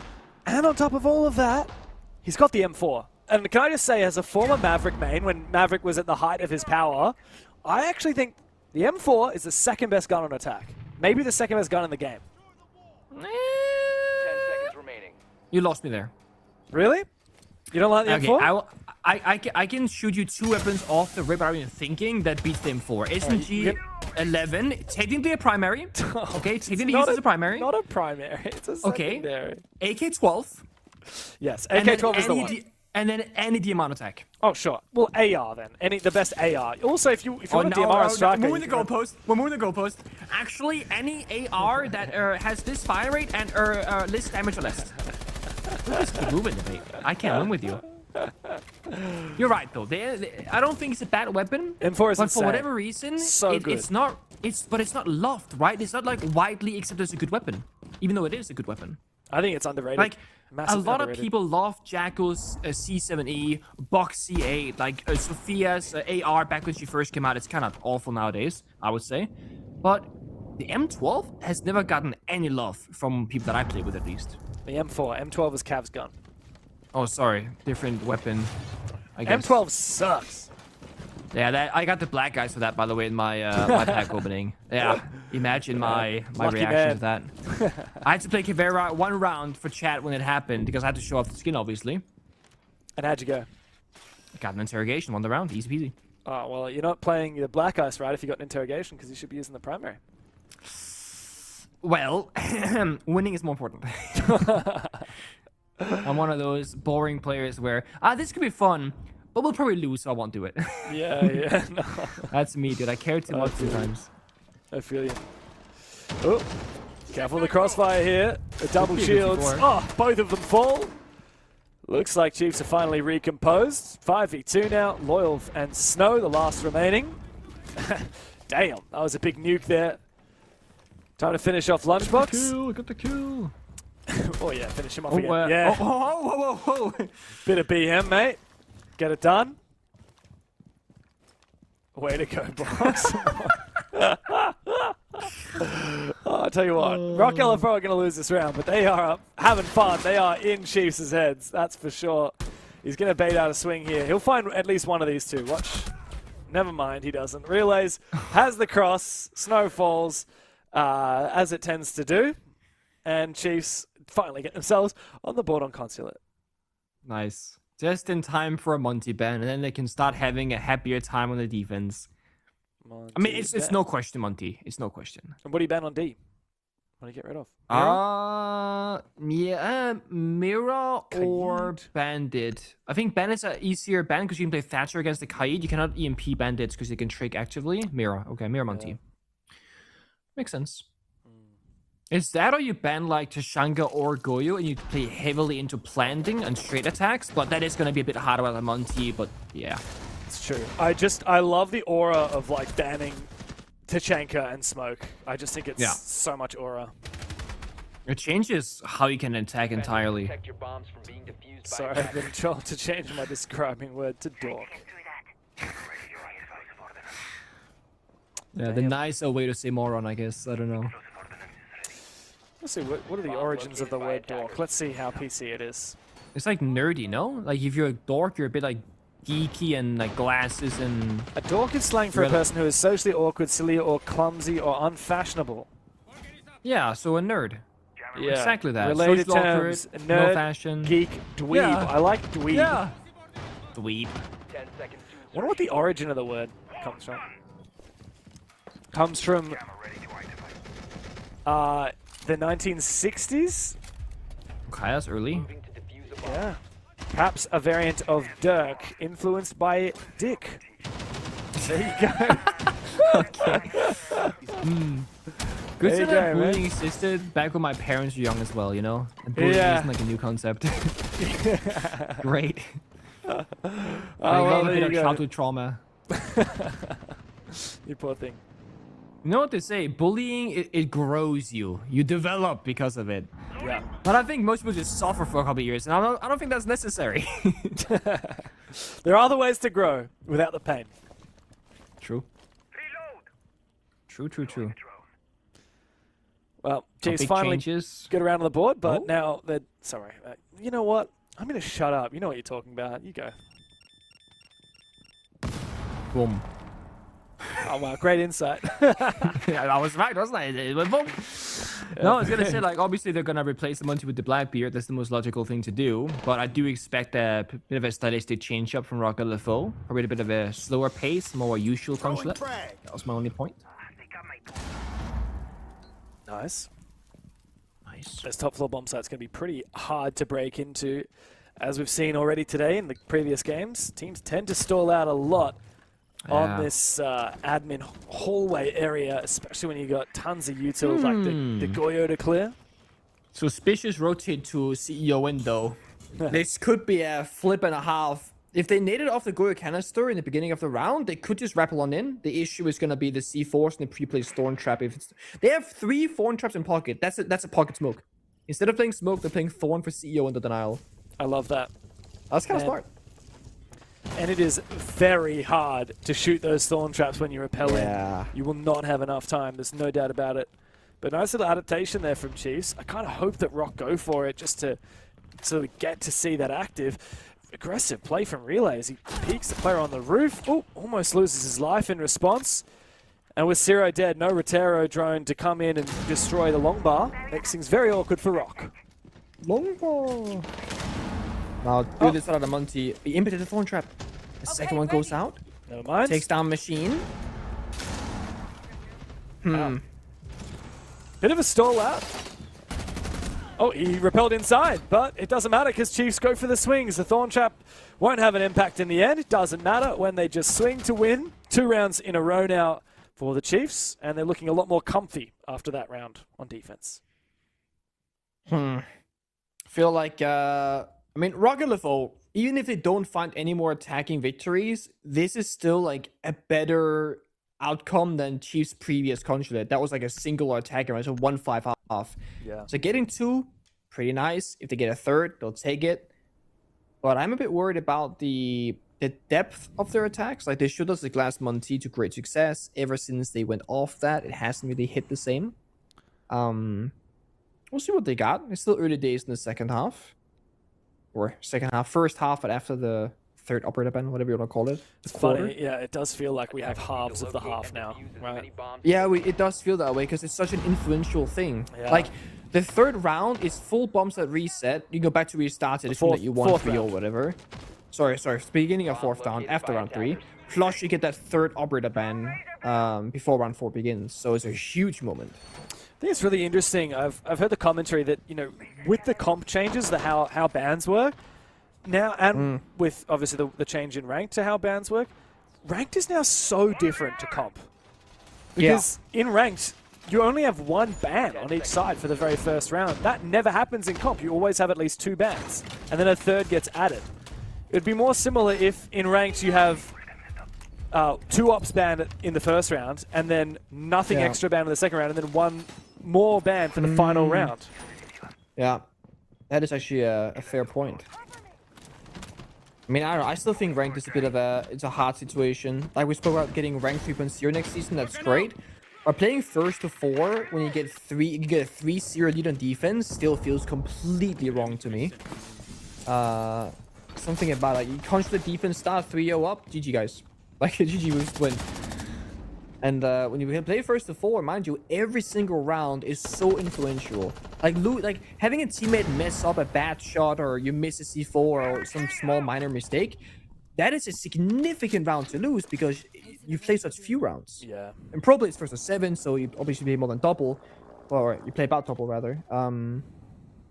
But yeah, it feels a bit rough. Whereas other games that plays like first to 13, first to 16, you can lose a round. Who cares? Yeah, exactly. That's part of what makes Siege so punishing. A smaller round count means that every single round has so much more value. 1 mistake is so much more punishing. It leads to more crash outs, I believe, at least in my mind. It also makes it a much harder game to learn. You know, if you're playing another shooter that is, say, first to 13 rounds, you can have like 3 rounds where you don't really have an impact, and it doesn't really matter. If you have 3 rounds in ranked where you don't have an impact, you're dead weight. You're dead weight. Oh, beautiful nade, but great play from player who come and support Jekena. How's no one covering that? Like, Machina's always had somebody behind him, usually Snow on the gridlock. Nobody was even in the building. Like, look, spiral stairs elsewhere, and then exterior, exterior, exterior. He solo made that aggro play without backup. A couple of bullets come out of Ciro's gun. It actually leads to the injure onto Jekena. If he can displace play... Oh, no, he knows about him. Good pre-fire. All right, this might undo the defense. If they can confirm the kill onto Jekena. Oh, hello. Return to sender. That's funny. Good kill for Box. Looks like Neptune is just holding on for a little bit longer, trying to bait off of information from Jekena to go for a kill. I don't think they know they downed him yet, or they do now. Finished Confirm the kill. They can bounce off the Grim Beast, the top spiral. But there's a player hiding the CEO still. It's going to be Nep waiting for a swing, and there it is. It's back to even numbers. 2-2 as Relays got injured from the verticality, I believe, or from spiral staircase, perhaps. Oh, Neptune is still staying upstairs. Lunchbox got downed! I don't think Snow knows it. But it's now a 1v2 for Nep upstairs, and now that Lunchbox has been finished off, he's not giving more information. Relays are scouting for extra info. ACOG finishes him off. Neptune can't find the plants! It's too late! That Thorn Trap almost killed him. Jumping outside now for Neptune. They're going to know exactly where he is. 2v1 post plan, and now, if Rocker's smart, they can just rotate back up the stairs. ACOG should be able to go up vertically. Instead, he's holding the angle. Snow as well doesn't need to expose himself. He's such low HP. Neptune needs to play this perfectly. Oh my god, why would you peek that, Snow? He swings it? That is such a throw. But Neptune doesn't know where ACOG is. Ooh, do not overpeek here, ACOG. Neptune has to stick it. Okay, he can't. Oh, what? He got off. He threw it. He only had one way to win it, and it was to stick the defuse. Oh, no. A very warranted question mark from Ciro in the chat, and Neptune has fumbled what could have been a clutch. He low-key had the long arm because Grim didn't go in throughout lobby to get the quicker angle. He went the long route in towards Zulu, into the yellow door, and then the doorway just blocks him. There is a very realistic way where you just stick it and you just win the round, but I mean, split-second decisions, they happen. Sometimes you're right, sometimes you're wrong. The early stage of this round, like this swing from player, completely unnecessary. And then, of course, the wide swing from Snow in the 2v1. Cannot believe in the post plant right here. Swinging that is criminal as well, I gotta say. I love the reload peak at 2 seconds left on the clock as well. Let me just reload my revolver. Well, that was a very big round from Rock, like one that they had no business winning whatsoever. And as you mentioned, when Chiefs played this map earlier today, it was a defense's paradise. Now Rock are on the verge of a 4-2 attacking round split. Yeah, from Chalet to Consulate, it's been a mountain to climb for Chiefs. I mean, if they get the 3-3 half here, I think they can kind of brush it off and go, you win some, you lose some, but there is a real shot here for a 2-4 defense half, which is just statistically rarely happens, especially when Chiefs is the favorite team to win. One would still argue that, I believe. Need a bit more power from them for this final round in the first half. They got good operators for it, right? Good guns, the LF for shield counter, Melusi for slowing them down, Vigil for roaming, Valkyrie for info. They got a lot of firepower, so they gotta use it to their advantage. They not just play by the side, but actually get active on the roam.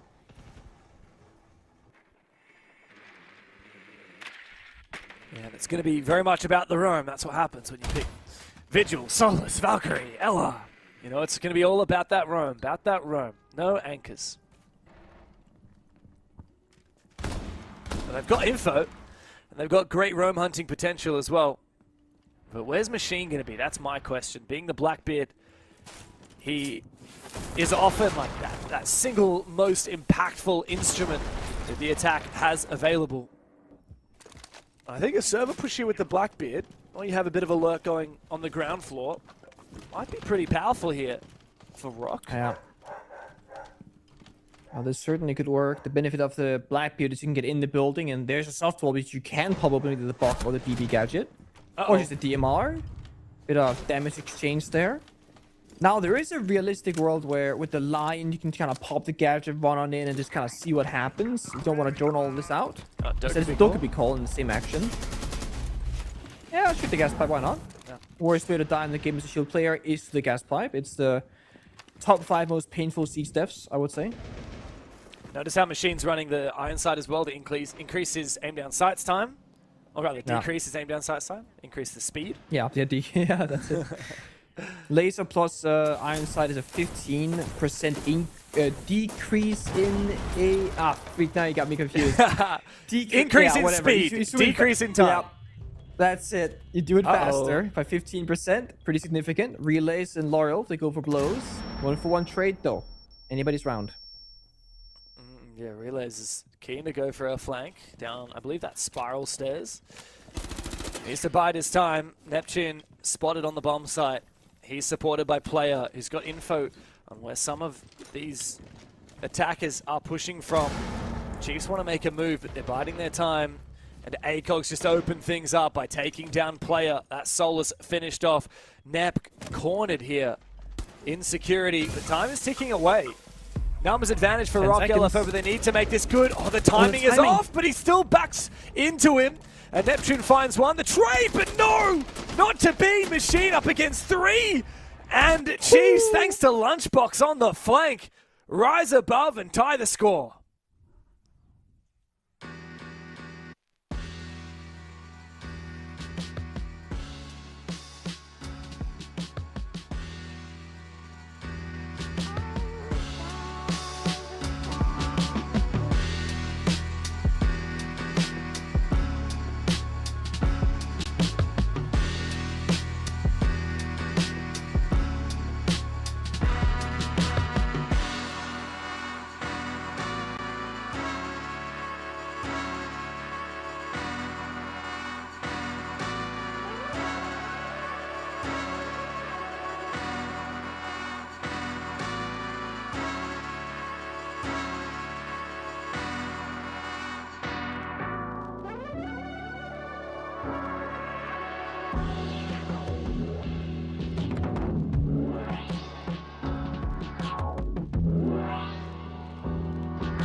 So by the end of it, it is an even half, but one where Rock LFO really petered out at the latter end. 3 attacks on Consulate, that's pretty good in isolation, but that doesn't tell the whole story. Chiefs really made a comeback in the last 2 rounds. The last couple of rounds, actually. So yeah, I'm a little bit wary now. Don't want to get too excited for Rock LFO.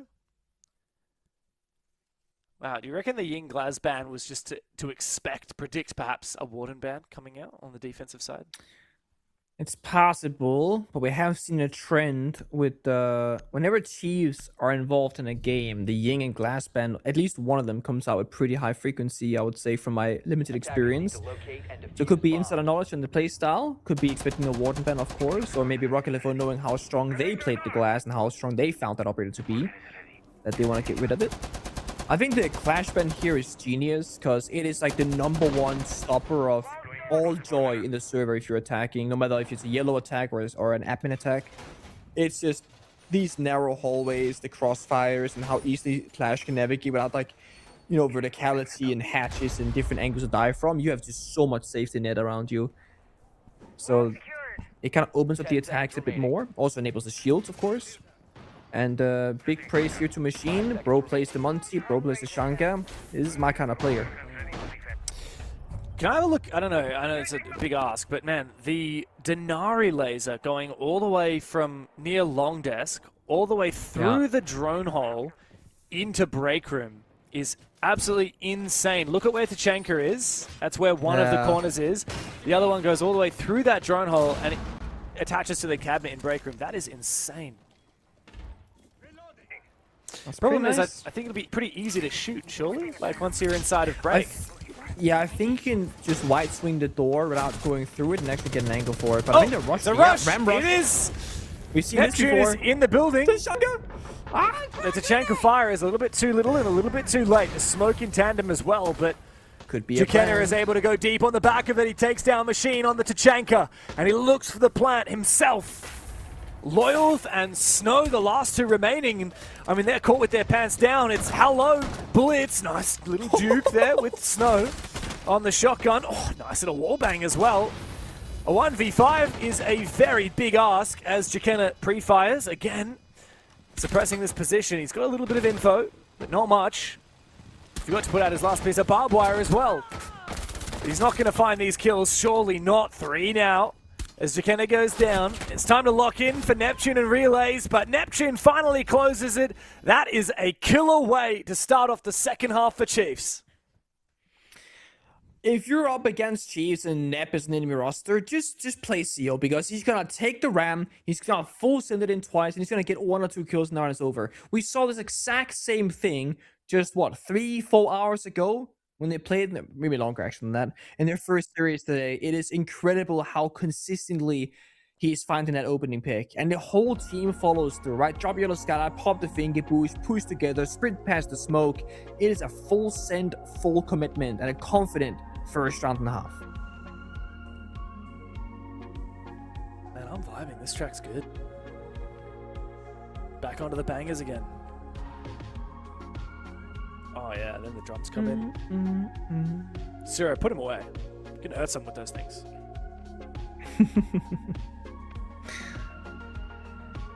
Oh, Jukena's got a smile.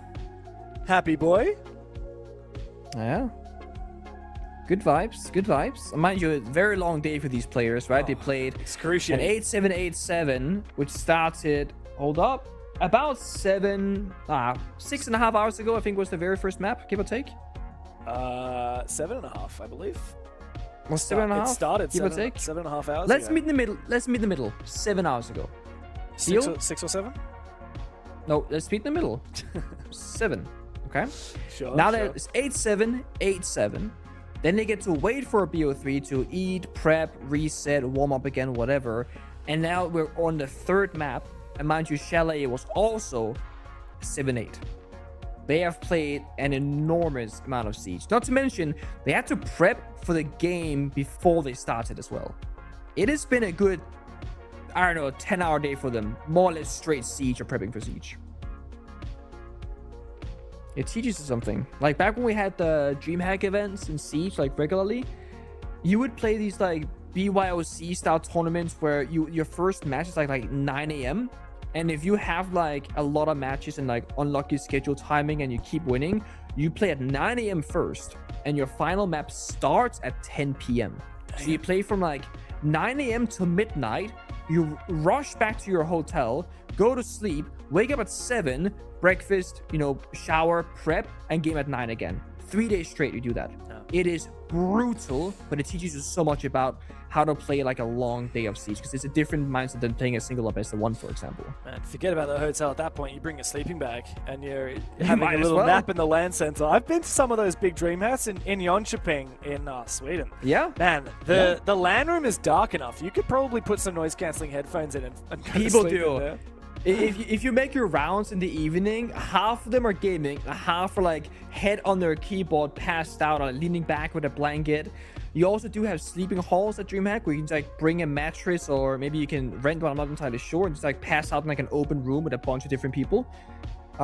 We had a little cottage that had no heating, tiny duvets, and very cold in the Swedish winter. Tiny duvets. Can I just say about what is it with Nordic countries and having like no bedding? And I'm gonna, you're a part of this, Pengu. What is it with? Oh, okay. It's the same. It's the same in Norway. It's the same in Denmark. It's the same in Sweden. Why do you guys always have like a tiny little blanket as the only thing to keep you warm? It's a freezing country, for goodness sake. I have a huge double duvet and I love it, and I snuggle up and I keep it nice and warm because I'm not about that cold life, man. But people in Nordic countries, they will sleep with their window open in the winter with a small duvet and somehow be fine. Insane. Well, next time I'm in Copenhagen, Pengu, you better keep me company so I stay warm at night. Until then, we're going to a quick break. We'll be back after this quick technical pause.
has got to offer.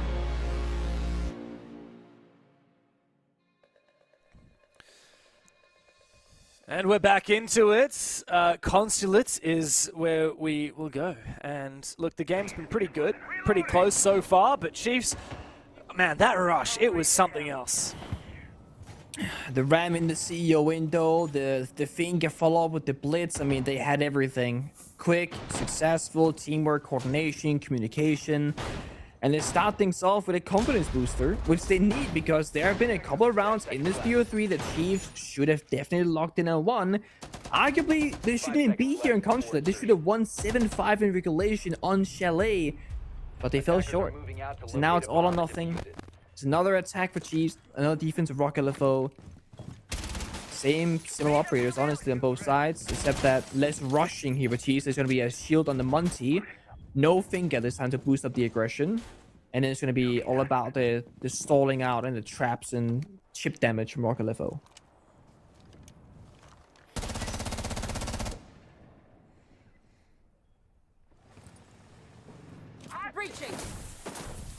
Hard breach comes out. Time to put some pressure on Meeting. It's not going to be a rush this time around. What is the strat here for Chiefs? They've got the Monty. Man, there's a lot of things you can do with that Monty. Interesting enough, they actually played Ash on the skylight of Spiral Stairs and using the Ash breach on the desk on top Spiral to break it open. Most people play a Flowers, jump in the drone, and they pop it open because you get 4 repair drones on the 2 Ash breaches. So, different way of achieving the same goal, essentially.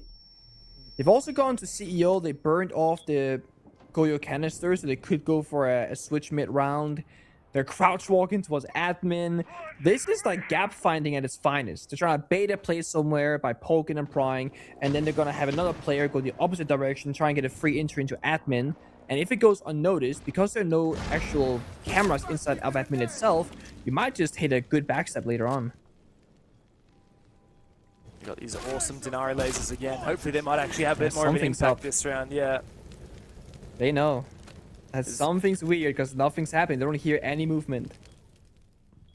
And the Snake is just, again, getting information. I feel like Chiefs are spending so much time measuring, but the setup is good here for Rock LFO. It's all about relays getting inside of admin offices, but he hasn't gotten in there just yet. Laurel gets a pick on the spiral window, so that's going to make it even harder to go for a push now. Rappel on in, fire for response, has to jump back out. And Monty, again, being stopped by this chunk of fire, is an exceptionally good operator to stop these pushes. Yeah, Machine's playing this so well, and he's doing what very rarely we see happen. He's actually using all of his gadget. He tucks now in the corner. So no repel on in is going to be successful here for Neptune. It's cooked. It's completely cooked. Relays died in admin to Cyro, so now there's no backstep. The frontal push is kind of dead, but player does find one on the cutoff. The issue is getting that diffuser deep into the bomb site seems almost impossible. Echo gets injured as well. Taking it back to a 3v3 unless they can revive. Yeah, he wants to go for it. There's a complete pivot from Chiefs, but there's no second chances now. They've got to go in from Spiral. Neptune slowed down by the Denari laser. He gets swung, but he wins the fight onto Snow. However, Jakena on the Monty is on the floor. Neptune doesn't have time, and he doesn't have the means to look for a defuse plant. Rock LFO read that to perfection, and I gotta say, man, Pengu Machine was so good, and that Tachanka. Yeah. We rarely see a Tachanka played as well as we did just then from Machine. The scoreline tied back again. Rock LFO keeping Chiefs honest. It's also pretty smart when you have the shield player of Machine also being the Tachanka who stops the Monty from pushing, because it takes a shield player to know a shield player, right? And if you know how you can punish the Monty, like when to use the fire, where to use the fire, and how to navigate that, it's gonna net you an even better result. So again, the right player on the right operator in the right location can make or break a round, especially on top floor of Consulate. So the value gained there, it cannot be understated. Massive individual round from Machine. He is 3 and 5 on the scoreboard. 2 of those 3 kills actually happened in the very first round, the Monty double pistol kill. But every single round after, while he hasn't gotten frags, he is getting consistent high value with the use of his operators. 10 seconds left before insertion. This is where the game gets serious though, Pengu. Of course, it's elimination for one of these two teams on the other side of Consulate. And one of them is about to break away again to find their 5th round here and get within arm's reach of putting it to bed. Chiefs, they look pretty prepared on their attacking side, and while their game earlier today, Consulate was very hard to attack, they just look a little bit more locked in. Like you said on the previous map, Chiefs just look a little bit more awake on this series than they did in their first match today.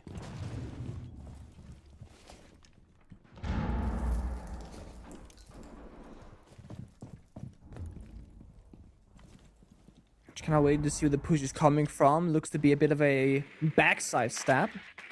Again, where the shield is, that's where the push goes. So The second they hear the blitz pistol, they see the operator, they think, yeah, guys, we need help on the back portion, or we gotta fall right on back with the hatch being opened up.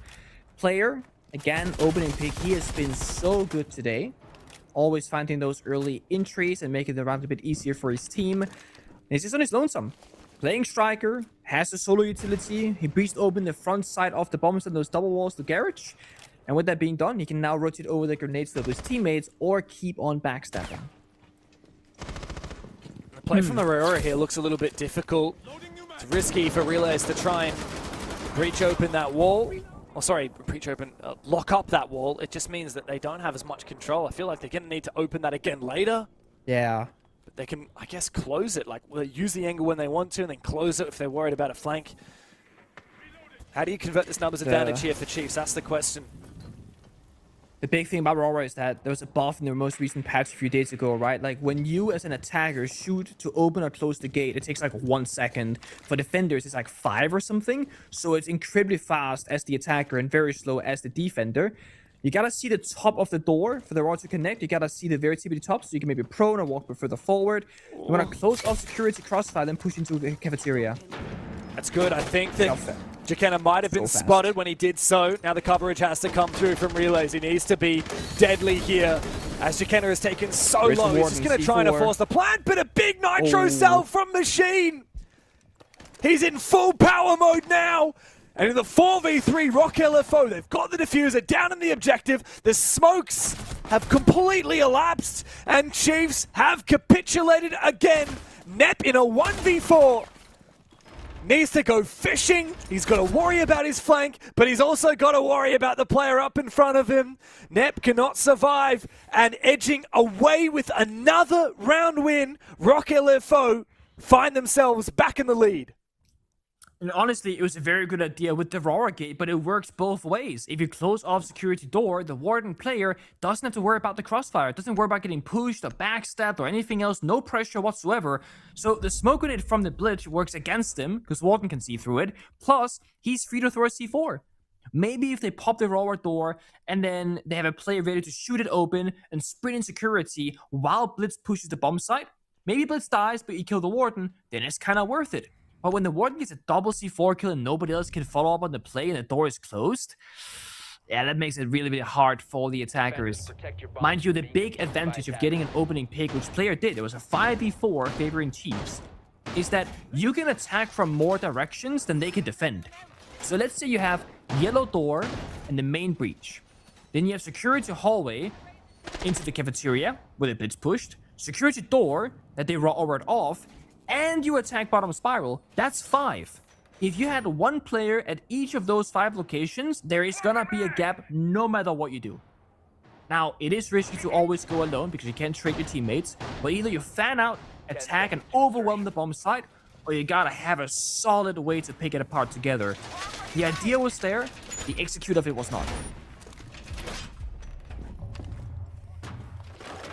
It's the thing though, every single attack round Chiefs seem to be going for some kind of really specific strat. There hasn't been a single round gone by for Chiefs where they're like, yeah, let's just kind of like look around a bit, like fish stuff out, you know, make slow progress, do a default push. No, every single time it's, we're going to rush, or we're going to fake over here, then we're going to pivot and go for this. Here's our pocket strat. And the problem with pocket strats is typically one tiny detail goes wrong and your entire plan, your entire setup, your entire round is in the bin. And that round passed. It was just one C4 from a Warden, and the entire round is over. It's funny because if you want to... Sorry. No, please. I was going to say, usually when we talk about pocket strats, right, you'd think a, on paper, worse team would want to bring out pocket strats against a quote-unquote better team. Because if you play stable, consistent, and normal siege, the better team is going to win more than not, right?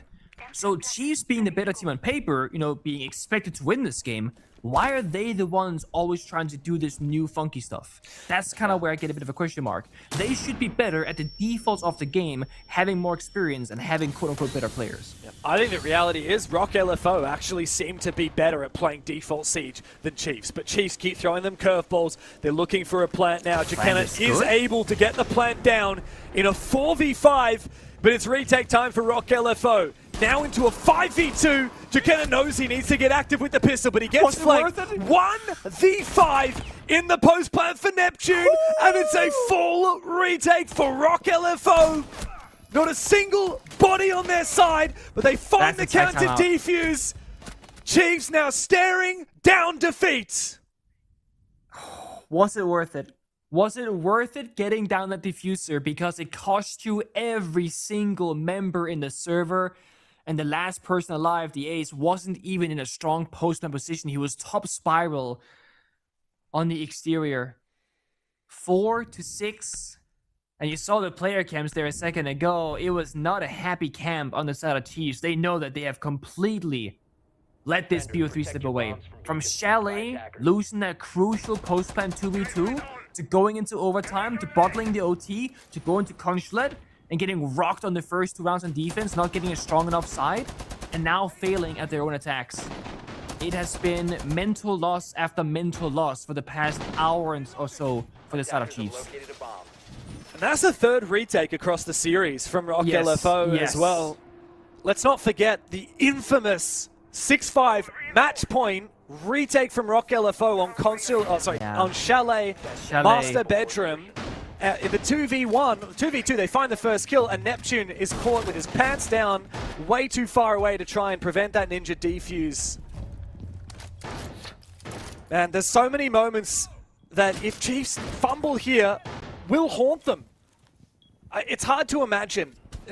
Player and Relays hot off of a 6 Invitational appearance after going to back-to-back international events and being on the best team that this region has seen for a mighty long time, for a year.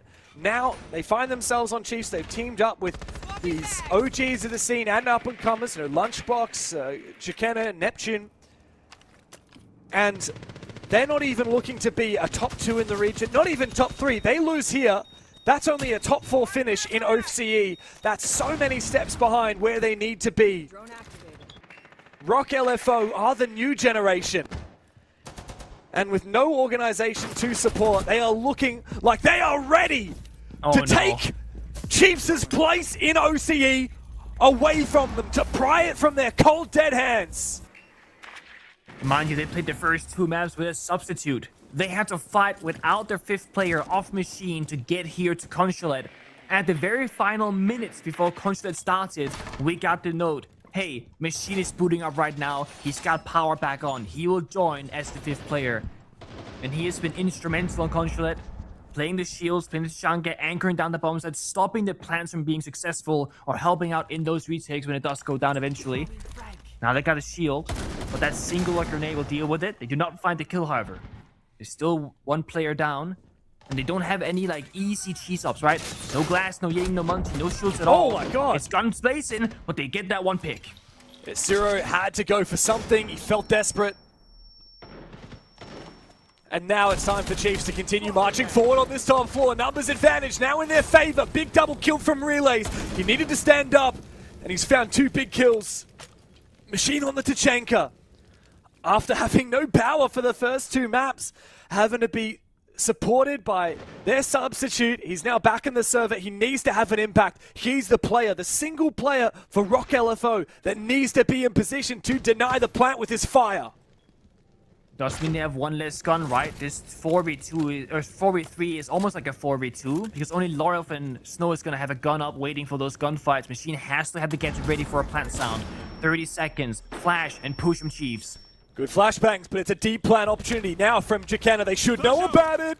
Neptune, though, prevents Snow, but Loyal, where has he stolen that opportunity from? Machine fries Lunchbox alive, and he tries to get desperate, aggressive, but Neptune will find him and stave off defeat. Another breath of fresh air for the Chiefs, but they are not out of the woods yet. The air jab wins the round. He actually snuck out of the small box, and they had no idea. The issue is there was no intel there for the defense of Rock LFO. Had they known that there was nobody by that meeting door, he could stand up and take the 1v1. All of a sudden, that round is super winnable. And in the chaos of the round, I mean, you just don't hear the air jet being placed. And look at that Eagle challenge as well. From copy window to the skylight rooftops. That's how they find the opening pick. And then Chiefs, when the back's against the wall, we have no way to win. We are losing the game right here. They just sense off the crossfire and they sprint down the hall with 3 separate players and they take the 1v1s and they win the 1v1s. Chiefs are not the prettiest Siege team in terms of playing, stylistically in 3-2-1 and countdowns and everything else. But when their players are hitting their shots and they believe in themselves, they can make unwinnable rounds on attack and Consulate look very winnable at the flip of a switch.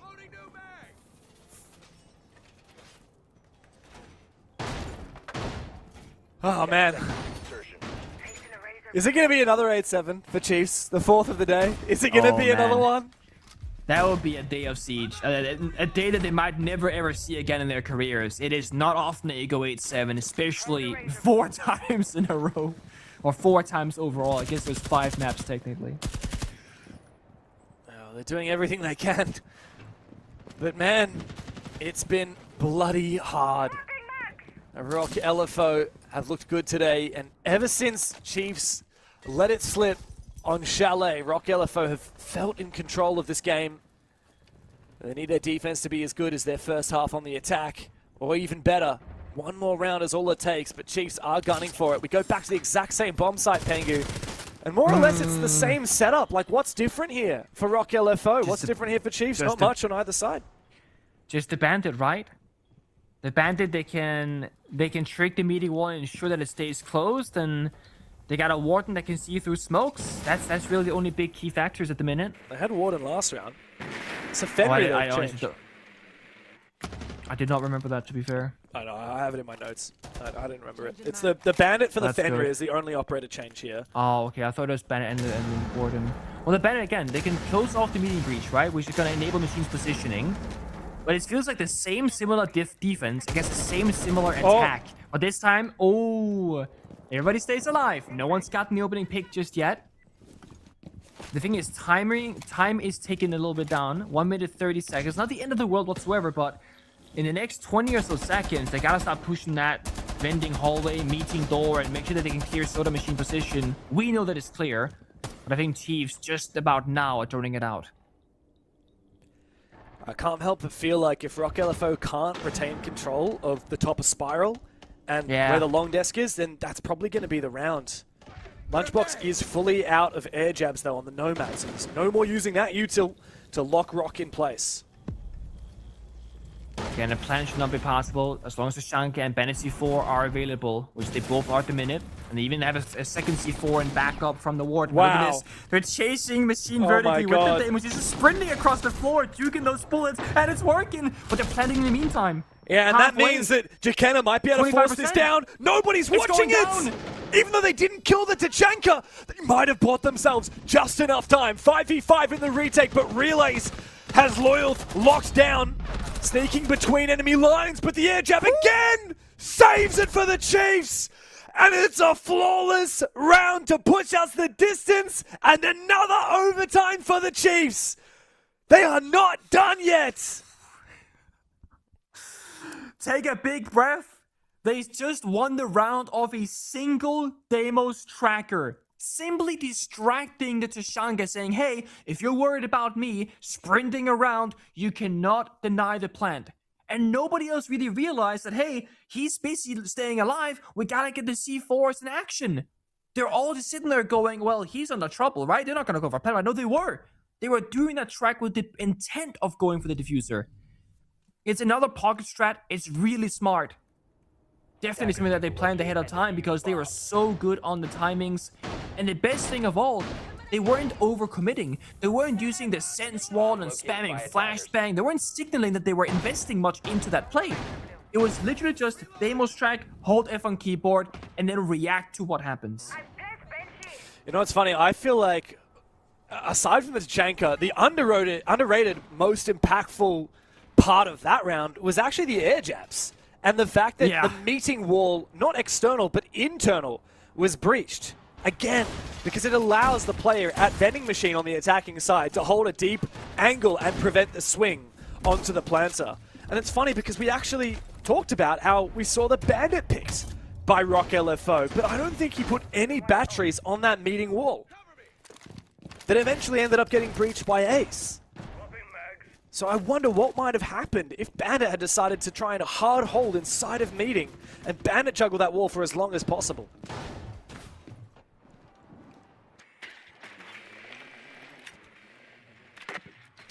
Nonetheless, it's another defense round, man. It's been 3-3 both halves, but you're right, the momentum is squarely with Chiefs after winning 2 attacks on the top floor in a row.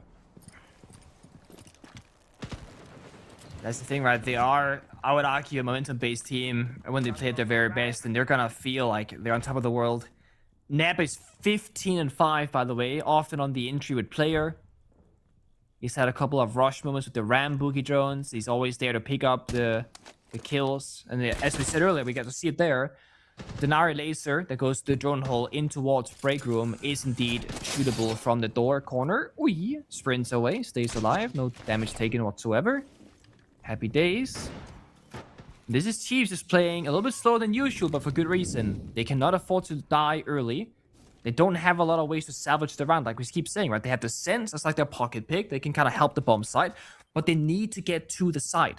When we interviewed Nate earlier after their first BO3 victory, he said that his #1 simplest advice to them in that tag timeout was, guys, you need to get to the bomb site to actually have the execute. Just try and play to the fact of being 5 people alive when you get to the site, and the rest will work out. They've done that here. Everyone's alive, they're by the bomb site door, they've broken open the wall, and they've somewhat taken top floor control from meeting, which covers the verticality of the site beneath.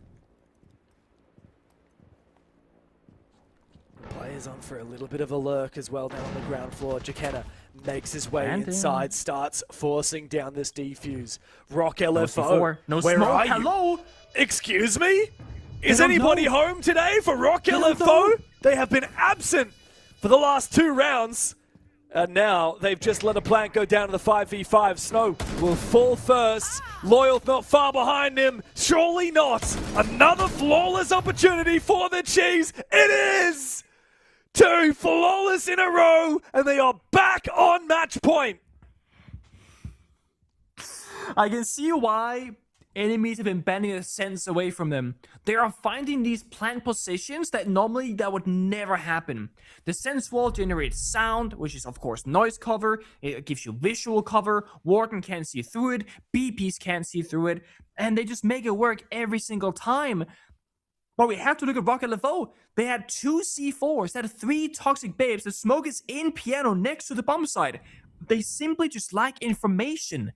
I mean, if they heard the plant going down and they're not throwing anything at it to stop it, then they're just outright trolling. So I have to assume that they didn't hear it. But that's 2 rounds now in a row where they lose a round due to not knowing that the enemy's planting. With the sense walls going out in a 5v5 and nobody's taking any fights upstairs. They have to start assuming that they're making a play by the bomb site because it's the only action in the entire map. Nothing else is going on.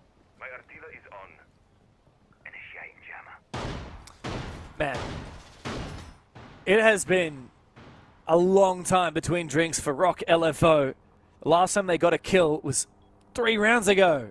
For God's sake, what is going on for Rock? I feel like Chiefs have finally got the confidence to just lock the hell in and find these executes. Now they're on the defensive side, and the pressure is flipped on its head to Rock LFO. Back onto the attacking side, back onto the top floor. Now they did manage to win an attack onto this bomb site, Pink. It was the very first round, 14 rounds ago. What are they? What are they? And I think we're just watching it, right? Like, we're just observing. Chiefs are actually the ones playing it, doing it time and time again. They refuse to die. Grenades going out in case of a Goyo fire, any traps on the bomb site. Not much is there. We have 2 Thorns in pocket, no Goyo available whatsoever, 2 Ela mines in pocket. They are saving this for the mid-round adaptations of counterplay, so that 1, they're not gonna die to those grenades. And mind you, there are 8 frag grenades, sorry. There are 10 frag grenades in the server. Every single attacker has grenades. And they've spent the vast majority of them only having 3 left in pocket. What am I witnessing? That's insane. That is They spent 7 grenades at destroying 2 thorn traps and 2 Ela mines. And some barbed wire. Wow. Oh my god, Relays sneaks up the yellow stairs. Machine is done. Blackbeard is gone. And I think Chiefs have finally found this magic moment. Their moment to grasp hold of this series that has been running away from them ever since Bank. They're finally back on top again. 5v4. And all they have to do is sit back and wait for Rock to make the next move. Not like this. You lose Machine early, who has been instrumental last time you're attacking on the shields, who found the entries, who you're playing around for everything. And now you're stuck outside on Yellow Skylight, on bathroom window. Everybody's outside the building. Lion enters Yellow Stairs. But he's walking down, not up. Guys, you need to make a play. You have to get in the building. This is a big moment right now. Jakena, the Scorpion in hand, needs to win his fight. Gets baited, looks away, but he's got cover from Neptune! No It's way. an 18th kill for Neptune! 19! 19. Zero's the last one! He is gone! It is an unbelievable comeback for the Chiefs! We thought they were done and dusted after fumbling Chalet, but you cannot count them out! And so they continue their march through the lower bracket, smashing rocks and making their way to the lower bracket final. You see Neb's face right there. Mental composure, a huge sigh of relief. Oh my god, what a series. How far it went, how many clutch moments that they were in. Big praise to Man LFO for taking the distance. Honestly, I'm not sure if they got a bit nervous there at the end because they kind of stopped fighting back. Whereas Chiefs, when the pressure was at its highest, that's when they started playing their very best. Backs against the walls, they were about to lose, they started pushing. They started taking this fight back into their own hands, and they started making play after play. Oh man, you could feel the energy for Chiefs completely switch up after they managed to win that attack onto the top floor. Yeah. It was curtains. It was game over for Man LFO. Unbelievable from the Chiefs after another overtime, though this time it didn't take all 15. They got it done 8-6. Man, their first match, it's currently 9 p.m. here in Melbourne where I'm dialing in from. Their first match started at 1 p.m. 8 hours ago. They just put in a full 8-hour workday, Pengu. That's what they did.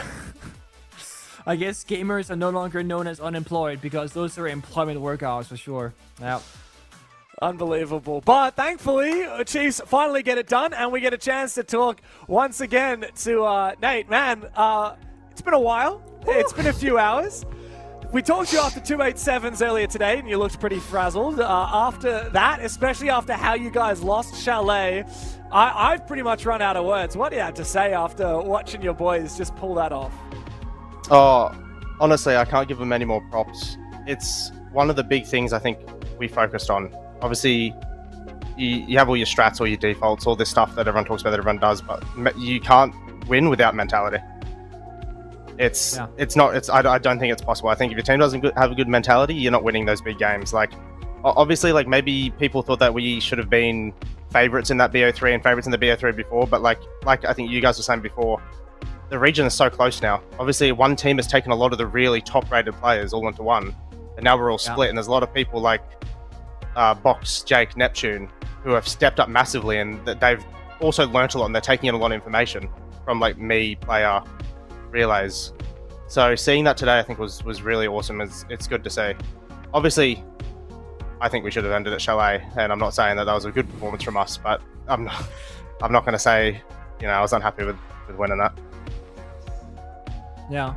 I think, obviously, looking at Chalet, looking at Bang, you're playing up against a team that has a sub player. That should make the game a lot easier on paper, but also kind of throw some of the prep work out the window. For me, the big moment is honestly, as you said, the mental fortitude. You have individual people that have experienced, like your Relays, like your player, but you also have Nep, for example, who was absolutely crucial on Consulate, right? Finding openings, creating space, etc.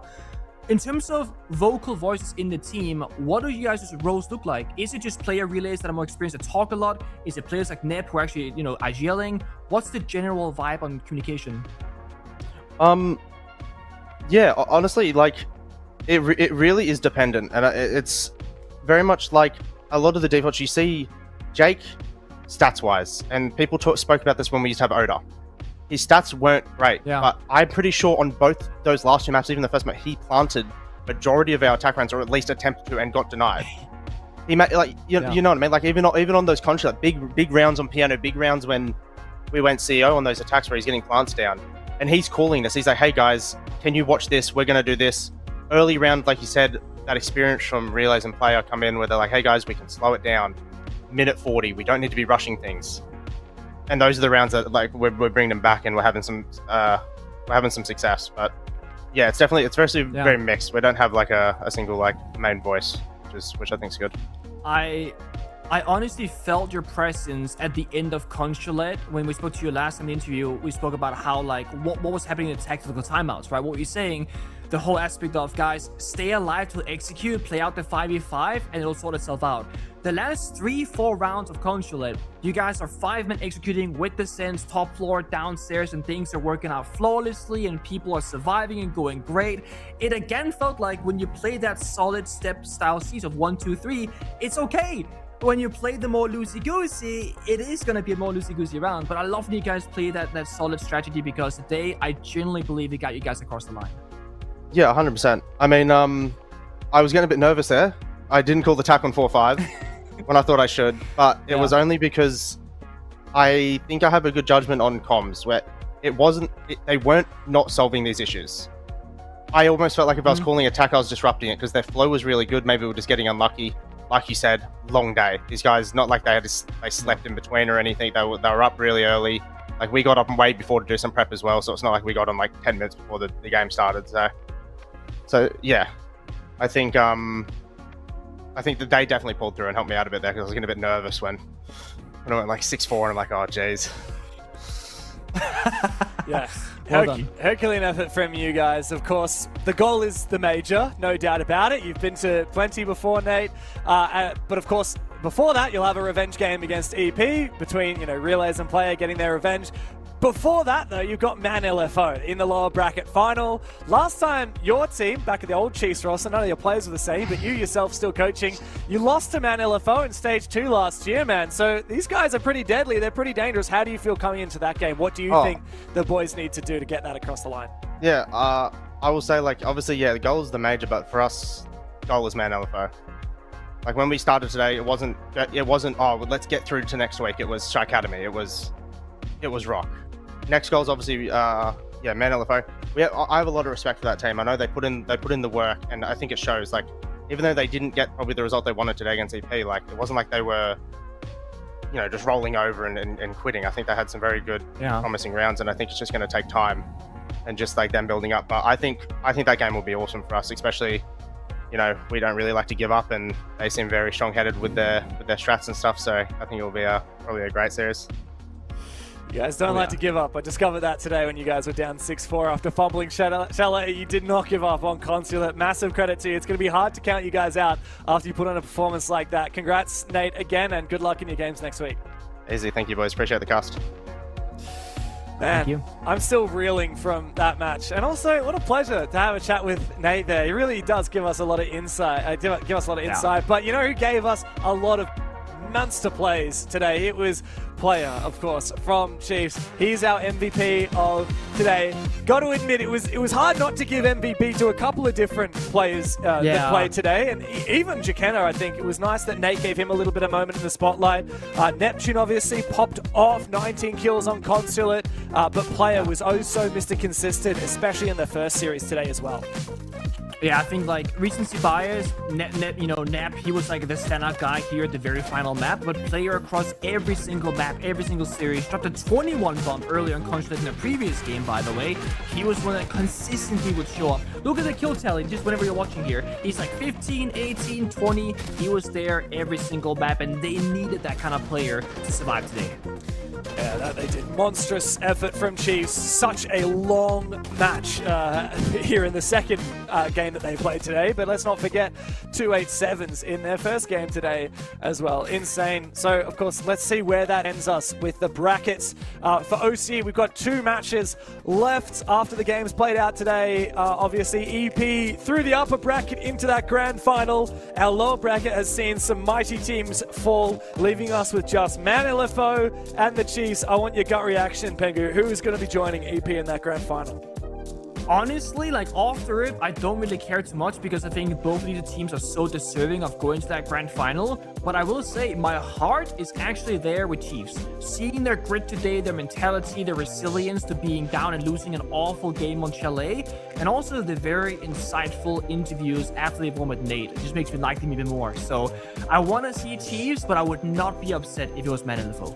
Yeah, of course. You only got one spot to the major for OCE, so it's whoever wins that grand final EP definitely going to be the favourites, but don't count out Chiefs and Man LFO coming through the lower bracket. Of course, over across the pond, we've got a couple of other regions going on, and SAL is coming up. Man, I am so damn excited. Like, literally, if you thought Team Secret versus Falcons qualifying for the major, like that match to qualify for the major was a barn burner, let me tell you about the greatest match of Rainbow Six Siege history of all time, that W7M versus FaZe Clan 2024. We have yet another rematch, and this time the stakes are unbelievably high. Could we see FaZe, for the first time in God knows how long, fail to make it to an international event? Or will this brand new Team Liquid Alienware roster with the GOATs from that old Furia W7M team, will they not make it? It's one of those two. That's it. Like, we don't know which one, but that is just unbelievable. Yeah, I feel like the Floxo lows is not going to be as exciting because Floxo is just, on paper, a much stronger team. But the fact that the lower bracket has that many good teams here in SAL just means it's going to be a bloodbath for everybody to qualify. Thankfully, they do have 4 spots. So there's going to be 2 in the upper bracket, 2 in the lower bracket. If they only had 2 spots in SAL, it's like, that would have been crazy. Thankfully, they have 4. Dude, if SAL doesn't deserve 4 spots, then no region deserves 4 spots. Or 5 the or best 6. region in the world. You probably got 6 teams from SAL that could realistically punch up big time when it comes to the major. But of course, that's it for us today. We have one more weekend of APL. We've got our lower bracket finals and our grand finals, which means we still have 3 teams to qualify through to the major. We'll be back on APL next Friday for APAC North, Asia on Saturday, and of course on Sunday, the grand final of OC. Until then, thank you very much for watching today, and good night. Honestly, Relays could probably get back to site now. He's got no more ADSs to protect him, and he's now killed Arcanum! No. This is unreal. What Randy, Rani, whatever your name is, whoever you, if that is your real name, whoever you think you are, you disappoint me. Never mind, he got a free kill. He is my GOAT. I love him.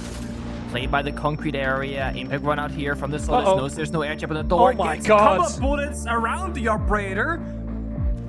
Speaking of boost spots, there's one right here. Oh my god, Jigsaw!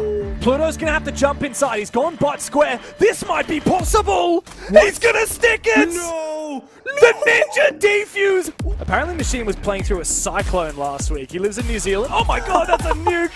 See you later, Lunchbox. The nade buys him a few seconds and just enough time. He goes for it again. Zero has to cover. Excuse me! Nap! What are you doing? Nap!